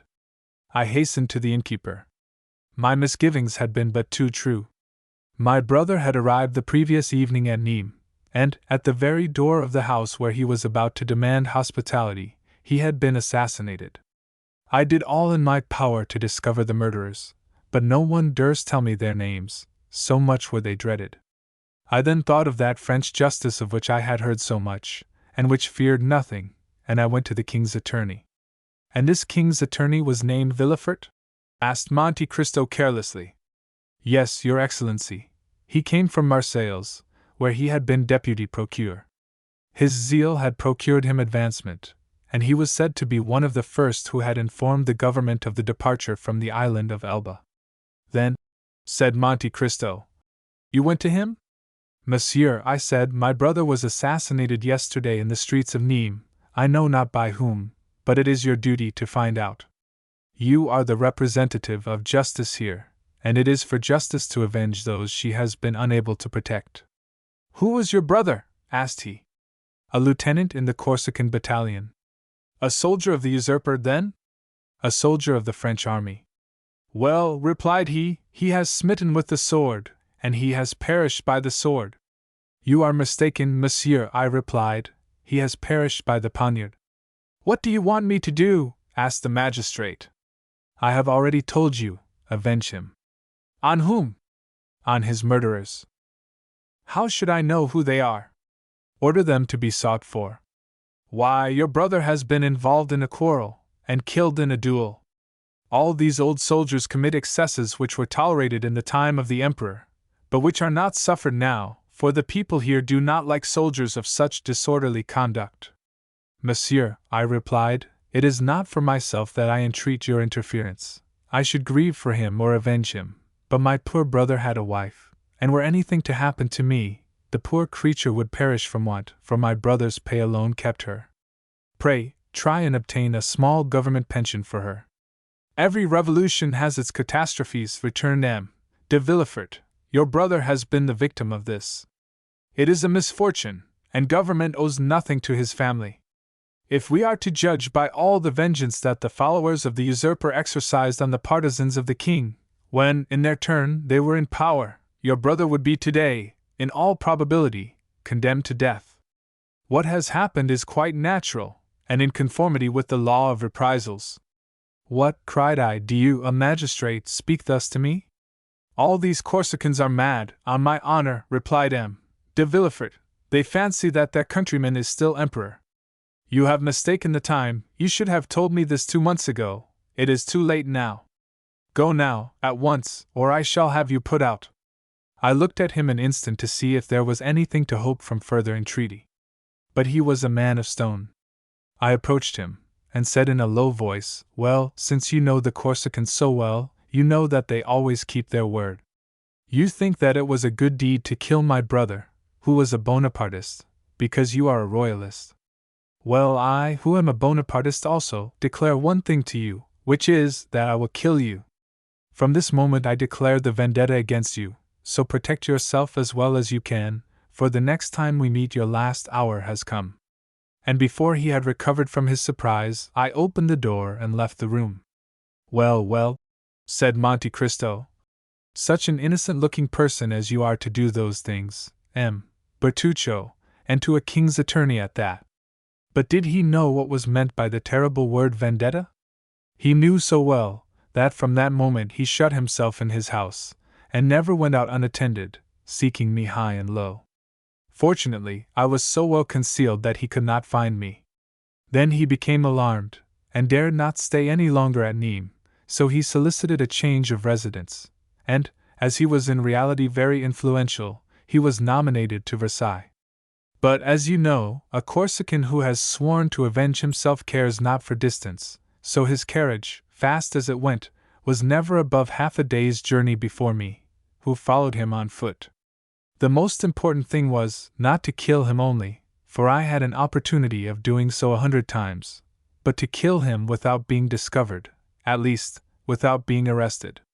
I no longer belonged to myself, for I had my sister-in-law to protect and provide for. For 3 months I watched M. de Villefort. For 3 months he took not a step out of doors without my following him. At length I discovered that he went mysteriously to Auteuil. I followed him thither, and I saw him enter the house where we now are, only, instead of entering by the great door that looks into the street, he came on horseback, or in his carriage, left the one or the other at the little inn, and entered by the gate you see there. Monte Cristo made a sign with his head to show that he could discern in the darkness the door to which Bertuccio alluded. As I had nothing more to do at Versailles, I went to Auteuil, and gained all the information I could. If I wished to surprise him, it was evident this was the spot to lie in wait for him. The house belonged, as the concierge informed your Excellency, to M. de Saint-Méran, Villefort's father-in-law. M. de Saint-Méran lived at Marseilles, so that this country house was useless to him, and it was reported to be let to a young widow, known only by the name of the Baroness.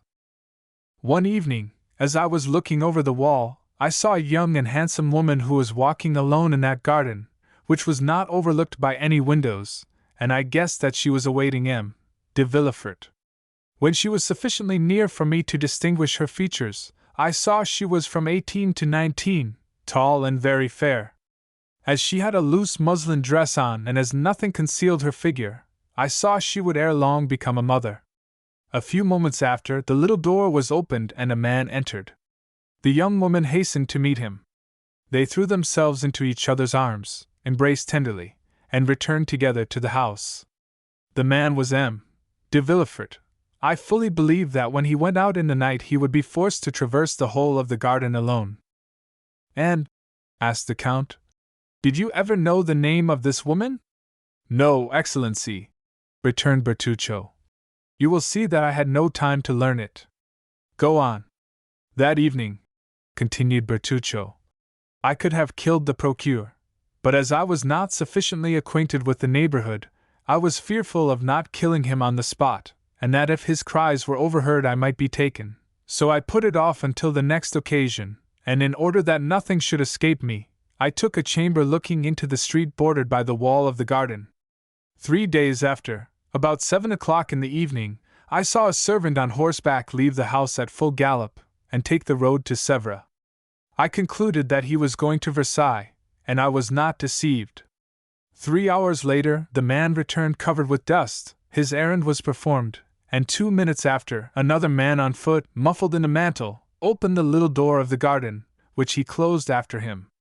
I descended rapidly. Although I had not seen Villefort's face, I recognized him by the beating of my heart. I crossed the street, and stopped at a post placed at the angle of the wall, and by means of which I had once before looked into the garden. This time I did not content myself with looking, but I took my knife out of my pocket, felt that the point was sharp, and sprang over the wall. My first care was to run to the door. He had left the key in it, taking the simple precaution of turning it twice in the lock. Nothing, then, preventing my escape by this means, I examined the grounds. The garden was long and narrow. A stretch of smooth turf extended down the middle, and at the corners were clumps of trees with thick and massy foliage, that made a background for the shrubs and flowers. In order to go from the door to the house, or from the house to the door, M.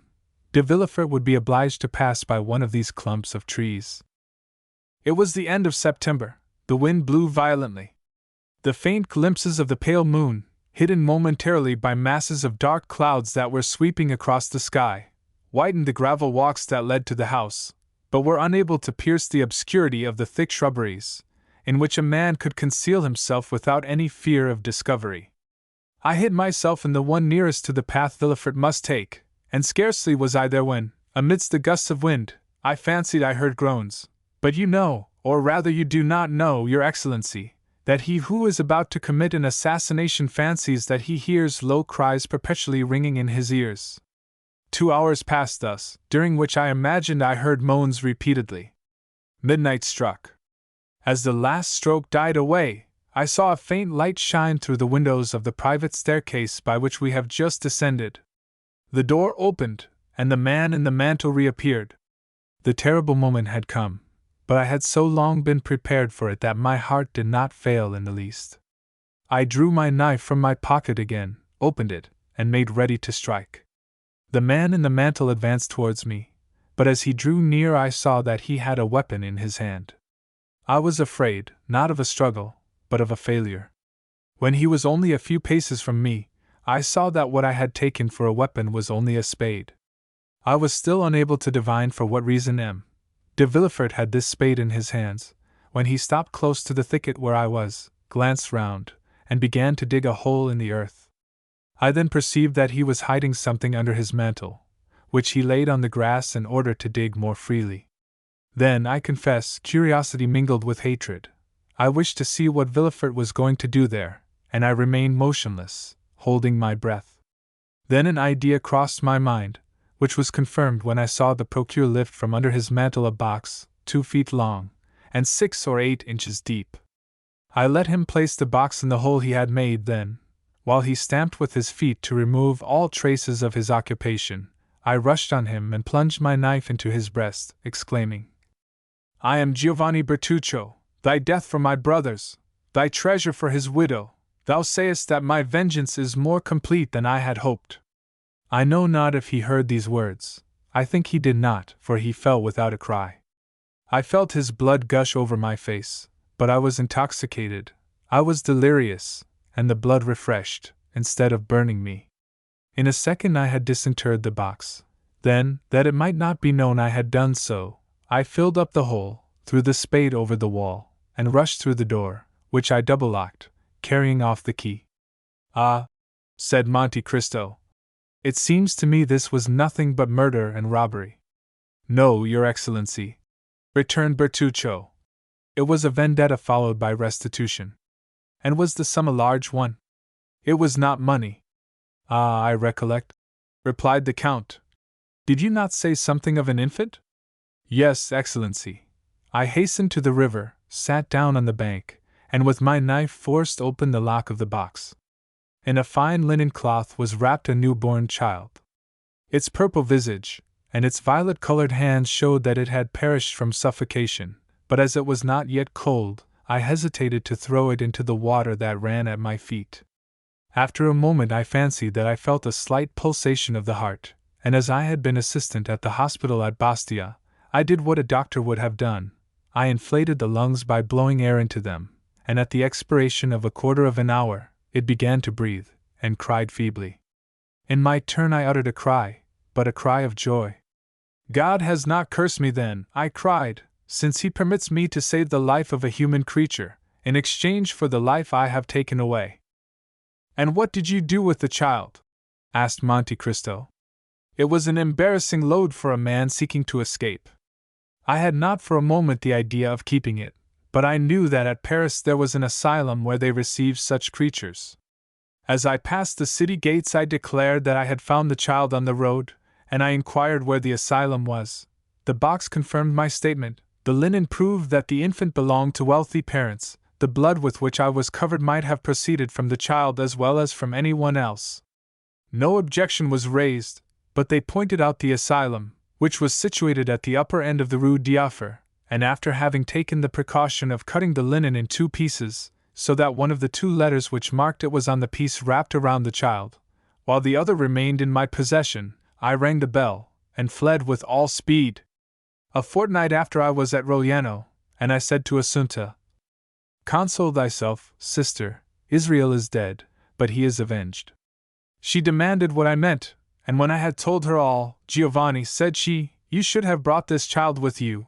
We would have replaced the parents it has lost, have called it Benedetto, and then, in consequence of this good action, God would have blessed us." In reply I gave her the half of the linen I had kept in order to reclaim him if we became rich. "What letters were marked on the linen?" said Monte Cristo. "An H and an N, surmounted by a baron's coronet." "By heaven, M. Bertuccio, you make use of heraldic terms. Where did you study heraldry?" "In your service, Excellency, where everything is learned." "Go on, I am curious to know two things." "What are they, Your Excellency?" "What became of this little boy? For I think you told me it was a boy, M. Bertuccio." "No, Excellency, I do not recollect telling you that." "I thought you did. I must have been mistaken." "No, you were not, for it was in reality a little boy." "But Your Excellency wished to know two things. What was the second?" "The second was the crime of which you were accused when you asked for a confessor, and the Abbé Busoni came to visit you at your request in the prison at Nîmes." "The story will be very long, Excellency." "What matter? You know I take but little sleep, and I do not suppose you are very much inclined for it either." Bertuccio bowed, and resumed his story. "Partly to drown the recollections of the past that haunted me, partly to supply the wants of the poor widow, I eagerly returned to my trade of smuggler, which had become more easy since that relaxation of the laws which always follows a revolution. The southern districts were ill-watched in particular, in consequence of the disturbances that were perpetually breaking out in Avignon, Nîmes, or Uzès. We profited by this respite on the part of the government to make friends everywhere. Since my brother's assassination in the streets of Nîmes, I had never entered the town. The result was that the innkeeper with whom we were connected, seeing that we would no longer come to him, was forced to come to us, and had established a branch to his inn, on the road from Bellegarde to Beaucaire, at the sign of the Pont du Gard. We had thus, at Aigues Mortes, Martigues, or Book, a dozen places where we left our goods, and where, in case of necessity, we concealed ourselves from the gendarmes and custom-house officers. Smuggling is a profitable trade, when a certain degree of vigor and intelligence is employed. As for myself, brought up in the mountains, I had a double motive for fearing the gendarmes and custom-house officers, as my appearance before the judges would cause an inquiry, and an inquiry always looks back into the past. And in my past life they might find something far more grave than the selling of smuggled cigars, or barrels of brandy without a permit. So, preferring death to capture, I accomplished the most astonishing deeds, and which, more than once, showed me that the too great care we take of our bodies is the only obstacle to the success of those projects which require rapid decision, and vigorous and determined execution. In reality, when you have once devoted your life to your enterprises, you are no longer the equal of other men, or rather, other men are no longer your equals, and whosoever has taken this resolution feels his strength and resources doubled. Philosophy, Bertuccio, interrupted the Count. You have done a little of everything in your life. Oh, Excellency! No, but philosophy at 10:30 at night is somewhat late. Yet I have no other observation to make, for what you say is correct, which is more than can be said for all philosophy. My journeys became more and more extensive and more productive. Assunta took care of all, and our little fortune increased. One day as I was setting off on an expedition, "Go," said she, "at your return I will give you a surprise." I questioned her, but in vain. She would tell me nothing, and I departed. Our expedition lasted nearly 6 weeks. We had been to Lucca to take in oil, to Leghorn for English cottons, and we ran our cargo without opposition, and returned home full of joy. When I entered the house, the first thing I beheld in the middle of Assunta's chamber was a cradle that might be called sumptuous compared with the rest of the furniture, and in it a baby 7 or 8 months old. I uttered a cry of joy. The only moments of sadness I had known since the assassination of the procureur were caused by the recollection that I had abandoned this child. For the assassination itself I had never felt any remorse. Poor Assunta had guessed all. She had profited by my absence, and furnished with the half of the linen, and having written down the day and hour at which I had deposited the child at the asylum, had set off for Paris, and had reclaimed it. No objection was raised, and the infant was given up to her. I confess, Your Excellency, when I saw this poor creature sleeping peacefully in its cradle, I felt my eyes filled with tears. "Ah, Assunta," cried I, "you are an excellent woman, and heaven will bless you." "This," said Monte Cristo, "is less correct than your philosophy, it is only faith."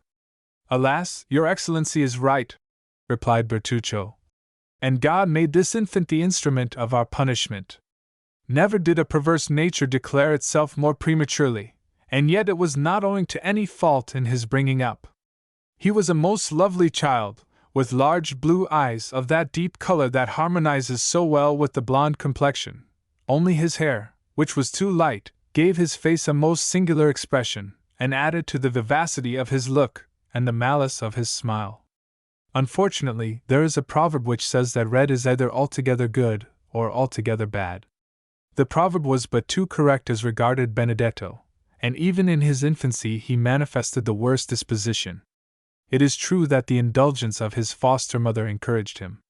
This child, for whom my poor sister would go to the town, 5 or 6 leagues off, to purchase the earliest fruits and the most tempting sweetmeats, preferred to Palma grapes or Genoese preserves, the chestnuts stolen from a neighbor's orchard, or the dried apples in his loft, when he could eat as well of the nuts and apples that grew in my garden.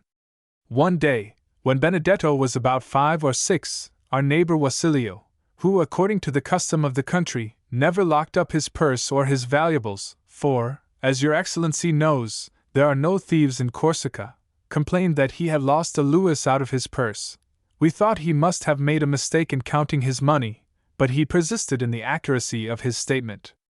One day, Benedetto, who had been gone from the house since morning, to our great anxiety, did not return until late in the evening, dragging a monkey after him, which he said he had found chained to the foot of a tree.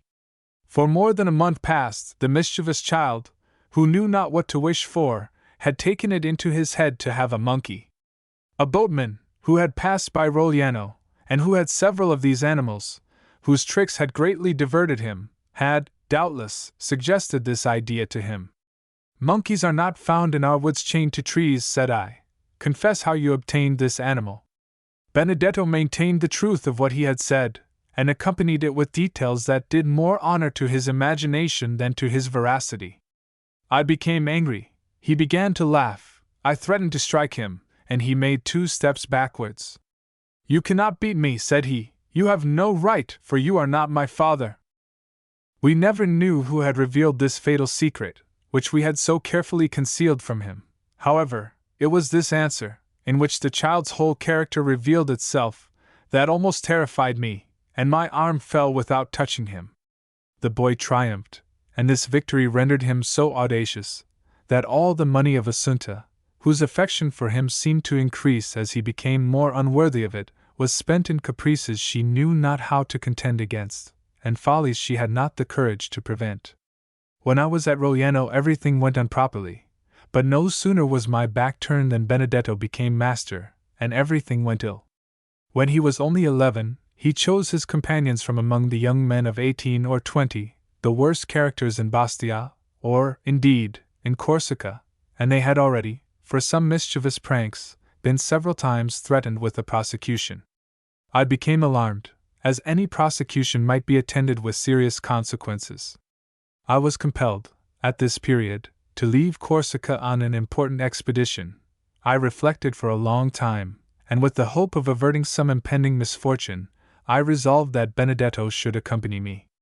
I hoped that the active and laborious life of a smuggler, with the severe discipline on board, would have a salutary effect on his character, which was now well nigh, if not quite corrupt. I spoke to Benedetto alone, and proposed to him to accompany me, endeavoring to tempt him by all the promises most likely to dazzle the imagination of a child of 12. He heard me patiently, and when I had finished, burst out laughing.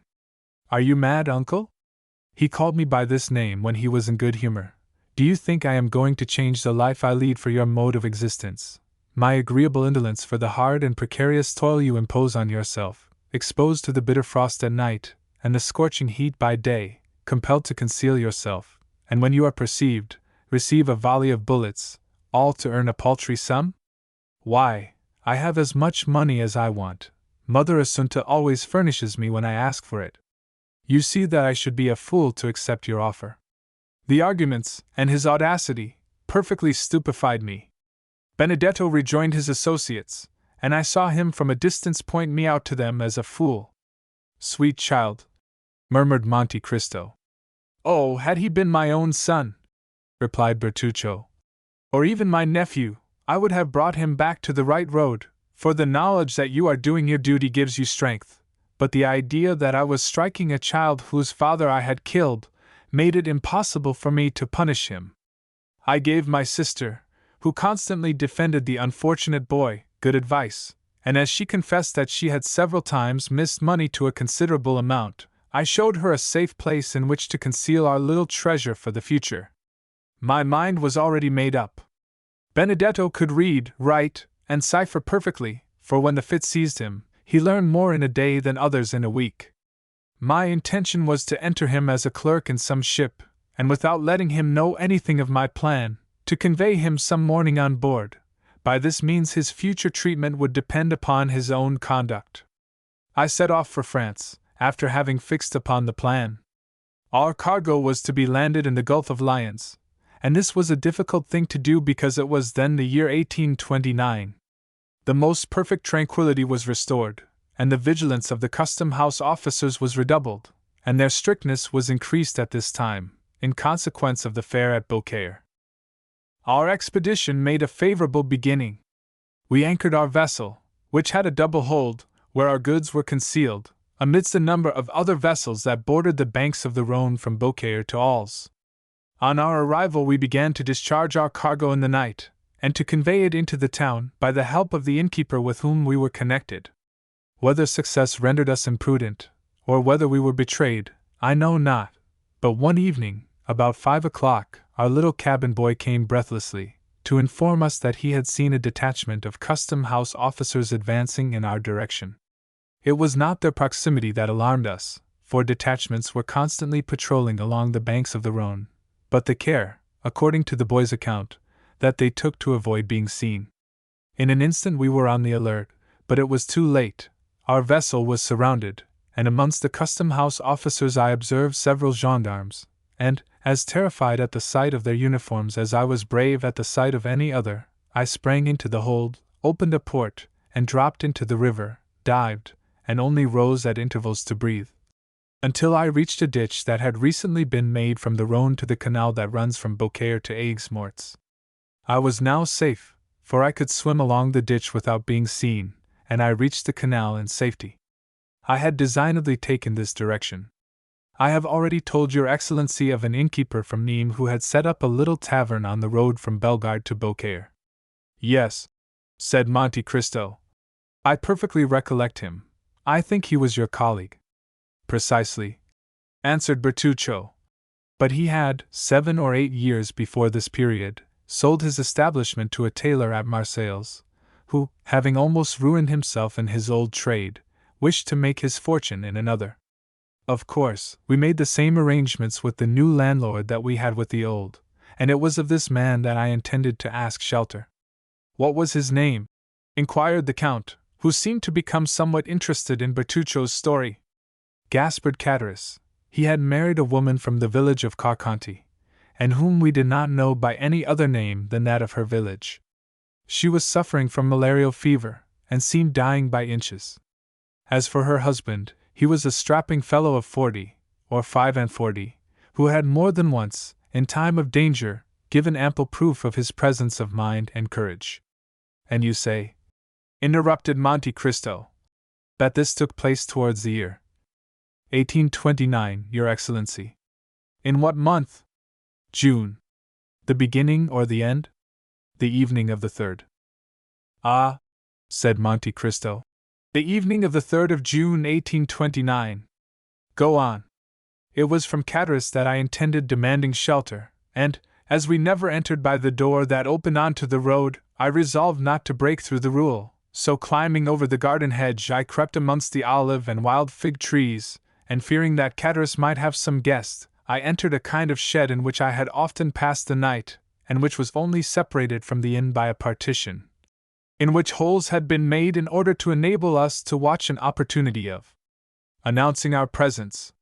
My intention was, if Cataris was alone, to acquaint him with my presence, finish the meal the custom house officers had interrupted, and profit by the threatened storm to return to the Rhône, and ascertain the state of our vessel and its crew. I stepped into the shed, and it was fortunate I did so, for at that moment Cataris entered with a stranger. I waited patiently, not to overhear what they said, but because I could do nothing else. Besides, the same thing had occurred often before. The man who was with Cataris was evidently a stranger to the south of France. He was one of those merchants who come to sell jewelry at the Beaucaire fair, and who during the month the fair lasts, and during which there is so great an influx of merchants and customers from all parts of Europe, often have dealings to the amount of 100,000 to 150,000 francs. Cataris entered hastily. Then, seeing that the room was, as usual, empty, and only guarded by the dog, he called to his wife. "Hello, Carconti," said he, "the worthy priest has not deceived us. The diamond is real." An exclamation of joy was heard, and the staircase creaked beneath a feeble step. "What do you say?" asked his wife, pale as death. "I say that the diamond is real, and that this gentleman, one of the first jewelers of Paris, will give us 50,000 francs for it. Only, in order to satisfy himself that it really belongs to us, he wishes you to relate to him, as I have done already, the miraculous manner in which the diamond came into our possession. In the meantime, please to sit down, monsieur, and I will fetch you some refreshment."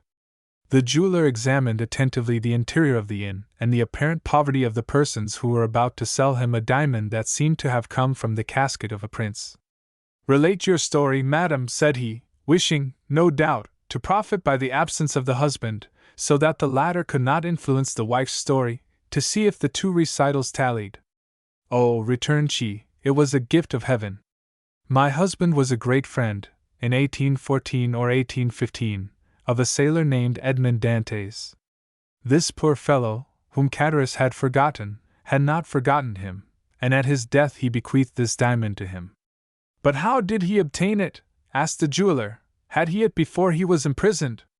"No, monsieur, but it appears that in prison he made the acquaintance of a rich Englishman, and as in prison he fell sick, and Dantès took the same care of him as if he had been his brother. The Englishman, when he was set free, gave this stone to Dantès, who, less fortunate, died, and in his turn, left it to us, and charged the excellent abbé, who was here this morning, to deliver it. The same story, muttered the jeweler, and improbable as it seemed at first, it may be true. There's only the price we are not agreed about. How not agreed about? Said Catullus. I thought we agreed for the price I asked. That is, replied the jeweler, I offered 40,000 francs. 40,000, cried La Carconte. We will not part with it for that sum. The abbé told us it was worth 50,000 without the setting. What was the abbé's name? Asked the indefatigable questioner. The Abbé Busoni, said La Carconte. He was a foreigner. An Italian from the neighborhood of Mantua, I believe. Let me see this diamond again, replied the jeweler. The first time you are often mistaken as to the value of a stone. Catullus took from his pocket a small case of black shagreen, opened, and gave it to the jeweler. At the sight of the diamond, which was as large as a hazelnut, La Carconte's eyes sparkled with cupidity. And what did you think of this fine story, eavesdropper? Said Monte Cristo. Did you credit it? Yes, your excellency. I did not look on Catullus as a bad man, and I thought him incapable of committing a crime, or even a theft. That did more honor to your heart than to your experience, M. Bertuccio. Had you known this Edmond Dantès of whom they spoke? No, your excellency, I had never heard of him before, and never but once afterwards, and that was from the Abbé Busoni himself, when I saw him in the prison at Nîmes. Go on. The jeweler took the ring, and drawing from his pocket a pair of steel pliers and a small set of copper scales, he took the stone out of its setting, and weighed it carefully. I will give you 45,000, said he, but not a sou more. Besides, as that is the exact value of the stone, I brought just that sum with me. Oh, that's no matter, replied Catullus. I will go back with you to fetch the other 5,000 francs. No, returned the jeweler, giving back the diamond and the ring to Catullus. No, it is worth no more, and I am sorry I offered so much, for the stone has a flaw in it, which I had not seen. However, I will not go back on my word, and I will give 45,000. At least, replace the diamond in the ring, said La Carconte sharply. Ah, true, replied the jeweler, and he reset the stone. No matter, observed Catullus, replacing the box in his pocket, someone else will purchase it. Yes, continued the jeweler, but someone else will not be so easy as I am, or content himself with the same story. It is not natural that a man like you should possess such a diamond. He will inform against you. You will have to find the Abbé Busoni, and abbés who give diamonds worth 2,000 louis are rare. The law would seize it, and put you in prison. If at the end of 3 or 4 months you are set at liberty, the ring will be lost, or a false stone, worth 3 francs, will be given you, instead of a diamond worth 50,000 or perhaps 55,000 francs, from which you must allow that one runs considerable risk in purchasing. Catullus and his wife looked eagerly at each other. No, said Catullus, we are not rich enough to lose 5,000 francs. As you please, my dear sir, said the jeweler. I had, however, as you see, brought you the money in bright coin. And he drew from his pocket a handful of gold, and held it sparkling before the dazzled eyes of the innkeeper, and in the other hand he held a packet of banknotes. There was evidently a severe struggle in the mind of Catullus. It was plain that the small shagreen case, which he turned over and over in his hand, did not seem to him commensurate in value to the enormous sum which fascinated his gaze. He turned towards his wife. What do you think of this? He asked in a low voice. Let him have it, she said. If he returns to Beaucaire without the diamond, he will inform against us, and, as he says, who knows if we shall ever again see the Abbé Busoni? In all probability we shall never see him. Well then, so I will, said Catullus. So you may have the diamond for 45,000 francs. But my wife wants a gold chain, and I want a pair of silver buckles. The jeweler drew from his pocket a long flat box, which contained several samples of the articles demanded.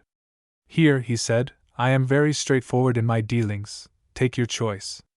The woman selected a gold chain worth about 5 louis, and the husband a pair of buckles, worth perhaps 15 francs.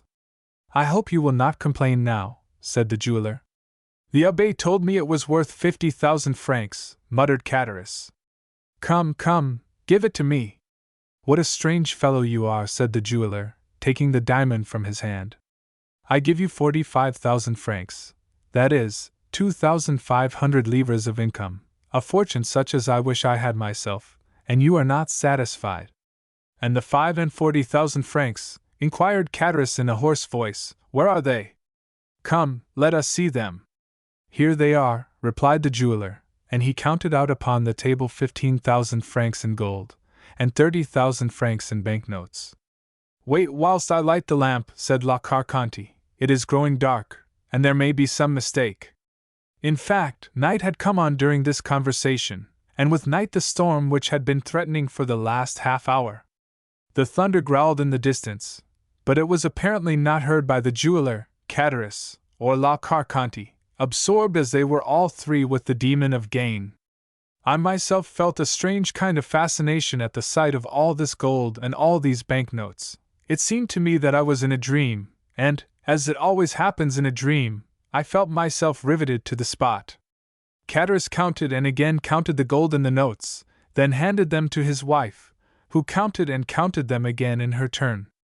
During this time, the jeweler made the diamond play and sparkle in the lamplight, and the gem threw out jets of light which made him unmindful of those which, precursors of the storm, began to play in at the windows. "Well," inquired the jeweler, "is the cash all right?"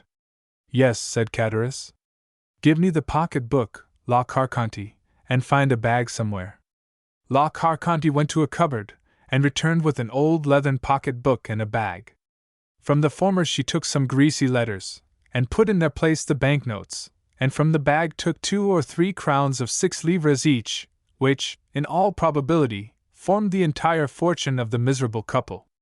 "There," said Catullus, "and now, although you have wronged us of perhaps 10,000 francs, will you have your supper with us? I invite you with goodwill." "Thank you," replied the jeweler, "it must be getting late, and I must return to Beaucaire. My wife will be getting uneasy." He drew out his watch, and exclaimed, "Morbleu!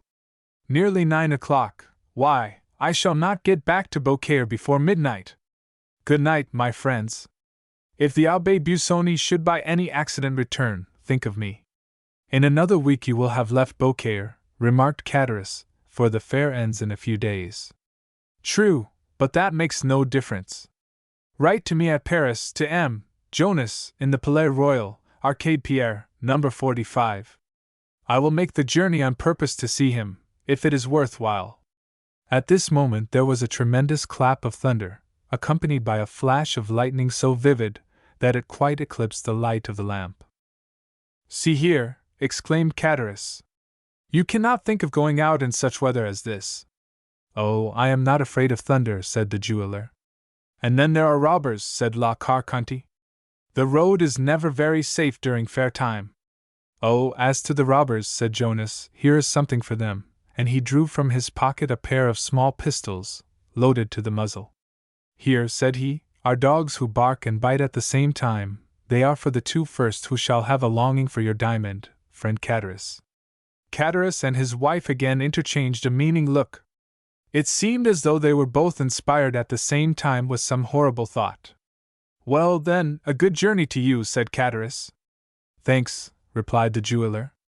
He then took his cane, which he had placed against an old cupboard, and went out. At the moment when he opened the door, such a gust of wind came in that the lamp was nearly extinguished.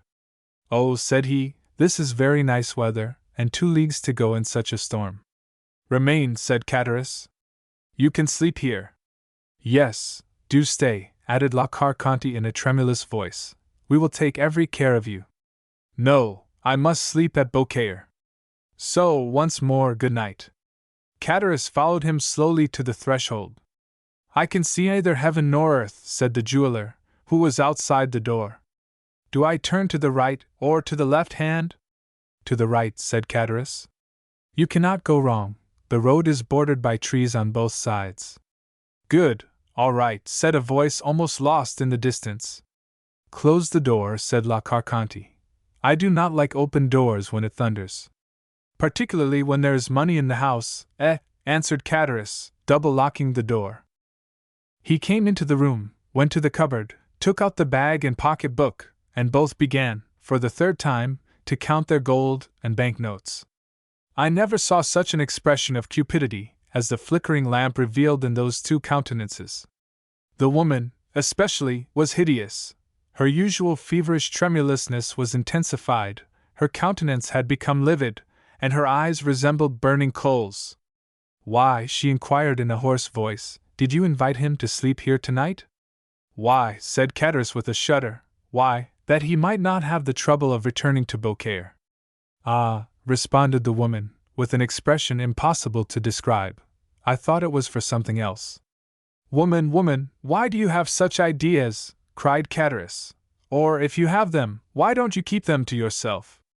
"Well," said La Carconte, after a moment's pause, "you are not a man." "What do you mean?" added Catullus. "If you had been a man, you would not have let him go from here." "Woman!" "Or else he should not have reached Beaucaire." "Woman!" "The road takes a turn, he is obliged to follow it, while alongside of the canal there is a shorter road." "Woman, you offend the good God." "There, listen!" And at this moment there was a tremendous peal of thunder, while the livid lightning illumined the room, and the thunder, rolling away in the distance, seemed to withdraw unwillingly from the cursed abode. "Mercy," said Catullus, crossing himself. At the same moment, and in the midst of the terrifying silence which usually follows a clap of thunder, they heard a knocking at the door. Catullus and his wife started and looked aghast at each other. "Who's there?" cried Catullus, rising, and drawing up in a heap the gold and notes scattered over the table, and which he covered with his two hands. "It is I," shouted a voice. "And who are you?" "Pardieu! Jonas, the jeweler." "Well, and you said I offended the good God," said La Carconte with a horrid smile. "Why, the good God sends him back again." Catullus sank pale and breathless into his chair. La Carconte, on the contrary, rose, and going with a firm step towards the door, opened it, saying, as she did so, "Come in, dear Jonas." "Ma foi," said the jeweler, drenched with rain, "I am not destined to return to Beaucaire tonight. The shortest follies are best, my dear Catullus. You offered me hospitality, and I accept it, and have returned to sleep beneath your friendly roof." Catullus stammered out something, while he wiped away the sweat that started to his brow. La Carconte double-locked the door behind the jeweler. Chapter 45. The Rain of Blood. As the jeweler returned to the apartment, he cast around him a scrutinizing glance. But there was nothing to excite suspicion, if it did not exist, or to confirm it, if it were already awakened. Catullus' hands still grasped the gold and banknotes, and La Carconte called up her sweetest smiles while welcoming the reappearance of their guest. Well, said the jeweler, "you seem, my good friends, to have had some fears respecting the accuracy of your money, by counting it over so carefully directly I was gone." "Oh, no," answered Catullus, "that was not my reason, I can assure you.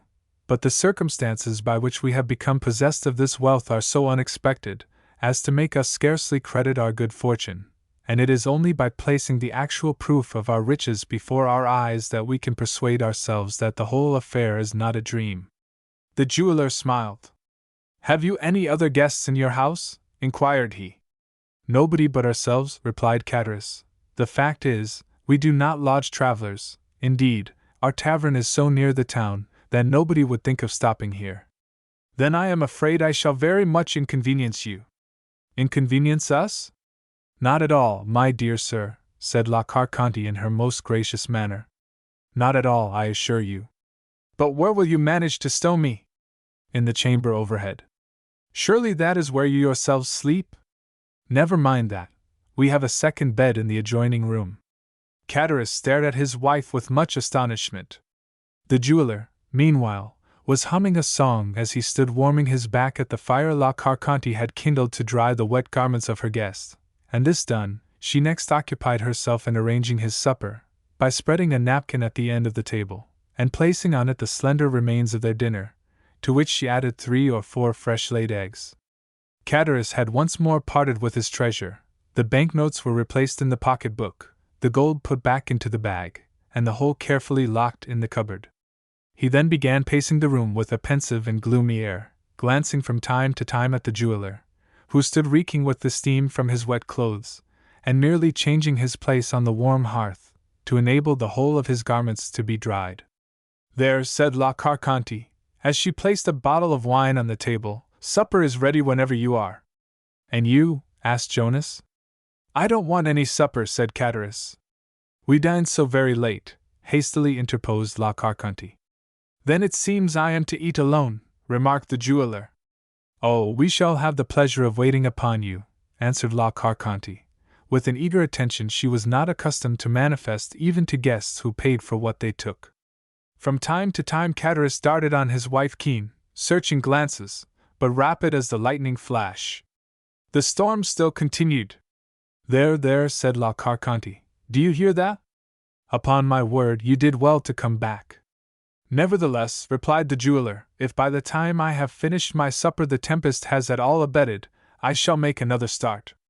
"It's the Mistral," said Chatteris, "and it will be sure to last till tomorrow morning." He sighed heavily. "Well," said the jeweler, as he placed himself at table, "all I can say is, so much the worse for those who are abroad." "Yes," chimed in La Carconte, "they will have a wretched night of it."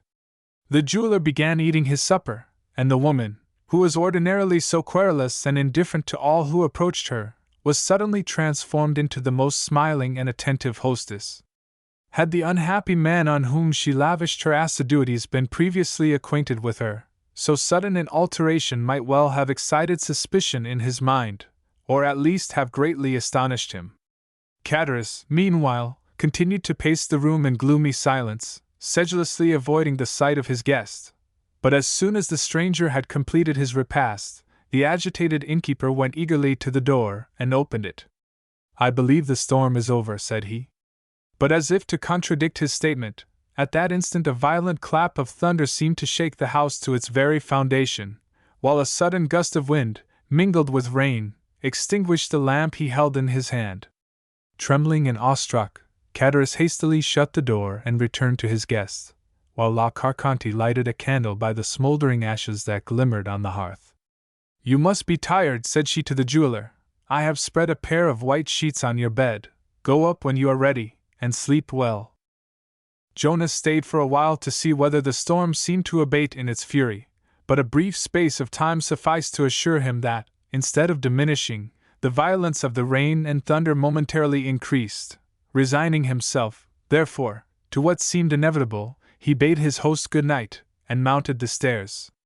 He passed over my head and I heard the flooring creak beneath his footsteps. The quick, eager glance of La Carconte followed him as he ascended, while Chatteris, on the contrary, turned his back, and seemed most anxiously to avoid even glancing at him.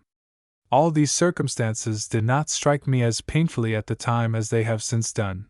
In fact, all that had happened, with the exception of the story of the diamond, which certainly did wear an air of improbability, appeared natural enough, and called for neither apprehension nor mistrust. But worn out as I was with fatigue, and fully purposing to proceed onwards directly the tempest abated, I determined to obtain a few hours' sleep. Overhead I could accurately distinguish every movement of the jeweler, who, after making the best arrangements in his power for passing a comfortable night, threw himself on his bed, and I could hear it creak and groan beneath his weight. Insensibly my eyelids grew heavy, deep sleep stole over me, and having no suspicion of anything wrong, I sought not to shake it off. I looked into the kitchen once more and saw Chatteris sitting by the side of a long table upon one of the low wooden stools which in country places are frequently used instead of chairs. His back was turned towards me, so that I could not see the expression of his countenance. Either should I have been able to do so had he been placed differently, as his head was buried between his two hands. La Carconte continued to gaze on him for some time, then shrugging her shoulders, she took her seat immediately opposite to him. At this moment the expiring embers threw up a fresh flame from the kindling of a piece of wood that lay near, and a bright light flashed over the room. La Carconte still kept her eyes fixed on her husband, but as he made no sign of changing his position, she extended her hard, bony hand, and touched him on the forehead. Chatteris shuddered. The woman's lips seemed to move, as though she were talking, but because she merely spoke in an undertone, or my senses were dulled by sleep, I did not catch a word she uttered. Confused sights and sounds seemed to float before me, and gradually I fell into a deep, heavy slumber. How long I had been in this unconscious state I know not, when I was suddenly aroused by the report of a pistol, followed by a fearful cry. Weak and tottering footsteps resounded across the chamber above me, and the next instant a dull, heavy weight seemed to fall powerless on the staircase. I had not yet fully recovered consciousness, when again I heard groans, mingled with half-stifled cries as if from persons engaged in a deadly struggle. A cry more prolonged than the others and ending in a series of groans effectually roused me from my drowsy lethargy.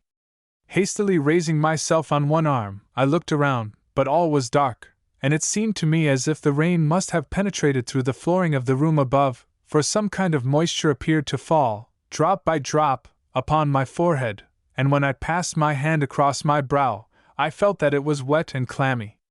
To the fearful noises that had awakened me had succeeded the most perfect silence, unbroken, save by the footsteps of a man walking about in the chamber above. The staircase creaked, he descended into the room below, approached the fire and lit a candle. The man was Cataris. He was pale and his shirt was all bloody. Having obtained a light, he hurried upstairs again, and once more I heard his rapid and uneasy footsteps. A moment later he came down again, holding in his hand the small shagreen case, which he opened, to assure himself it contained the diamond, seemed to hesitate as to which pocket he should put it in, then, as if dissatisfied with the security of either pocket, he deposited it in his red handkerchief, which he carefully rolled round his head. After this he took from his cupboard the banknotes and gold he had put there, thrust the one into the pocket of his trousers, and the other into that of his waistcoat, hastily tied up a small bundle of linen, and rushing towards the door, disappeared in the darkness of the night.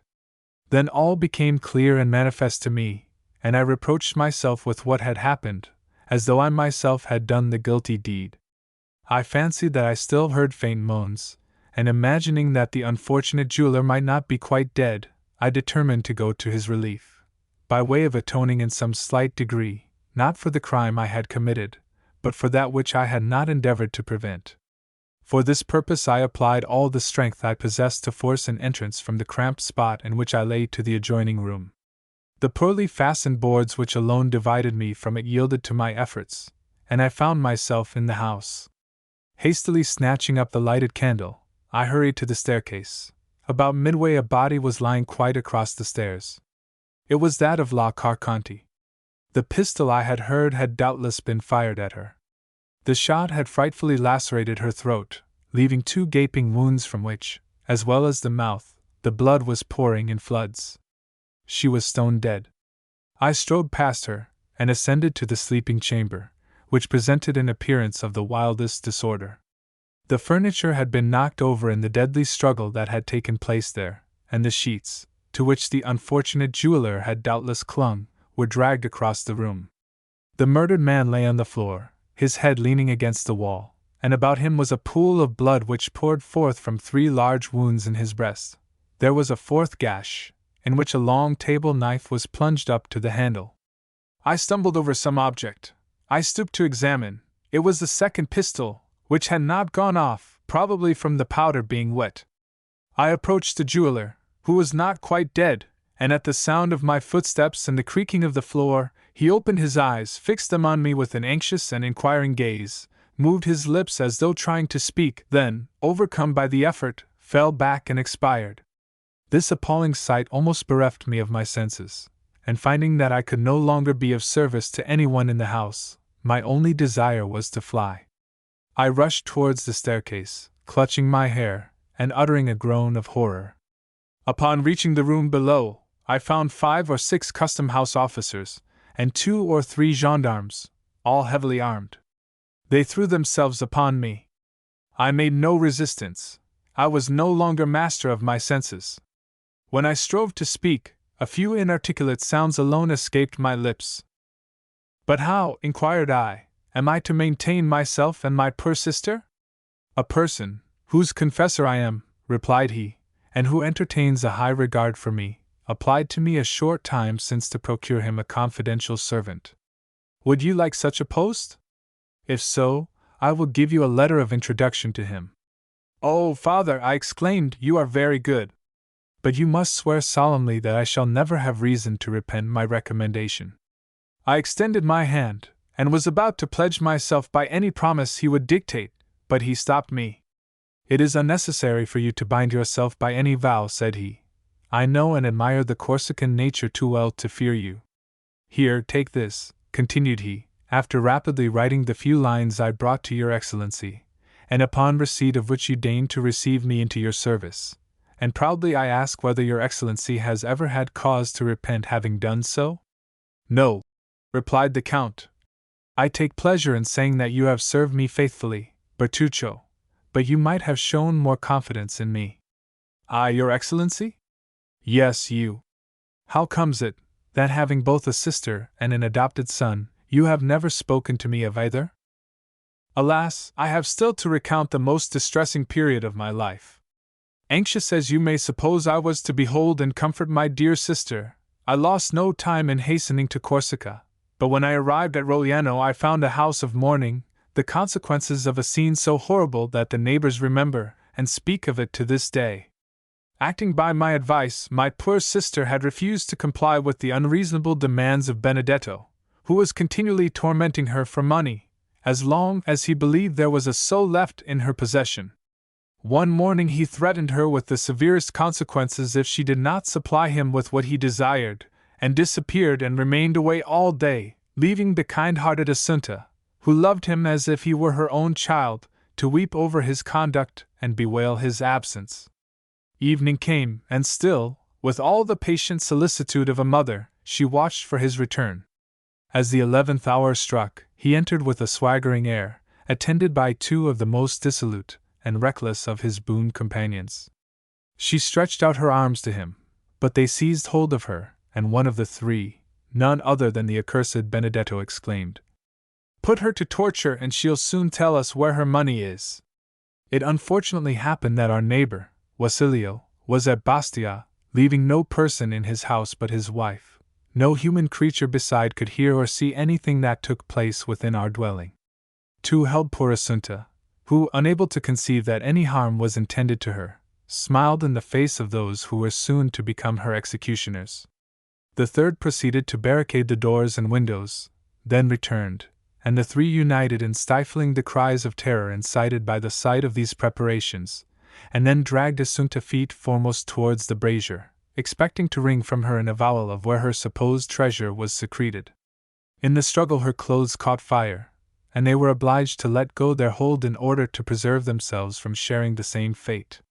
Covered with flames, Assunta rushed wildly to the door, but it was fastened. She flew to the windows, but they were also secured. Then the neighbors heard frightful shrieks. It was Assunta calling for help. The cries died away in groans, and next morning, as soon as Wasilio's wife could muster up courage to venture abroad, she caused the door of our dwelling to be opened by the public authorities. When Assunta, although dreadfully burnt, was found still breathing, every drawer and closet in the house had been forced open, and the money stolen. Benedetto never again appeared at Rogliano, either have I since that day either seen or heard anything concerning him. It was subsequently to these dreadful events that I waited on your Excellency, to whom it would have been folly to have mentioned Benedetto, since all trace of him seemed entirely lost, or of my sister, since she was dead. "And in what light did you view the occurrence?" inquired Monte Cristo. "As a punishment for the crime I had committed," answered Bertuccio. "Oh, those Villeforts are an accursed race." "Truly they are," murmured the Count in a lugubrious tone. "And now," resumed Bertuccio, "your Excellency may, perhaps, be able to comprehend that this place, which I revisit for the first time, this garden, the actual scene of my crime, must have given rise to reflections of no very agreeable nature, and produced that gloom and depression of spirits which excited the notice of your Excellency, who was pleased to express a desire to know the cause. At this instant a shudder passes over me as I reflect that possibly I am now standing on the very grave in which lies M. de Villefort, by whose hand the ground was dug to receive the corpse of his child. Everything is possible," said Monte Cristo, rising from the bench on which he had been sitting. "Even," he added in an inaudible voice, "even that the procureur be not dead." The Abbé Busoni did right to send you to me, he went on in his ordinary tone. And you have done well in relating to me the whole of your history, as it will prevent my forming any erroneous opinions concerning you in future. As for that Benedetto, who so grossly belied his name, have you never made any effort to trace out whither he has gone, or what has become of him? No, far from wishing to learn whither he has betaken himself, I should shun the possibility of meeting him as I would a wild beast. Thank God I have never heard his name mentioned by any person, and I hope and believe he is dead. Do not think so, Bertuccio, replied the Count. For the wicked are not so easily disposed of, for God seems to have them under his special watch care to make of them instruments of his vengeance. So be it, responded Bertuccio. All I ask of heaven is that I may never see him again. And now, Your Excellency, he added, bowing his head, you know everything, you are my judge on earth, as the Almighty is in heaven. Have you for me no words of consolation? My good friend, I can only repeat the words addressed to you by the Abbé Busoni. Villefort merited punishment for what he had done to you, and perhaps to others. Benedetto, if still living, will become the instrument of divine retribution in some way or other, and then be duly punished in his turn. As far as you yourself are concerned, I see but one point in which you are really guilty. Ask yourself wherefore, after rescuing the infant from its living grave, you did not restore it to its mother? There was the crime, Bertuccio, that was where you became really culpable.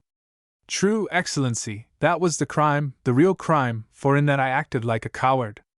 My first duty, directly I had succeeded in recalling the babe to life, was to restore it to its mother. But in order to do so, I must have made close and careful inquiry, which would, in all probability, have led to my own apprehension, and I clung to life, partly on my sister's account, and partly from that feeling of pride inborn in our hearts of desiring to come off untouched and victorious in the execution of our vengeance. Perhaps, too, the natural and instinctive love of life made me wish to avoid endangering my own. And then, again, I am not as brave and courageous as was my poor brother. Bertuccio hid his face in his hands as he uttered these words, while Monte Cristo fixed on him a look of inscrutable meaning. After a brief silence, rendered still more solemn by the time and place, the Count said, in a tone of melancholy wholly unlike his usual manner, in order to bring this conversation to a fitting termination, the last we shall ever hold upon this subject, I will repeat to you some words I have heard from the lips of the Abbé Busoni. For all evils there are two remedies, time and silence. And now leave me, Monsieur Bertuccio, to walk alone here in the garden. The very circumstances which inflict on you, as a principal in the tragic scene enacted here, such painful emotions, are to me, on the contrary, a source of something like contentment, and serve but to enhance the value of this dwelling in my estimation. The chief beauty of trees consists in the deep shadow of their umbrageous boughs, while fancy pictures a moving multitude of shapes and forms flitting and passing beneath that shade.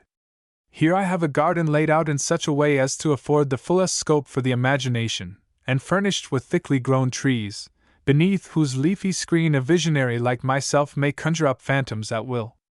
This to me, who expected but to find a blank enclosure surrounded by a straight wall, is, I assure you, a most agreeable surprise.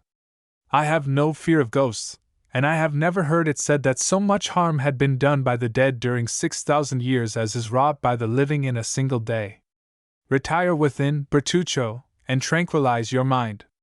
Should your confessor be less indulgent to you in your dying moments than you found the Abbé Busoni, send for me, if I am still on earth, and I will soothe your ears with words that shall effectually calm and soothe your parting soul ere it goes forth to traverse the ocean called eternity. Bertuccio bowed respectfully, and turned away, sighing heavily. Monte Cristo, left alone, took 3 or 4 steps onwards, and murmured, "Here, beneath this plane tree, must have been where the infant's grave was dug. There is a little door opening into the garden. At this corner is the private staircase communicating with the sleeping apartment. There will be no necessity for me to make a note of these particulars, for there, before my eyes, beneath my feet, all around me, I have the plan sketched with all the living reality of truth." After making the tour of the garden a second time, the Count re-entered his carriage, while Bertuccio, who perceived the thoughtful expression of his master's features, took his seat beside the driver without uttering a word. The carriage proceeded rapidly towards Paris. That same evening, upon reaching his abode in the Champs-Élysées, the Count of Monte Cristo went over the whole building with the air of one long acquainted with each nook or corner. Nor, although preceding the party, did he once mistake one door for another, or commit the smallest error when choosing any particular corridor or staircase to conduct him to a place or suite of rooms he desired to visit. Ali was his principal attendant during this nocturnal survey. Having given various orders to Bertuccio relative to the improvements and alterations he desired to make in the house, the Count, drawing out his watch, said to the attentive Nubian, "It is 11:30. Haydée will soon be here. Have the French attendants been summoned to await her coming?" Ali extended his hands towards the apartments destined for the fair Greek, which were so effectually concealed by means of a tapestried entrance, that it would have puzzled the most curious to have divined their existence. Ali, having pointed to the apartments, held up 3 fingers of his right hand, and then, placing it beneath his head, shut his eyes, and feigned to sleep. "I understand," said Monte Cristo, well acquainted with Ali's pantomime. "You mean to tell me that 3 female attendants await their new mistress in her sleeping chamber?" Ali, with considerable animation, made a sign in the affirmative. "Madame will be tired tonight," continued Monte Cristo, "and will, no doubt, wish to rest. Desire the French attendants not to weary her with questions, but merely to pay their respectful duty and retire. You will also see that the Greek servants hold no communication with those of this country." He bowed. Just at that moment voices were heard hailing the concierge. The gate opened, a carriage rolled down the avenue, and stopped at the steps. The Count hastily descended, presented himself at the already opened carriage door, and held out his hand to a young woman, completely enveloped in a green silk mantle heavily embroidered with gold. She raised the hand extended towards her to her lips, and kissed it with a mixture of love and respect. Some few words passed between them in that sonorous language in which Homer makes his gods converse. The young woman spoke with an expression of deep tenderness, while the Count replied with an air of gentle gravity. Preceded by Ali, who carried a rose-colored flambeau in his hand, the young lady, who was no other than the lovely Greek who had been Monte Cristo's companion in Italy, was conducted to her apartments, while the Count retired to the pavilion reserved for himself. In another hour every light in the house was extinguished, and it might have been thought that all its inmates slept. Chapter 46. Unlimited Credit. About 2 o'clock the following day a calash, drawn by a pair of magnificent English horses, stopped at the door of Monte Cristo, and a person, dressed in a blue coat, with buttons of a similar color, a white waistcoat, over which was displayed a massive gold chain, brown trousers, and a quantity of black hair descending so low over his eyebrows as to leave it doubtful whether it were not artificial, so little did its jetty glossiness assimilate with the deep wrinkles stamped on his features. A person, in a word, who, although evidently past 50, desired to be taken for not more than 40, bent forwards from the carriage door, on the panels of which were emblazoned the armorial bearings of a baron, and directed his groom to inquire at the porter's lodge whether the Count of Monte Cristo resided there, and if he were within. While waiting, the occupant of the carriage surveyed the house, the garden as far as he could distinguish it, and the livery of servants who passed to and fro, with an attention so close as to be somewhat impertinent. His glance was keen but showed cunning rather than intelligence. His lips were straight, and so thin that, as they closed, they were drawn in over the teeth. His cheekbones were broad and projecting, a never-failing proof of audacity and craftiness, while the flatness of his forehead, and the enlargement of the back of his skull, which rose much higher than his large and coarsely shaped ears, combined to form a physiognomy anything but prepossessing, save in the eyes of such as considered that the owner of so splendid an equipage must needs be all that was admirable and enviable, more especially when they gazed on the enormous diamond that glittered in his shirt, and the red ribbon that depended from his buttonhole.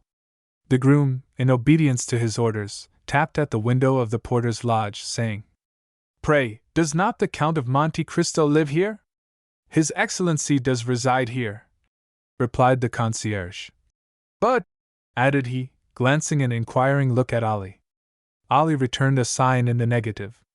But what? Asked the groom. His Excellency does not receive visitors today. Then here's my master's card, the Baron Danglars. You will take it to the Count, and say that, although in haste to attend the chamber, my master came out of his way to have the honor of calling upon him. I never speak to His Excellency, replied the concierge. The valet de chambre will carry your message. The groom returned to the carriage. Well? Asked Danglars. The man, somewhat crestfallen by the rebuke he had received, repeated what the concierge had said. Bless me, murmured Baron Danglars. This must surely be a prince instead of a count by their styling him Excellency, and only venturing to address him by the medium of his valet de chambre. However, it does not signify. He has a letter of credit on me, so I must see him when he requires his money. Then, throwing himself back in his carriage, Danglars called out to his coachman, in a voice that might be heard across the road. To the Chamber of Deputies. Apprised in time of the visit paid him, Monte Cristo had, from behind the blinds of his pavilion, as minutely observed the Baron, by means of an excellent lorgnette, as Danglars himself had scrutinized the house, garden, and servants. That fellow has a decidedly bad countenance, said the Count in a tone of disgust, as he shut up his glass into its ivory case. How comes it that all do not retreat in aversion at sight of that flat, receding, serpent-like forehead, round, vulture-shaped head, and sharp-hooked nose, like the beak of a buzzard? Ali! Cried he, striking at the same time on the brazen gong. Ali appeared. Summon Bertuccio, said the Count. Almost immediately Bertuccio entered the apartment. Did your Excellency desire to see me? Inquired he. I did, replied the Count. You no doubt observed the horses standing a few minutes since at the door? Certainly, your Excellency. I noticed them for their remarkable beauty. Then how comes it, said Monte Cristo with a frown, that when I desired you to purchase for me the finest pair of horses to be found in Paris, there is another pair, fully as fine as mine, not in my stables? At the look of displeasure, added to the angry tone in which the Count spoke, Ali turned pale and held down his head. It is not your fault, my good Ali, said the Count in the Arabic language, and with a gentleness none would have thought him capable of showing, either in voice or face. It is not your fault. You do not understand the points of English horses. The countenance of poor Ali recovered its serenity. Permit me to assure your Excellency, said Bertuccio, that the horses you speak of were not to be sold when I purchased yours. Monte Cristo shrugged his shoulders. It seems, Sir Steward, said he, that you have yet to learn that all things are to be sold to such as care to pay the price. His Excellency is not, perhaps, aware that M. Danglars gave 16,000 francs for his horses? Very well. Then offer him double that sum. A banker never loses an opportunity of doubling his capital. Is your Excellency really in earnest? Inquired the steward. Monte Cristo regarded the person who durst presume to doubt his words with the look of one equally surprised and displeased. I have to pay a visit this evening, replied he. I desire that these horses, with completely new harness, may be at the door with my carriage. Bertuccio bowed, and was about to retire, but when he reached the door, he paused, and then said, At what o'clock does your Excellency wish the carriage and horses to be ready? At 5 o'clock, replied the Count. I beg your Excellency's pardon, interposed the steward in a deprecating manner, for venturing to observe that it is already 2 o'clock. I am perfectly aware of that fact, answered Monte Cristo calmly. Then, turning towards Ali, he said, Let all the horses in my stables be led before the windows of your young lady, that she may select those she prefers for her carriage. Request her also to oblige me by saying whether it is her pleasure to dine with me. If so, let dinner be served in her apartments. Now leave me, and desire my valet de chambre to come hither. Scarcely had Ali disappeared when the valet entered the chamber. Monsieur Baptistin, said the Count, you have been in my service 1 year, the time I generally give myself to judge of the merits or demerits of those about me. You suit me very well. Baptistin bowed low. It only remains for me to know whether I also suit you." "Oh, Your Excellency!" exclaimed Baptistin eagerly. "Listen, if you please, till I have finished speaking," replied Monte Cristo. "You receive 1,500 francs per annum for your services here, more than many a brave subaltern, who continually risks his life for his country, obtains. You live in a manner far superior to many clerks who work 10 times harder than you do for their money. Then, though yourself a servant, you have other servants to wait upon you, take care of your clothes, and see that your linen is duly prepared for you. Again, you make a profit upon each article you purchase for my toilet, amounting in the course of a year to a sum equaling your wages. Nay, indeed, Your Excellency, I am not condemning you for this, Monsieur Baptistin, but let your profits end here. It would be long indeed ere you would find so lucrative a post as that you have now the good fortune to fill. I neither ill-use nor ill-treat my servants by word or action. An error I readily forgive, but wilful negligence or forgetfulness, never. My commands are ordinarily short, clear, and precise, and I would rather be obliged to repeat my words twice, or even 3 times, than they should be misunderstood. I am rich enough to know whatever I desire to know, and I can promise you I am not wanting in curiosity. If then I should learn that you had taken upon yourself to speak of me to anyone favorably or unfavorably, to comment on my actions, or watch my conduct, that very instant you would quit my service. You may now retire. I never caution my servants a second time, remember that." Baptistin bowed, and was proceeding towards the door. "I forgot to mention to you," said the Count, "that I lay yearly aside a certain sum for each servant in my establishment. Those whom I am compelled to dismiss lose, as a matter of course, all participation in this money, while their portion goes to the fund accumulating for those domestics who remain with me, and among whom it will be divided at my death. You have been in my service a year, your fund has already begun to accumulate, let it continue to do so." This address, delivered in the presence of Ali, who, not understanding one word of the language in which it was spoken, stood wholly unmoved, produced an effect on M. Baptistin only to be conceived by such as have occasion to study the character and disposition of French domestics. "I assure Your Excellency," said he, "that at least it shall be my study to merit your approbation in all things, and I will take M. Ali as my model." "By no means," replied the Count in the most frigid tones. "Ali has many faults mixed with most excellent qualities. He cannot possibly serve you as a pattern for your conduct, not being, as you are, a paid servant, but a mere slave, a dog, who, should he fail in his duty towards me, I should not discharge from my service, but kill." Baptistin opened his eyes with astonishment.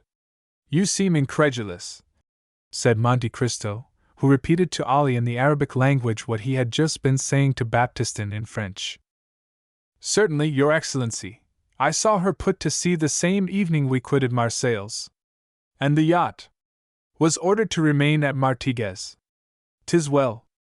I wish you to write from time to time to the captains in charge of the 2 vessels so as to keep them on the alert. And the steamboat? She is at Chalons?" "Yes." "The same orders for her as for the 2 sailing vessels." "Very good. When you have purchased the estate I desire, I want constant relays of horses at 10 leagues apart along the northern and southern road. Your Excellency may depend upon me." The Count made a gesture of satisfaction, descended the terrace steps, and sprang into his carriage, which was whirled along swiftly to the banker's house. Danglars was engaged at that moment, presiding over a railroad committee. But the meeting was nearly concluded when the name of his visitor was announced. As the Count's title sounded on his ear, he rose, and addressing his colleagues, who were members of one or the other chamber, he said, "Gentlemen, pardon me for leaving you so abruptly, but a most ridiculous circumstance has occurred, which is this: Thomson and French, the Roman bankers, have sent to me a certain person calling himself the Count of Monte Cristo, and have given him an unlimited credit with me. I confess this is the drollest thing I have ever met with in the course of my extensive foreign transactions, and you may readily suppose it has greatly roused my curiosity. I took the trouble this morning to call on the pretended Count. If he were a real Count he wouldn't be so rich. But would you believe it, he was not receiving So the master of Monte Cristo gives himself airs befitting a great millionaire or a capricious beauty. I made inquiries, and found that the house in the Champs-Élysées is his own property, and certainly it was very decently kept up. But, pursued Danglars with one of his sinister smiles, an order for unlimited credit calls for something like caution on the part of the banker to whom that order is given. I am very anxious to see this man. I suspect a hoax is intended, but the instigators of it little knew whom they had to deal with. They laugh best who laugh last. Having delivered himself of this pompous address, uttered with a degree of energy that left the Baron almost out of breath, he bowed to the assembled party and withdrew to his drawing-room, whose sumptuous furnishings of white and gold had caused a great sensation in the Chaussée d'Antin. It was to this apartment he had desired his guest to be shown, with the purpose of overwhelming him at the sight of so much luxury. He found the Count standing before some copies of Albano and Fator that had been passed off to the banker as originals, but which, mere copies as they were, seemed to feel their degradation in being brought into juxtaposition with the gaudy colors that covered the ceiling.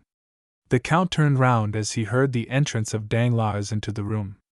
With a slight inclination of the head, Danglars signed to the Count to be seated, pointing significantly to a gilded armchair, covered with white satin embroidered with gold.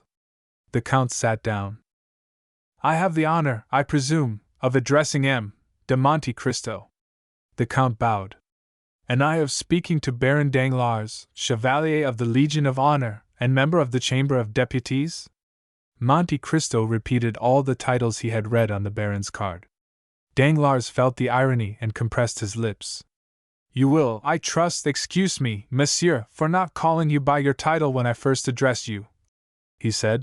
"But you are aware that we are living under a popular form of government, and that I am myself a representative of the liberties of the people." "So much so," replied Monte Cristo, "that while you call yourself Baron you are not willing to call anybody else Count."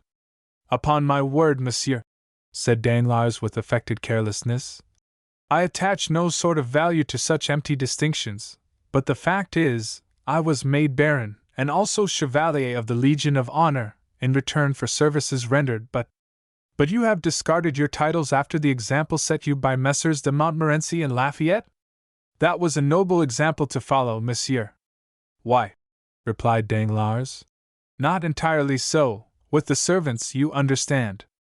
I see, to your domestics you are my lord, the journalists style you monsieur, while your constituents call you citizen. These are distinctions very suitable under a constitutional government." "I understand perfectly." Again Danglars bit his lips. He saw that he was no match for Monte Cristo in an argument of this sort, and he therefore hastened to turn to subjects more congenial.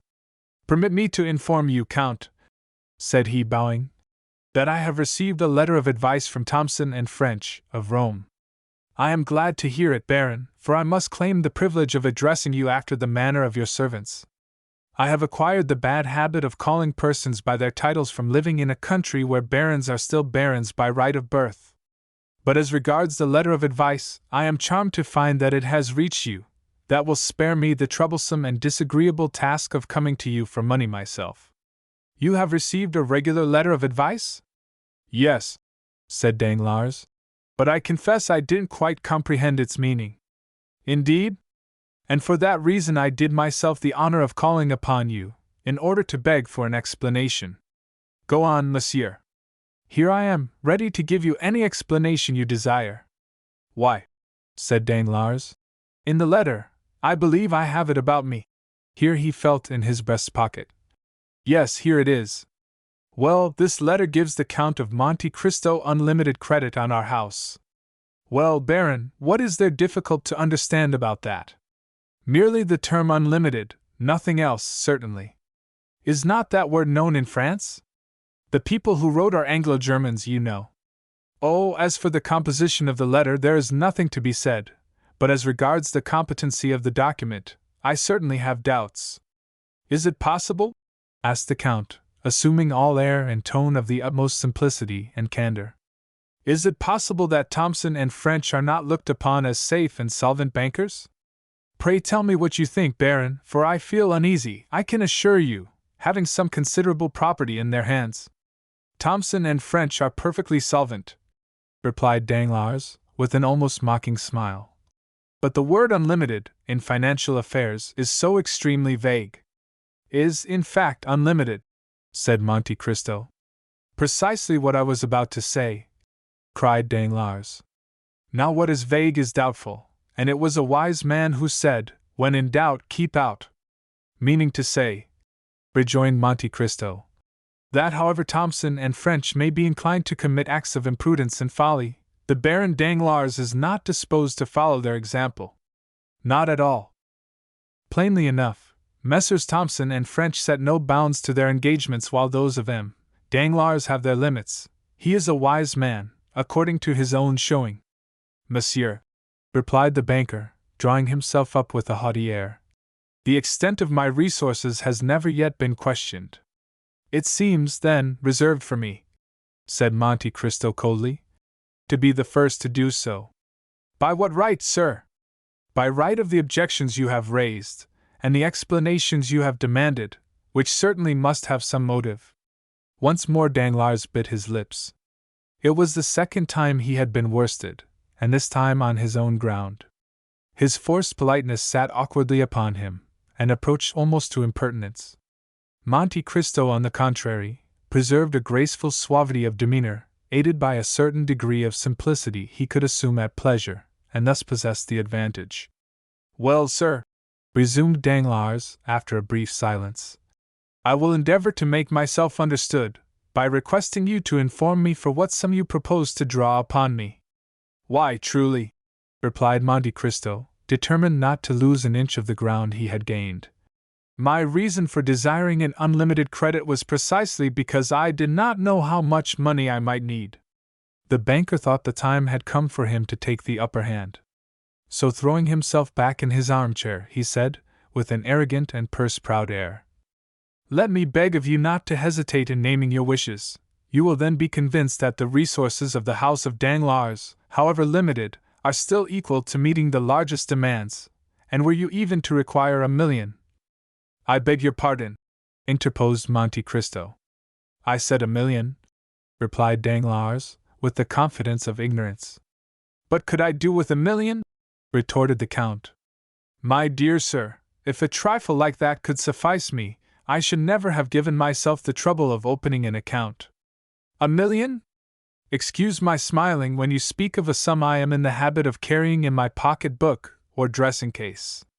And with these words Monte Cristo took from his pocket a small case containing his visiting cards, and drew forth 2 orders on the treasury for 500,000 francs each, payable at sight to the bearer.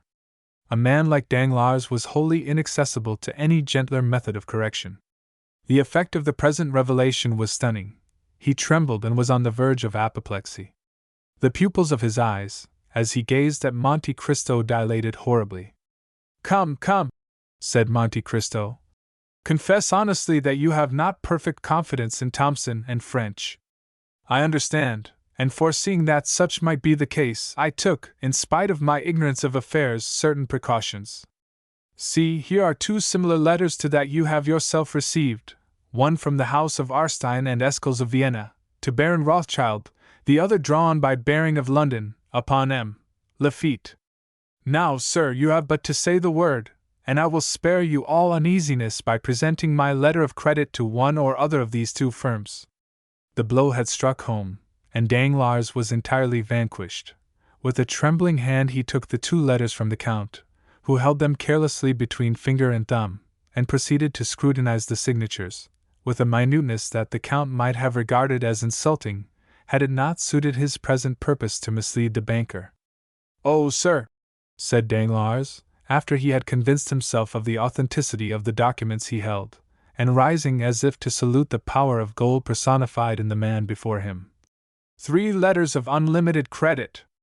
I can be no longer mistrustful, but you must pardon me, my dear Count, for confessing to some degree of astonishment. Nay, answered Monte Cristo, with the most gentlemanly air. 'Tis not for such trifling sums as these that your banking house is to be incommoded. Then you can let me have some money, can you not? Whatever you say, my dear Count, I am at your orders. Why, replied Monte Cristo, Since we mutually understand each other, for such I presume is the case? Danglars bowed assentingly. You are quite sure that not a lurking doubt or suspicion lingers in your mind? Oh, my dear Count! Exclaimed Danglars. I never for an instant entertained such a feeling towards you. No, you merely wish to be convinced, nothing more. But now that we have come to so clear an understanding, and that all distrust and suspicion are laid at rest, we may as well fix a sum as the probable expenditure of the first year. Suppose we say 6 millions to. 6 millions! Gasped Danglars. So be it. Then, if I should require more, continued Monte Cristo in a careless manner, why, of course, I should draw upon you, but my present intention is not to remain in France more than a year, and during that period I scarcely think I shall exceed the sum I mentioned. However, we shall see. Be kind enough, then, to send me 500,000 francs tomorrow. I shall be at home till midday, or if not, I will leave a receipt with my steward. The money you desire shall be at your house by 10 o'clock tomorrow morning, my dear Count, replied Danglars. How would you like to have it? In gold, silver, or notes?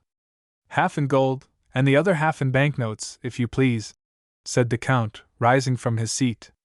I must confess to you, Count, said Danglars, that I have hitherto imagined myself acquainted with the degree of all the great fortunes of Europe, and still wealth such as yours has been wholly unknown to me. May I presume to ask whether you have long possessed it? It has been in the family a very long while, returned Monte Cristo. A sort of treasure expressly forbidden to be touched for a certain period of years, during which the accumulated interest has doubled the capital. The period appointed by the testator for the disposal of these riches occurred only a short time ago, and they have only been employed by me within the last few years. Your ignorance on the subject, therefore, is easily accounted for. However, you will be better informed as to me and my possessions ere long. And the Count, while pronouncing these latter words, accompanied them with one of those ghastly smiles that used to strike terror into poor Franz d'Épinay. With your tastes, and means of gratifying them, continued Danglars, you will exhibit a splendor that must effectually put us poor miserable millionaires quite in the shade. If I mistake not, you are an admirer of paintings. At least I judge so from the attention you appeared to be bestowing on mine when I entered the room. If you will permit me, I shall be happy to show you my picture gallery, composed entirely of works by the ancient masters, warranted as such. Not a modern picture among them. I cannot endure the modern school of painting. You are perfectly right in objecting to them, for this one great fault, that they have not yet had time to become old. Or will you allow me to show you several fine statues by Terwalsen, Bartoloni, and Canova, all foreign artists, for, as you may perceive, I think but very indifferently of our French sculptors. You have a right to be unjust to them, monsieur, they are your compatriots. But all this may come later, when we shall be better known to each other. For the present, I will confine myself, if perfectly agreeable to you, to introducing you to the Baroness Danglars. Excuse my impatience, my dear Count, but a client like you is almost like a member of the family. Monte Cristo bowed, in sign that he accepted the proffered honor. Danglars rang and was answered by a servant in a showy livery. Is the Baroness at home? Inquired Danglars. Yes, my lord, answered the man. And alone? No, my lord, madame has visitors. Have you any objection to meet any persons who may be with madame, or do you desire to preserve a strict incognito? No, indeed, replied Monte Cristo with a smile. I do not arrogate to myself the right of so doing. And who is with Madame M. Debray? Inquired Danglars, with an air of indulgence and good nature that made Monte Cristo smile, acquainted as he was with the secrets of the banker's domestic life. Yes, my lord, replied the servant. M. Debray is with Madame. Danglars nodded his head, then, turning to Monte Cristo, said, M. Lucien Debray is an old friend of ours, and private secretary to the Minister of the Interior. As for my wife, I must tell you, she lowered herself by marrying me, for she belongs to one of the most ancient families in France. Her maiden name was de Servières, and her first husband was Colonel the Marquis of Nargonne. I have not the honor of knowing Madame Danglars, but I have already met M. Lucien Debray. Ah, indeed? Said Danglars. And where was that? At the house of M. de Morcerf. Ah, you are acquainted with the young Viscount, are you? We were together a good deal during the carnival at Rome. True, true, cried Danglars. Let me see, have I not heard talk of some strange adventure with bandits or thieves hid in ruins, and of his having had a miraculous escape? I forget how, but I know he used to amuse my wife and daughter by telling them about it after his return from Italy. Her ladyship is waiting to receive you, gentlemen, said the servant, who had gone to inquire the pleasure of his mistress. With your permission, said Danglars, bowing, I will precede you to show you the way. By all means, replied Monte Cristo. I follow you. Chapter 47. The Dappled Greys. The Baron, followed by the Count, traversed a long series of apartments, in which the prevailing characteristics were heavy magnificence and the gaudiness of ostentatious wealth, until he reached the boudoir of Madame Danglars, a small octagonal-shaped room, hung with pink satin, covered with white Indian muslin. The chairs were of ancient workmanship and materials. Over the doors were painted sketches of shepherds and shepherdesses, after the style and manner of Boucher, and at each side pretty medallions and crayons, harmonizing well with the furnishings of this charming apartment, the only one throughout the great mansion in which any distinctive taste prevailed. The truth was, it had been entirely overlooked in the plan arranged and followed out by M. Danglars and his architect, who had been selected to aid the Baron in the great work of improvement solely because he was the most fashionable and celebrated decorator of the day. The decorations of the boudoir had then been left entirely to Madame Danglars and Lucien Debray. M. Danglars, however, while possessing a great admiration for the antique, as it was understood during the time of the Directory, entertained the most sovereign contempt for the simple elegance of his wife's favorite sitting-room, where, by the way, he was never permitted to intrude unless, indeed, he excused his own appearance by ushering in some more agreeable visitor than himself. And even then he had rather the air and manner of a person who was himself introduced, than that of being the presenter of another, his reception being cordial or frigid, in proportion as the person who accompanied him chanced to please or displease the Baroness. Madame Danglars, who, although past the first bloom of youth, was still strikingly handsome, was now seated at the piano, a most elaborate piece of cabinet and inlaid work, while Lucien Debray, standing before a small work-table, was turning over the pages of an album. Lucien had found time, preparatory to the Count's arrival, to relate many particulars respecting him to Madame Danglars. It will be remembered that Monte Cristo had made a lively impression on the minds of all the party assembled at the breakfast given by Albert de Morcerf, and although Debray was not in the habit of yielding to such feelings, he had never been able to shake off the powerful influence excited in his mind by the impressive look and manner of the Count. Consequently, the description given by Lucien to the Baroness bore the highly colored tinge of his own heated imagination. Already excited by the wonderful stories related of the Count by de Morcerf, it is no wonder that Madame Danglars eagerly listened to, and fully credited, all the additional circumstances detailed by Debray. This posing at the piano and over the album was only a little ruse adopted by way of precaution. A most gracious welcome and unusual smile were bestowed on M. Danglars. The Count, in return for his gentlemanly bow, received a formal though graceful courtesy, while Lucien exchanged with the Count a sort of distant recognition, and with Danglars a free and easy nod. "Baroness," said Danglars, "give me leave to present to you the Count of Monte Cristo, who has been most warmly recommended to me by my correspondents at Rome. I need but mention one fact to make all the ladies in Paris court his notice, and that is, that he has come to take up his abode in Paris for a year, during which brief period he proposes to spend 6 millions of money. That means balls, dinners, and lawn parties without end, in all of which I trust the Count will remember us, as he may depend upon it we shall him, in our own humble entertainments."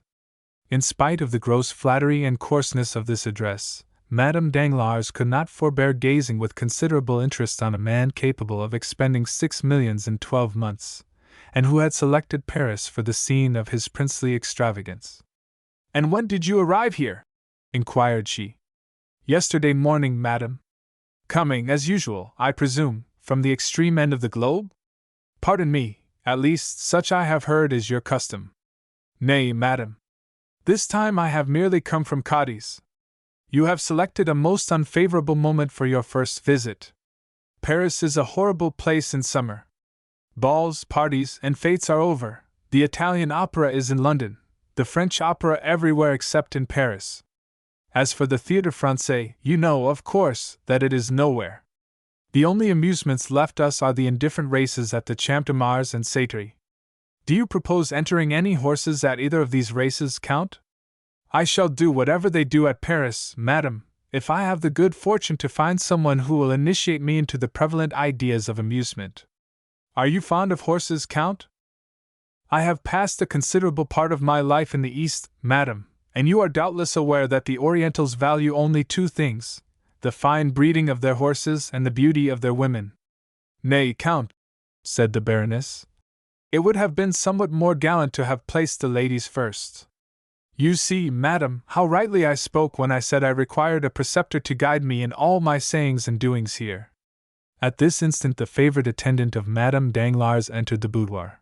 Approaching her mistress, she spoke some words in an undertone. Madame Danglars turned very pale, then exclaimed, I cannot believe it! The thing is impossible. I assure you, madam, replied the woman, it is as I have said. Turning impatiently towards her husband, Madame Danglars demanded, Is this true? Is what true, madam? Inquired Danglars, visibly agitated. What my maid tells me. But what does she tell you?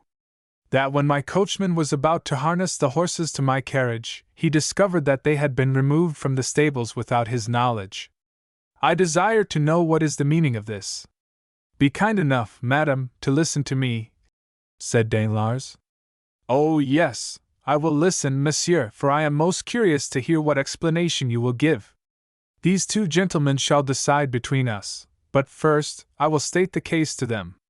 Gentlemen, continued the Baroness, among the 10 horses in the stables of Baron Danglars are 2 that belong exclusively to me, a pair of the handsomest and most spirited creatures to be found in Paris.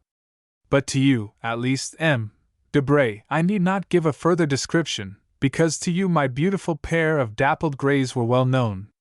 Well, I had promised Madame de Villefort the loan of my carriage to drive tomorrow to the Bois, but when my coachman goes to fetch the greys from the stables they are gone, positively gone. No doubt M. Danglars has sacrificed them to the selfish consideration of gaining some thousands of paltry francs. Oh, what a detestable crew they are, these mercenary speculators! Madam, replied Danglars, the horses were not sufficiently quiet for you. They were scarcely 4 years old, and they made me extremely uneasy on your account. Nonsense, retorted the Baroness.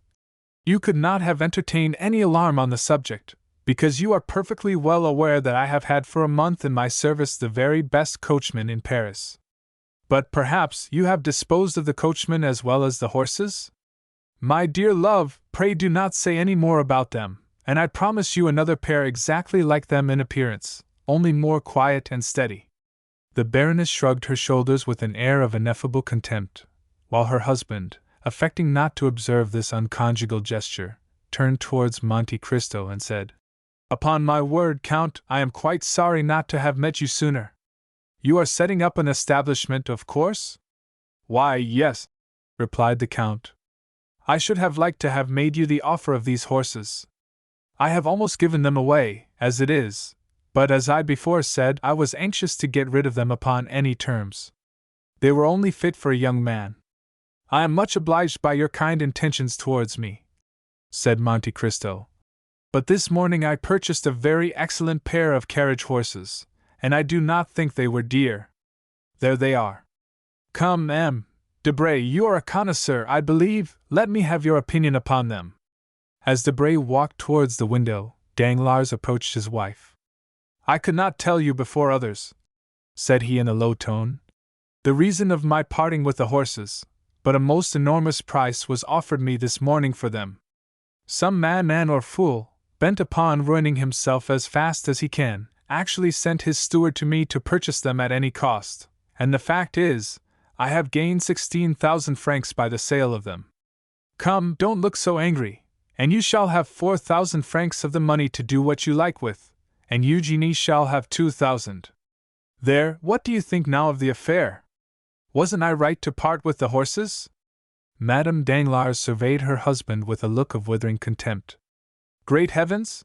suddenly exclaimed Debray. "What is it?" asked the Baroness. "I cannot be mistaken. There are your horses. The very animals we were speaking of, harnessed to the Count's carriage." "My dappled greys?" demanded the Baroness, springing to the window. "'Tis indeed they," said she. Danglars looked absolutely stupefied. "How very singular!" cried Monte Cristo with well-feigned astonishment. "I cannot believe it," murmured the banker. Madame Danglars whispered a few words in the ear of Debray, who approached Monte Cristo, saying, "The Baroness wishes to know what you paid her husband for the horses." "I scarcely know," replied the Count. "It was a little surprise prepared for me by my steward, and cost me, well, somewhere about 30,000 francs. Debray conveyed the Count's reply to the Baroness. Poor Danglars looked so crestfallen and discomfited that Monte Cristo assumed a pitying air towards him. "See," said the Count, "how very ungrateful women are. Your kind attention, in providing for the safety of the Baroness by disposing of the horses, does not seem to have made the least impression on her. But so it is, a woman will often, from mere wilfulness, prefer that which is dangerous to that which is safe. Therefore, in my opinion, my dear Baron, the best and easiest way is to leave them to their fancies, and allow them to act as they please, and then, if any mischief follows, why, at least, they have no one to blame but themselves." Danglars made no reply. He was occupied in anticipations of the coming scene between himself and the Baroness, whose frowning brow, like that of Olympic Jove, predicted a storm. Debray, who perceived the gathering clouds, and felt no desire to witness the explosion of Madame Danglars' rage, suddenly recollected an appointment, which compelled him to take his leave, while Monte Cristo, unwilling by prolonging his stay to destroy the advantages he hoped to obtain, made a farewell bow and departed, leaving Danglars to endure the angry reproaches of his wife. "Excellent!" murmured Monte Cristo to himself, as he came away. "All has gone according to my wishes. The domestic peace of this family is henceforth in my hands. Now, then, to play another masterstroke, by which I shall gain the heart of both husband and wife. Delightful! Still," added he, "amid all this, I have not yet been presented to Mademoiselle Eugenie Danglars, whose acquaintance I should have been glad to make.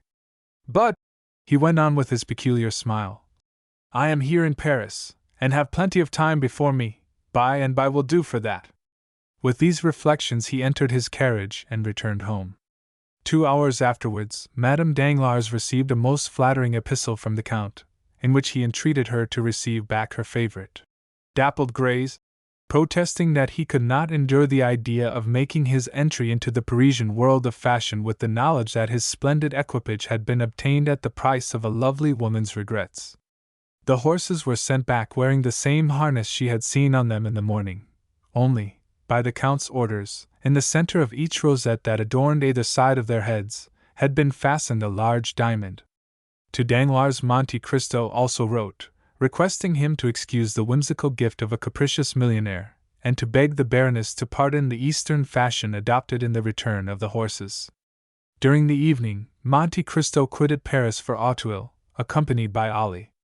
The following day, about 3 o'clock, a single blow struck on the gong summoned Ali to the presence of the Count. "Ali," observed his master, as the Nubian entered the chamber, "you have frequently explained to me how more than commonly skillful you are in throwing the lasso, have you not?" Ali drew himself up proudly, and then returned a sign in the affirmative. "I thought I did not mistake. With your lasso you could stop an ox?" Again Ali repeated his affirmative gesture. "Or a tiger?" Ali bowed his head in token of assent. "A lion even?" Ali sprung forwards, imitating the action of one throwing the lasso, then of a strangled lion. "I understand," said Monte Cristo. "You wish to tell me you have hunted the lion?" Ali smiled with triumphant pride as he signified that he had indeed both chased and captured many lions. But do you believe you could arrest the progress of 2 horses rushing forwards with ungovernable fury? The Nubian smiled. It is well, said Monte Cristo. Then listen to me. Ere long a carriage will dash past here, drawn by the pair of dappled gray horses you saw me with yesterday. Now, at the risk of your own life, you must manage to stop those horses before my door. Ali descended to the street, and marked a straight line on the pavement immediately at the entrance of the house, and then pointed out the line he had traced to the Count, who was watching him. The Count patted him gently on the shoulder, his usual mode of praising Ali, who, pleased and gratified with the commission assigned him, walked calmly towards a projecting stone forming the angle of the street and house, and seating himself thereon, began to smoke his chibouque, while Monte Cristo re-entered his dwelling, perfectly assured of the success of his plan. Still, as 5 o'clock approached, and the carriage was momentarily expected by the Count, the indication of more than common impatience and uneasiness might be observed in his manner. He stationed himself in a room commanding a view of the street, pacing the chamber with restless steps, stopping merely to listen from time to time for the sound of approaching wheels, then to cast an anxious glance on Ali. But the regularity with which the Nubian puffed forth the smoke of his chibouque proved that he at least was wholly absorbed in the enjoyment of his favorite occupation. Suddenly a distant sound of rapidly advancing wheels was heard, and almost immediately a carriage appeared, drawn by a pair of wild, ungovernable horses, while the terrified coachman strove in vain to restrain their furious speed. In the vehicle was a young woman and a child of about 7 or 8 clasped in each other's arms. Terror seemed to have deprived them even of the power of uttering a cry. The carriage creaked and rattled as it flew over the rough stones, and the slightest obstacle under the wheels would have caused disaster, but it kept on in the middle of the road, and those who saw it pass uttered cries of terror. Ali suddenly cast aside his chibouque, drew the lasso from his pocket, threw it so skillfully as to catch the forelegs of the near horse in its triple fold, and suffered himself to be dragged on for a few steps by the violence of the shock. Then the animal fell over on the pole, which snapped, and therefore prevented the other horse from pursuing its way. Gladly availing himself of this opportunity, the coachman leaped from his box, but Ali had promptly seized the nostrils of the second horse, and held them in his iron grasp, till the beast, snorting with pain, sunk beside his companion. All this was achieved in much less time than is occupied in the recital. The brief space had, however, been sufficient for a man, followed by a number of servants, to rush from the house before which the accident had occurred, and, as the coachman opened the door of the carriage, to take from it a lady who was convulsively grasping the cushions with one hand, while with the other she pressed to her bosom the young boy, who had lost consciousness. Monte Cristo carried them both to the salon, and deposited them on a sofa. "Compose yourself, madam," said he. "All danger is over." The woman looked up at these words, and with a glance far more expressive than any entreaties could have been, pointed to her child, who still continued insensible. "I understand the nature of your alarms, madam," said the Count, carefully examining the child. "But I assure you there is not the slightest occasion for uneasiness. Your little charge has not received the least injury. His insensibility is merely the effects of terror, and will soon pass. Are you quite sure you do not say so to tranquilize my fears? See how deadly pale he is. My child, my darling Edward, speak to your mother, open your dear eyes and look on me once again. Oh, sir, in pity send for a physician. My whole fortune shall not be thought too much for the recovery of my boy." With a calm smile and a gentle wave of the hand, Monte Cristo signed to the distracted mother to lay aside her apprehensions. Then, opening a casket that stood near, he drew forth a phial of Bohemian glass encrusted with gold, containing a liquid of the color of blood, of which he let fall a single drop on the child's lips. Scarcely had it reached them, ere the boy, though still pale as marble, opened his eyes, and eagerly gazed around him. At this, the delight of the mother was almost frantic. "Where am I?" exclaimed she. "And to whom am I indebted for so happy a termination to my late dreadful alarm?" "Madam," answered the Count, "you are under the roof of one who esteems himself most fortunate in having been able to save you from a further continuance of your sufferings.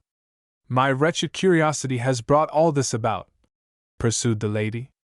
All Paris rung with the praises of Madame Danglars' beautiful horses, and I had the folly to desire to know whether they really merited the high praise given to them. Is it possible, exclaimed the Count with well-feigned astonishment, that these horses belong to the Baroness? They do, indeed. May I inquire if you are acquainted with Madame Danglars? I have that honor, and my happiness at your escape from the danger that threatened you is redoubled by the consciousness that I have been the unwilling and the unintentional cause of all the peril you have incurred. I yesterday purchased these horses of the Baron, but as the Baroness evidently regretted parting with them, I ventured to send them back to her, with a request that she would gratify me by accepting them from my hands. You are, then, doubtless, the Count of Monte Cristo, of whom Hermine has talked to me so much? You have rightly guessed, madam, replied the Count. And I am Madame Heloise de Villefort. The Count bowed with the air of a person who hears a name for the first time. How grateful will M. de Villefort be for all your goodness! How thankfully will he acknowledge that to you alone he owes the existence of his wife and child! Most certainly, but for the prompt assistance of your intrepid servant, this dear child and myself must both have perished. Indeed, I still shudder at the fearful danger you were placed in. I trust you will allow me to recompense worthily the devotion of your man. I beseech you, madam, replied Monte Cristo, not to spoil Ali, either by too great praise or rewards. I cannot allow him to acquire the habit of expecting to be recompensed for every trifling service he may render. Ali is my slave, and in saving your life he was but discharging his duty to me. Nay, interposed Madame de Villefort, on whom the authoritative style adopted by the Count made a deep impression. Nay, but consider that to preserve my life he has risked his own. His life, madam, belongs not to him, it is mine, in return for my having myself saved him from death. Madame de Villefort made no further reply. Her mind was utterly absorbed in the contemplation of the person who, from the first instant she saw him, had made so powerful an impression on her. During the evident preoccupation of Madame de Villefort, Monte Cristo scrutinized the features and appearance of the boy she kept folded in her arms, lavishing on him the most tender endearments. The child was small for his age, and unnaturally pale. A mass of straight black hair, defying all attempts to train or curl it, fell over his projecting forehead, and hung down to his shoulders, giving increased vivacity to eyes already sparkling with a youthful love of mischief and fondness for every forbidden enjoyment. His mouth was large, and the lips, which had not yet regained their color, were particularly thin. In fact, the deep and crafty look, giving a predominant expression to the child's face, belonged rather to a boy of 12 or 14 than to one so young. His first movement was to free himself by a violent push from the encircling arms of his mother, and to rush forward to the casket from whence the Count had taken the phial of elixir. Then, without asking permission of anyone, he proceeded, in all the willfulness of a spoiled child unaccustomed to restrain either whims or caprices, to pull the corks out of all the bottles. "Touch nothing, my little friend," cried the Count eagerly. "Some of those liquids are not only dangerous to taste, but even to inhale." Madame de Villefort became very pale, and seizing her son's arm, drew him anxiously toward her. But once satisfied of his safety, she also cast a brief but expressive glance on the casket, which was not lost upon the Count. At this moment Ali entered. At sight of him Madame de Villefort uttered an expression of pleasure, and, holding the child still closer towards her, she said, "Edward, dearest, do you see that good man? He has shown very great courage and resolution, for he exposed his own life to stop the horses that were running away with us, and would certainly have dashed the carriage to pieces. Thank him, then, my child, in your very best manner, for, had he not come to our aid, either you nor I would have been alive to speak our thanks." The child stuck out his lips and turned away his head in a disdainful manner, saying, "He's too ugly." The Count smiled as if the child bade fair to realize his hopes, while Madame de Villefort reprimanded her son with a gentleness and moderation very far from conveying the least idea of a fault having been committed. "This lady," said the Count, speaking to Ali in the Arabic language, "is desirous that her son should thank you for saving both their lives, but the boy refuses, saying you are too ugly." Ali turned his intelligent countenance towards the boy, on whom he gazed without any apparent emotion, but the spasmodic working of the nostrils showed to the practiced eye of Monte Cristo that the Arab had been wounded to the heart. "Will you permit me to inquire," said Madame de Villefort, as she arose to take her leave, "whether you usually reside here?" "No, I do not," replied Monte Cristo. "It is a small place I have purchased quite lately. My place of abode is number 30, Avenue de Champs-Élysées, but I see you have quite recovered from your fright, and are, no doubt, desirous of returning home. Anticipating your wishes, I have desired the same horses you came with to be put to one of my carriages, and Ali, he whom you think so very ugly," continued he, addressing the boy with a smiling air, "will have the honor of driving you home, while your coachman remains here to attend to the necessary repairs of your calash. As soon as that important business is concluded, I will have a pair of my own horses harnessed to convey it direct to Madame Danglars." "I dare not return with those dreadful horses," said Madame de Villefort. "You will see," replied Monte Cristo, "that they will be as different as possible in the hands of Ali. With him they will be gentle and docile as lambs." Ali had, indeed, given proof of this, for, approaching the animals, who had been got upon their legs with considerable difficulty, he rubbed their foreheads and nostrils with a sponge soaked in aromatic vinegar, and wiped off the sweat and foam that covered their mouths. Then, commencing a loud whistling noise, he rubbed them well all over their bodies for several minutes. Then, undisturbed by the noisy crowd collected round the broken carriage, Ali quietly harnessed the pacified animals to the Count's chariot, took the reins in his hands, and mounted the box, when to the utter astonishment of those who had witnessed the ungovernable spirit and maddened speed of the same horses, he was actually compelled to apply his whip in no very gentle manner before he could induce them to start, and even then all that could be obtained from the celebrated dappled greys, now changed into a couple of dull, sluggish, stupid brutes, was a slow, pottering pace, kept up with so much difficulty that Madame de Villefort was more than 2 hours returning to her residence in the Faubourg Saint-Honoré. Scarcely had the first congratulations upon her marvelous escape been gone through when she wrote the following letter to Madame Danglars. "Dear Hermine, I have just had a wonderful escape from the most imminent danger, and I owe my safety to the very Count of Monte Cristo we were talking about yesterday, but whom I little expected to see today. I remember how unmercifully I laughed at what I considered your eulogistic and exaggerated praises of him, but I have now ample cause to admit that your enthusiastic description of this wonderful man fell far short of his merits. Your horses got as far as Ranelagh, when they darted forward like mad things, and galloped away at so fearful a rate, that there seemed no other prospect for myself and my poor Edward but that of being dashed to pieces against the first object that impeded their progress, when a strange-looking man, an Arab, a Negro, or a Nubian, at least a black of some nation or other, at a signal from the Count, whose domestic he is, suddenly seized and stopped the infuriated animals, even at the risk of being trampled to death himself, and certainly he must have had a most wonderful escape. The Count then hastened to us, and took us into his house, where he speedily recalled my poor Edward to life. He sent us home in his own carriage. Yours will be returned to you tomorrow. You will find your horses in bad condition, from the results of this accident. They seem thoroughly stupefied, as if sulky and vexed at having been conquered by man. The Count, however, has commissioned me to assure you that 2 or 3 days' rest, with plenty of barley for their sole food during that time, will bring them back to as fine, that is as terrifying, a condition as they were in yesterday. Adieu. I cannot return you many thanks for the drive of yesterday, but, after all, I ought not to blame you for the misconduct of your horses, more especially as it procured me the pleasure of an introduction to the Count of Monte Cristo, and certainly that illustrious personage, apart from the millions he is said to be so very anxious to dispose of, seemed to me one of those curiously interesting problems I, for one, delight in solving at any risk, even if it were to necessitate another drive to the bois behind your horses.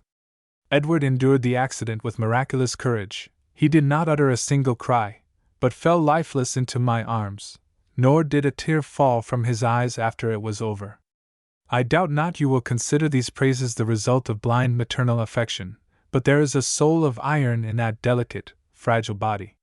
Valentine sends many affectionate remembrances to your dear Eugenie. I embrace you with all my heart. Heloise de Villefort. P.S. Do pray contrive some means for me to meet the Count of Monte Cristo at your house.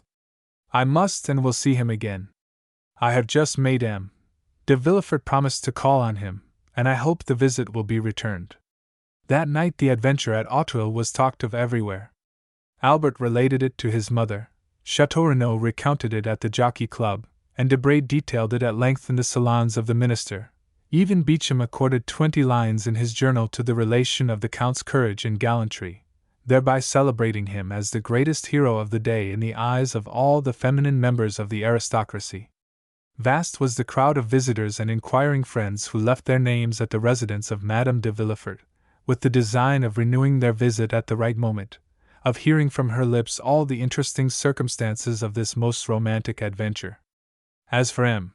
de Villefort, he fulfilled the predictions of Heloise to the letter, donned his dress suit, drew on a pair of white gloves, ordered the servants to attend the carriage dressed in their full livery, and drove that same night to number 30 in the Avenue de Champs-Élysées.